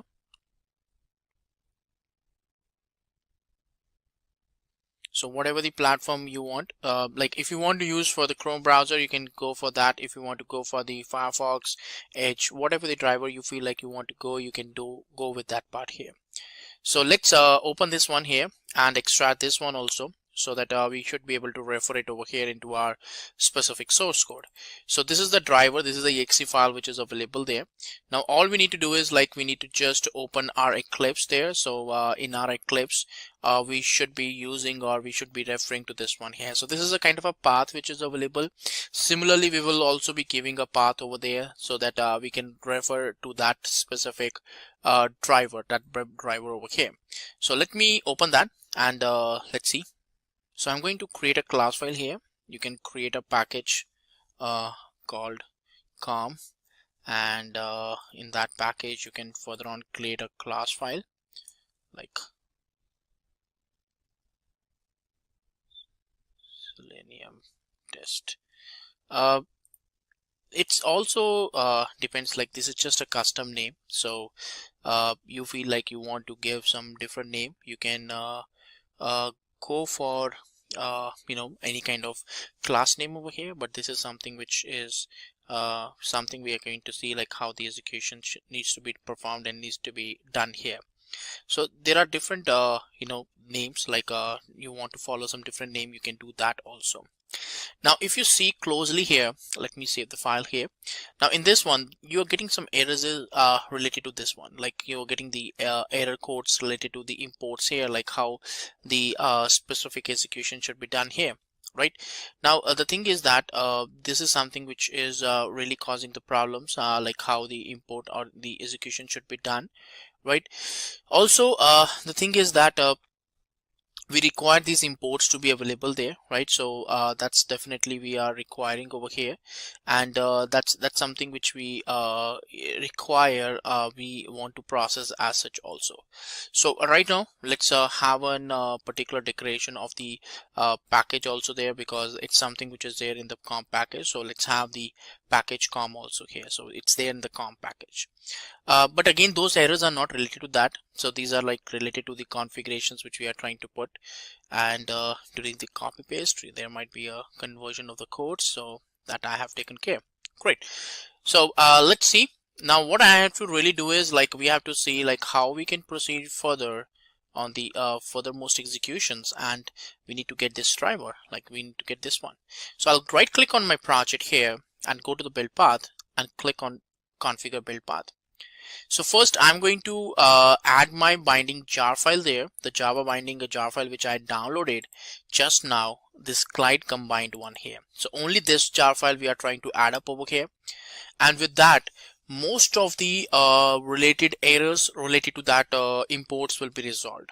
Now I'm not sure that how it's going to work, how it's going to function, whether it's going to success or failure, that's a different story. But yes, all you have done is like I right clicked on my project, went to the build path, went to the configure build path here, and went for the add external jars. So these are the external jars which you have to do, we have to put up over here. So only the client combined jar file is what I have put up over here in this one. In the referenced libraries, you will immediately be able to know that part of the jar file here. Now this is the directory where you will be having the exe file available for that driver for the Firefox. So let's get the path for our component also. So we got the path, so let me paste it over here. And here we go. So we got the path here. This is the folder where we got our driver available here, and let's try to resolve it. Let's try to run it over here. Great. So now I'm going to right click here, just say run as and Java application. Now in this one I got an error saying that some Google common collect immutable map some class file is not available there. This is the fact that I did not imported those dependent jar files also, which we got downloaded from the Java binding file here. So that zip file was also having some of the jar files there in the library folders. So in this one also you will be able to see like some executions of the jar files is required over here as an imports, as a standard imports.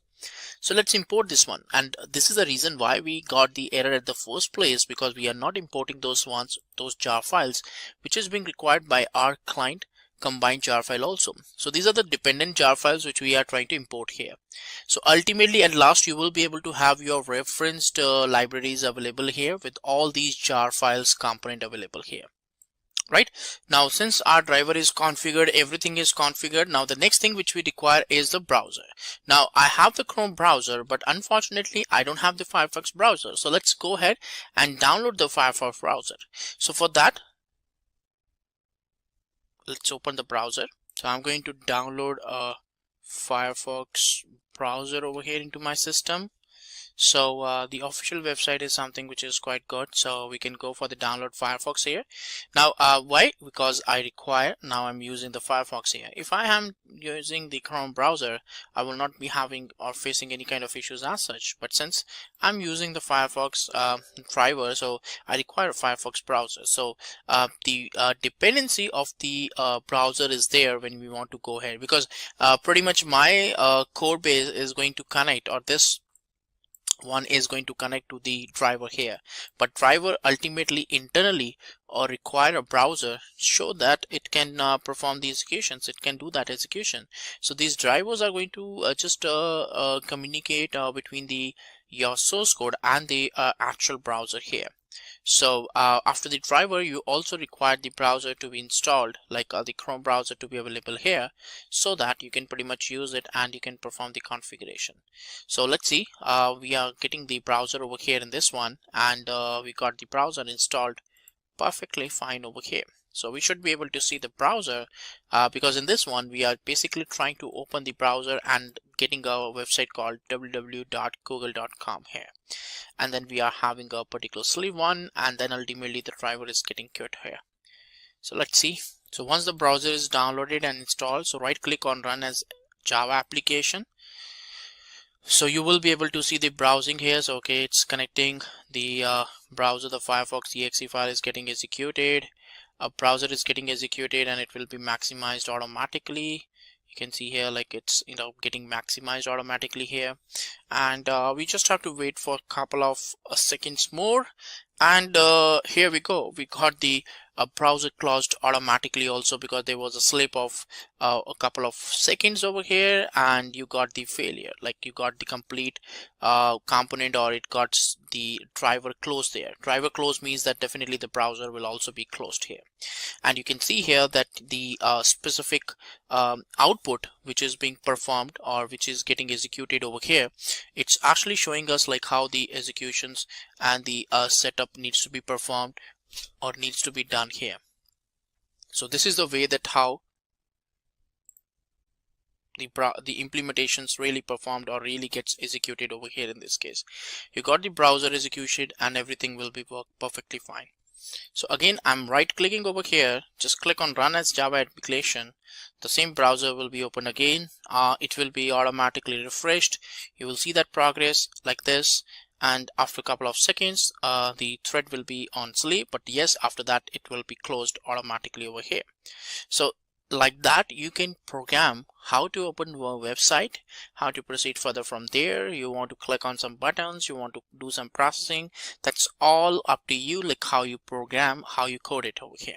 So this completely helps you to see like how exactly you can go ahead with the complete program, and this program will help you to execute a good amount of testing, validations, and running or executing some couple of test cases.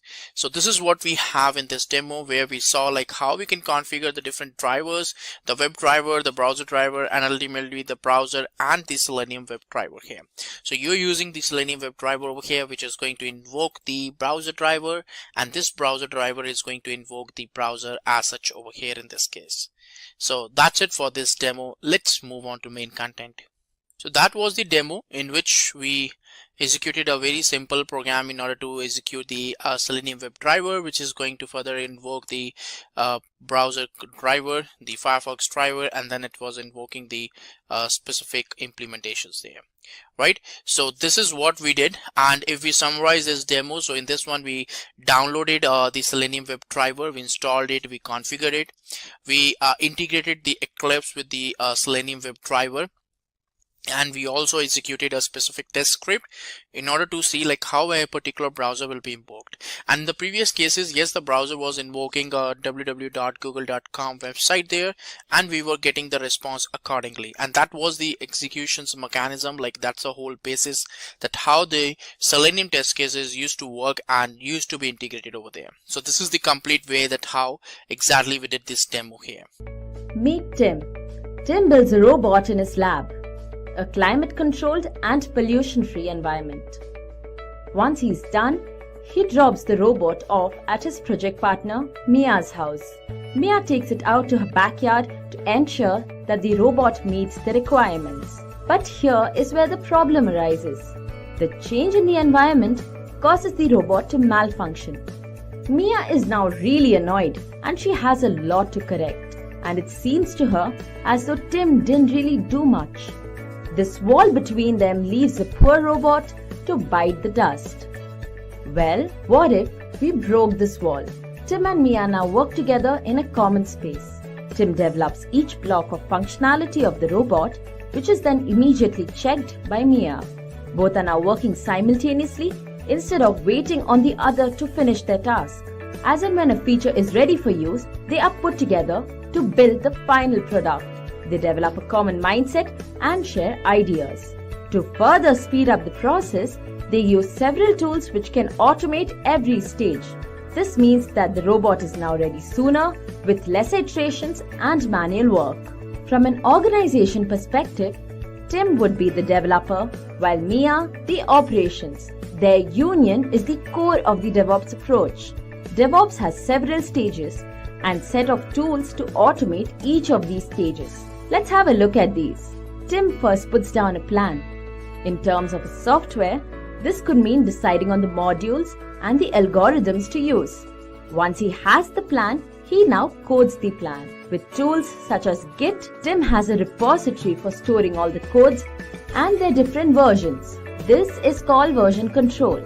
Next, This code is fetched and made executable. This is the build stage. Tools such as Gradle and Maven will sort this out. Now before deployment, the product is tested to catch any bugs. The most popular tool automating testing is Selenium. Once the products are tested, Mia must deploy it. The deployed product is then continuously configured to the desired state. Ansible, Puppet and Docker are some of the most common tools used that automate these stages. Now, every product is continuously monitored in its working environment. Nagios is one such tool that automates this phase, and the feedback is fed back to the planning stage.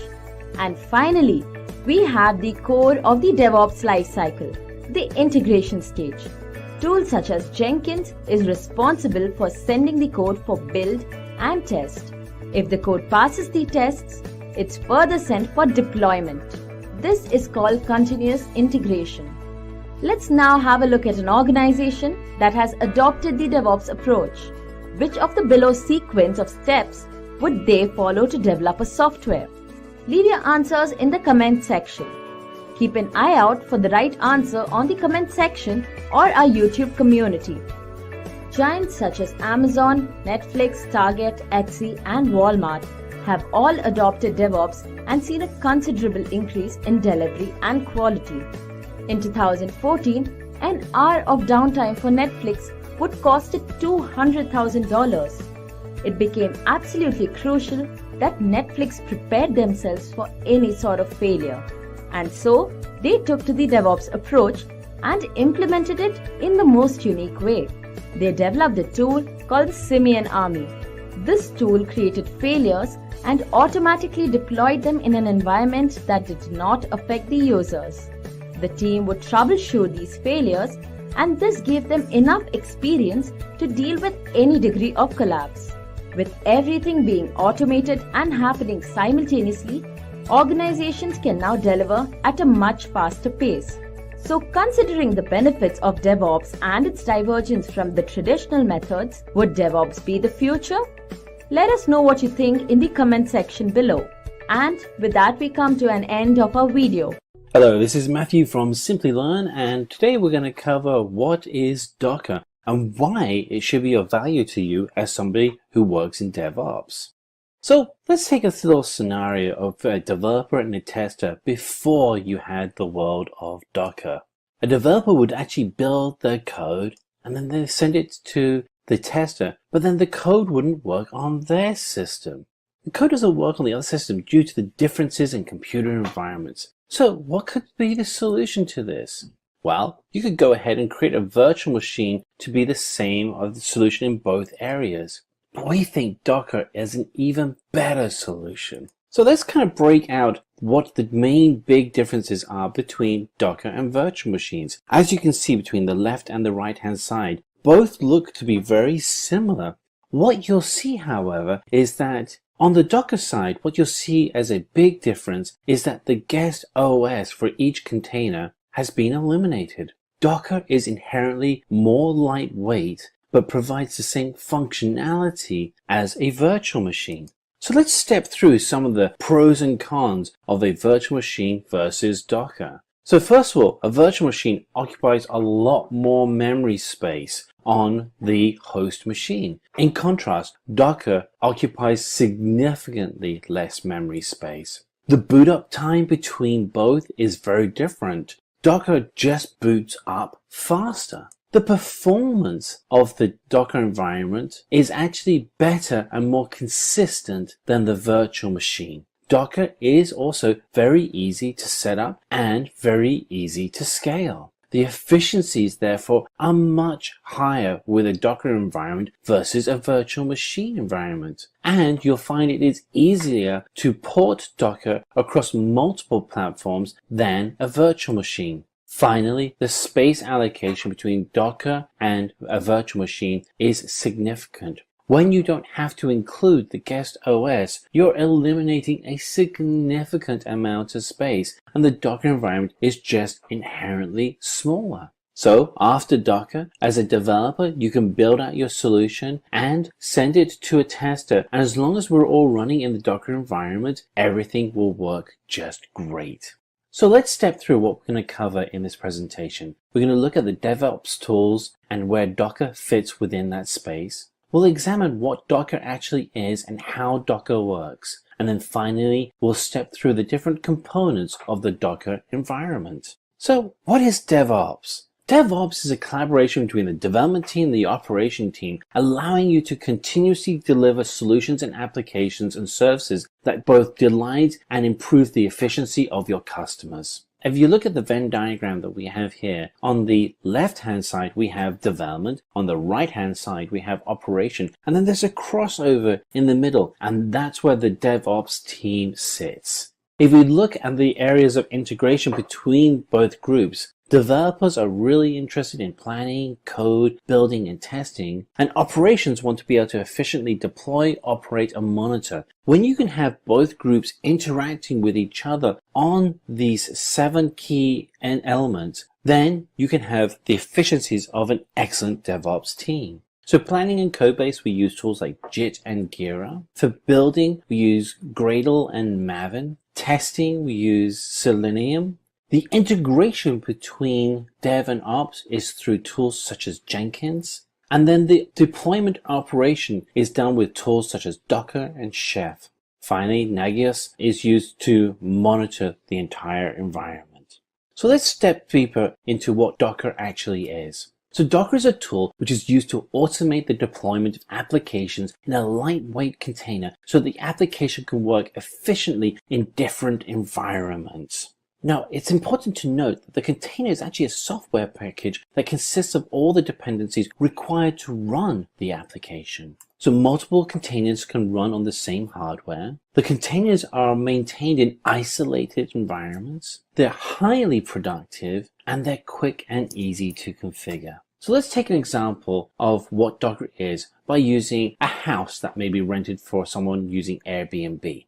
So in the house, there are 3 rooms and only 1 cupboard and kitchen. And the problem we have is that none of the guests are really ready to share the cupboard and kitchen, because every individual has a different preference when it comes to how the cupboard should be stocked and how the kitchen should be used. This is very similar to how we run software applications today. Each of the applications could end up using different frameworks. So you may have a framework such as Rails, Perfect, and Flask, and you may want to have them running for different applications for different situations. This is where Docker will help you run the applications with the suitable frameworks. So let's go back to our Airbnb example. So we have 3 rooms and a kitchen and cupboard. How do we resolve this issue? Well, we put a kitchen and cupboard in each room. We can do the same thing for computers. Docker provides the suitable frameworks for each different application.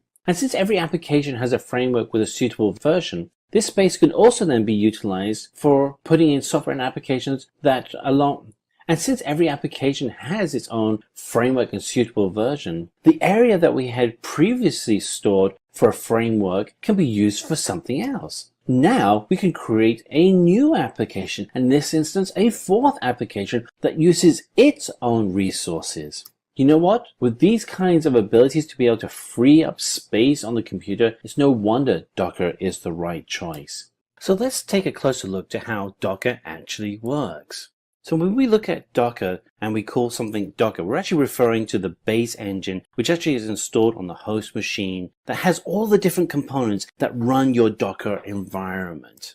And if we look at the image on the left-hand side of the screen, you'll see that Docker has a client-server relationship. There is a client installed on the hardware. There is a client that contains the Docker product, and then there is a server which controls how that Docker client is created. The communication that goes back and forth to be able to share the knowledge on that Docker client relationship is done through a REST API. And this is fantastic news because that means that you can actually interface and program that API. So we look here in the animation, we see that the Docker client is constantly communicating back to the server information about the infrastructure, and it's using this REST API as that communication channel.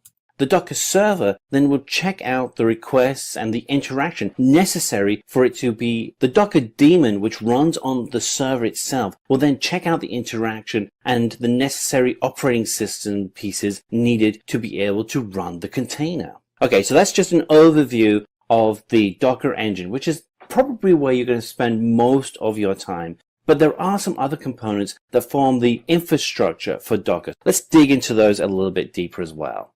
So what we're going to do now is break out the 4 main components that comprise of the Docker environment. The 4 components are as follows: the Docker client and server, which we've already done a deeper dive on, Docker images, Docker containers, and the Docker registry. So if we look at the structure that we have here, on the left-hand side, you see the relationship between the Docker client and the Docker server. And then we have the REST API in between. Now, if we start digging into that REST API, particularly the relationship with the Docker daemon on the server, we actually have our other elements that form the different components of the Docker ecosystem. So the Docker client is accessed from your terminal window. So if you are using Windows, it's going to be PowerShell. On Mac, it's going to be your terminal window. And it allows you to run the Docker daemon and the registry service. When you have your terminal window open, so you can actually use your terminal window to create instructions on how to build and run your Docker images and containers.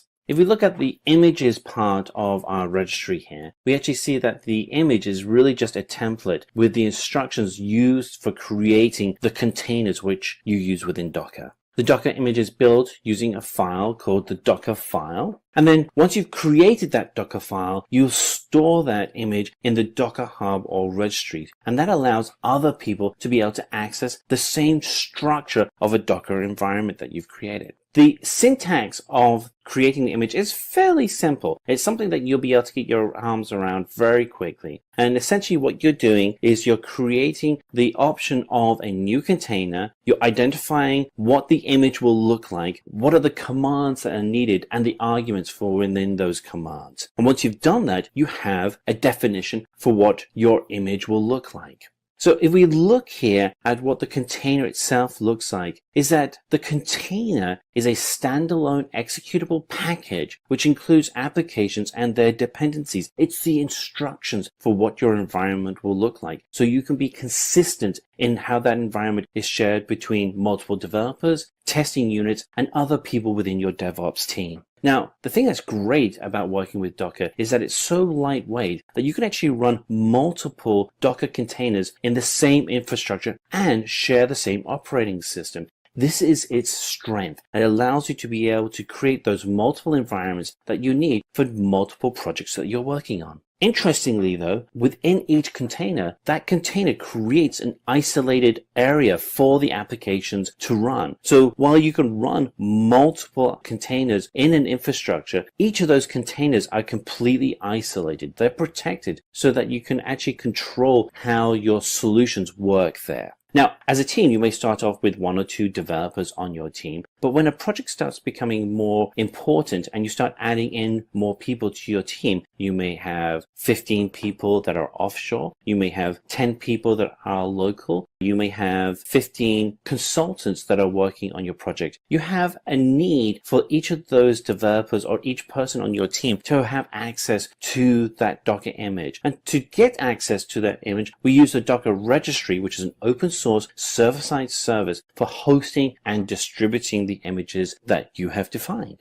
You can also use Docker itself as its own default registry and Docker Hub. Now, something that has to be very in mind though is that for publicly shared images, you may want to have your own private images, in which case you would do that through your own registry. So once again, public repositories can be used to host the Docker images, which can be accessed by anyone. And I really encourage you to go out to Docker and see the other Docker images that have been created, because there may be tools there that you can use to speed up your own development environments. Now, you will also get to a point where you start creating environments that are very specific to the solutions that you are building. And when you get to that point, you'll likely want to create a private repository so you're not sharing that knowledge with the world in general. Now, the way in which you connect with the Docker registry is through simple pull and push commands that you run through terminal window to be able to get the latest information. So if you want to be able to build your own container, what you'll start doing is using the pull commands to actually pull the image from the Docker repository.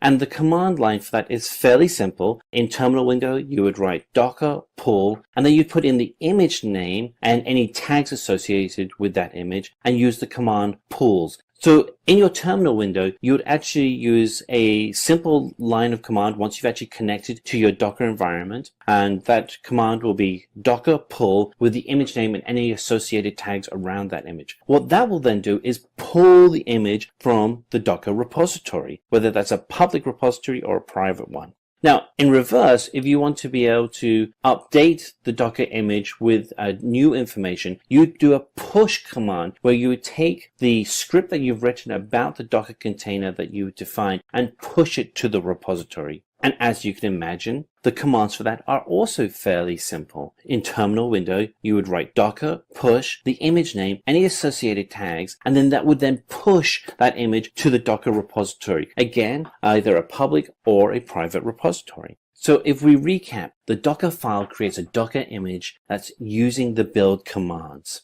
A Docker image then contains all of the information necessary for you to be able to execute the project. Using the Docker image, any user can run the code in order to create a Docker container. And once a Docker image is built, it's uploaded to a registry or to a Docker hub where it can be shared across your entire team. And from the Docker hub, users can get access to the Docker image and build their own new containers.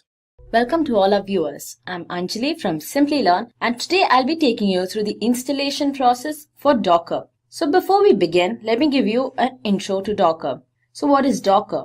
Docker is a tool which is used to automate the deployment of applications in lightweight containers. So when I say containers, I mean a software package that consists of all the dependencies required to run the particular application. And when you deploy containers, you're basically providing the capability for the application to run in any kind of environment. So Dockers have multiple features, some of which are that multiple containers can run on the same hardware. It has very high productivity when compared to virtual machines. It maintains isolated applications and has a very quick and easy configuration process. So now let's begin with the demo. We'll be installing Docker on an Ubuntu system. So this is my system. I just open the terminal. So the first thing you can start with is removing any Docker installation that you probably already have present in your system if you want to start from scratch. So this is the command to do so, sudo apt-get remove docker engine docker.io.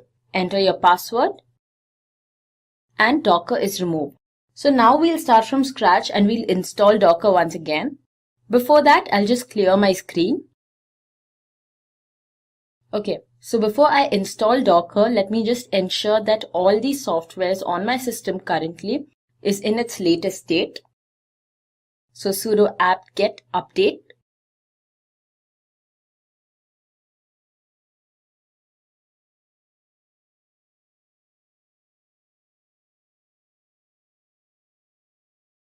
Great, so that's done. Next thing, we'll actually install our Docker.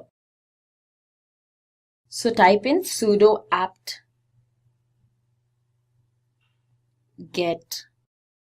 install Docker.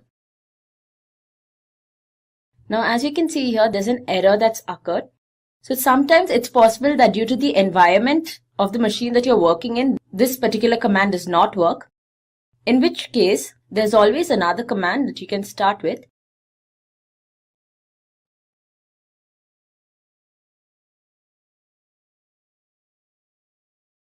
Just type docker install. And that by itself will give you the command you can use to install Docker. So as it says here, sudo apt install docker.io is a command that we will need to execute to install Docker.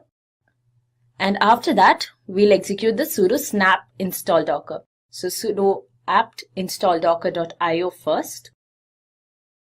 And this will install your Docker. After that's done, we will have sudo snap install docker. So snap install docker installs a newly created snap package. They are basically some other dependencies for Docker that you'll have to install.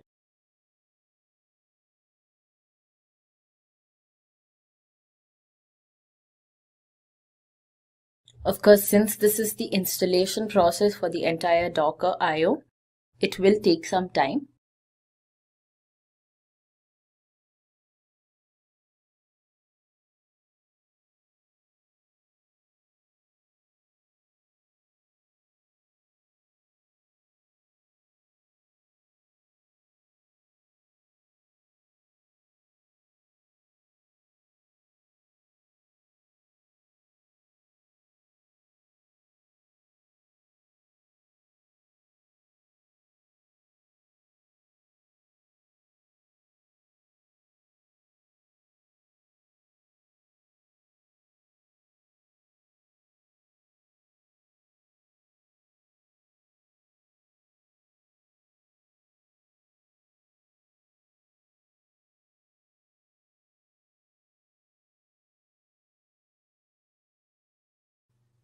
Great, so our Docker is installed. The next thing we do, as I mentioned earlier, is that we need to install all the dependency packages. So the command for that is sudo snap install docker. Enter your password.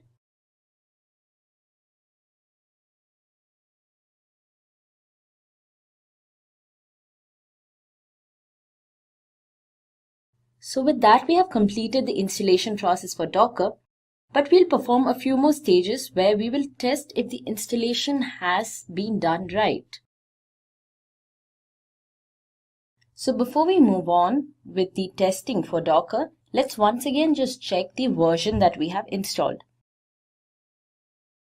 So for that, the command is docker version. And as you can see, Docker version 17.12.1 CE has been installed. Next thing we do is we pull an image from the Docker hub. So docker run hello world. Now hello world is a Docker image which is present on the Docker hub. Docker hub is basically a repository that you can find online. So with this command, the Docker image hello world has been pulled onto your system. So let's see if it's actually present on your system now. The command to check this is sudo docker images.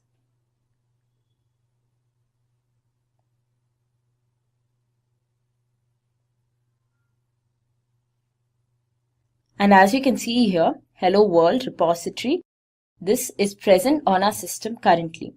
So the image has been successfully pulled onto the system, and this means that our Docker is working. Now we'll try out another command. Sudo docker ps -a. This displays all the containers that you have pulled so far. So as you can see here, there are 3 hello world images displayed, and all of them are in exited state. So I did this demo previously too, which is why the 2 hello worlds which is created 2 minutes ago is also displayed here. And the first hello world which has been created a minute ago is the one we just did for this demo.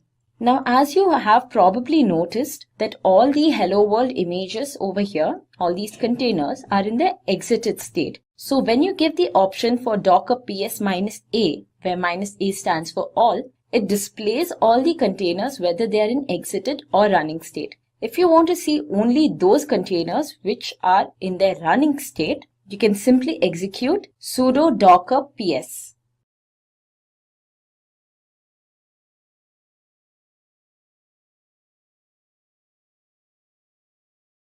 Sudo docker ps. And as you can see, no container is visible here because none of them are in running state. And with that, we come to an end of our Docker installation. This is Matthew from Simplilearn, and today we're going to dig through what Docker is and how you could be using it within your own DevOps environment. So let's get started. In this presentation, we're going to go through a number of key things. We're going to compare Docker versus traditional virtual machines and what are the differences and why you'd want to choose Docker over a virtual environment. We'll go through the advantages of working with Docker and the structure and how you would build out a Docker environment. And during that structure, we'll dig through the components and the advanced components within Docker. At the end of the presentation, we'll go through some basic commands and then show you how those basic commands can be used in a live demo. So with all that said, let's get started.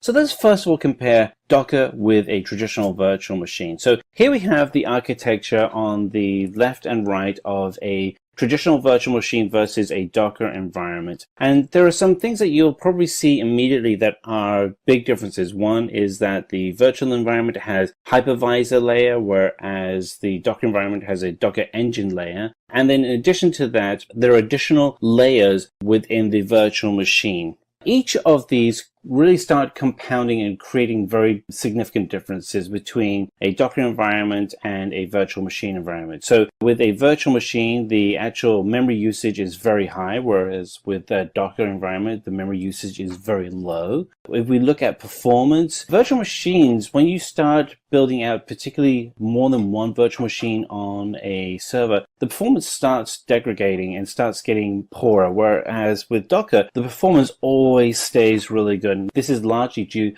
to the lightweight architecture used to construct the Docker containers themselves. If we look at portability, virtual machines just are terrible for portability. They're still dependent on the host operating system, and there's just a lot of problems that happen when you are using virtual machines for portability. In contrast, Docker was designed for portability, so you can actually build solutions in a Docker container environment and have the guarantee that the solution will work as you have built it, no matter where it's hosted. Finally, boot up time. The boot up time for a virtual machine is fairly slow in comparison to the boot up time for a Docker environment, which is almost instantaneous. So we look at these in a little bit more detail. One of the other challenges that you have with a virtual machine is that if you have unused memory within the environment, you cannot reallocate that memory. So if you set up an environment that has 9 gigs of memory that's being used, but you have 6 gigs that are free, you can't do anything with it. Though that whole 9 gig has been allocated to that virtual machine. In contrast with Docker, if you have 9 gigs and 6 gigs becomes free, that free memory can then be reallocated and reused across other containers used within that Docker environment. Another challenge is running multiple virtual machines in a single environment can lead to instability and performance issues, whereas Docker is designed to run multiple containers in the same environment and actually gets better the more containers you run in that hosted single Docker engine. Portability issues with a virtual machine is the software can work on one machine, but then when you move that VM to another machine, suddenly some of the software won't work because there are some dependencies that haven't been inherited correctly. Whereas Docker itself is designed specifically to be able to run across multiple environments and to be deployed very easily across the systems. And again, the actual boot up time for a VM, it just takes a long time. You're talking about minutes in contrast to the milliseconds that it takes for a Docker environment to boot up. So let's dig into what Docker actually is and what allows for these great performance improvements over a traditional VM environment. So Docker itself is an OS virtualized software platform, and it allows IT organizations to really easily create, deploy, and run applications as what are called Docker containers that have all of the dependencies within that container very easily. And the container itself is really just a very lightweight package that has all the instructions and dependencies such as frameworks, libraries, bins, etc., all within that container. And that container itself can then be moved from environment to environment very easily. If we were to look in our DevOps lifecycle, The place where Docker really shines is in deployment, because when you're actually at the point of deploying your solution, you want to be able to guarantee that the code that has been tested will actually work in the production environment. But in addition to that, what we often find is that when you're actually building the code and you're actually testing the code, having a container running the solution at those stages is also a really good plus, because what happens is that the people building the code and testing the code are able to validate their work in the same environment that would be used for the production environment. So really, you can use Docker in multiple stages within your DevOps cycle, but it becomes really valuable in the deployment stage.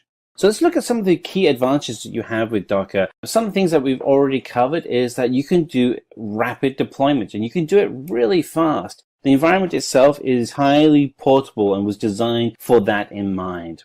The efficiencies that you'll see will allow you to run multiple Docker containers in a single environment as compared to more traditional VM environments.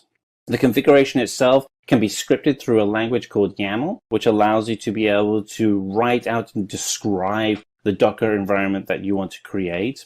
This in turn allows you to be able to scale your environment very, very quickly.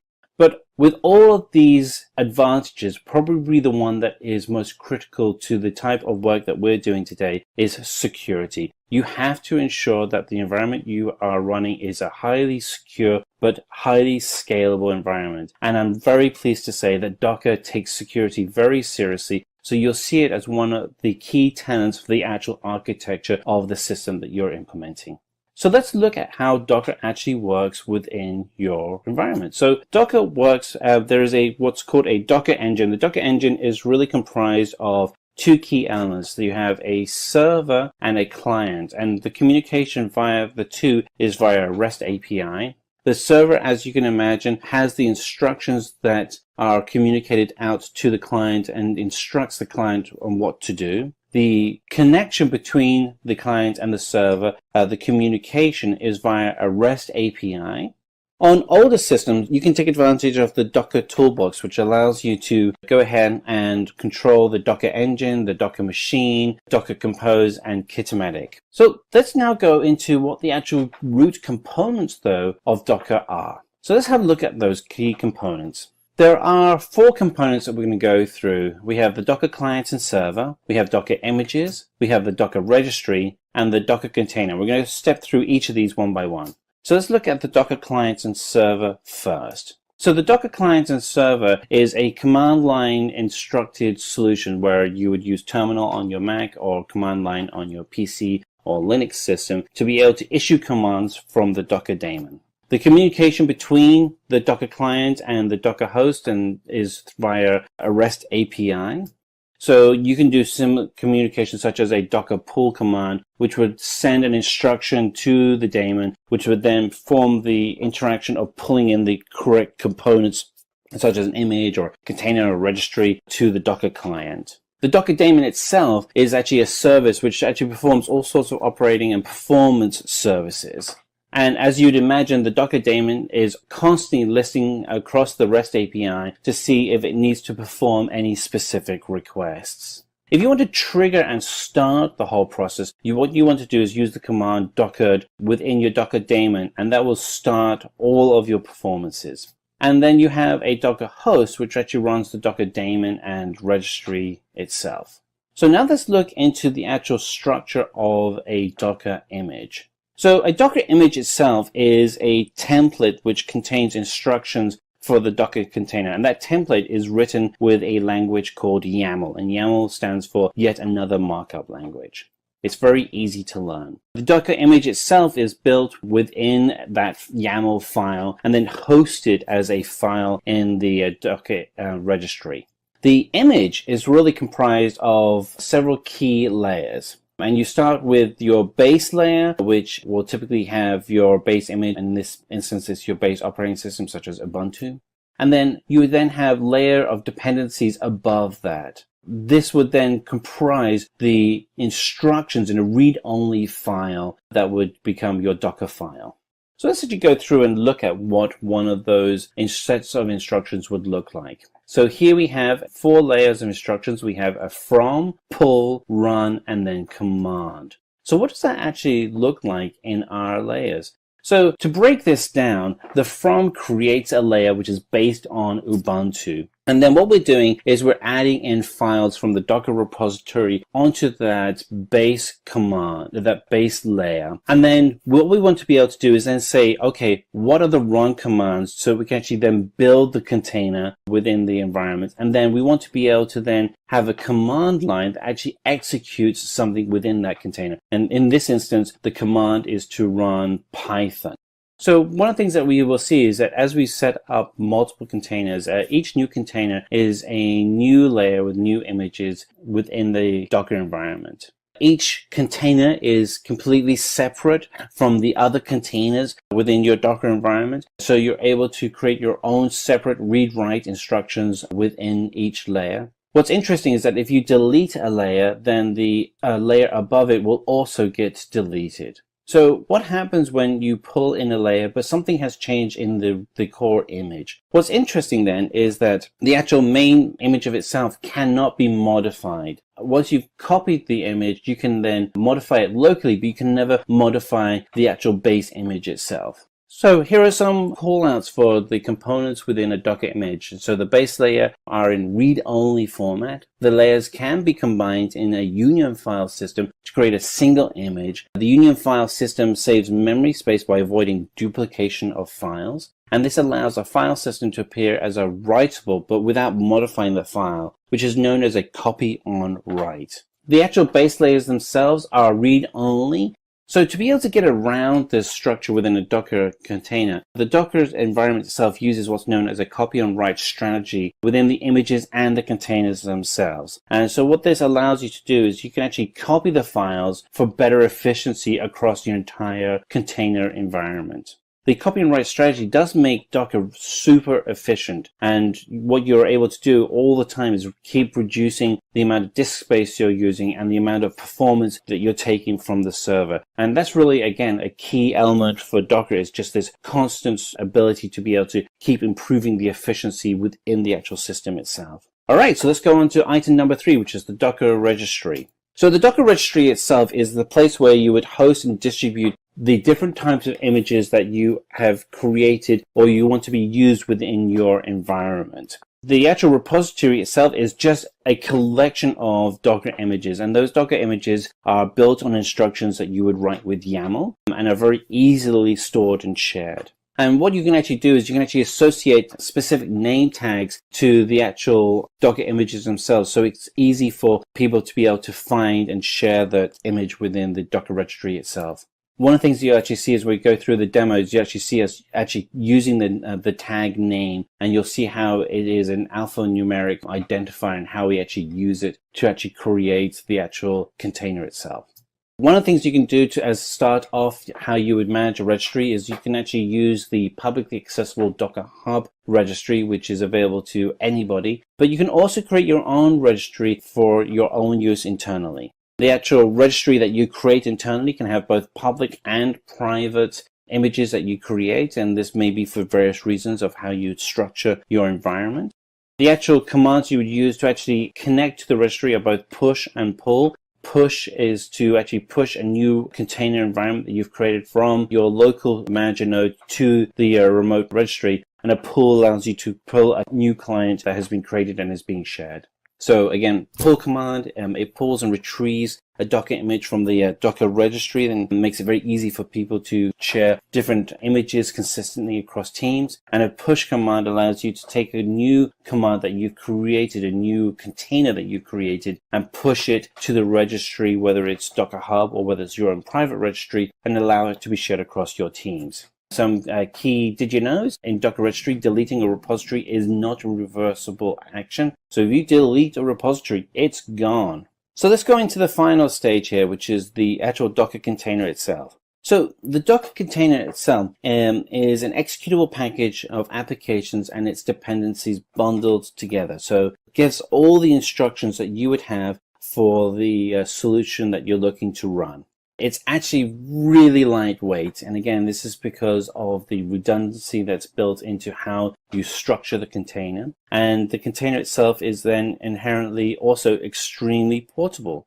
What's really good about running a container, though, is that it does run completely in isolation. So you're able to share it very easily from group to group, and you are guaranteed that even if you are running a container, it's not going to be impacted by any host OS peculiarities or unique setups as you would have in a VM or a non-containerized environment. The actual memory that you have on a Docker environment, they can be shared across multiple containers, which is really useful. Typically, when you have a VM, you would have a defined amount of memory for each VM environment. The challenge you start running into, though, is that you can't share that memory, whereas with Docker, you can easily share the memory for a single environment across multiple containers.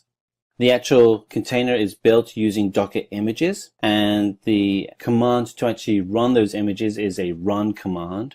So let's actually go through a basic structure of how you would run a Docker image. So you go into terminal window and you would write in Docker run Redis, and then it would run a container called Redis. So we're going to go in, and if you don't have the Redis image locally installed, it will then pull it from the registry. Then the new Docker container Redis will be then available within your environment, so you can actually start using it. So let's look at why containers are so lightweight.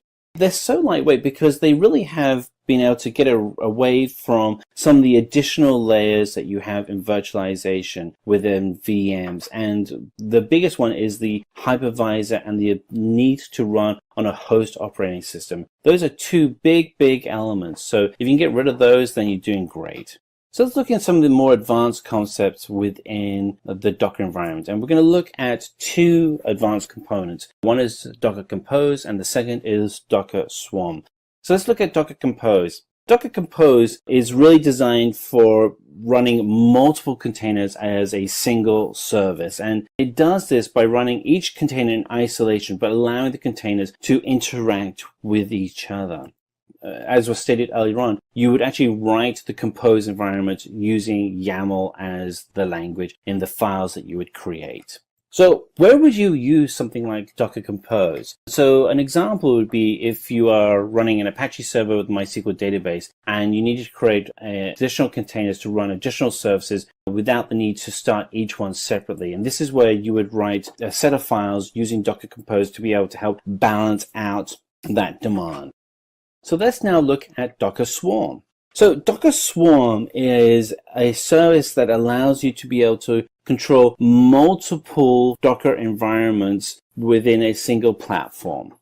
So what you actually are looking at doing is within your Docker Swarm is we're treating each node as a Docker daemon, and we're actually having an API that's interacting with each of those nodes.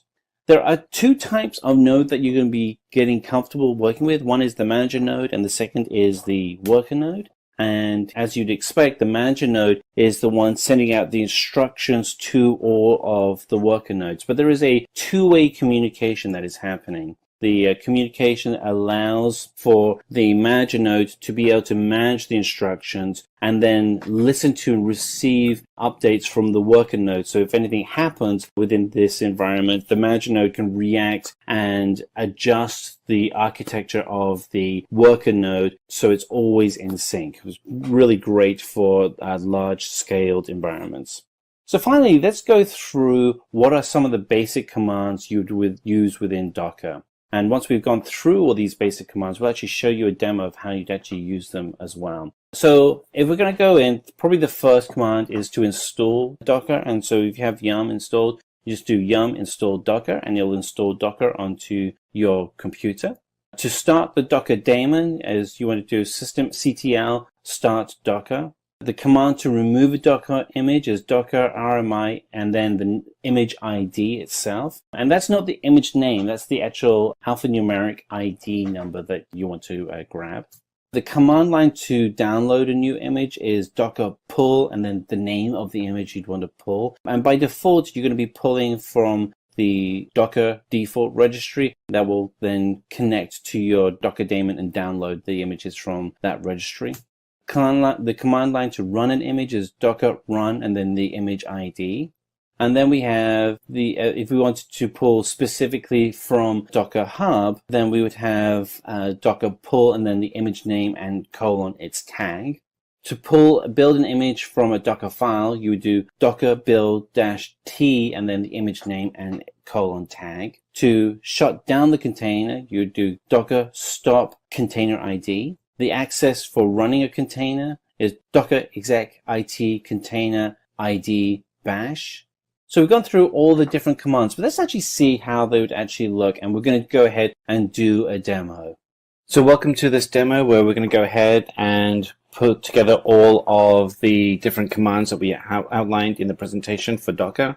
First is just to list all of the Docker images that we have. So we do sudo docker images and we enter in our password. And this will now list out the images that we've created already. And we have 3 images there. So let's go ahead and pull a Docker image. So to do that, we'll go ahead and type sudo docker. And actually, we don't want to do image. We want to select pull and then the name of the image that we want to pull, which is going to be MySQL. And by default, this is actually going to go ahead and use the latest MySQL command, MySQL image that we have. So it's now going to go ahead and pull this image. It's going to take a few minutes depending on your internet connection speed. It's kind of a large file that has to be downloaded. So we'll just wait for that to download.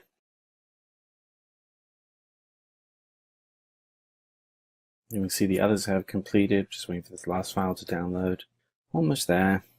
Once that's done, what we're going to go ahead and do is we'll actually run the Docker container and create the new container using the image that we just downloaded. But we have to wait for this to download first.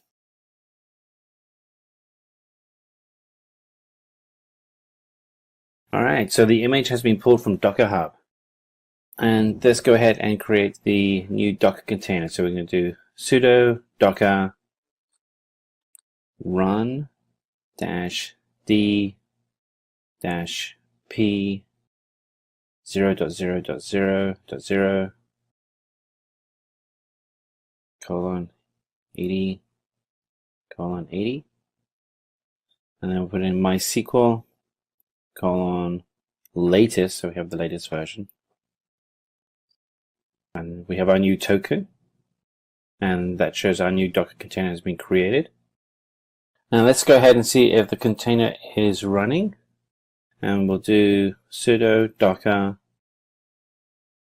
ps to list all the running containers. And what we see is that the container is not listed there, which means it's probably not running. So let's go ahead and list out all of the images that we have within Docker so we can see whether it's actually listed there. So we'll do ps-a. And yes, there we are. We can see that we do have our new container, MySQL latest, and it was created 36 seconds ago. But it's in the exited mode, so what we have to do is we have to change that status so it's actually running. So let's change that to running state. We'll do sudo docker run -it -name, and we can name it SL SQL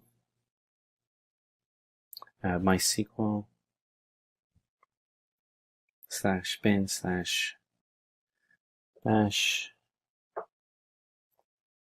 and that's now going to be in the root, and we'll exit out of that. And now if we list out the Docker containers, we should see it is now an active container.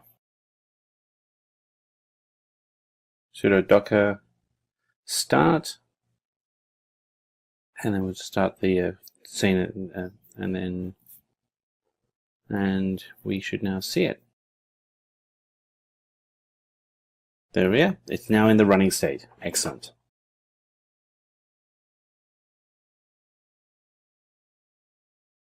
And we can see that it was updated 6 seconds ago. We're going to go ahead and we're going to clear the screen.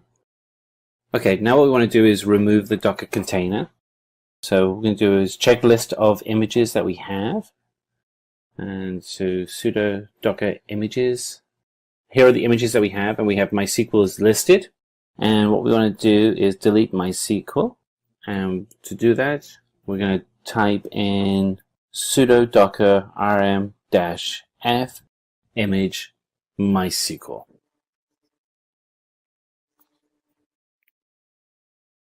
Run that command, and what we'll find is the image. There's no such image. Oh, okay. So what we actually have to do is we have to go and see that the image is now gone. It's been removed. Excellent. It's exactly what we wanted to see. And we can also delete an image by its image ID as well.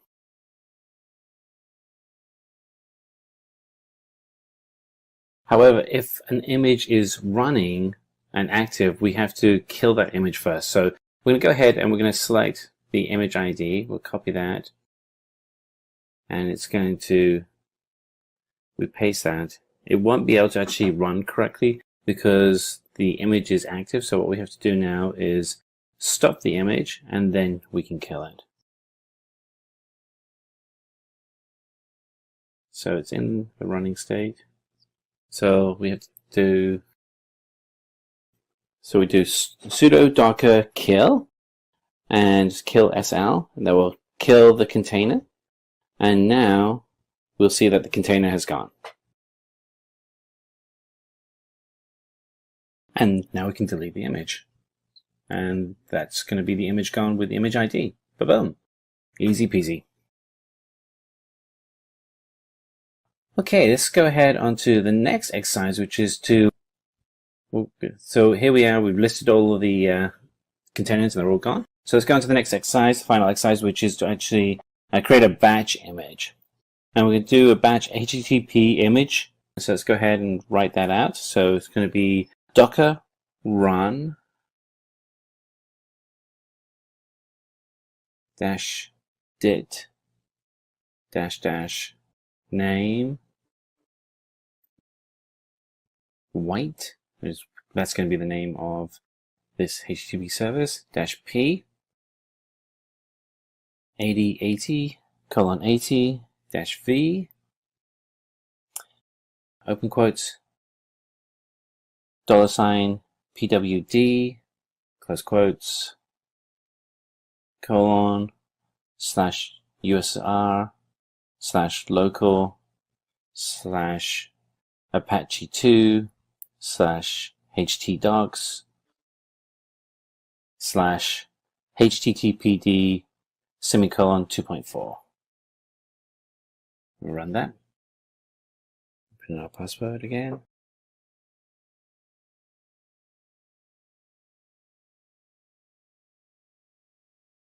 So what we see is the port is already being used. So let's go ahead and see which ports. Let's go see if we can change the port or see what ports are running. So let's do sudo images and see which ports are being used, because it's either the port or the name hasn't been put in correctly. So sudo docker images ps sudo docker ps-a, and yep, there's port 80 there. So we'll clear the screen.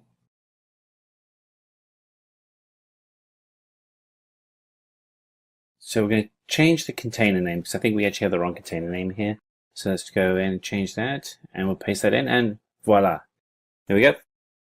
Now working, and we'll just double check and make sure everything's working correctly. So to do that, we'll go into our web browser and we'll type in, as soon as Firefox opens up, type in localhost :8080, which was the port that we created. And there we are. It's a list of all the files which shows that the server is up and running. Today we're going to cover what is a Docker container, why you would want to consider using it in your DevOps environment.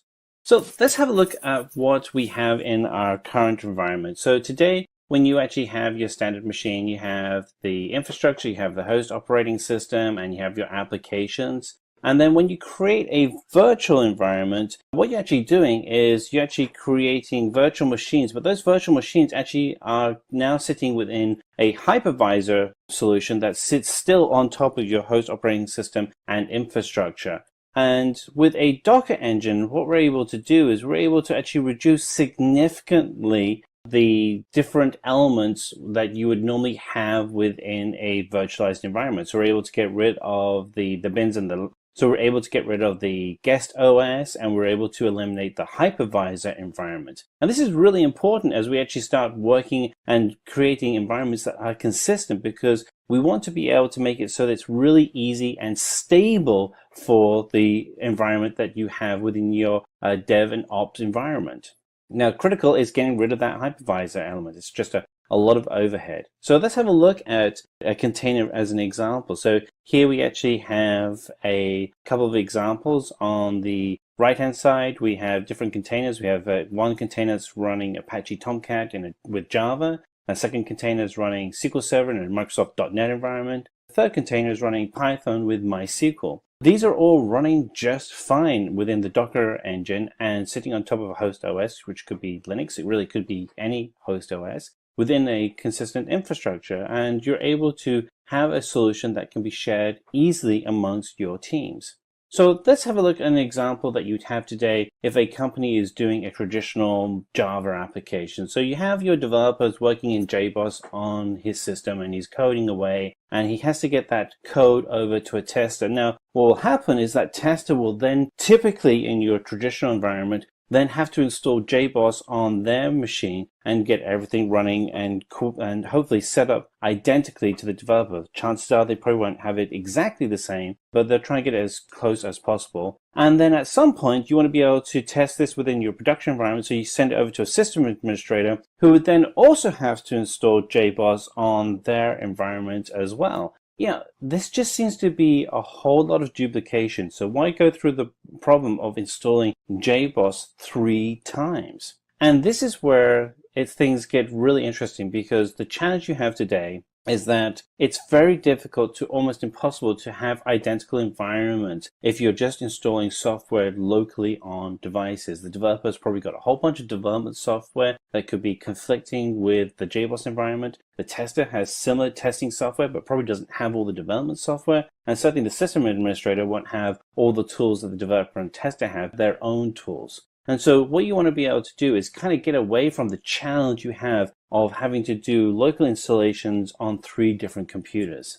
And in addition, what you see is that this uses up a lot of effort, because when you're having to install software over and over again, you just keep repeating doing really basic foundational challenges. So this is where Docker comes in, and Docker is the tool that allows you to be able to share environments from one group to another group without having to install software locally on a device. You install all of the code into your Docker container and simply share the container. So in this presentation, we're going to go through a few things. We're going to cover what Docker actually is, and then we're going to dig into the actual architecture of Docker and kind of go through what Docker container is and how to create a Docker container. And then we'll go through the benefits of using Docker containers and then the commands, and finalize everything out with a brief demo. So what is Docker? So Docker is, as you'd expect, because all the software that we cover in this series is an open source solution, and it is a container solution that allows you to be able to containerize all of the necessary files and applications needed to run the solution that you're building. So you can share it from different people in your team, whether it's a developer, tester, or system administrator. And this allows you to have a consistent environment from one group to the next. So let's kind of dig into the architecture so you understand why Docker runs effectively. So the Docker architecture itself is built up of 2 key elements. There is the Docker client, and then there is a REST API connection to a Docker daemon, which actually hosts the entire environment. Within the Docker host and the Docker daemon, you have your different containers, and each one has a link to a Docker registry. The Docker client itself is a REST service, so as you'd expect, a REST API that sends command line to the Docker daemon through a terminal window or command line interface window. And we'll go through some of these demos later on so you can actually see how you can actually interact with Docker. The Docker daemon then checks the request against the Docker components and then performs the service that you're requesting. Now, the Docker image itself, all it really is a collection of instructions used to create a container. And again, this is consistent with all the DevOps tools that we have. The DevOps tools that we're looking to use throughout this series of videos are all environments that can be scripted. And this is really important because it allows you to be able to duplicate and scale the environments that you want to be able to build very quickly and effectively. The actual container itself has all of the applications and the dependencies of those applications in one package. You kind of think of it as a really effective and efficient zip file. It's a little bit more than that, but it's one file that actually has everything you need to be able to run all of your solutions. The actual Docker registry itself is an environment for being able to host and distribute different Docker images among your team. So say, for instance, you had a team of developers that were working on multiple different solutions. So say you have a team of developers and you have 50 developers and they're working on 5 different applications. You can actually have the applications themselves, the containers, shared in the Docker registry. So each of those teams at any time check out and have the latest container of that latest image of the code that you're working on. So let's dig into what actually is in a container. So the important part of a Docker container is that it has everything you need to be able to run the application. It's like a virtualized environment. It has all your frameworks and your libraries, and it allows the teams to be able to build out and run exactly the right environment that the developer intended. What's interesting though is the actual applications then will run in isolation, so they're not impacting other applications that's using dependencies on other libraries or files outside of the container. Because of the architecture, it really uses a lot less space, and because it's using less space, it's a much more lightweight architecture. So the files, the actual folder itself is much smaller. It's very secure, highly portable, and the boot up time is incredibly fast. So let's actually get into how you would actually create a Docker container. So the Docker container itself is actually built through command line, and it's built of a file and Docker image. So the actual Docker file is a text file that contains all the instructions that you would need to be able to create that Docker image. And then we'll actually then create all of the project code within inside of that image. Then the image becomes the item that you would share through the Docker registry. You would then use the command line, and we'll do this later on, select Docker run and then the name of the image to be able to easily and effectively run that image locally.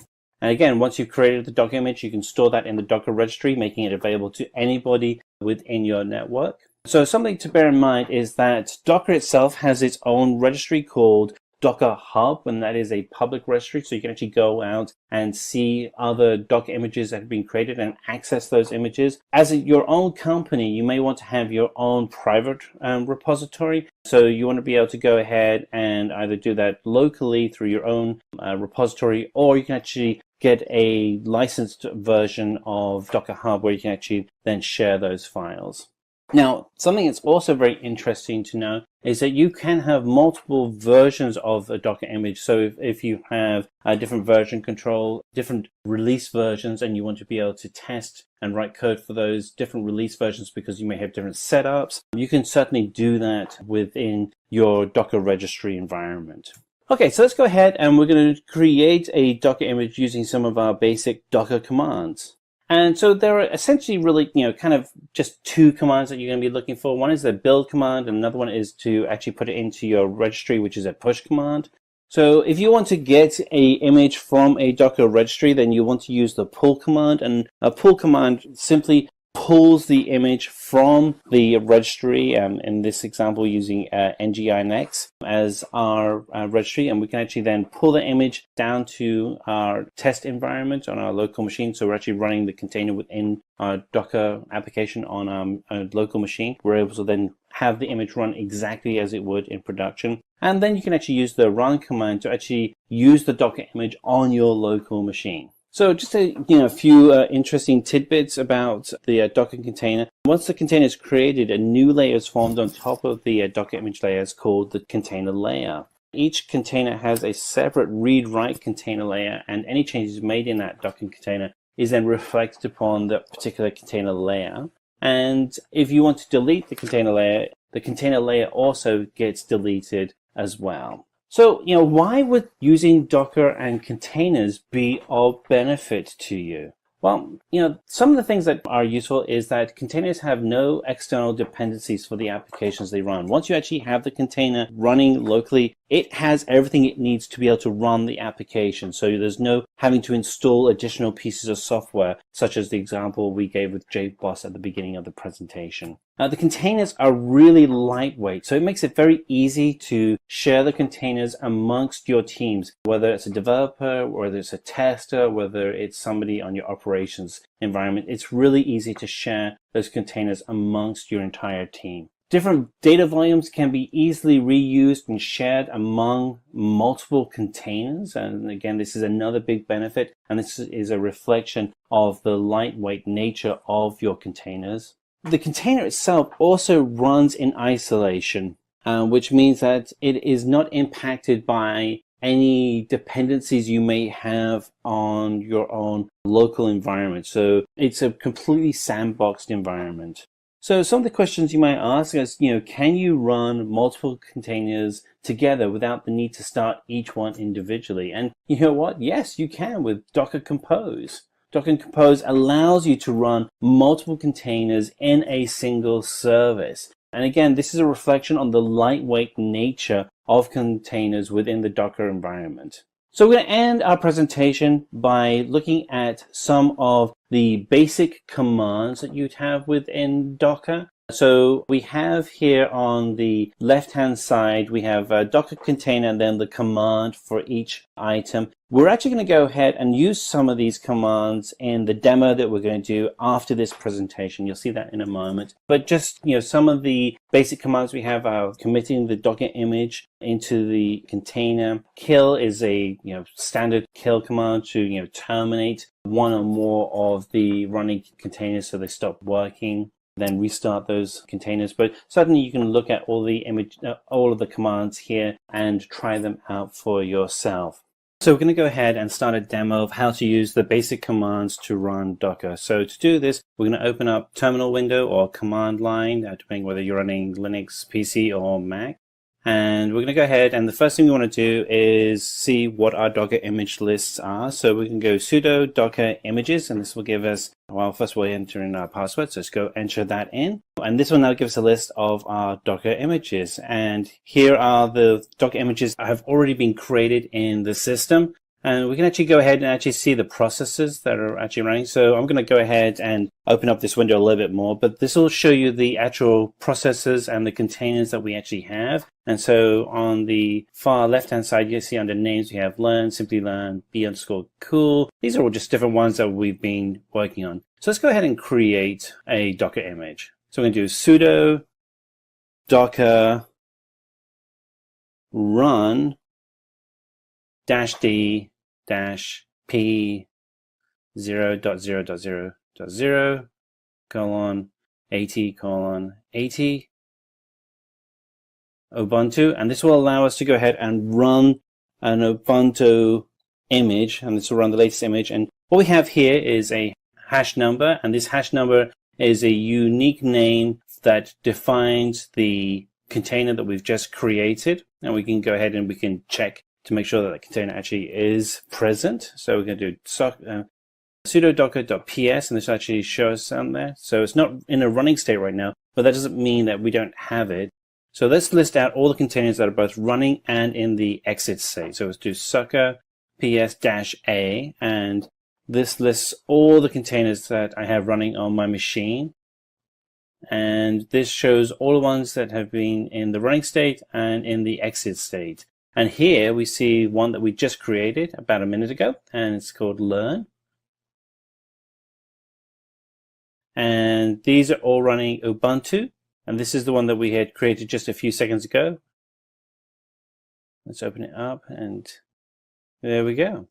So let's change that to that new Docker container to a running state. So scroll down and we're going to type sudo docker run -it -name my so this is going to be the new container name. It's going to be my Docker. So this is how we name our Docker environment. And we'll put in the image name, which is Ubuntu. And -bin -bash. And it's now in our root, and we'll exit out of that. So now we're going to go ahead and start the new my Docker container. So sudo docker start my, and we'll get the container image, which will be my Docker, return, and that started that Docker image. And let's go ahead and check against the other running Docker images to make sure it's running correctly. So sudo docker ps, and there we are. Underneath name on the right hand side, you actually see my Docker along with the other Docker images that we created. And it's been running for 13 seconds. Quite fast. So if we want to rename the container, let's use the command sudo docker rename. We can take another Docker image. Let's grab this one and we'll put it in rename, and we'll rename, and we'll put in the old container name, which is image, and then we'll put in the new container name, and let's call it purple. So now the container image that had previously been called image is now called purple. So we do sudo docker ps to list all of our Docker images, and if we scroll up, and there we go, purple. How easy is that to rename an image? And we can go ahead and use this command if we want to stop a container. So we're going to write sudo docker stop, and then we'll have to put in the container name, and we'll put in my Docker, the container that we originally created, and that image has now stopped. And let's go ahead and prove that. We're going to list out all the Docker images, and what you see is that it's not listed in the active images. It's not on the list on the far right hand side. But if we go ahead and we can list out all of the Docker images, so you actually see it's still there as an image, it's just not in an active state. It's what's known as in an exit state. So here we go. And there's my Docker. It's in an exited state. So that happened 27 seconds ago.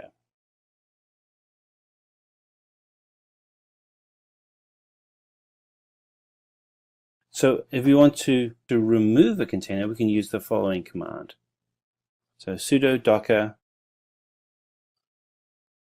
rm for remove my Docker, and that will remove it from the exited state. And we're going to go ahead and we're going to double check that.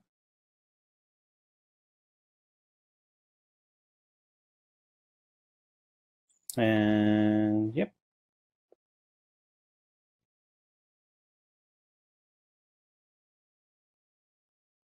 Yep. It's not listed there under exit state anymore. It's gone.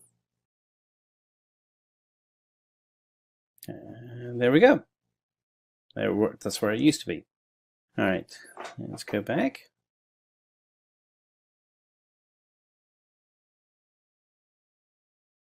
So if we want to exit a container in the running state, so we do sudo kill and then the name of the container.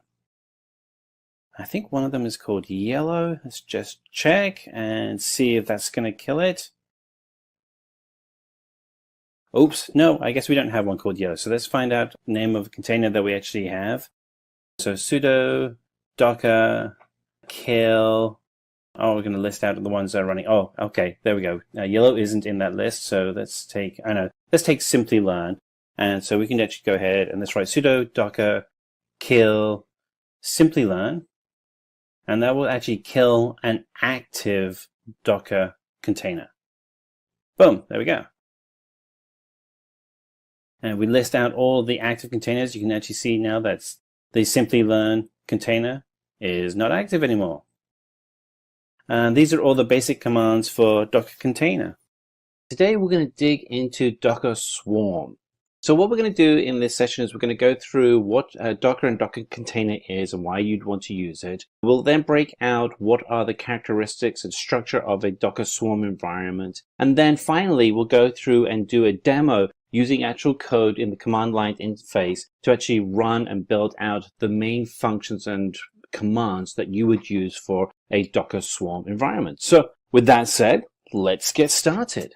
So Docker is a tool that we actually use to help automate applications in our environment so that we have a consistent way that we're actually building and testing and validating codes that's being created. Think of it as a virtualization, but much more sophisticated and efficient way of doing virtualization. The thing that you have that's a huge advantage when you're working with Docker is that it's a very lightweight software package. It allows you to have all of the tools needed for actually running the code without having to have the significant overhead that you would normally have with virtualization. So one of the characteristics you have with Docker is that you can actually run multiple Docker environments in the same host environment. And for you to be able to do this, we had to figure out how this would actually run. And so to actually do this, we actually do what's called a Docker Swarm. And a Docker Swarm is an environment where you can actually have multiple Docker images running on the same host operating system. So you can have running in each of those Docker containers different solutions. So let's dig into what a Docker Swarm is. So a Docker Swarm is essentially a tool that allows you to very easily create and schedule multiple Docker nodes. So really 2 or more Docker nodes. And you can have quite a large number of Docker nodes in a single swarm. Each node itself is actually a Docker daemon, and that daemon is able to then interact with the Docker API and have all the benefits of being a full Docker environment. One of the other advantages you have is that each Docker container within the swarm can then be deployed and managed but as a node in that entire clustered environment. So what we have here is a breakdown of the 5 key elements within a Docker environment. You have the Docker container, you have the daemon, the Docker images, and the Docker client and Docker registry. So the Docker daemon itself is what does all the work interacting with the actual host operating system to be able to manage the Docker containers. So if we look here we have set up an environment where we have 3 Docker containers being run with Docker. And what we want to be able to do is be able to interact with the environment, because what would happen if we actually have something change in our environment? So we have the environment set up as a Docker Swarm and one of our containers fails. What we're able to do is use the swarm to be able to correct that failure. So the Docker Swarm manager is able to come in and reschedule containers. And as you would imagine, the actual Swarm node has full backups and full redundancy for any kind of failures that would happen. And we would do all of this work through command line interface. So let's go through some of the features that you have within the actual Docker Swarm itself. So a key feature for Docker Swarm is that it is fully decentralized, which means that it makes it very easy for teams to be able to access and manage the environment.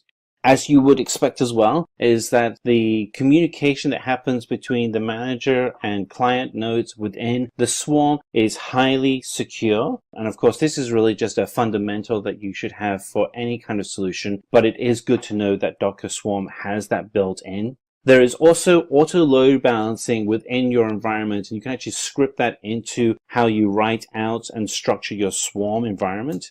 And that load balancing then also allows you to then convert that swarm environment into a highly scalable infrastructure. And then rollback task allows you to be able to roll back environments to previous safe environments. So if, say, something does get pushed out and something breaks, you're able to immediately roll back into a safe environment. So each of the containers are pushed out and are controlled using services, and they actually happen to be REST services, which make it very easy for you to be able to integrate within your environment.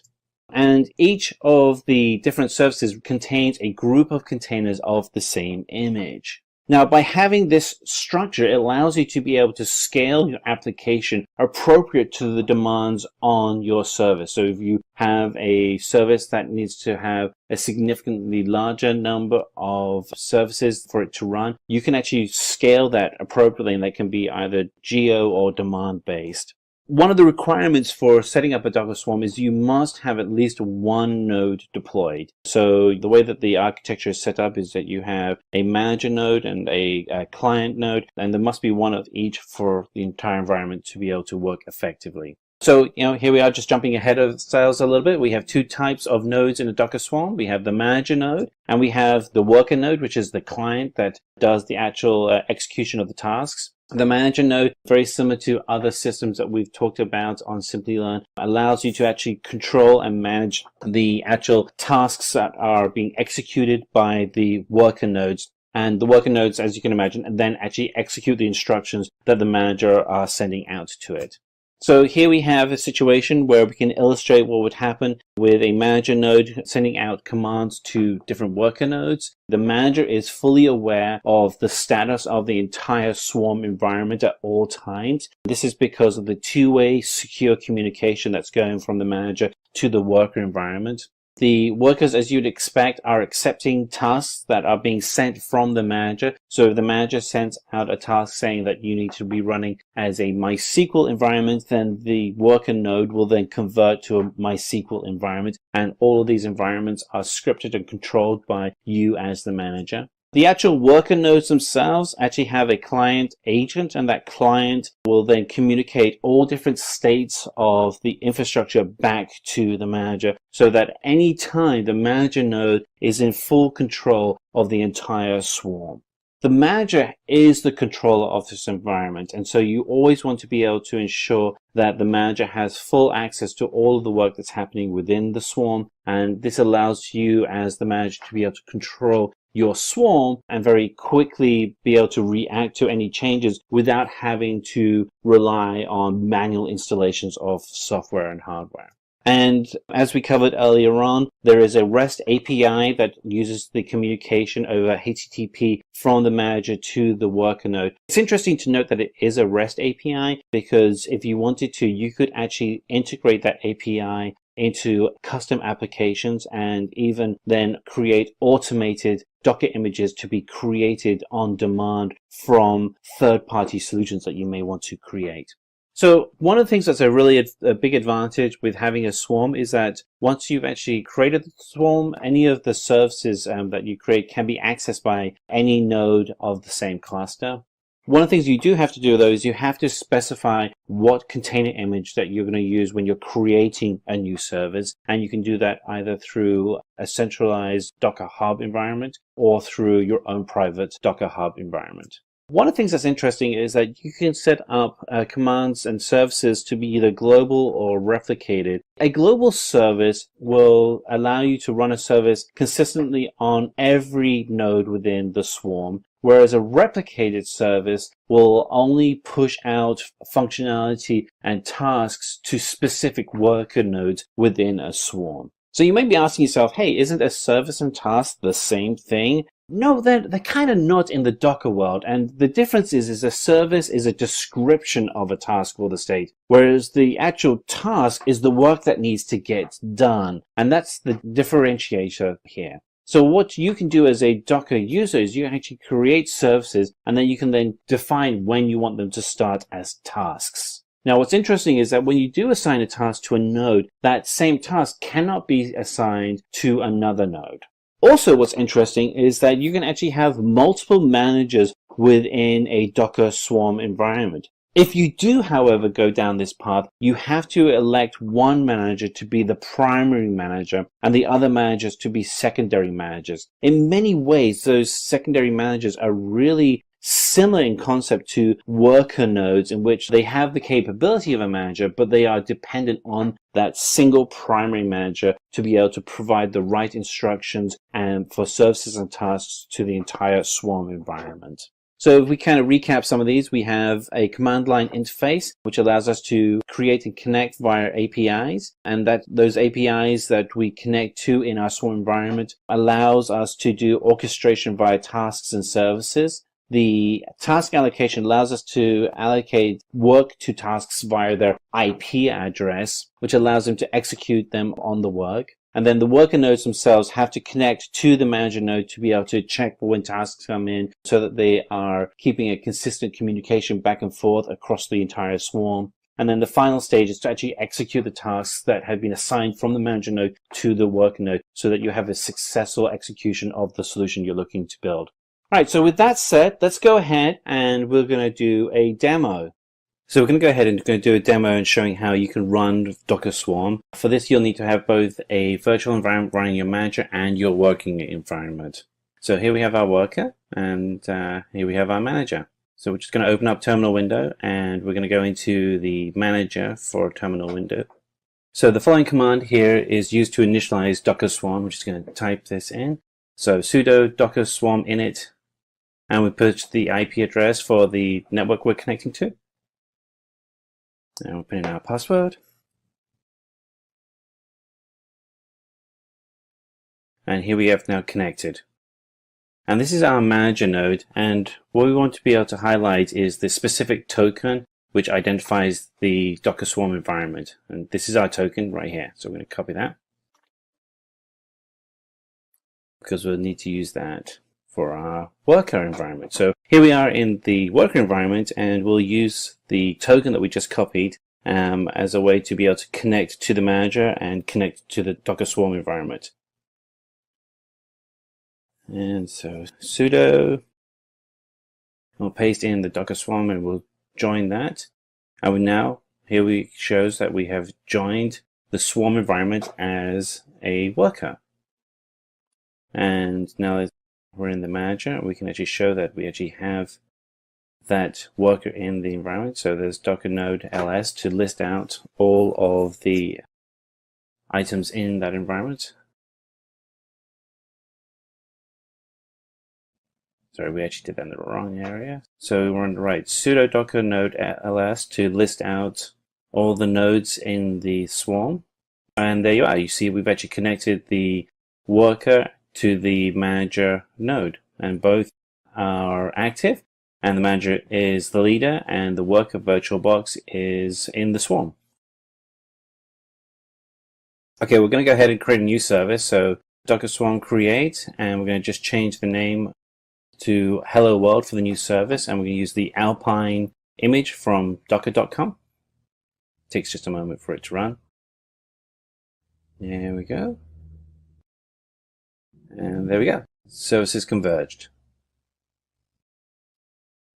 So what we have now is a new service that has been created.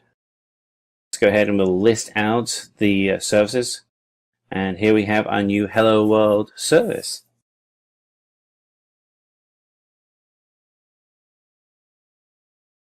And we go ahead and check the Docker containers, and we're going to do Docker PS, and here's our Alpine. It's running the latest image, and that's the Docker container ID.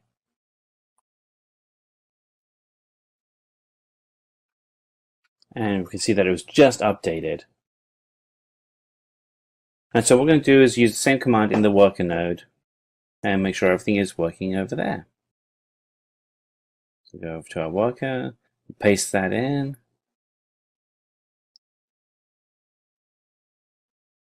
So what we see here is there is no image or container created because it's not in the worker node. It would be in the manager node. So we can go ahead and create the new service. And we're going to make the mode global, and that way the service is available across all of the swarm. So we're just going to execute that work. Takes a moment. And there we are. Done. Work has been completed. And we have the two different IDs, which shows the two different services running. And if we go back to the worker mode and we run sudo.docker ps again, and there we are. Now we see that we have the Hello World new virtual environment has been added with the image of Alpine, and we also have the new token ID for that. If we want to kill a node from the swarm, we can use the following command, which is sudo docker swarm leave -- force, and that will force the node to leave the swarm.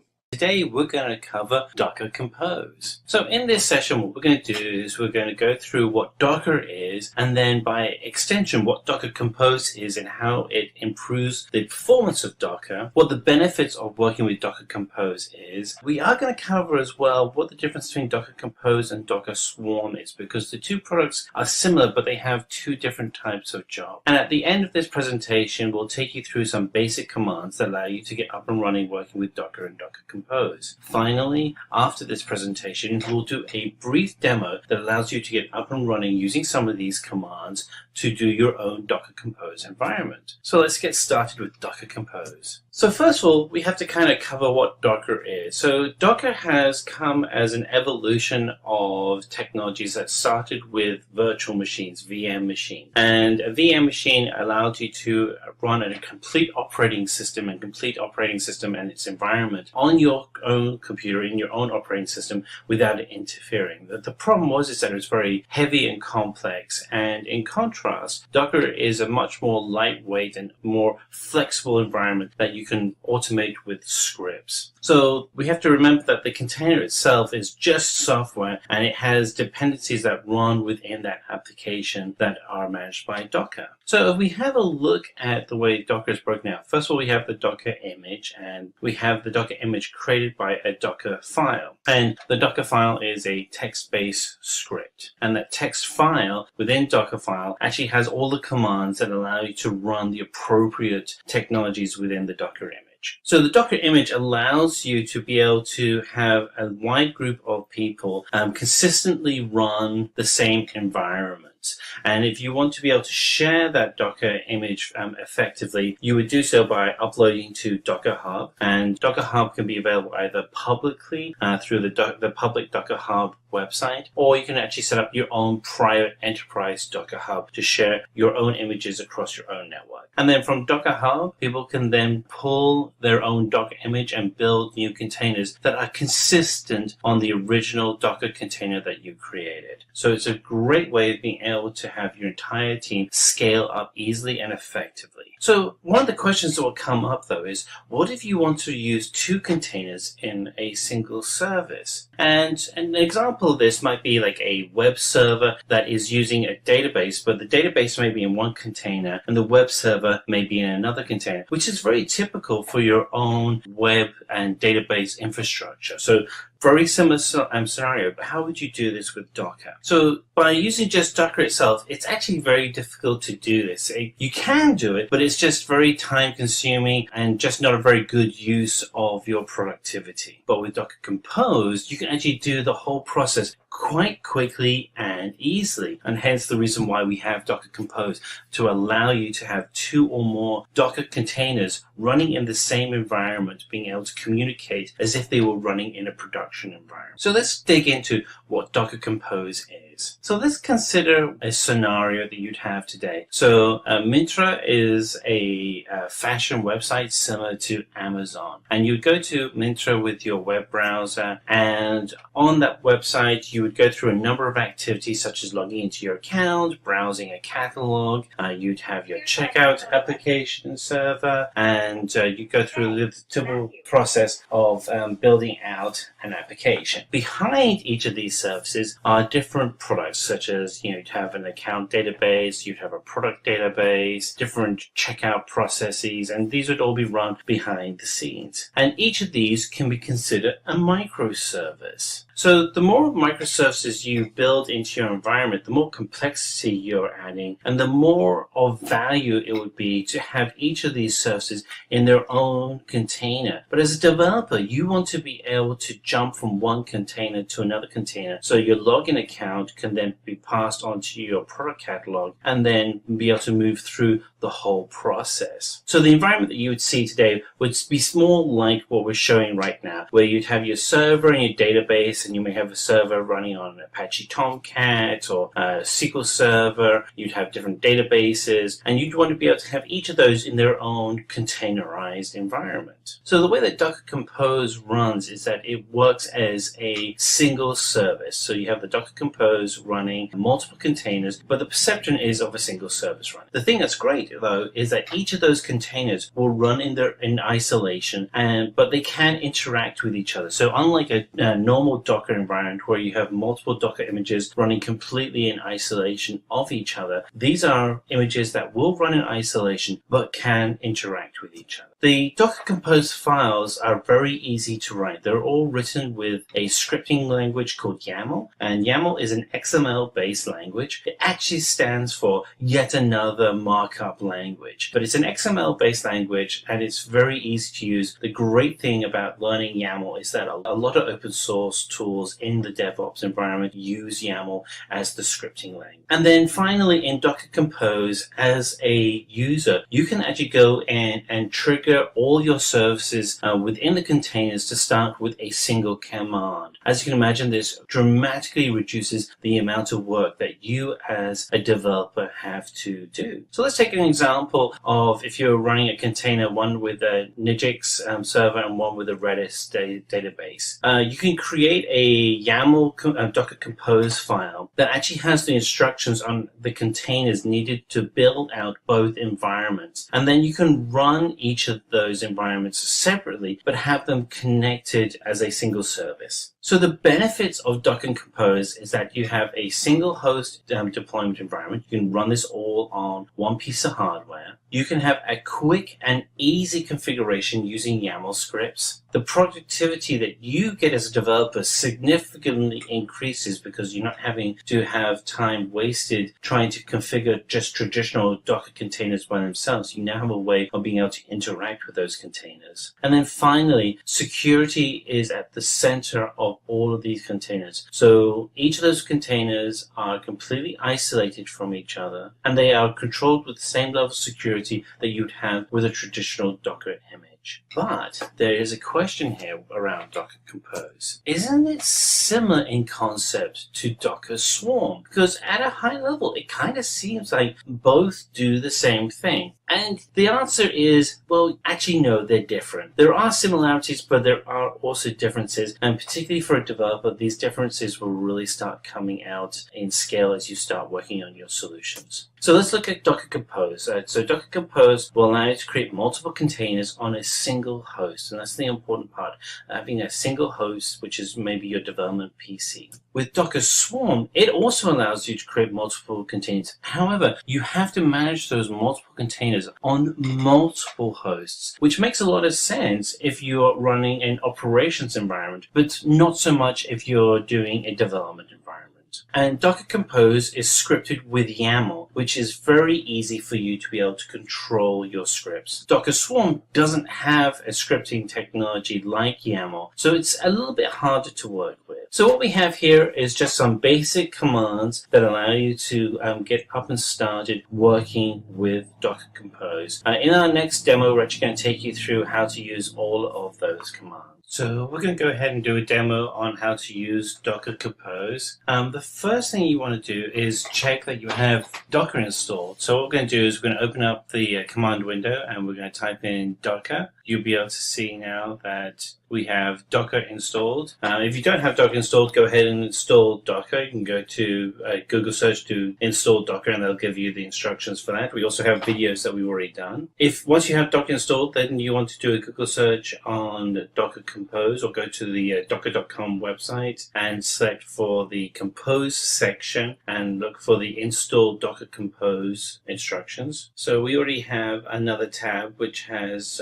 the instructions already installed. You'll see on the left-hand side there are a number of Docker tools. You want to expand the Docker Compose section, select Install Compose, and then on the right-hand side you'll have different install options for Mac, Windows, and Linux. If you're installing on those platforms, make sure that you're copying the correct command lines. There's a couple of command lines you want to copy. Copy the first one over, and we paste that in. And it's going to go ahead and download all of the files for Compose. It takes a while, but we have to get another file. So while it's downloading, we'll go get the other command line. Just go back and grab it real quick. It was a little fast there, but we'll copy that over. There was a second command instruction and post that command. Yep, there's the command right there. And that will apply the appropriate binary. And once you've done that, you can actually go ahead and validate that you have the correct version of Docker Compose installed. And for that, you want to write the command docker-compose space -- version. And that will then give you a version build. Once you know that you have a version build, that means that you have everything installed correctly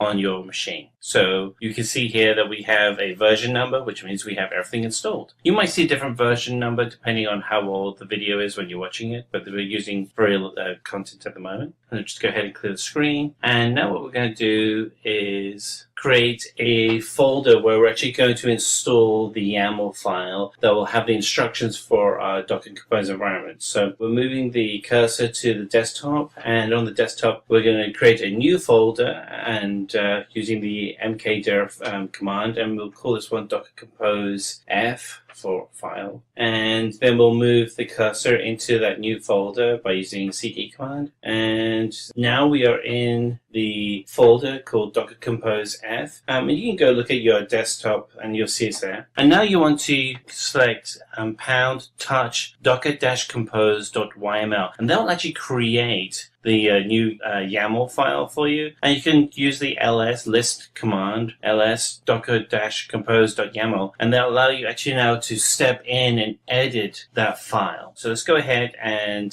hit return, and that'll allow us to go in and edit the file. So now I'm in the editor and I'm going to write some instructions. So I'm going to put a couple of mistakes in these instructions so we can see how Docker Compose catches those mistakes. But most of this is going to be fairly correct, so you can just type this out. So we're going to start with services : then we'll do web : and then we'll create image : and we'll do Nginx, and then we'll do a database : and we'll call the image Redis. And so what you can see, because we have two reference images, we're actually calling two different images, two different containers that will be created by Docker Hub.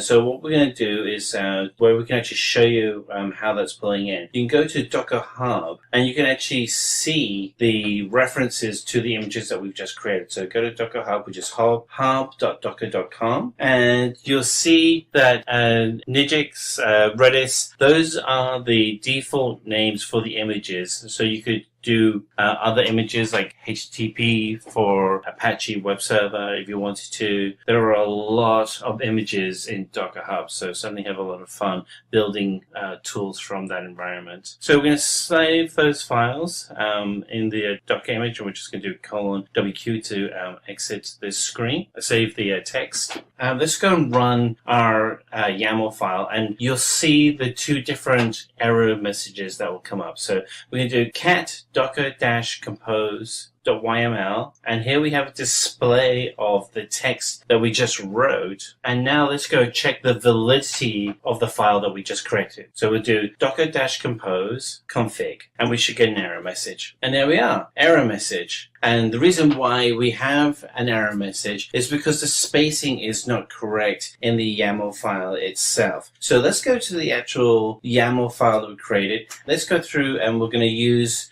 just the file finder, and you'll actually open up the YAML file in your text editor, your favorite text editor. And here we have the code that created it. And let's use the correct spacing so that everything is spaced out appropriately in the image. And so this is the spacing that you'd expect to see, a space, a line between surfaces and the first image. And the first image is a tab in, and then it references what the image is. And let's go ahead and clear the screen, and we'll see whether or not we've got that all correct. Let's clear the screen, and we're going to check that everything is running correctly. And we're still getting an error message. And the reason why we're getting another error is that there's still a config error in the actual YAML file.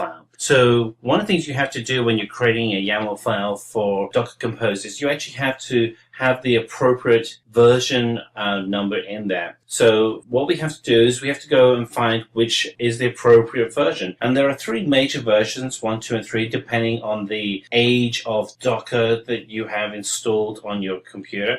So if you have the very latest version of Docker, 18 and newer, you would put 3.7 as the version number. And what we're going to do is we're going to just check on the version that we have installed. And so we'll just clear the screen, and then we'll just do Docker version. And what we have is our version of Docker is 17.12. Now this is the version of Docker, not Docker Compose. It's your main Docker environment. And so if we go back to our web browser, we'll actually see that version 17 should align with version number 3.5. Yep, there we are, version 3.5. So what we want to do is go back into our YAML file. And the very first line that we want to put in above the services is the version number. And that version number we're going to put in is 3.5. So we type in version, and we put colon, and then version number is in quotes, and you save that. And now what we can actually do is we can actually go ahead and use the single line instruction to run both of these 2 images that we've created, because everything is configured correctly. Oh, just one note, you'll see that the version number is actually at the bottom of the list, and that's just the way that Docker Compose works. It pulls out the services and the images that you'd create, and then puts the image, the version number at the bottom of the list. So in the presentation, we talked about how you can use one line to trigger 2 or more images. And so to do that, we're going to do sudo docker-compose up-d. And it's going to create the 2 environments. We have the web environment and the database environment. And let's use sudo docker ps to actually list out all the processes that are running right now. And there we are. We actually see all of the images that are running. We have the names, the commands, the images, and everything's up and running. And if we want to close both of those images, we can actually use a single line of command as well. And that command will be sudo docker-compose down. And that closes both of the images. And we can see that all the databases and the web services images have been closed, and sudo docker ps will actually list that there is nothing running. And that's how to use Docker Compose. And with that, we come to the end of this full course video. I hope it gave you a brief understanding of what exactly full stack development is, and I hope you enjoyed learning these different tools. So thank you so much for being here, and watch out for more videos from us. Until then, keep learning and stay tuned to Simplilearn.